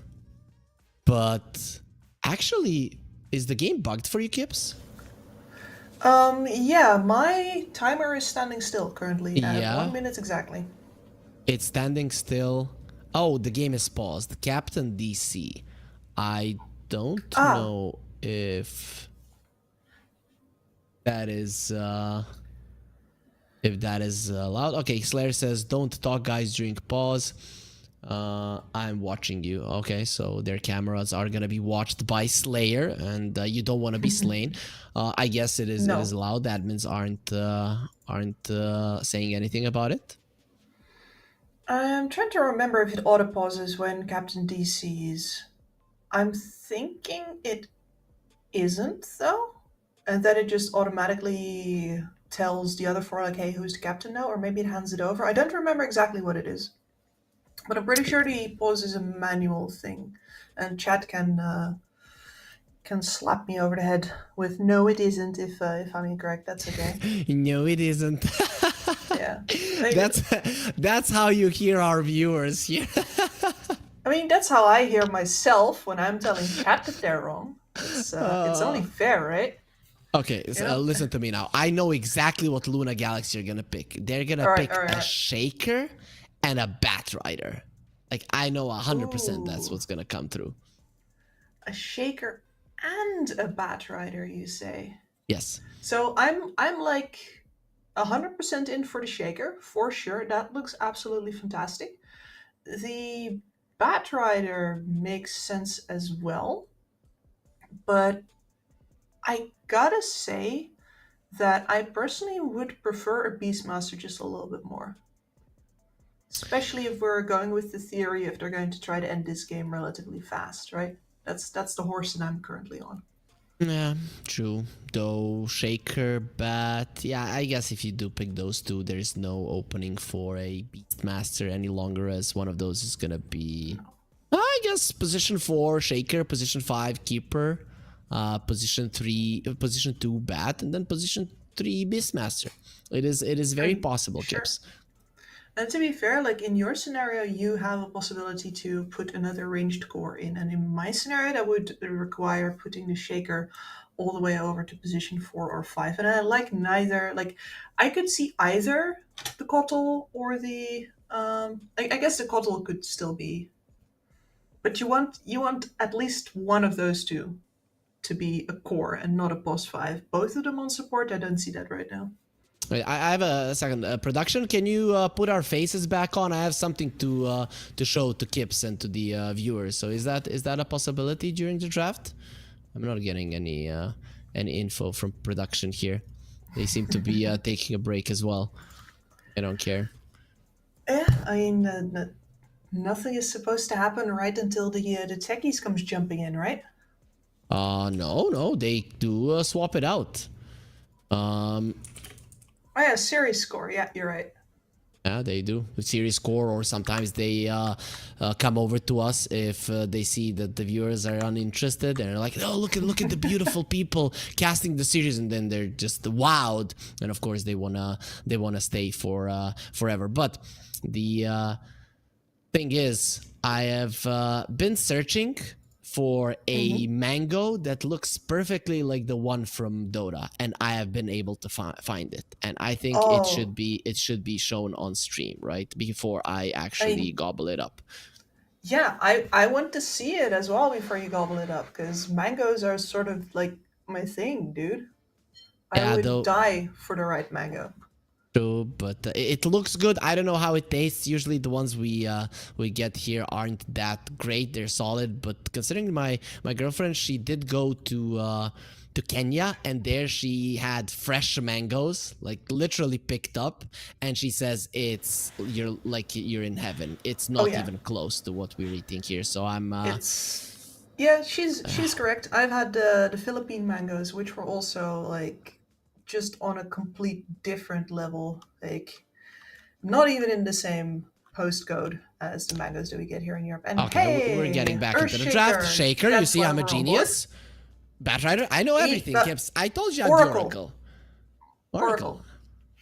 Know everything. That's how it works. As moneymakers, they will be picking up a Slark. Versus what Luna Galaxy have, Slark is a really good pick, as unless you're hitting the fissure from from the fog, or maybe Blink Lasso, but even that is kind of uncertain. The Slark is not going to be getting caught by anything, and he's also a Silver Edge builder. Does good versus the PA, purges off everything that Luna Galaxy throws at moneymakers. I'm really liking this Slark pick. I mean, last but certainly not least for me is the Depth Shroud, where, we have been talking about how do you save people from getting absolutely annihilated by the Phantom Assassin before you can even react. The Depth Shroud is one of the ways to avoid your entire team getting shredded. True. But imagine if there's one guy that is right outside of the Depth Shroud. Let's say the Centaur. Palantinos makes a mistake, and then the Cleaves just through the Centaur kill everybody else. That is a possibility. I mean, I'm imagining I would love to be the Phantom Assassin in that particular scenario. I would hate to be the teammates of a Centaur in that scenario. Or better yet, I'd hate to be the Centaur, because then bad words would be flying out. Hopefully not in in a competitive game, but it can happen. DLC gets banned out on one side, and Luna Galaxy now they have 2 bans in succession. They're gonna get rid of the DP, which is something that moneymakers did play from time to time, but I don't see it as that great of a pick here. No, Death Prophet is very cooldown dependent for somebody who doesn't actually deliver like a big bursty oomph with the CD, because that's what you see right now, right? If people are committing for a big cooldown, it's something that can turn an entire team fight around. Death Prophet is a lot more nebulous in her impact, I want to say. Okay. Razor gets banned out. I usually see the PA as a good hero versus the Razor. Yeah, same. But a lot of the times I've seen in this term in particular, I mean, when I say a lot, probably just a couple, but it always surprised me that people did pick Razor into the PA. They lost in the end, looky, but the teams actually do see it as a valid counter for the PA, maybe hitting the timing before she does, taking away your damage before you have an Aghanim Scepter, and then you're actually pretty decent. Versus her, though I just haven't seen it win, so I would still be in the PA corner even if the Razor came out here for moneymakers. Yeah, I would be the same. Like his big weakness is just burst physical damage, and that's exactly what she provides. She can break the leash as well. So I'm gonna be letting go of my Oracle powers here for a second and asking you, who's going mid here? Is it gonna be the Batrider? Is it gonna be a Shaker? Whoever goes, they're not gonna have a good time versus the Queen. No, they're not. Which to me would indicate that you throw the Keeper of the Light mid now, where Yep. she is, and we've seen this dynamic before, right? The Kotl does really well in the lane and gets decent farm, and then the Quap hunts him for a while until he gets enough items up to turn things around on her again. Orchid. So yes, that is what I would do, and of course that does put you with an Earthshaker Batrider lane off lane, and you would be looking for a pos 5 in this moment. Yeah, I think you're probably looking for a pos 5 anyways, unless you want to put the 5 Batrider, which wouldn't be that bad, right? Pushing back the Centaur when he has the Inkswell on him. I wouldn't hate it. You can go Nature's Prophet hunting in your spare time after the laning stage is over, stuff like that. Okay. No. Well, I think yes. Maybe Keeper of the Light. Yeah, Keeper of the Light 4, and it is going to be a 5 Batrider. So they pick up a Puck to go versus the Queen of Pain. I have to say, I would have preferred maybe a Kunkka over the Puck, but Puck is still pretty decent here, especially because Moneymakers, their ability to catch the Puck, it's almost non-existent. Yeah, and that puts us in this interesting situation where both teams have a hero to catch and not really the right tools to do it with. This Puck has a pretty free game, but so does the Slark in a lot of ways. So that is going to be an interesting case of who catches who. I mean, to be fair, like if the Puck gets the Slark, specifically with the silence, that's going to do a good job for a while. Yep, I like Luna Galaxy's draft. I think Moneymakers have a lot going for them, but it's a little bit harder to execute out of the laning stage, though. I'm thinking that they can get the advantage in the laning stage. And Kips, we do have the opportunity now. It might screw up my green screen a bit, but look at the perfect mango. It's the same as from Dota. It is the same, right? Look at it. It is, yeah. I mean, the store took your leaf off, but it is perfect. Yep, it's perfect. See, it Thank even you. has this little thing here, and I'm gonna feel bad eating it, but it does look like the same one. So some mana for me as well. I'm guessing before we get ourselves into game 2 of this series, it is gonna be eaten. But here in game 1. Predictions from your side. I'm siding with Luna Galaxy. Are you staying on their side, or do you think the draft has switched it towards Moneymakers? No, I think that between the obvious strength differences between these teams and the fact that Luna Galaxy just has a little bit more of a complete tool set, I do favor them here as well. Of course, we could also get a Slark surprise, but that would really have to be the one hero that makes the game work here. Yeah, he does have the potential to do so, but we have seen the Slarks when everything is put in their basket as being a problem. But there is certain amount of burst on the side of Moneymakers as well, so I don't want to write them off just yet. Game number 1 will start, and we'll see in the next half an hour who will be the victor. Let's get into it. And always, we start with a cute courier. It's delightful. It really is. Carrying a lot of candy. Our observer Exalted, he's the best one because he gives us all of the little details, and then he also points out, like, talk about this net worth right now, like I want this talked about, and you actually get the info about what the viewers might want to see as well. Yeah. When you're really caught up in like the game's details, it's hard to notice everything. So it's really helpful to have somebody on your side, seeing the things that perhaps you overlooked. I don't think moneymakers are going to try to move up to that high ground right now.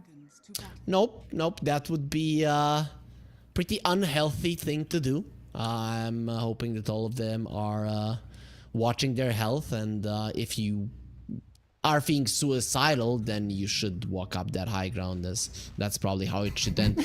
Look at how cool this PA Don't is. encourage that, Harry. It's like, hey, if you want to, end it all, I have a tip for you to do it faster. That's not how we do things. Okay, I'm sorry, Kips. I didn't know how we did They're things kind here. of caught in between now, though. Yep, they are surrounded, and the Theolicor is the one taking damage. They push them out with the Flame Break, and now with the Blinding Light as well. But Theolicor is going to be taking so much damage, he's dead. Palantimos will probably follow suit immediately. The Lama, nope, he can't do enough damage. Goes onto the high ground, and, well, Luna Galaxy, they did hear what I had to say. If you go up the high ground, you die, and they don't want to be on the receiving end of that. And that is going to be first blood for Moneymakers. Very nice for them. And yeah, that Flame Break, as much damage as it does on level 1, I do think it messed them up there a little bit, pushing most of the Dire heroes out of reach. For sure. And also, they got 3 runes on Moneymaker, so already 1k gold lead, living up to their name. Give us all of those money sound cha-ching, cha-ching towards Moneymakers. We'll see if it does make a difference, but you don't get much of a better start than this. No, you certainly do not. And now with the laning stages underway as well, we can see who is going where. And yeah, Nature's Prophet versus the Batrider here on the support matchup. I think the NP gets that one. Look at that damage onto PA. Bat can do so little to defend her. Yep, and actually they sent the Grimstroke to play with the Slark, which will make the... I guess this is actually smart. You're thinking you're winning the bottom lane anyways, whoever goes, and you don't need to win it more with the Nature's Prophet TPs. But the Slark lane, you might need the Nature's Prophet TPs to win that one, and then you send the Nature's Prophet to the bottom lane. I think this is actually really smart for Moneymakers.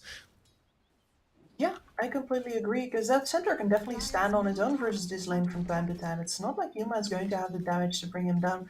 Maybe Hanscan level 3, more levels in Firefly, but it would take a while.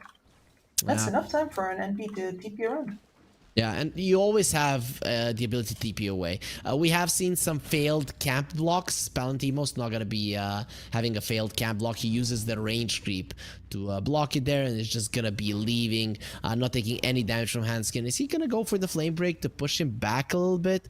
Doesn't seem very likely, and well, Palantimos will get pushed into the tower. At least something being done there from the side of Luna Galaxy. Well, there's the rotation. Theolicor going to be caught, and he's going to be brought down as well. Dalai Lama will try to get some redemption for his fallen comrade, but he needs a couple or more hits, and Slayer is not going to be staying long enough to take him. And I don't like bringing up the net worth normally, but that's already 1k at the start of the laning stage. And the thing is that it's unlikely to get better anytime soon. Like, the most elasticity I see is in this top lane for the side of Luna Galaxy, where this Earthshaker and Koppel, depending on how they play it, can really bother this Slark. But mid lane, you've got Puck for Squap, Tails all the time. Everybody knows that this is a 50-50 if the Puck doesn't misplay. And then on the bottom lane, this Centaur is just going to become a bigger problem. Literally, he is going to get a Vanguard, he's going to swell up, nobody's going to deal any damage to him, and Yuma is going to be forced into the jungle eventually. So this is a bad start. Okay, let's talk about that mid lane though. 50-50 if the Puck doesn't mess up. Okay, Stoikov seems to have messed up quite a lot, as Yegor has 17 CS and 9 denies, while the Puck is sitting at 11 and 2. Yep. And this also has enabled the Quap to go fully into the Blink and Scream build, not even trying to get the Shadow Strike in. So this means that Yegor is actually going to be farming very fast once out of the laning stage. A little less sustained than you would normally see in Quap. So but here is that elasticity of the top lane. Yeah, but they maybe just baited in Divine Llama into a bad spot. The Blood Grenade will connect as well as the Inkswell, and he's looking very much dead. Will turn around, get some slaps in, but not enough to get a kill. He actually blocked in Theolicore. They have the Sprout as well. He's gonna be taking damage. Theolicore is dead. Nope, he did have the sticks. Maybe he can survive. He has a very fast horse, but it's not gonna be fast enough as Theolicore gets taken down by Slayer, who's already on a killing spree. Moneymaker's crushing it, and Palantimos, oh no, they are tickling me. What am I supposed to do? Just TP's back to the tier 1, has the 10 stick charges, and will be more than healthy to continue laning bottom. Yeah, that Slark was on a sliver of HP. If you get him there, I do think that this laning stage looks different, but as is, that's a poor as dirt Earthshaker, and none of the other lanes are looking that much better. I guess Yuma's doing alright still, but well, the only reason is because in fact that Nature's Prophet is not there currently, so Valentino's taking a little bit of damage until Bignum returns. Oh, Bignum, he might have put himself in a bad position. Actually, Yuma will be jumping forward. They want this kill and they will be able to get it, but at what cost? Yuma is dying to the tower. One more hit from it. Ooh, he did have the very far end, the healing Lotus, but nerves of steel on Yuma. Yeah, no fear, I guess. No levels in blur either, so he wasn't even counting on RNGs there. Just like, nah, I have armor actually. Yep, just enough. Llama is starting to apply a little bit of pressure to the Slark. This is how I thought the lane was gonna go, but with that putting of the Nature's Prophet to the bottom lane, it really did alleviate all the pressure of Lucas, as he knew that he's always gonna have 2 of his supports to assist him. Yep, really very powerful. And that puts Lucas most of the way towards his level 6 already. He's gonna grab level 5 very soon. And that's where the Wise Llama's ability to actually pressure him out severely diminishes. Up quite a lot. Yegor is level 6. He has 3 points in the Scream and the Sonic Wave now as well. So his damage output is insane. They did find the poor Bat. Phantom's Embrace on him. Inkswell connects. They have the minus armor with the medallion already, so those hits are gonna hurt. Quelling Blade, he cannot even leave the Sprout. And Bignum, he gets himself another kill. These supports of Moneymakers, they are really getting big. They have, yeah, and the fact that Palantimos didn't really need help on that bottom lane is really working out for them on both of the side lanes.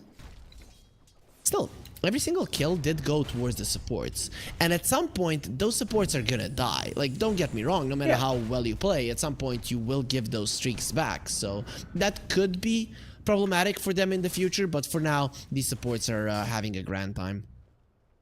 Yeah, absolutely, and it's the extra levels that you're hoping are really going to come in to do work for you, because right now your support's out-leveling the enemies by a full level already. If you use that in order to secure, say, well, I can't say 2 bounty or 2 wisdom runes here because Handkin was absolutely on point, but that would have been a possibility to take the entire early game already. Shaker caught, Shaker dead. Slayer gets the kill. He's dominating already. Theolicore next on the menu, going for a TP out. The Sonic Wave, it will kill him in the base. He dies at home, but he's gonna be dying anyways, as Moneymakers get 7 kills in the first 7 minutes, while Luna Galaxy only get 1. A single one. Well, at the very least, Yuma is making phenomenal progress towards his Battle Fury, really doing better still in this lane than I thought. So that is their saving grace, but they might have to once again leverage him pretty early. Yeah, I mean, I'm liking that he's rushing the Battle Fury. Going for the Power Treads and a Orb of Corrosion here would have been a mistake. Slayer coming forward, he has 4 kills, would be really bad if he died. The puck going in, there's gonna be a coil, the Stampede being used, but he will be taken down. Stoikov gets himself out of the Sprout, and the Fissure follow-up. Yegor is in trouble. Oh, he does have the blink up to the high ground. Is that enough to survive? Blood Grenade slowing him down, doing damage, not enough. He lives, and that is the big streak. Going towards the puck, Stoikov will be happy. Will be indeed, yeah, bonus. Very happy, very, very happy. Yeah, I mean, the only thing that could have gone better is if he gets that Arcane Rune as well, right? But, you know, as far as coming out of the laning stage goes here, that is actually Stoikov currently top net worth, thanks in part to that streak. So, you know, Mr. Oracle, you're that's not just tinfoil you had there. Nope, no, it isn't. Though, you said it, 50-50 between the puck and the Queen of Pain, and he just allowed Yegor to feel like he's winning, you know? It's, you had it, and then it was taken away. Imagine how bad it feels for the Queen of Pain now when the puck is at the top of the network chart. I mean, there are a bunch of players who deal with that way worse than with just getting clobbered, because then you can feel like the underdog, right? As we watch Yuma get evaporated. Yeah. Call it Yegor's revenge. They killed him so fast. Yegor does get the kill, jumps in on Hanskin, who will be okay. Hanskin also playing in a sleeveless shirt. I don't know if you saw those muscles, but I definitely wouldn't want to get punched by those. So, Moneymakers, it's gonna be tough for them. Yeah, look at it. He's ready for battle. Dang, son. He means business. This is how you play on lands to intimidate your opponents. Imagine a team coming to TI all buffed up and they all play in sleeveless shirts. Just try to win against us, bro. Yeah? Like, this is why Iceberg was so feared on land, right? It's like, yeah, that's a boxer right there, and he's a head taller than you. Are you really gonna pick a fight with him? He could beat you up with your computer. You know, but you know what? It would be a smart one, right? You might know that you're gonna lose the fight, but if he goes for it, he's probably gonna get disqualified. So, oh, we cannot win versus Iceberg. You noob, haha, you're weak, and then he punches you and gets eliminated from the tournament. So that would be a good That's why tactic. we don't see him around anymore. Yeah, way too easy to beat him. But 70% win probability for Moneymakers, so they are in a really good spot. Coming out of the laning stage, the Slark is farming pretty well, but the Battle Fury is done. So Yuma is gonna be working towards the top spot of the network chart, slowly but surely. Yeah, and there is a little window here before the Lama acquires his Blink Dagger as well, where Moneymakers can really pressure out a little bit more. See if they can grab, for example, that mid tower or the offlane one before anything better comes the way of Luna Galaxy. But the pressure is going to be applied by Luna first. Well, if this smoke connects onto anybody, because they have the Witchblade over on the puck, significant damage increase. I'm not sure if they're actually going to find anybody, unless just more people keep TPing in. Player. Are they gonna go for him? Stoikov has the Witchblade. He gets the slow there, but the Stampede will be turning it around. Goes to the side. Stoikov gets himself to a safe position. Uses the orb. Now Lucas knows exactly where you are. You don't have the orb. You do have the silence, however, but can he survive this? Stoikov uses the sticks, uses the silence. He will have an orb in a second, and the coil will be used to survive. Immediately, Lucas, he breaks it, and he's still going for Stoikov, as the Lama already did lose his life, but the puck will, at least for now, live. That's not what you want out of your smoke rotation, though. But Moneymakers really telling you, we have nothing to fear here, actually. We just bring in all of our cores, and you don't even have the damage to break down a single one, even if you focus fired. Slark has a Midas, so he has a farming item as well. This is big. This Slark, as we mentioned, it versus the lineup of Luna Galaxy, a very farmed Slark with good spell usage later on can, I don't want to say solo win the game, but it kind of feels that way. Yeah, I mean, it would certainly require a performance of, let's say, miracle level proportions, but that means it's in the realm of possibility. You can solo this game as a Slark. We know it, they know it, Luna Galaxy knows it. Luna Galaxy also knows that the PA in the current meta solos every single game, every single time, and you don't need the miracle level performance to do it. So it is slightly easier, but we'll see if they can actually make it happen. The Lama, after that death, his Blink Dagger was slightly delayed, but now it will be delivered, and he has been smoked up. They're going for something, but their ancient camp has been blocked, so that's kind of annoying there. And the scan will be used. They know, Moneymakers know about the smoke. Yeah, especially when an item has had some, you just killed him, he didn't have the item yet, now he's off map. It's a pretty easy read because you've had so much time to prepare for it. And that doesn't mean, though, that you can't underestimate how far he's willing to go exactly to deliver that Blink Dagger to your face still.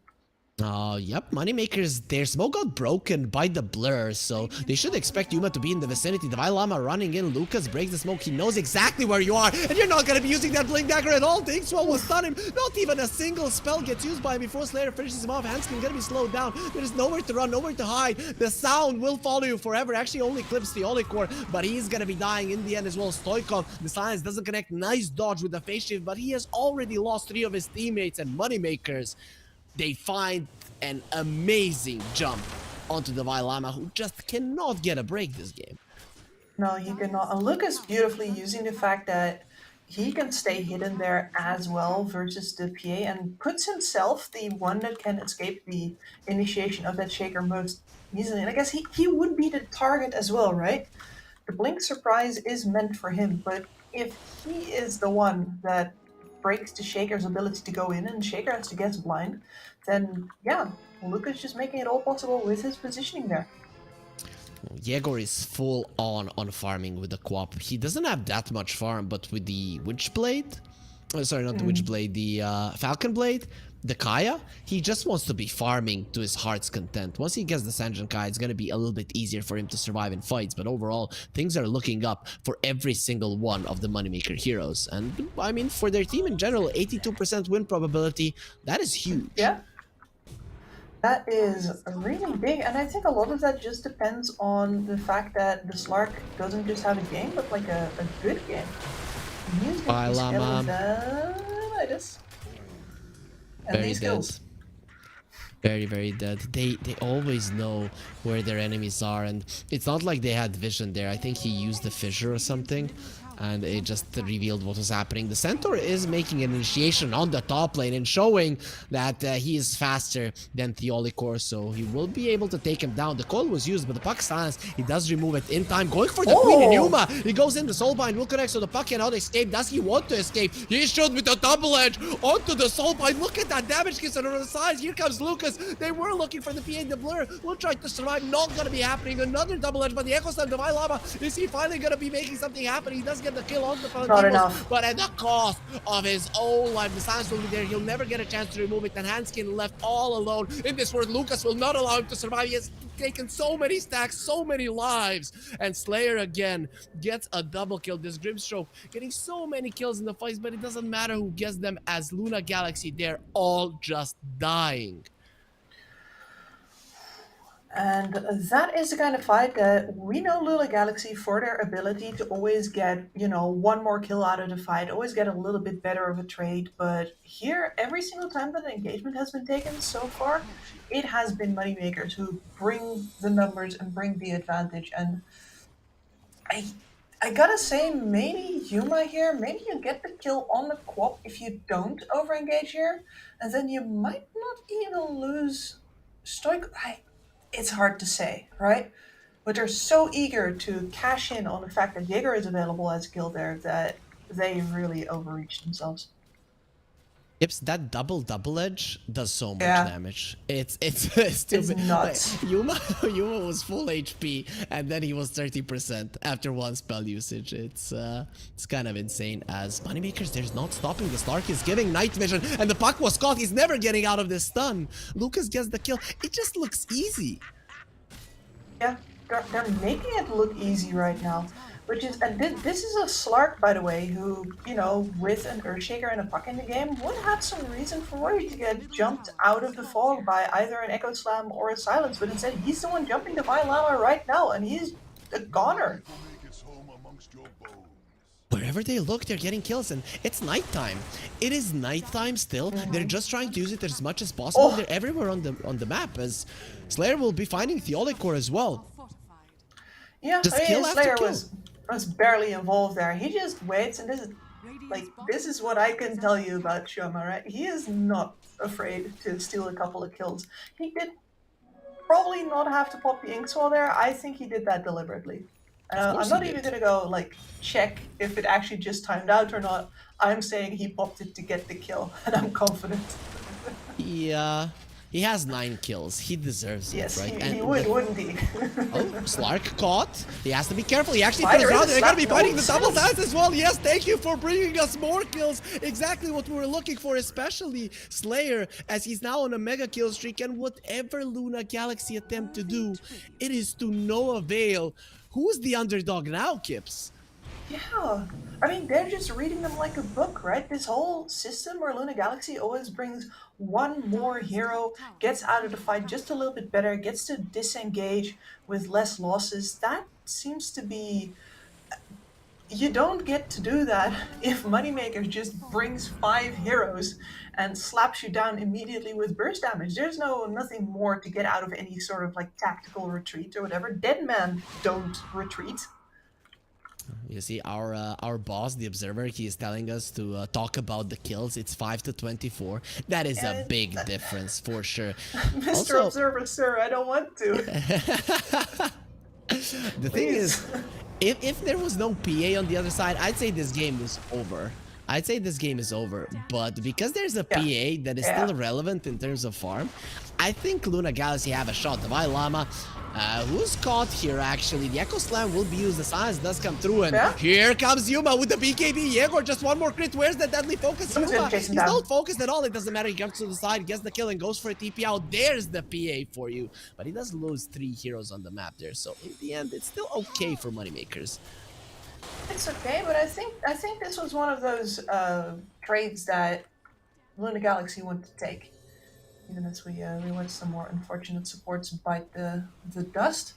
This is exactly what you want, because you get a high value kill onto Yegor here, as well as another one. I think both of them. No, the other one goes to Hanskin actually, but that's all of the net worth and EXP that you can get out of that fight, basically onto the PA. Yeah, you're very happy with that. As Moneymakers are going for a smoke, and this is a perfect scenario for our viewers if they want to use the odds, as Luna Galaxy are the favorites overall. Stoikov, he's gonna be fine. Will be able to get himself away. So guys, if you want to use the amazing odds, Pinnacle.gg, you have to be 18+, and we do advise you to bet responsibly, but we do have some amazing odds for you. And of course, Dota is not the only title that we have over there, so be sure to check it out if you want to. As Moneymakers, finally, they're gonna be having an unsuccessful rotation, and daytime has come. So Luna Galaxy, they have survived those hellish 5 minutes. They have, yeah, and there's going to be like just a little bit of a respite now, I think, while Lucas finishes off his Agnum Scepter. We normally see this much more rushed, but I like that he waited with it a little bit here, instead going for all of the extra fighting items, which have allowed him to keep up the pressure with the rest of his team. And it's one of the reasons why his team's so far ahead right now. It's just that he did not play greedy at all this game. Oh, Luna Galaxy, they lose their Batrider again, though he is riding a Black Crow, which I think is inspired by Itachi from Naruto. I don't know if you have watched it. I mean, I'm familiar with Itachi from Naruto, even though I have not watched it. All of the girls are. All I know, everybody has a crush on Sasuke. Don't Yeah, I know, Kips. That's fine. I know I've lost some girls in my life to Itachi. Like, yeah, you want to hang out? Nope. I'm watching Naruto. So yeah, that's. Anyways, the Roche will be dropping down. I don't see Luna Galaxy coming over to defend this. They're now too far away. No, like maybe in any normal scenario where maybe this lead is like 6k and they have a little bit of a defensible map position over Luna Galaxy, I would call for them to actually go. And they, you know what, they were trying to. They were coming cross map because you do have the team fight advantage here. I think you do. You have the Echo Slam, you have the coil as well, and you have all of that in the pit. If you catch them there, that could be your turnaround fight, but I don't think they realize that even without a proper Roche taker, Moneymakers are just so far ahead that they take Roshan in the blink of an eye. Yeah, they take it pretty fast, especially with a Slark having 13 permanent agility stolen. That is a solid buff to the damage. Now the Queen of Pain, she's the one that gets the shard. The Nature's Prophet already had it. The Grimstroke already had it. So it was between him and the Centaur. And in the end, the Queen of Pain was the one to get it. So the Sonic Boom is now available. And Lucas, he has his Aghanim Scepter. So now he's going to be much harder to kill and a much bigger nuisance in his fights. In 2 minutes, the nighttime is coming and Luna Galaxy, I wouldn't want to be on their side. No, I wouldn't either. I mean, PA does have her classic triple item combination right now. She went for the Deso, no Aghanim Scepter here, really damage. And she'll probably also hit level 20 during that window, so they have the opportunity to capitalize on any kind of pickoffs that they might find with the coil, with the lasso. But it has to go right several times in a row for Luna Galaxy to avoid losing, well, their remaining outer towers. The shard will definitely be great as it does so much damage. It is percentage based, so if you're behind, it definitely does help.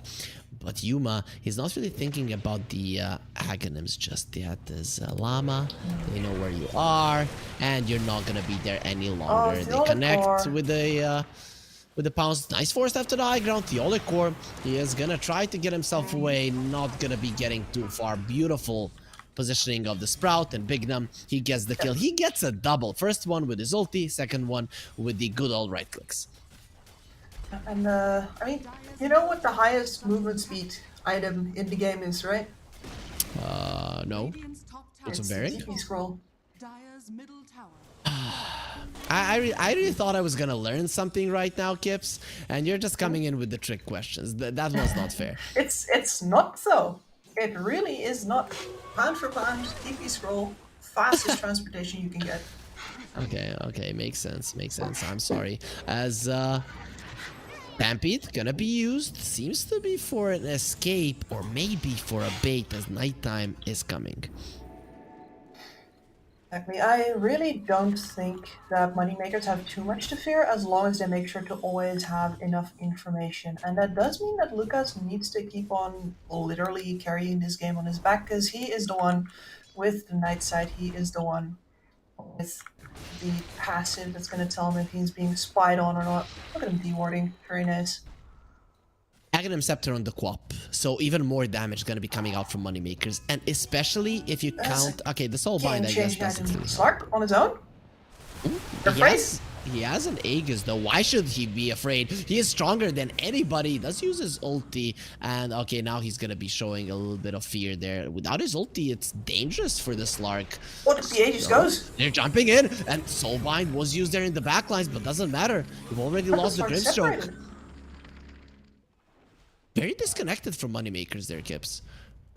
Yeah, I mean, I think they were just caught by surprise, and you know what? I don't blame them there. That was a very risky move from Yuma, but it's exactly the kind of thing that he needs to do. He knows where the Slark is. He knows they cannot fight the Slark. It's not worth it. So instead, they're splitting up that fight. And I would actually not have blamed Luna Galaxy for trying to continue that fight further, knowing that the Slark is over on the other side of the fissure and down to the low ground. I really like Bignum's items now. He has an Orchid, so that is a big deal for the puck, especially with the Soulbind. A double silence can destroy people. And there was an 8-second BKB of the PA, meaning she's now down to 7, so Yuma is not going to be that untargetable as the fights go on. No, and silence absolutely does wreck a PA as well. And later on, once you get to the Bloodthorn, you're going to be able to lay into her with your right clicks as well. Well, that is true. Though the Slark wants a Harpoon and then an MKB, not going to be looking towards a Silver Edge. He just wants to be able to fight the PA the old-fashioned way. You know, there's jokes about the Vailama having, you know, a tracker on the enemy carry. I think Lucas did the old Una reverse card. Yep, it's working out. He literally does have eyes on the Shaker, as every single time when it's nighttime, he does come over to him, and it's impossible for poor Llama to stay alive. I mean, it also says something about the farming priorities of Luna Galaxy, like they're constantly putting Llama in the location where the Slark is most likely to pop up. But you know that doesn't make the dying any less painful. So you said Slark can solo win this game with a miracle level performance? Well, he's not winning it solo, but he's definitely winning it. Misses the jump. Okay, now he connects the jump, and Yuma dropping low, jumps to the side. BKB TP out. He should be safe. Nice 4-step there. Stoikov, not gonna be so lucky. Gets caught in the trees as a puck. Not really easy to do, but Bignum is playing godly, and the supports of Moneymakers continuing to get all of the kills.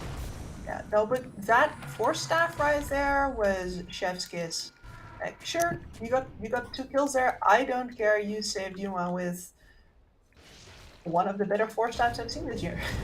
Oh, Slayer, he goes in on Divine Llama. You're surrounded by the enemies, but the help is coming. Bignum is going to be in the vicinity. The Sans is there, and Slark will come in as well. It will be the Soul Rend that gets the kill, and well, nice turnaround there, Slayer, doing God's work, really. Yeah, and they're reading the situation there correctly from the side of Moneymakers, and that they can go because the portal is just behind them, and there's no way that they're actually going to fight them under the outpost. So it's one of the ways that you can use a good team discipline against them. Like Luna Galaxy is not going to call your bluff there. That would be foolish. They are not a foolish team. So you can just take somebody.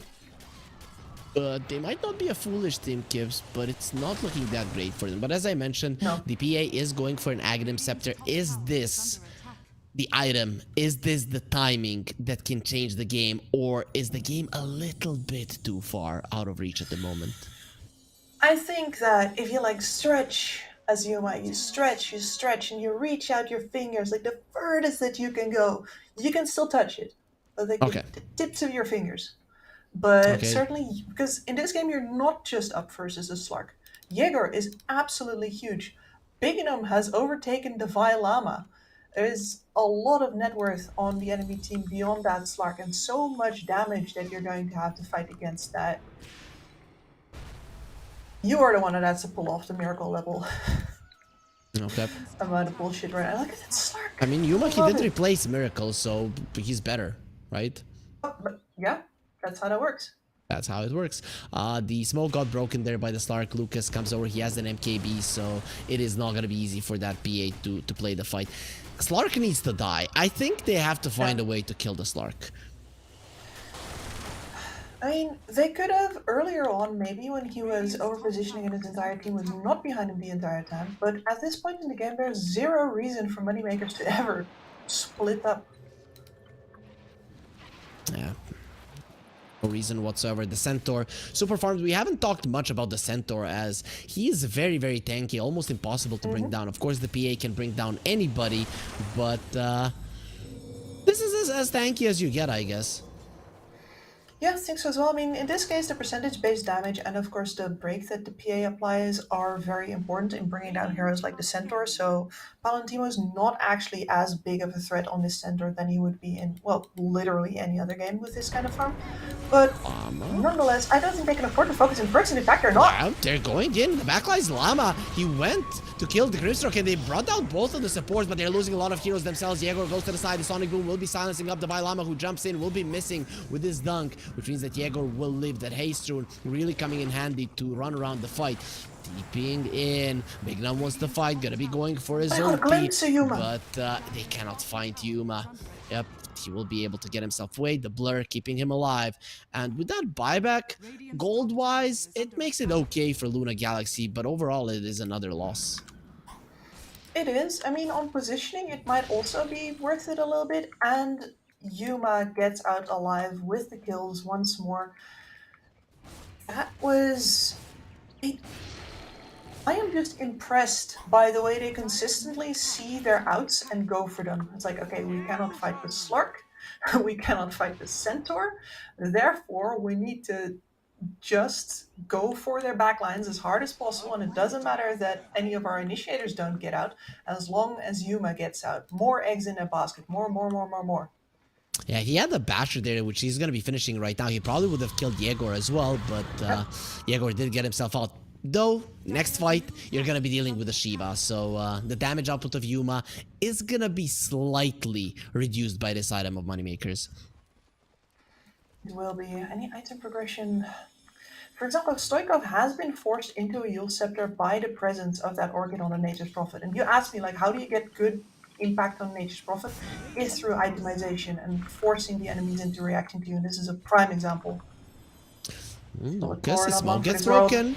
For staff, the Olicor is fine. The Fissure connects. They use the Stampede coming forward. Silence onto the Bat Rider, and they've been caught. I got the Sonic Wave absolutely destroys them with Yuma. He goes for Big Num, does bring down the Nature's Prophet. The buyback community now it is a 4 versus 4 situation. Death Shroud protecting the Grimstroke, but the coil does get broken. Yuma goes for Yegor. He needs the bashes. He needs the crits. He's getting neither to go his way. Linkswell will connect, trying to jump to the side. He will be silenced up and brought down. And Hansky now stunned onto the high ground, and he is gonna be die backing out of that fight. The Olicor with the 4 staff doesn't get him into the Roche pit, so he'll be going down to the Shiva's guard of Yegor, and the Puck will be the only survivor. At least he can deal with the waves, but Moneymakers, they're gonna be dealing with Roche.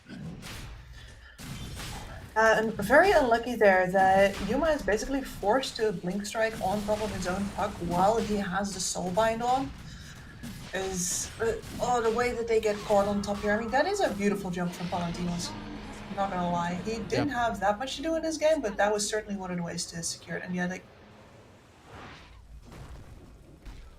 Puck out of the fight for so long here means that he's also actually already abandoned while Yuma gets brought down. Nobody to distract the enemies here, and that's it. Once Yuma's dead, that's it. Clark is level 25 now. Yeah. The PA not that far away though. No. Triple strike stifling dagger will be coming up, and he wants a rapier. This is a way back into the game. You should. If your PA, game's never lost as long as you can still buy a rapier. So I don't know, if Moneymakers decide to hurry here, he might have to sell some stuff. Stoikov? Pass. Goes to the side there. Be fine. Dodges the Shadow Strike as well. Nice usage of the Waning Rift. The Sonic Boom, is he going to be able to get to the side? Yes, he will, but the Stampede being used. Stoikov still chased up, but they won't be able to find the Puck. A little bit too elusive for them to catch. Very worthwhile for Stoikov here to, yeah, they're even pinging the wave, like, guys, he's going to go for the next wave. And yeah, that was very reasonable to think, but Stoikov knows better than to try. He's not going to be super greedy there. He understands that the chase potential of Moneymakers is super high, so he can go down, but he might go for the next wave. Actually, the Nature's Prophet is still Lucas close has to just the found Puck. Yuma. Yeah, let's see who's stronger, who has found who. Hanskin will push him away. Palantimos coming over. Yuma trying to run himself out. He won't be able to do so. Pops the BKB, but his life is over. Oh, that hurts. They still have tier 2 skips. The Llama got the blink out. Usually that harpoon does follow through the blink, but he got the blink out. The perfect timing. He's being recalled, Llama, and mid-jump gets taken out. Olicor coming through with the save. I mean, they have the same jersey in the picture, so it makes sense. Yeah. No, I mean, those two. And I really appreciate when friendships like that just stick in spite of maybe like getting offers of more money there, or, you know, these things persisting through cultural barriers and, you know, time zones and everything. It just makes me happy to see both of them in such synergy when they come from such different places. There's something about the globality of Dota just makes me happy. Yeah, I mean, not happy if they both die. Puck, he gets himself out, but the Olicor here is gonna be caught. They might not both die, but the Olicor will. So the Llama, he has lost his best friend. Do you think now, considering that he really hasn't been doing much in this game, he's gonna get that power, right, when seeing his friend die, and just turn the game around? Hey, this is the Llama we're talking about. I think we've seen him turn games around single-handedly a couple of times too often to count him out. True. Though this game, he's really struggling. Oh yeah, he's been struggling from the start, and this is over 25k gold lead. Like, this is one of those situations where you can see echo slams that are just like, yeah, okay, he dealt some damage. But Moneymakers are not necessarily going to have to split up anymore in order to, you know, avoid the devastating counter initiation. That's not this game. AC on the Nature's Prophet. Now you have two of the best items versus the PA, the AC and the Shiva on Moneymakers. So good luck doing the damage, Yumiya. He really needs the rapier.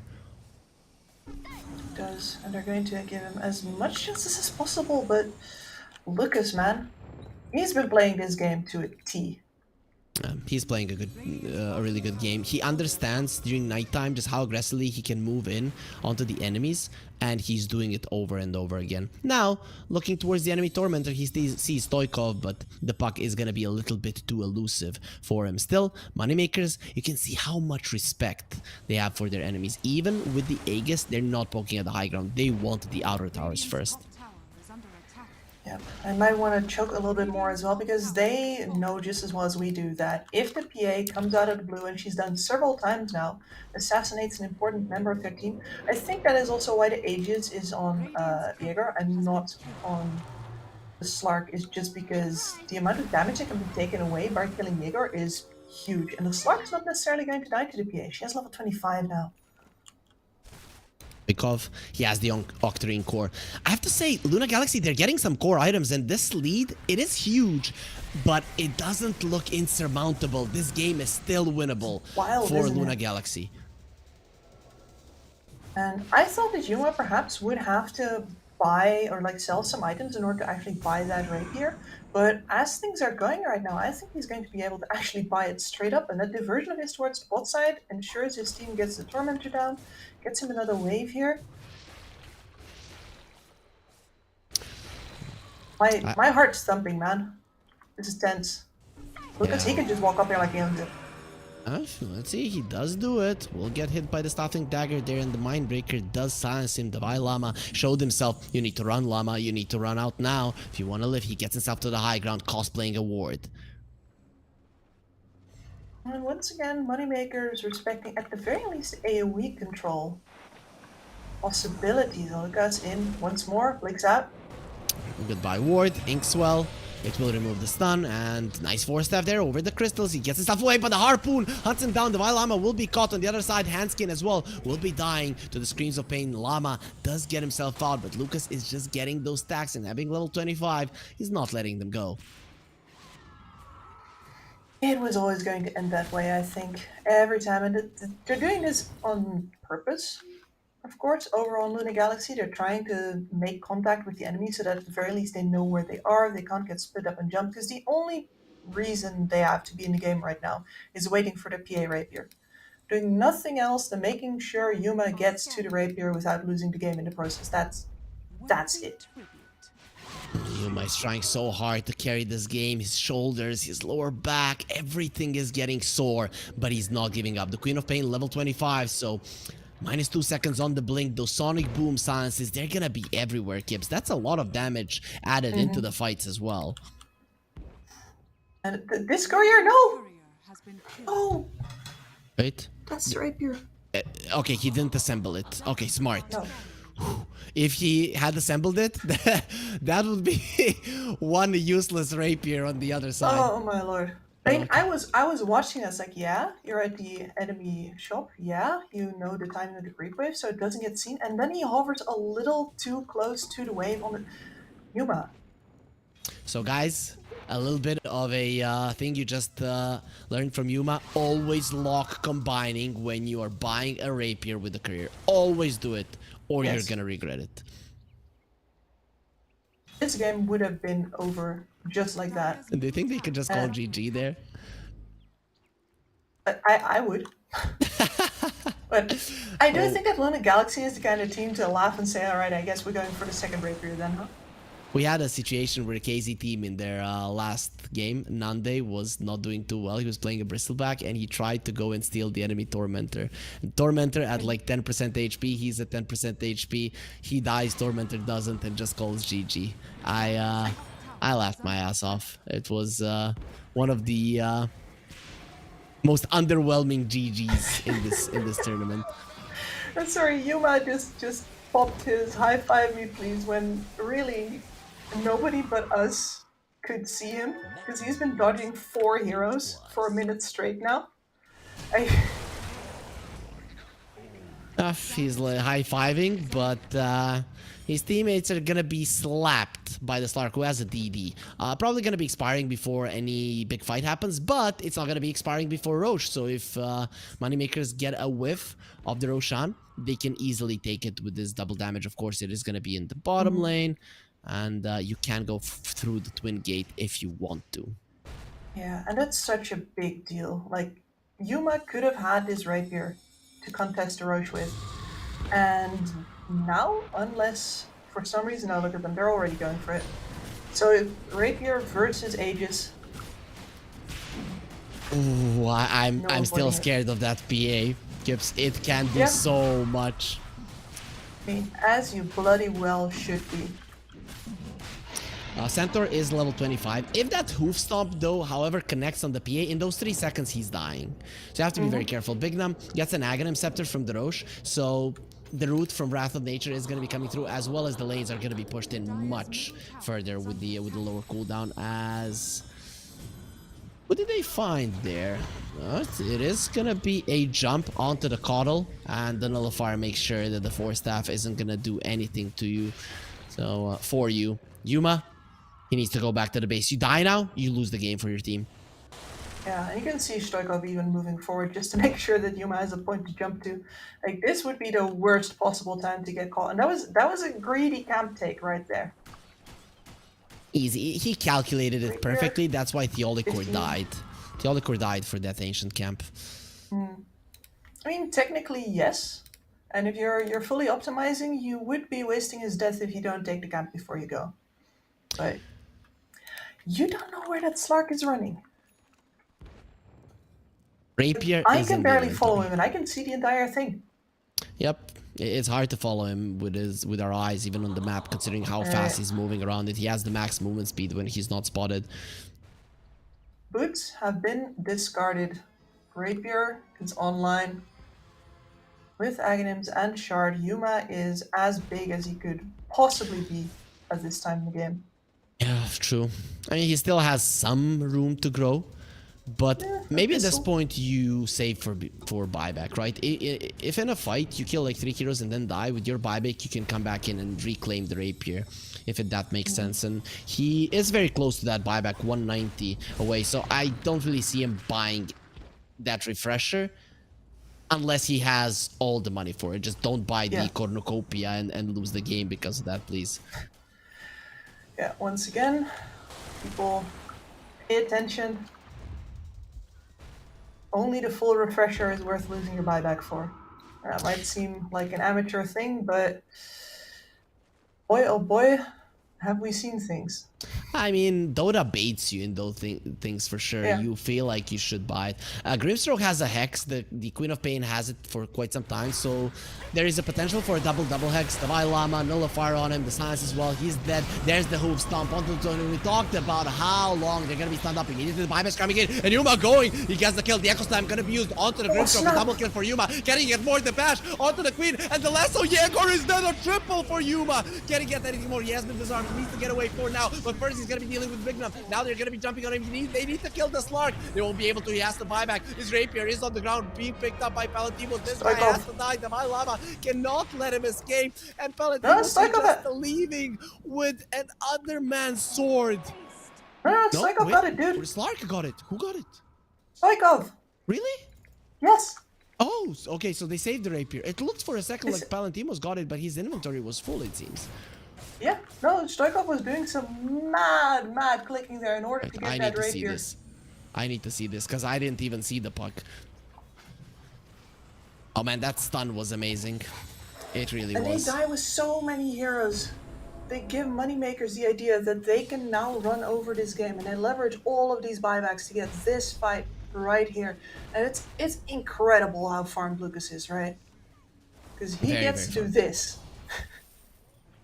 Yeah, it's insane. Yeah, oh, there he got it. Oh, there. So he just walked in and got it. Yeah.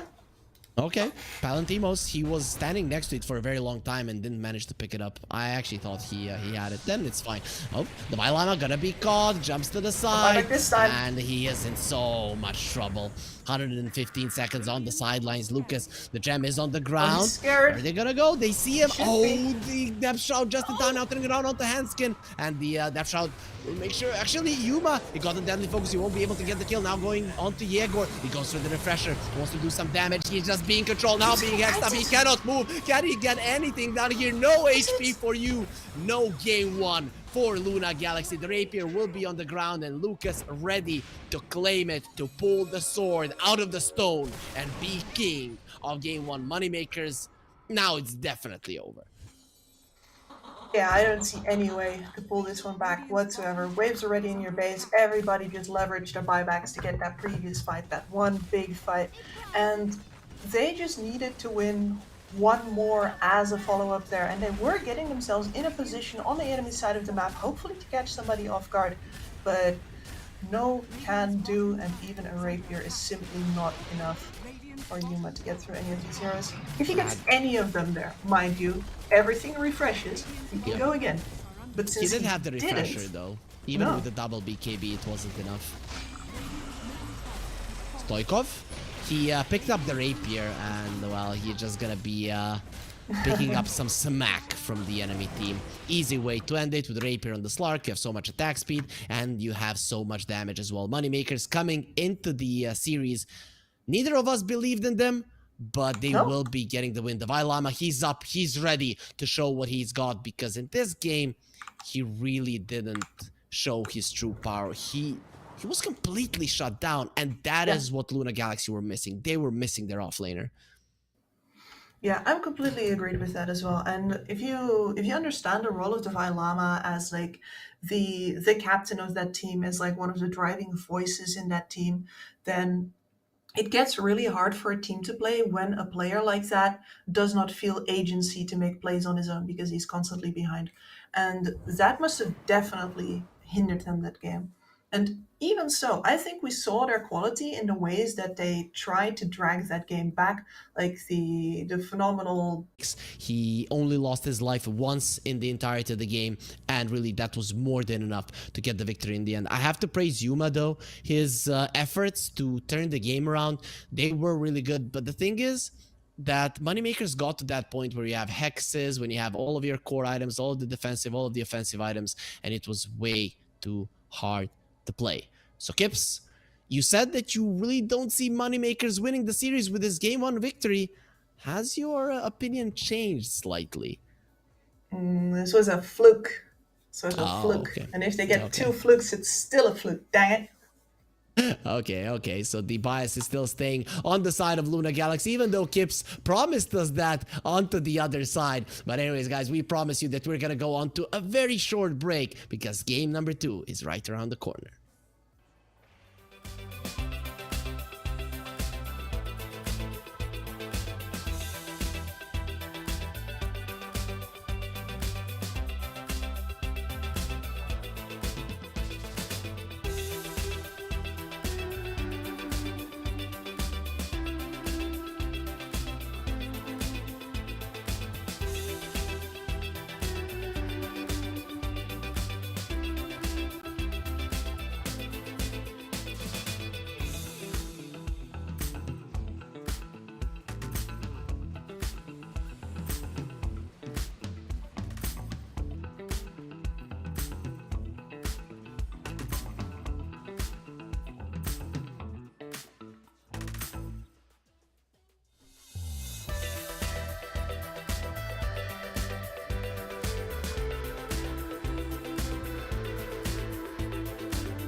I miss that sexy smile, looking for to see you. I hope I will lose control.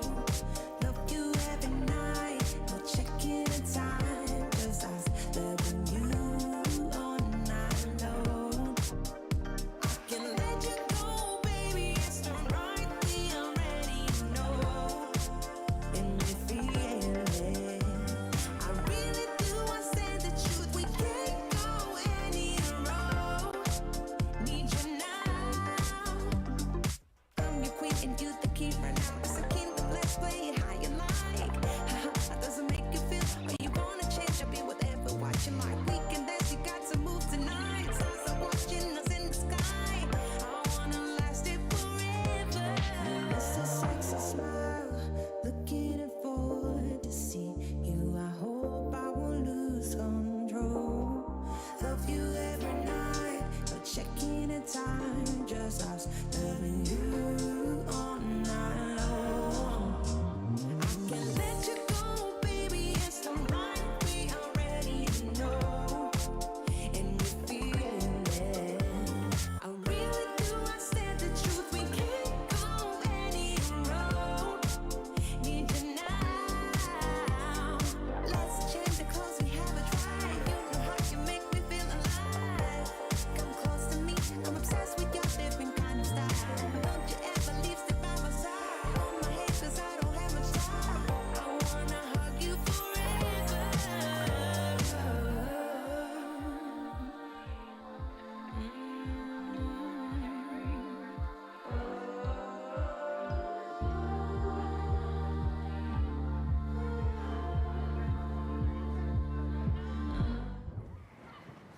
Oh, esport.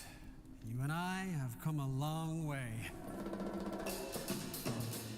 It was such humble beginnings. As we gathered in small groups, we were professionals right from the start. Passionate, organized, and ready to rumble. We dreamed big, and surely enough, our parents supported us at every step of the way. Didn't they? Fired up by all this love, it wasn't long until we caught the scent of competition. To be honest with you, it wasn't always that easy. Joe here, he had to take on 2 side jobs to afford playing professionally. It's gonna get better, Joe. Fist bump. And some of you dared to not even call this a sport. And look where we are today. An endless stream of esports events every year. Bet you didn't see that coming, Mom and Dad. And you know what? We have been with you every single step of the way.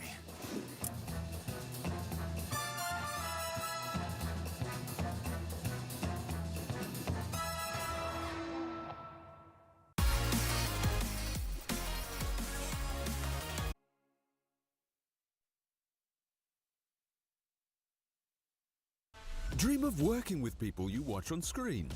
Exclusive esports opportunities handpicked just for you. Candidate profile to raise above competition. Let 10GG handle routines. Make a step towards your dream today.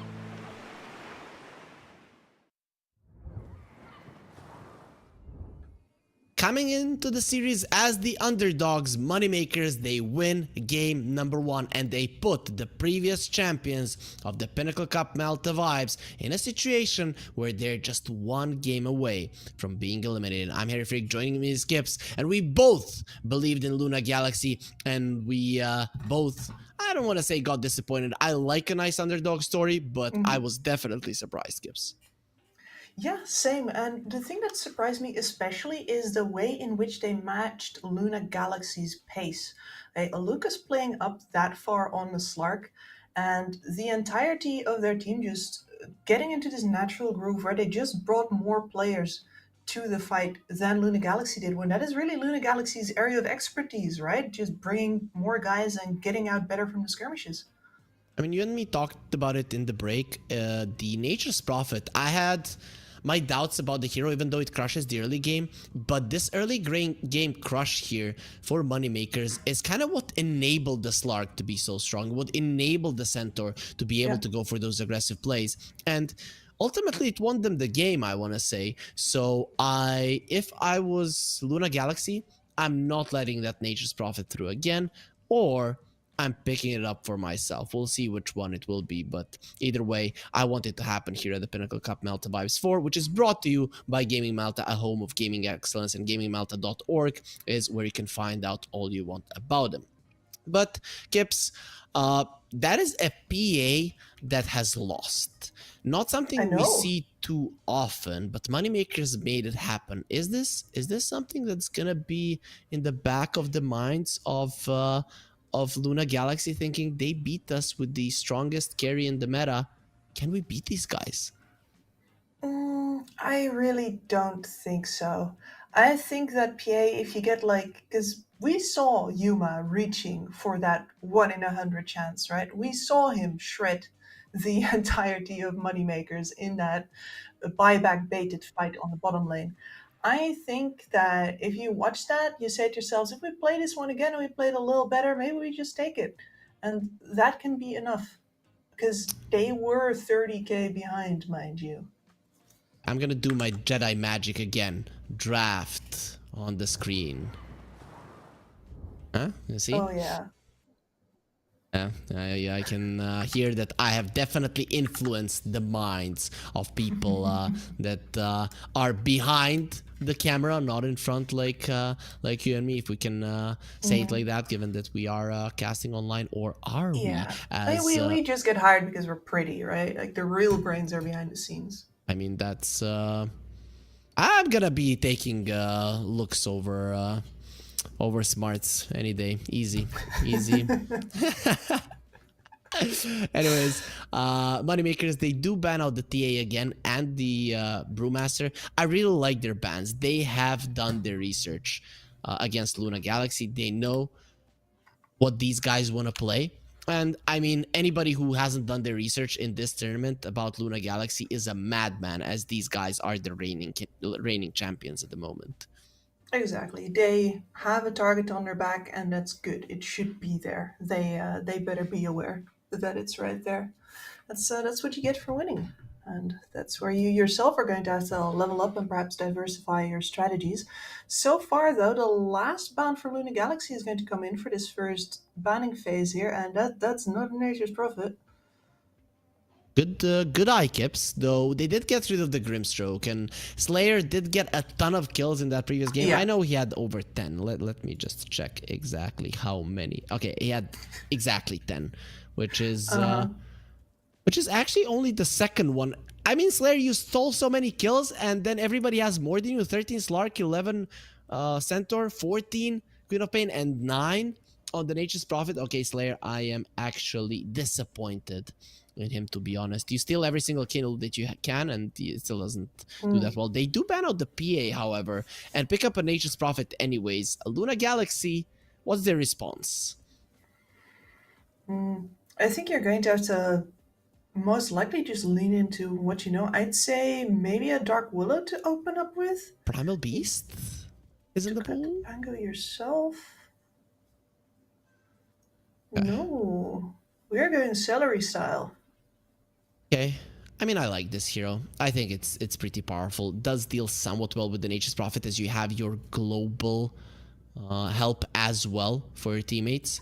And that is, you know, if the Nature's Prophet is laning against you, which this time around it might be Slayer on the Nature's Prophet, though Big Num did look godly on the hero, and his itemization was on point completely. I literally have nothing to add. In that game, there wasn't a better item approach to go for. No, I'm gonna completely sign off on that. I mean, I do think that Slayer would have probably done the same, though they're both very capable Nature's Prophet support players. For sure. Dark Willow, you mentioned it. We are not gonna be seeing it. I noticed this. I think here in the Malta Vibes 4, I don't know if I've talked to you about it. If you look at the Dark Willow portrait when she gets banned out, does it remind you of like 1960s, 1970s, those family portraits? Look at it. I don't know. I've always seen it as very much like a sort of a mugshot. Yeah. It's exactly the opposite vibe, I'm afraid. Yeah, true. Mugshots usually make you look worse, not better. Though who knows? Some people can sport those mugshots. So normally this is where I'd think like a centaur, for example, but you are kind of sad about the whole sprout thing. I guess you always have a quelling blade, though. I wouldn't mind the centaur, and the Vailama is really good on the hero. Though I want to say he's very good on the shaker as well, but he just got shut down in that previous game. Yeah, I guess that's the question, right? Do they want to pick up a hero that has more reliable performance as a hero, or are they still going to wait, take the fact that there's going to be a couple of bans targeted his way later on? No, it's centaur. Fair enough. Oracle power is transferred to Kips, though she does know Luna Galaxy quite well. But yeah, it was a pretty good guess for sure, as Luna Galaxy did have a lot of options to go for, but this was probably the safest one. And considering that you are one game away from being eliminated, the single elimination is brutal. You don't really want to be taking too many chances. No, you don't. And I mean, Moneymaker's not really deviating from the known path here either. All of the AoE control and team fight of the Tidehunter plus the Vengeful Spirit. Great combination for the minus armor. We've seen what that does to right clickers on your lineup. And of course, the save from the Vengeful Spirit as well. Not necessarily as powerful versus a Centaur lineup, I want to say, just because, you know, if he's already chasing, he might as well chase some more. Yep. I get it, but the minus armor is problem for Chain Protector and the Centaur in the laning stage, right? So Vengeful Spirit, most likely this is going to be Slayer on it, and the Centaur is going to be in a World of Hurt. On the other side, Chain Protector is going to be in a World of Hurt because of the Tidehunter. But I just noticed something, Kips, or it actually crossed my mind. You see the Centaur? He has a horseshoe as a necklace, basically. Imagine in our world, in the human world, you have a necklace and there's a shoe. It does sound pretty dumb, right? Oh, I mean, yes, it sounds pretty dumb, but you know, this pick, I have been wondering. I have been wondering about whether or not we're going to start to see more of Lena. I know she can still be a pos 4, right? This can still be pos 4 lane with a Centaur Warrunner, double stun lane, very powerful. Lena phenomenal on the harass with all of her range and the Fiery Soul. But her output as a magic damage core these days is also kind of nuts. If you just want to kill somebody before the Vengeful Spirit can get her swap out, Lena is definitely your best bet. And yeah, there's the Shadow Demon as a setup. This is a core Lena, baby. Yep, I mean, I haven't seen a support Lena, but there were some core Lenas in the group stage, and mixed results for sure. So, I don't really have an opinion on the hero. What I do know is that I didn't like is that if you don't have your spells, you don't do damage. Remember Lena earlier, you use your spells, you have the Fiery Souls, and you just continue with the right clicks. Now it just doesn't do anything on the first couple of levels. So you use your spells, and if the hero doesn't die, you better run. you know, you have a Centaur Warrunner, so maybe you could. So Gyro on the other side, it is a hero that doesn't build too much into stats, so for a agility hero, probably the best one versus the Shadow Demon, as your illusions are not going to be that strong. I like it. I like the Gyro pick here, especially because now you have two bans and a lot of the carries that are good versus him have already been banned out. Yeah, most of them have already been. I mean, the single target DPS ones, right? TA, PA are gone, Sven's gone, Slark's gone, and now you just get to take the TB out as well. And moreover, the other thing that I like about the Gyrocopter in this particular lineup is that you're going to have AoE physical damage coming out from you, and then AoE minus armor coming out from your Venge, and later on from your Tidehunter with that Aghanim Scepter as well. That is just widespread physical devastation that makes it very hard for Luna Galaxy to do anything but go for you, really, which is exactly the situation you want to be in if you have a single target get out of jail free card like the Venge. Like, they have to go all in on you. You swap out their overextended into, well, let's say a Tidehunter. That sounds like a recipe for teamfight success to me. I really enjoy this pick. I do as well. Luna Galaxy, they banned out the Kunkka. This time around, I agree with the ban of the Razor. Get rid of the Razor. If there's a hero that the Lina loses the lane to in the mid, is the Razor. But they'll get rid of the Puck. So they're afraid of the Stoikov Puck, which was amazing in the previous game. And I guess it's a good ban. The other mobile heroes are probably going to lose the lane to the Lina. The Puck isn't. No, the Puck isn't. And Jaeger also a known Puck player, isn't he? As that is definitely what I remember from him. So good ban out. Somebody who could actually avoid most of the stuns Luna Galaxy have on all and just chase that Lina down. And we're gonna get ourselves a Zeus. Okay, I really like this. I'm loving the Moneymakers lineup because Treant Protector and the Shadow Demon, they want to stay hidden for the majority of the fight. The Zeus doesn't allow that to happen, and we already saw today in one game how much a Night Stalker does because he can just eat the supports. Moneymakers, they're not going to have as good of a vision hero, but they have a better hero to jump in, being the Tidehunter, right? You use the Zeus ulti, you see what's going on, Tide jumps in, Ravage, and everybody just dies. Yep. NPTP as well. And the amount of carry heroes that actually jump in that can punish a squishy backliner like a Zeus is very limited now. Most of these are in the meta right now and therefore have been removed. So this is much like the Gyrocopter, a pick that feels really good. Okay, well, this man's gonna go in. He is. I'm not a fan. I have to say I'm not a fan because you can have overwhelming amount of magical damage, but Linas now are being played on magical damage as well. How do you win the game? Even if you transfer it into a lot of kills, you need to bring down towers. And at some point in the game, the Gyro will have the Satanic and he will be able to survive through all of the magical damage that you are dishing out. So in my mind, our previous champions are going home. Yeah, I don't necessarily disagree with you here. The out that I see for Luna Galaxy here is that you can have an absolutely phenomenal mid game where you just run everybody down with a pudge. And what is really necessary to then bring it home is the Vile Llama is going to have to be the one that does the majority of the tower pushing in this game. And Centaur, not the best at it, also not the worst. It feels like a bit of a, I don't want to say that I have to put my tinfoil hat back on in order to believe in this, but you're right when you say that this is an outdraft. I still firmly believe that Luna Galaxy is the superior team, but they definitely do not have the superior draft.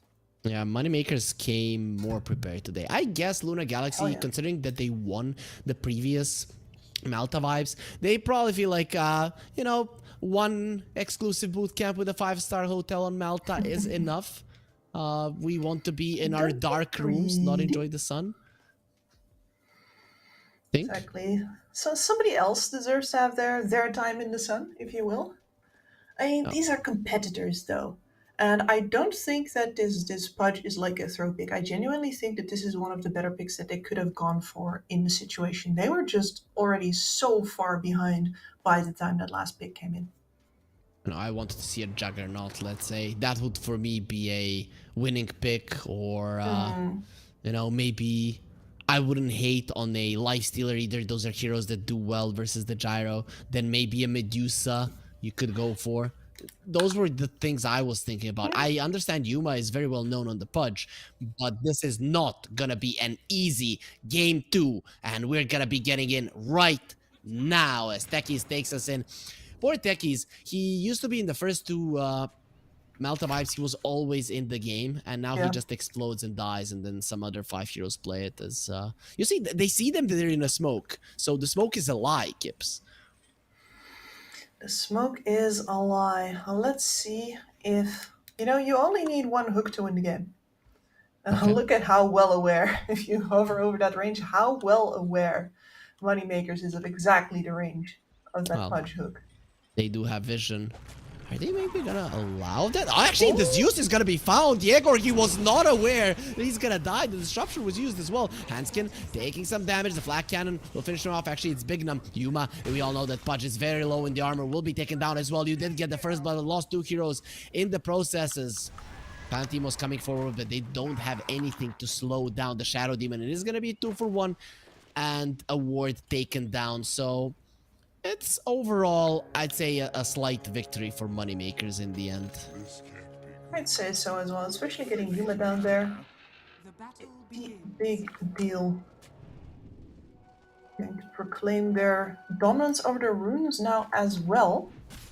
Oh, the Gyro gets up to the high ground. The Vailama didn't want to go for the stun. The disruption is going to be used onto the Vengeful Spirit, and now the stun comes through. Slayer dropping low. He's taking a lot of damage. Slayer is actually dead. He will turn around on Theodicor, and here comes the TP from the Nature's Prophet. A bloodbath to start off the game 2 of this quarterfinal.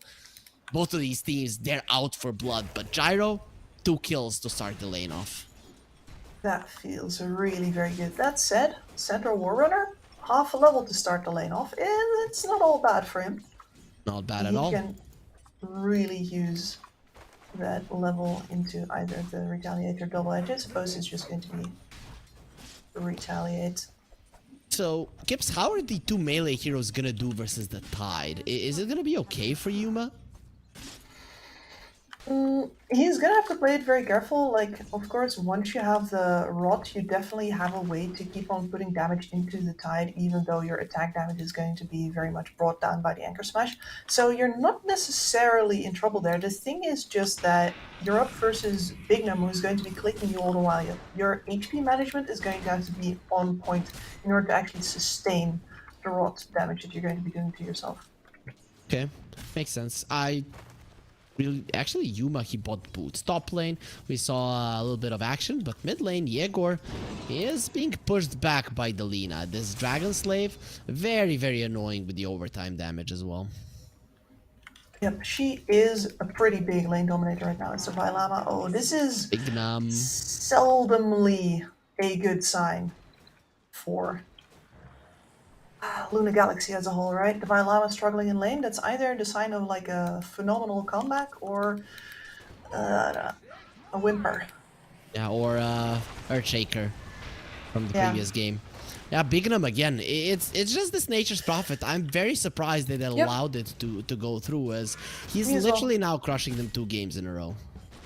As you were talking about it, I was like, that was the thing that allowed them to play that tempo into Luna Galaxy very naturally, just always bringing 1 more guy because the Nature's Prophet is always there. A lot of chase out potential to catch those stragglers that Luna Galaxy likes to, sneak away with. And especially now this winning 2 lanes versus 2 very static lanes that Luna Galaxy puts up. Nice stun from the Vailama on the top lane. That's gonna be some poison stacks onto the Gyro. So Theodicor will try to do damage, but look at the Zeus, how low he is in the mid lane. We'll get the water rune now, so Yegor will be able to continue laning. He's actually keeping himself relevant. It's very hard to shut down the Zeus. It is, but with the range of Delina, you can see that if she doesn't step forward at the wrong time, you don't actually get that guaranteed arc lightning harass that you get on basically every other matchup, which is something where Delina's range is just, ridiculous. It definitely does help, as Yuma gets caught in the Sprout. Hanskin, he's trying to fight Palantimos, and obviously he's going to be losing as this Tidehunter is not playing around, and I wouldn't even be surprised if he gets the Gush level 4, as that could land him the kill on the bottom lane. Absolutely. Stoikov? Neither of these two heroes. Ay. Doesn't That's have all the the Quelling HP. Blade? Nope. No, that's all branches, baby. He did have a Tango though. Decided not to eat it. Probably thought he was dead anyways, but the Tidehunter does die, so at least they will be punishing these rotations of Bignum. Last time they weren't able to do so, and considering that the Tide only has 15 CS, this Yuma Pudge is actually crushing the lane currently. Yep, he's doing very well, and normally I would be like, okay, fine, your carry is winning the lane, but you're going to be up versus, you know, the meteor hammer Tide is going to be walking at you, yada yada. Pudge gets involved early. Pudge loves getting involved early, so this is not money going into the pocket of a hero that will not be contributing otherwise. For sure. Is it still gonna be like the same Vanguard into an Aghanim Scepter? Is that the pathway for the Pudge nowadays? Perhaps. I would probably like to see him invest a little bit more in the magic resist, especially in this game, but he does need the armor as well. It's a little rough to decide. Bye, Llama. Dead again. You know Did what you is just cool? say goodbye, Llama? Yeah, bye, Llama. He died. Poor guy. Anyways, you know what is the item that I haven't seen for a long time? Eternal Shroud. So if you want some magic resistance, that could be the way to go. Yeah, it's been a while. It's got a pretty big slap with the Nerf hammer a while back, didn't it? Well, Palantimos getting gone on, but Yuma is gonna be having to deal with the two supports coming from the side, and the Vengeful Spirit is in the vicinity. Goodbye armor, Yuma. He will be eating the Healing Lotus and does survive long enough to finish off Bignum, but it is still gonna be a carry for a support. At least some flesh keep stacked, so that is the thing that Luna Galaxy can look forward to. But their carry, the guy that is farming the best on the map, is dead. This does leave the Gyro all alone. Can they finish him off? The homing missile will connect on Theolicor and TP in from the Venge. 4 stacks on Lucas. He's gonna be taking a solid amount of damage, but he will not die. And Theolicor, however, he's not gonna be so lucky. Does clench his fist there, does some damage to the Gyro. The Llama will get smacked a bit as well, as there is a medallion already on Bignum. Again, the same thing like it was in game 1. Just these support rotations. And now Stoikov at the very least getting some help securing the rune, but it is top, and top is absolute death as well. That's an arcane rune for Yegor. He does have his ulti, so he's probably going to be wanting to use this one. And he is a little bit low on mana, but his arcane boots are coming up. Clarity is there as well. Yegor will have more than enough to work with. Yeah, Stoikov now with the Quelling Blade, very necessary, but I think he's going to have to give up another one of his branches to get himself some infused raindrops as well. You are playing Roots of Zeus here. He's being a little bit greedy in this game. No Quelling Blade, no raindrops.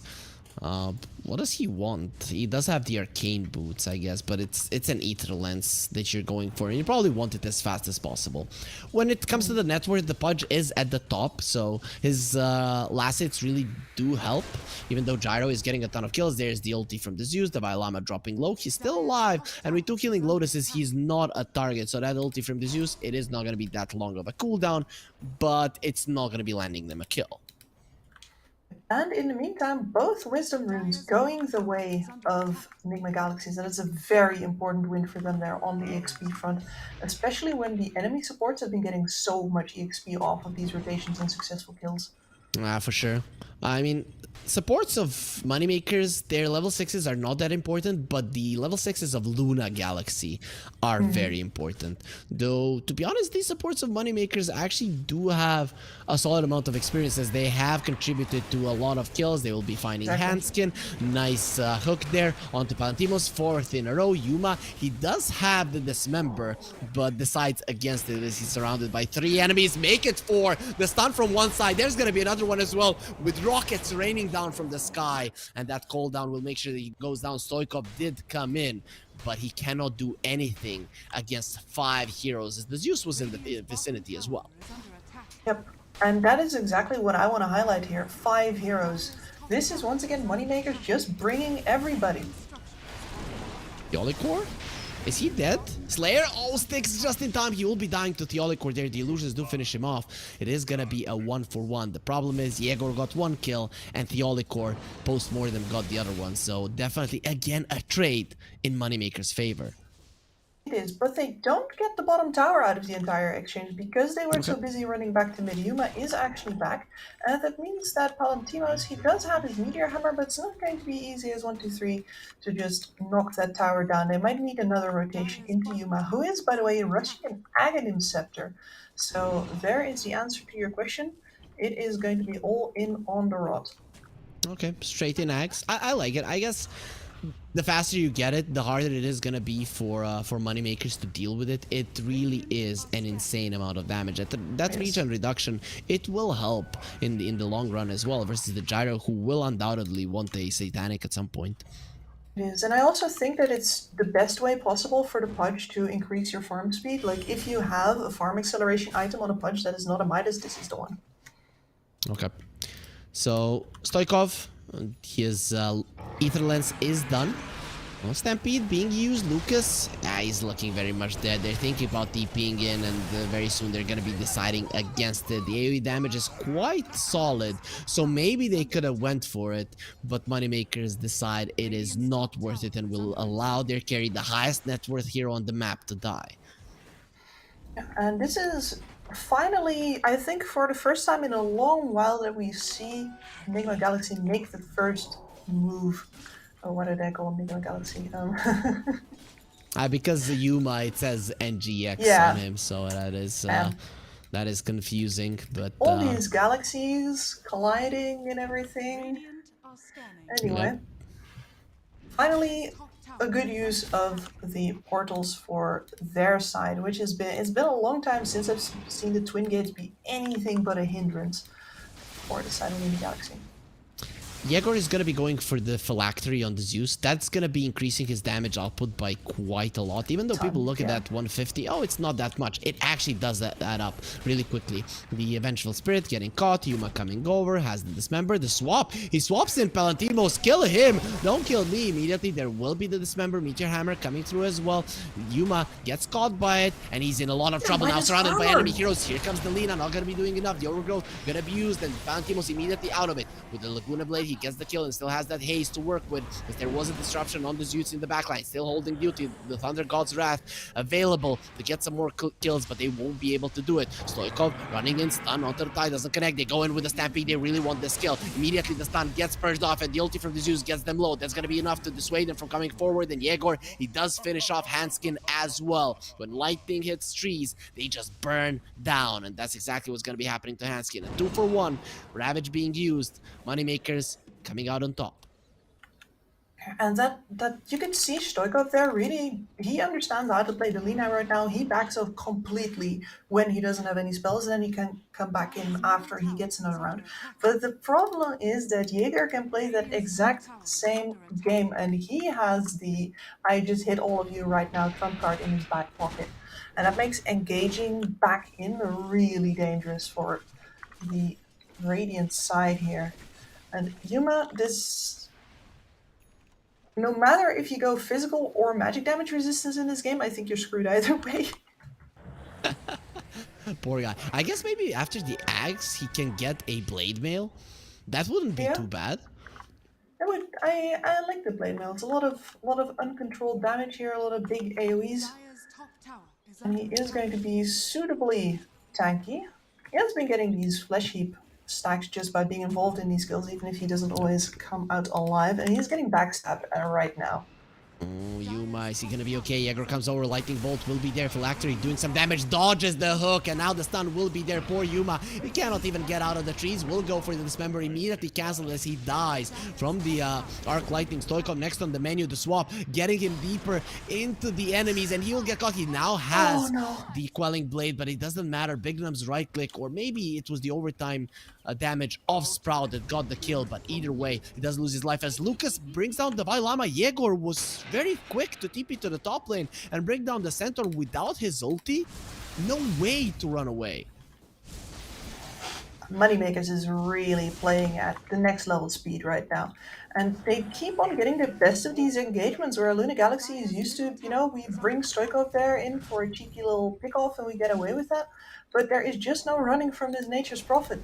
This pick is single-handedly losing them the series, I swear. See. 4,000 gold lead for Moneymakers. All three of their cores at the top of the network chart. Pudge was at the top just a couple of minutes ago, Kips, and now he's trying to farm the Ancients. He's not going to be able to do it. No, this stack was meant for him after he got that Aghanim Scepter up, but instead here he is trying to get the Axe. He's going to get some help from Divide, who's trying carefully not to take too many of these last hits, but he's going to be forced to grab most of them because Huma's just too low. Oh no, all of these last hits are mine. I feel so bad about it. Yeah, Llama, we get it. He should, because they just missed out on the second round of Wisdom Runes because Yuma was busy trying to kill those Ancients. Yep. Well, Moneymakers, they get both of them. It's only fair. Luna Galaxy, they got both of them at minute 7, so it's okay. Of course, these now much more valuable. I don't know. I'm looking at Luna Galaxy's heroes, and I don't know what to expect. They cannot push. They cannot take Roche. Forcing fights very hard into a Ravage. I think they have to lose another round of a fight and then go fight again when there's no Ravage. I just don't see any other choice. Yeah, I mean, there is certainly a possibility of picking off somebody with the burst damage of Stoikov before the Ravage counter can come in. True. But that's really about it. They need Llama and his Blink, though. The Olicor, he thought he caught Bignum, but, well, it's the other way around. Bignum gets some help, and Bignum gets the kill. Illusions almost killed the Courier. The Courier will be surviving there, however, as... Imagine that. You are a courier, you're bringing in some items, and then the one that you were bringing the items to starts smashing you down. But they were an imposter. Very sad. And now, yeah, all of that information... You have to be covering for your cores constantly as the supports here, because if you walk away and the Zeus pops ult, they might just know that Yuma is alone, for example. Let's have the Axe now, though. Yep. The problem is that the Gyro will have an Axe on top of his Crystallis and Power Treads, Falcon Blade, everything for Lucas. After he gets the Satanic, good luck bringing him down. All of that magical damage is not gonna matter. Yeah, but especially not now that Palantimos has a pipe as well. It's a little item that, will stop all of that magic damage from coming on through. Very powerful versus Selena. You were talking about the problems with scaling with a lineup like this where nobody really scales with physical damage. And they're already walking into a pipe right now. I mean, we have a smoke up here. We're going to try to go for something with the Central Blink. Slayer will probably be taken down, but Palantimos is there with the Ravage and with the pipe. They're gonna be pulling out the Shadow Demon, and with the Stampede, he gets himself away, but the one initiating that Stampede, well, he's not gonna be escaping, and you would much rather lose a support than the Llama. But a 1-for-1, Ravage was forced out. This is the kind of fight I want to see. Now Luna Galaxy can fight. Exactly, so we should be primed to see them go again right after the Llama respawns. And Moneymaker should be ready for that as well. It is the best possible play. Lucas, though, is pretty low, so he is probably not going to be joining the fight. But this Gyro, he packs a punch for sure. Well, here's the TP back into mid. Theodokar getting healed up. Oh, dug up a salve, why not? Here you go, Theodokar, full health if you please. But they're not really grouped anymore, so even though Divine Llama is pinging, he does want to go. The only card that presents itself right now is a Tidehunter, which is you don't want that. Yeah, that is a target that is very hard to bring down. Divine Llama is a hard target to bring down as well. Has 2000 HP and the Blade Mail, plus 10 stake charges on top of it, so he is Gonna be protected there by the Disseminate as well.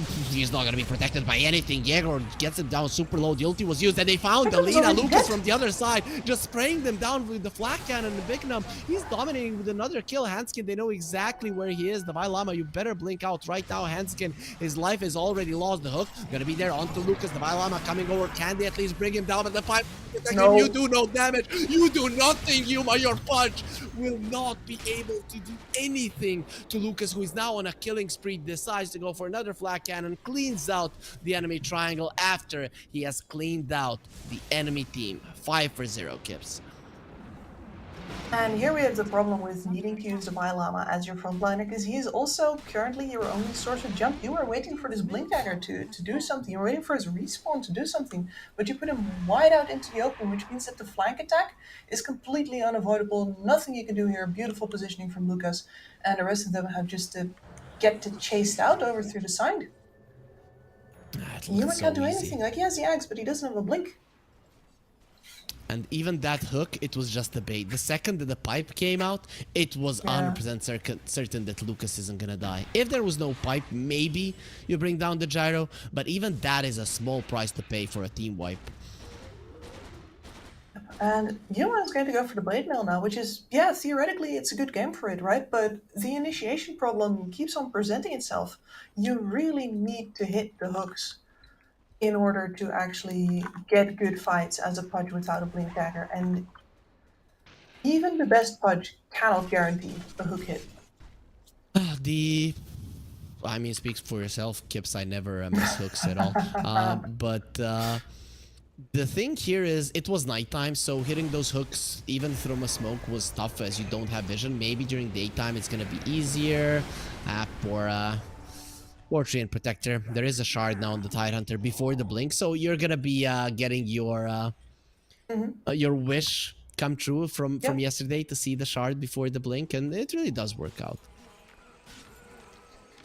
Especially if you're literally just the one walking forward, then having the Tide with that shard in real, like that, he doesn't need to be the surprise factor. There's plenty of surprise factors standing somewhere in the shadows behind him with that Zoot ready to pop his entire magical payload. Roche next on the menu. Luna Galaxy might not be able to bring down Roche, but Moneymaker's more than capable. They have the minus armor from the Venge. They have the Solar Crest as well. So this poor Roche is not going to be living for too long. The Zeus TP's out immediately to deal with the creep wave in the mid lane to just maximize the farm. And Lucas will now have an Aegis very close to the Satanic as well. Good luck killing this guy once, let alone twice. Now for me, the question is really, what is your exit strategy? I say exit strategy like there's a way to get out of this without losing. No, what is your possible winning move left here for Luna? And the thing that I see is that you're going to have to at some point rely on this Lina bursting somebody. Ideally, one person first, then the rest of you don't die, then hopefully another round of spells, right? And you need to have your frontliners alive for that entire thing to happen, because any other sort of damage is just not incoming from this draft. I mean, this is how I look at it. Once the Lina gets her Flame Cloak with an Aghanim Scepter, you have the potential to burst down almost anyone, right? Yes. And that is your best bet, is to hope for a good hook on a key target. Lina takes him out, and then you go from there, right? That is how the fight has to start. If it goes any other way, I don't see Luna Galaxy winning, and if that doesn't work, I wouldn't even be mad if they just lifted the white flag and said, okay, we're out of the tournament, we cannot win this any longer. Yeah, 81% win chance according to Gaben right now, and I do not disagree with him. Lucas already has a Satanic. He is mad huge, and he has been playing up and leveraging all of his net worth all this time as well. So you might even have to, if you don't get the bursting with Alina, you're just going to have to work around him, like disrupt him or something, keep the purge on him, maybe the Pudge keeps him in the dismember for a while Alina tries to take down literally anybody else. I don't see Gyro as a kiteable hero though. that is the main issue here, Kip. Oh, So these abilities are good at just keeping him completely immobilized. You have some options. Stoikov. The No. ulti is gonna be used. Pudge is kind of low. Theolicor will lose his life. Disruption was already used, and Yegor will be able to get the kill, get to an unstoppable streak on the Zeus, and he's 6-1. The Gyro is 6-1. They're really doing a good job here. Stoikov, homing missile did follow him, but obviously in a safe position, he'll be okay. Yeah, and you'd almost think that you were, well, you might be watching the champions of the previous tournament versus a squad where, you know, one of their players had just switched roles, but you'd think it was the other way around right now. You would, as Yuma is taking some damage from the flak cannon. Here comes the lightning bolt. He pops the blade mail. Does Lucas care about it? Still going for it. He is gonna get the overgrowth onto him as he uses the satanic, but the side gunner doesn't help him all that much. Yuma gets rid of the Aegis, but he doesn't have a hook now. He's gonna be stunned up from the high ground. The Zeus comes over to end his life. The swap onto Stoikov. The homing missile is coming. It is gonna follow him until the ends of the earth. This time around, he's not gonna be getting a TP out. The Stoikov will get taken down. Nice LSA before he dies, but it's not gonna change how this fight went. They did show they can kill the Gyro, however, so this game is not over, but very close to it. Yeah, very close to it. It really feels like a repeat of the previous game where everything has to go right for several fights in a row for Luna Galaxy in order to get the W out of this. And to be fair, this is the kind of team that can pull it off. They have the play to make. We've seen a lot of lineups where, you know, they lack even that potential of a comeback when they're this far down. But that doesn't mean it's easy, and the draft win certainly seems to be translating to a full game win right now. I'd say draft win in both of the games as well, right? In the first one, maybe not as much, but not as readily apparent. Yeah, okay, I think that's actually the right way to put it. As you always look at the PAO, he can turn it around, but Nature's Prophet for me is the winning pick here, and Luna Galaxy, they shouldn't have let it go one game, and they let it go twice. I think they didn't recognize after the first game what was the biggest issue. Yeah, what it did to their lanes, and the fact that I think Luna Galaxy are used to being the fastest game on the fastest team on the pitch, right? And they are usually the ones to make those rotations, put the pressure on, use the extra information to get better trades in the fights. And when they're not, they feel really taken aback. It is gonna be the Centaur caught. He has the Quelling Blade. Okay, at least the hook onto the side, but he's gonna get tossed onto the high ground again by the Swap Slayer. More than ready. Yegor, more than ready with the damage. Monster kill now for the Zeus. Yeah, and the high levels over on Moneymaker's support's making it really hard here as well, because you got that big range of the level 2 swap. Well, support from Valentinos. Is that the guy I want to go for? He did use the Ravage, so that is a really nice bait from Luna Galaxy, showing that even when they're losing, they can make good things happen. They did lose the last outer tower, however, but it's now or never. They have to go for a smoke. If they do not fight before the next Roche, they will lose this game. I think so as well. The question is, are they going to wait for any more items somewhere before they do that?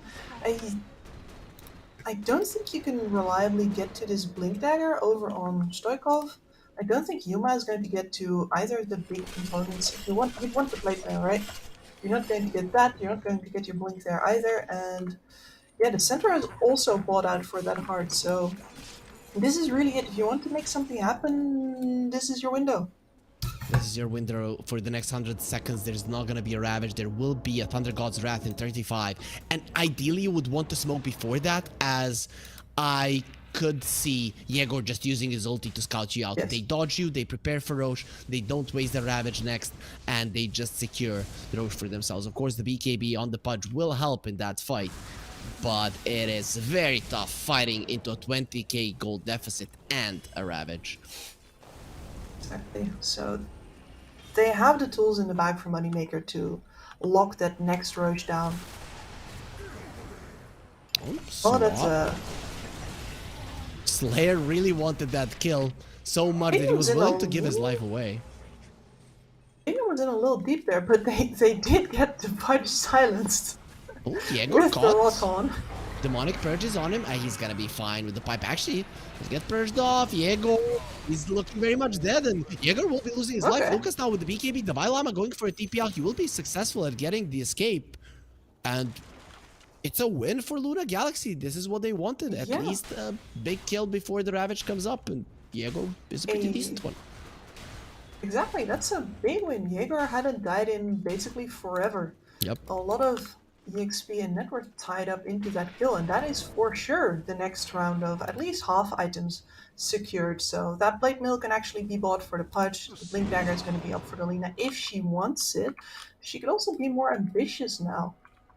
Pressure? Yeah. Come on, Stoikov, be ambitious. Show us a refresher. He's going for an Yeah, Boo. man. I was really hoping for a refresher, but the Octarine is still very nice. Yes. Though it used to be so great when you could upgrade the Ether Lens. Now you just have to stay with that item. It was a little too good though, isn't it? Just Yeah. a little. Oh, Lina, Ravage threatened. He still doesn't have that blink. Is he gonna be chased down? Big Num Curse of the Old Growth doesn't clip Stoikov. He's out. Moneymakers, they don't catch anybody. And wait, what exactly has Yuma just done with his money? He got the Blink Dagger, okay. So it is not just down to Dalai Lama now anymore. They can actually pick and choose their targets here. Yep. And split up those two big hordes, give Stoikov the pick of the litter as far as who does he want to blow up. That is quite an important point to reach, actually. For sure, for sure. There's a 9-second BKB on the Pudge. Gyro did use his BKB in that fight, which didn't go well for Moneymakers, and that was a 9-second BKB of his own. So, Luna Galaxy, small victories. They need a lot more small victories to win this game. The hook will not connect, and they will swap in Yuma. The Stampede being used, BKB just to escape, and Yuma should be able to get himself far enough away, as they did find Theolicor, has been silenced up, will be going down. The disruption will allow him a little bit longer to live, but ultimately he should still fall. Actually, they're not even looking at him. They want the bigger kills. Might allow the Shadow Demon to escape. He's hiding. Theolicor, he's fine. They don't see him. They don't know he's there. He will be able to survive. That is quite incredible for Luna Galaxy to get out there without any casualties whatsoever. And that also means that Stoikov got the time to grab his level 20 over on the side. He's got that 11% spell amplification on right now. And, you know, a double damage rune bottled, which is not as big of a deal for Luna as it used to be, but Yuma found. He doesn't have a BKB, doesn't have the Stampede. They're gonna go for the Ravage clips onto the Treant Protector in the back line, so he cannot blink in an Overgrowth. Oh, Yuma, that's a mistake. 15 seconds before the Roche spawns. Now it's gonna go the other way. such a unlikely... Well, wait, Stoikov? No. I was about to say not even close, but that did hurt Lucas. It did hurt him quite a decent amount, but at the same time, they definitely need to commit with 2 heroes damage on top of him if they want to avoid him getting off the Satanic at all. So we've all seen that now. Nobody has to do the calculations. It's been put on the board for everyone to see. Hanskin hasn't calculated that there was a sentry there ready, and Slayer does find him. Bignum gets the kill, is wicked sick on this Nature's Prophet, has the Aghanim Scepter, and Luna Galaxy, they were in the smoke, weren't looking to fight Roche, as they are missing their heroes, but they are, now they're just dispersing around the map. They are aware the Roche is gone. Out of their grasp. Their next stand is going to have to be on their own high ground, unless of course in true Luna Galaxy style they find some kind of weird fight over on the enemy side of the map. It would be strange for them to get that opportunity now with the Wrath of Nature upgrade up for Bignum, though. I don't think a creep wave split pushing is going to be enough for them to get that uncomfortable fight somewhere on the flanks that they so like to take. No, it's the Wrath of Nature is going to be pushing in the waves way too much. Yes. So yeah, Luna Galaxy, they I guess they're gonna have to fight Kips. That's the only thing that is left. And I mean, Lina did show that she can take away 70% of the Gyro's HP. Hook comes in, a little bit of a dismember, he's dead. So taking care of the Aegis is possible, but what do you do afterwards? What do you do afterwards? Indeed, well, you hope that any of your heroes are still living. Duma's finally going to go into the cloak. He's going to live for a while longer. Would not be surprised to actually see the Eternal Shroud Yep. come out, just because his time on this planet is ticking away. Lucas broke the smoke and he's gonna blind. No, And he's just gonna go in. The Ravage will connect onto multiple heroes, and Yuma is just dead. Yet your carry that got destroyed, and the dead in the water stops the Vile Llama. He cannot escape, even with his Stampede. 2 heroes dead just like that, and now it is gonna be high ground on the menu. Living armor. Lucas doesn't even feel it. Oh, and hook on a teammate, of course. Oh, they thought that is more important than the hook, and Laguna Blade, Well, they get rid of the Aegis. Yuma, can he maybe get a hook in? No, because Slayer goes in. He knew exactly what was gonna happen. Delina will be taken down 80 seconds on the sideline. Slayer loses his life, and now the hook is there. Yuma, he needs to be careful, as Lucas does way too much damage. Immediately purchases off the Overgrowth with the Satanic and gets himself out. There is a buyback on the Trim Protector, but he is pretty much useless without his ulti. He will be buying back though. Disruption used, stun doesn't connect. They go with the dismember, immediately cancels out. The lightning bolt is there. He doesn't have the BKB, but he does have the damage. And they're going for Lucas with no Satanic. He's in a lot of trouble trying to lifesteal. Even without it, Yuma gets a double, but that's a dieback. Immediate buyback from Bignum. He wants to get into this fight once again. Lina doesn't have the buyback either. It's gonna be a disaster if he loses his life. And he just cuts down the Zeus, shows him who the real lightning god is. So Yegor, he buys back, joins the fight again, and now Luna Galaxy, they're missing 3 of their heroes, neither of which have a buyback. Oh, Davai, that's courageous, but I don't think that that's the answer. I mean, he has to buy time, right? No matter how, but... Well, with the dieback? Yeah, not like this. And really, the play of that fight was actually made by Palantimos, I do believe, because what's happening over on the side is... oh, I thought we were going to get to see a replay there. But he actually had the Dead in the Water over on the Lina while Yuma was making the go on the backline.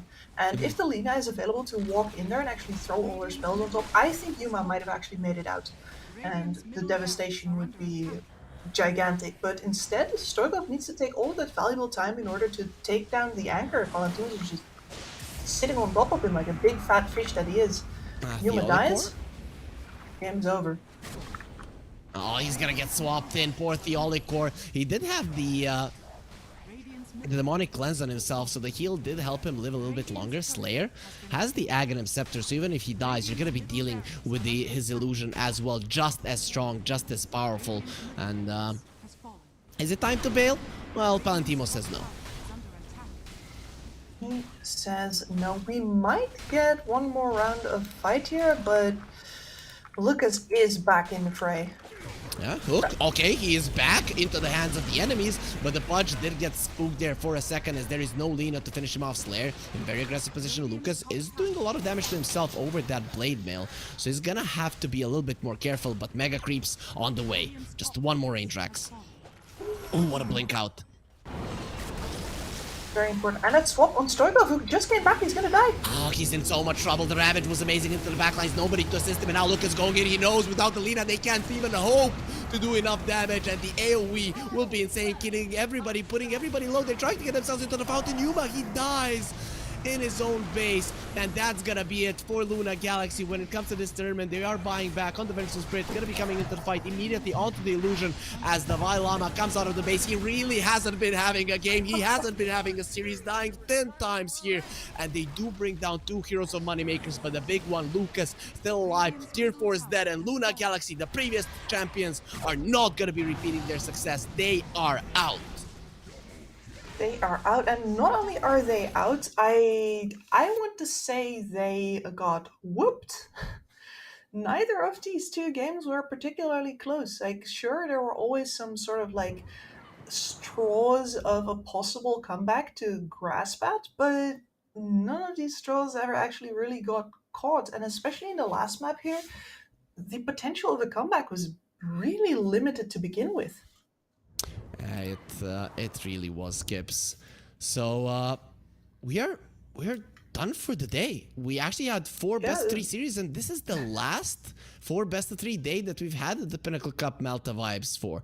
People can start crying now. I'm hoping they're not gonna, as we're looking at the amazing games we watched today. Keed Stars got eliminated, Marsbet got eliminated, Sibe team and Luna Galaxy as well. We are gonna be waving goodbye to them and looking at the bracket to see the 4 teams that are left that are going to be fighting for that final spot. Bait versus Team Tickles tomorrow. That's going to be how we start today. And Amiga Gaming versus Moneymakers will be our second series, Skips. We have 4 great teams that are fighting for the grand prize of $22,000 from a $50,000 prize pool, and of course that exclusive boot camp with a 5-star hotel on Malta, the prize that everybody is looking towards.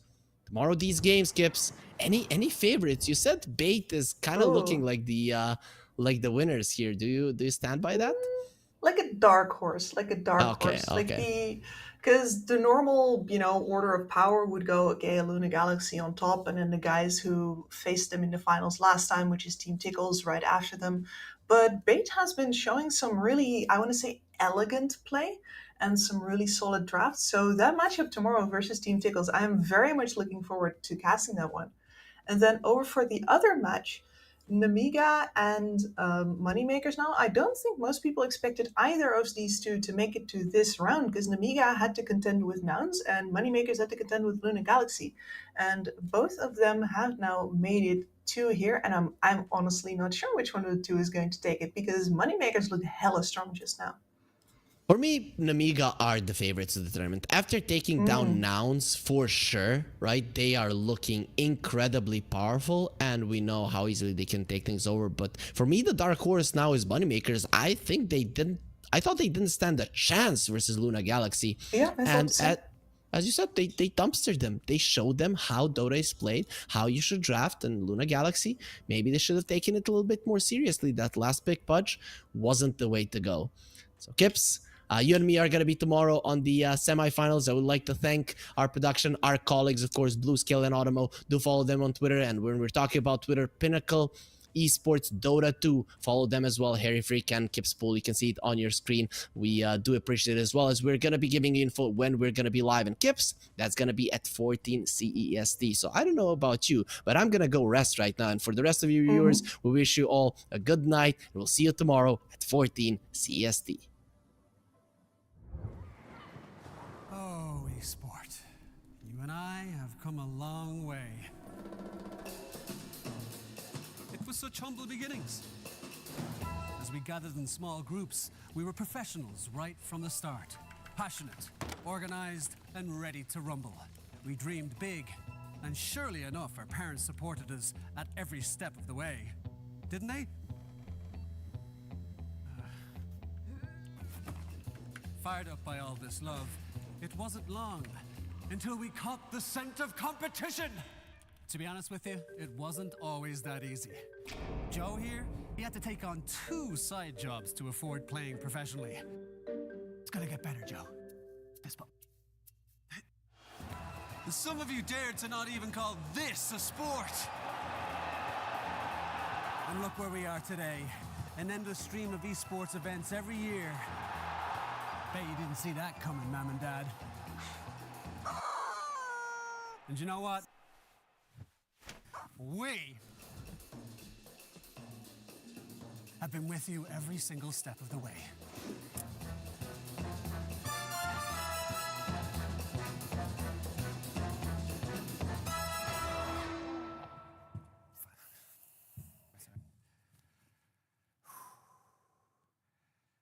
Go on, go back.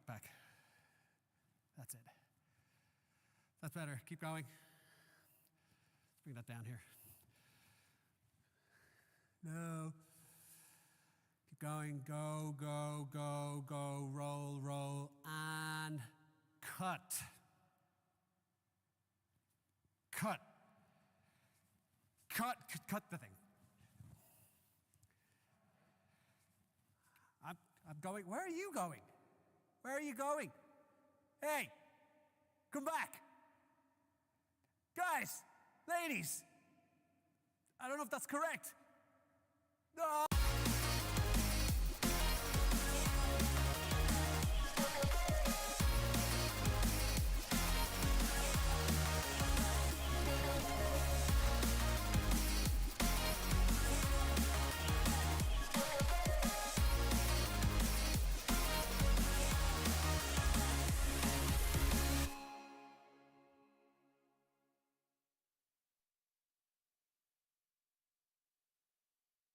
Dream of working with people you watch on screen. Exclusive esports opportunities handpicked just for you. Candidate profile to raise above competition. Let 10GG handle routines. Make a step towards your dream today.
You told me I'm your anchor, I told you you're my pole. Through the wind and fire we try to hold on. We built this ship together, searching for a home. Despite the storm that hit us, we are still on board. Dancing in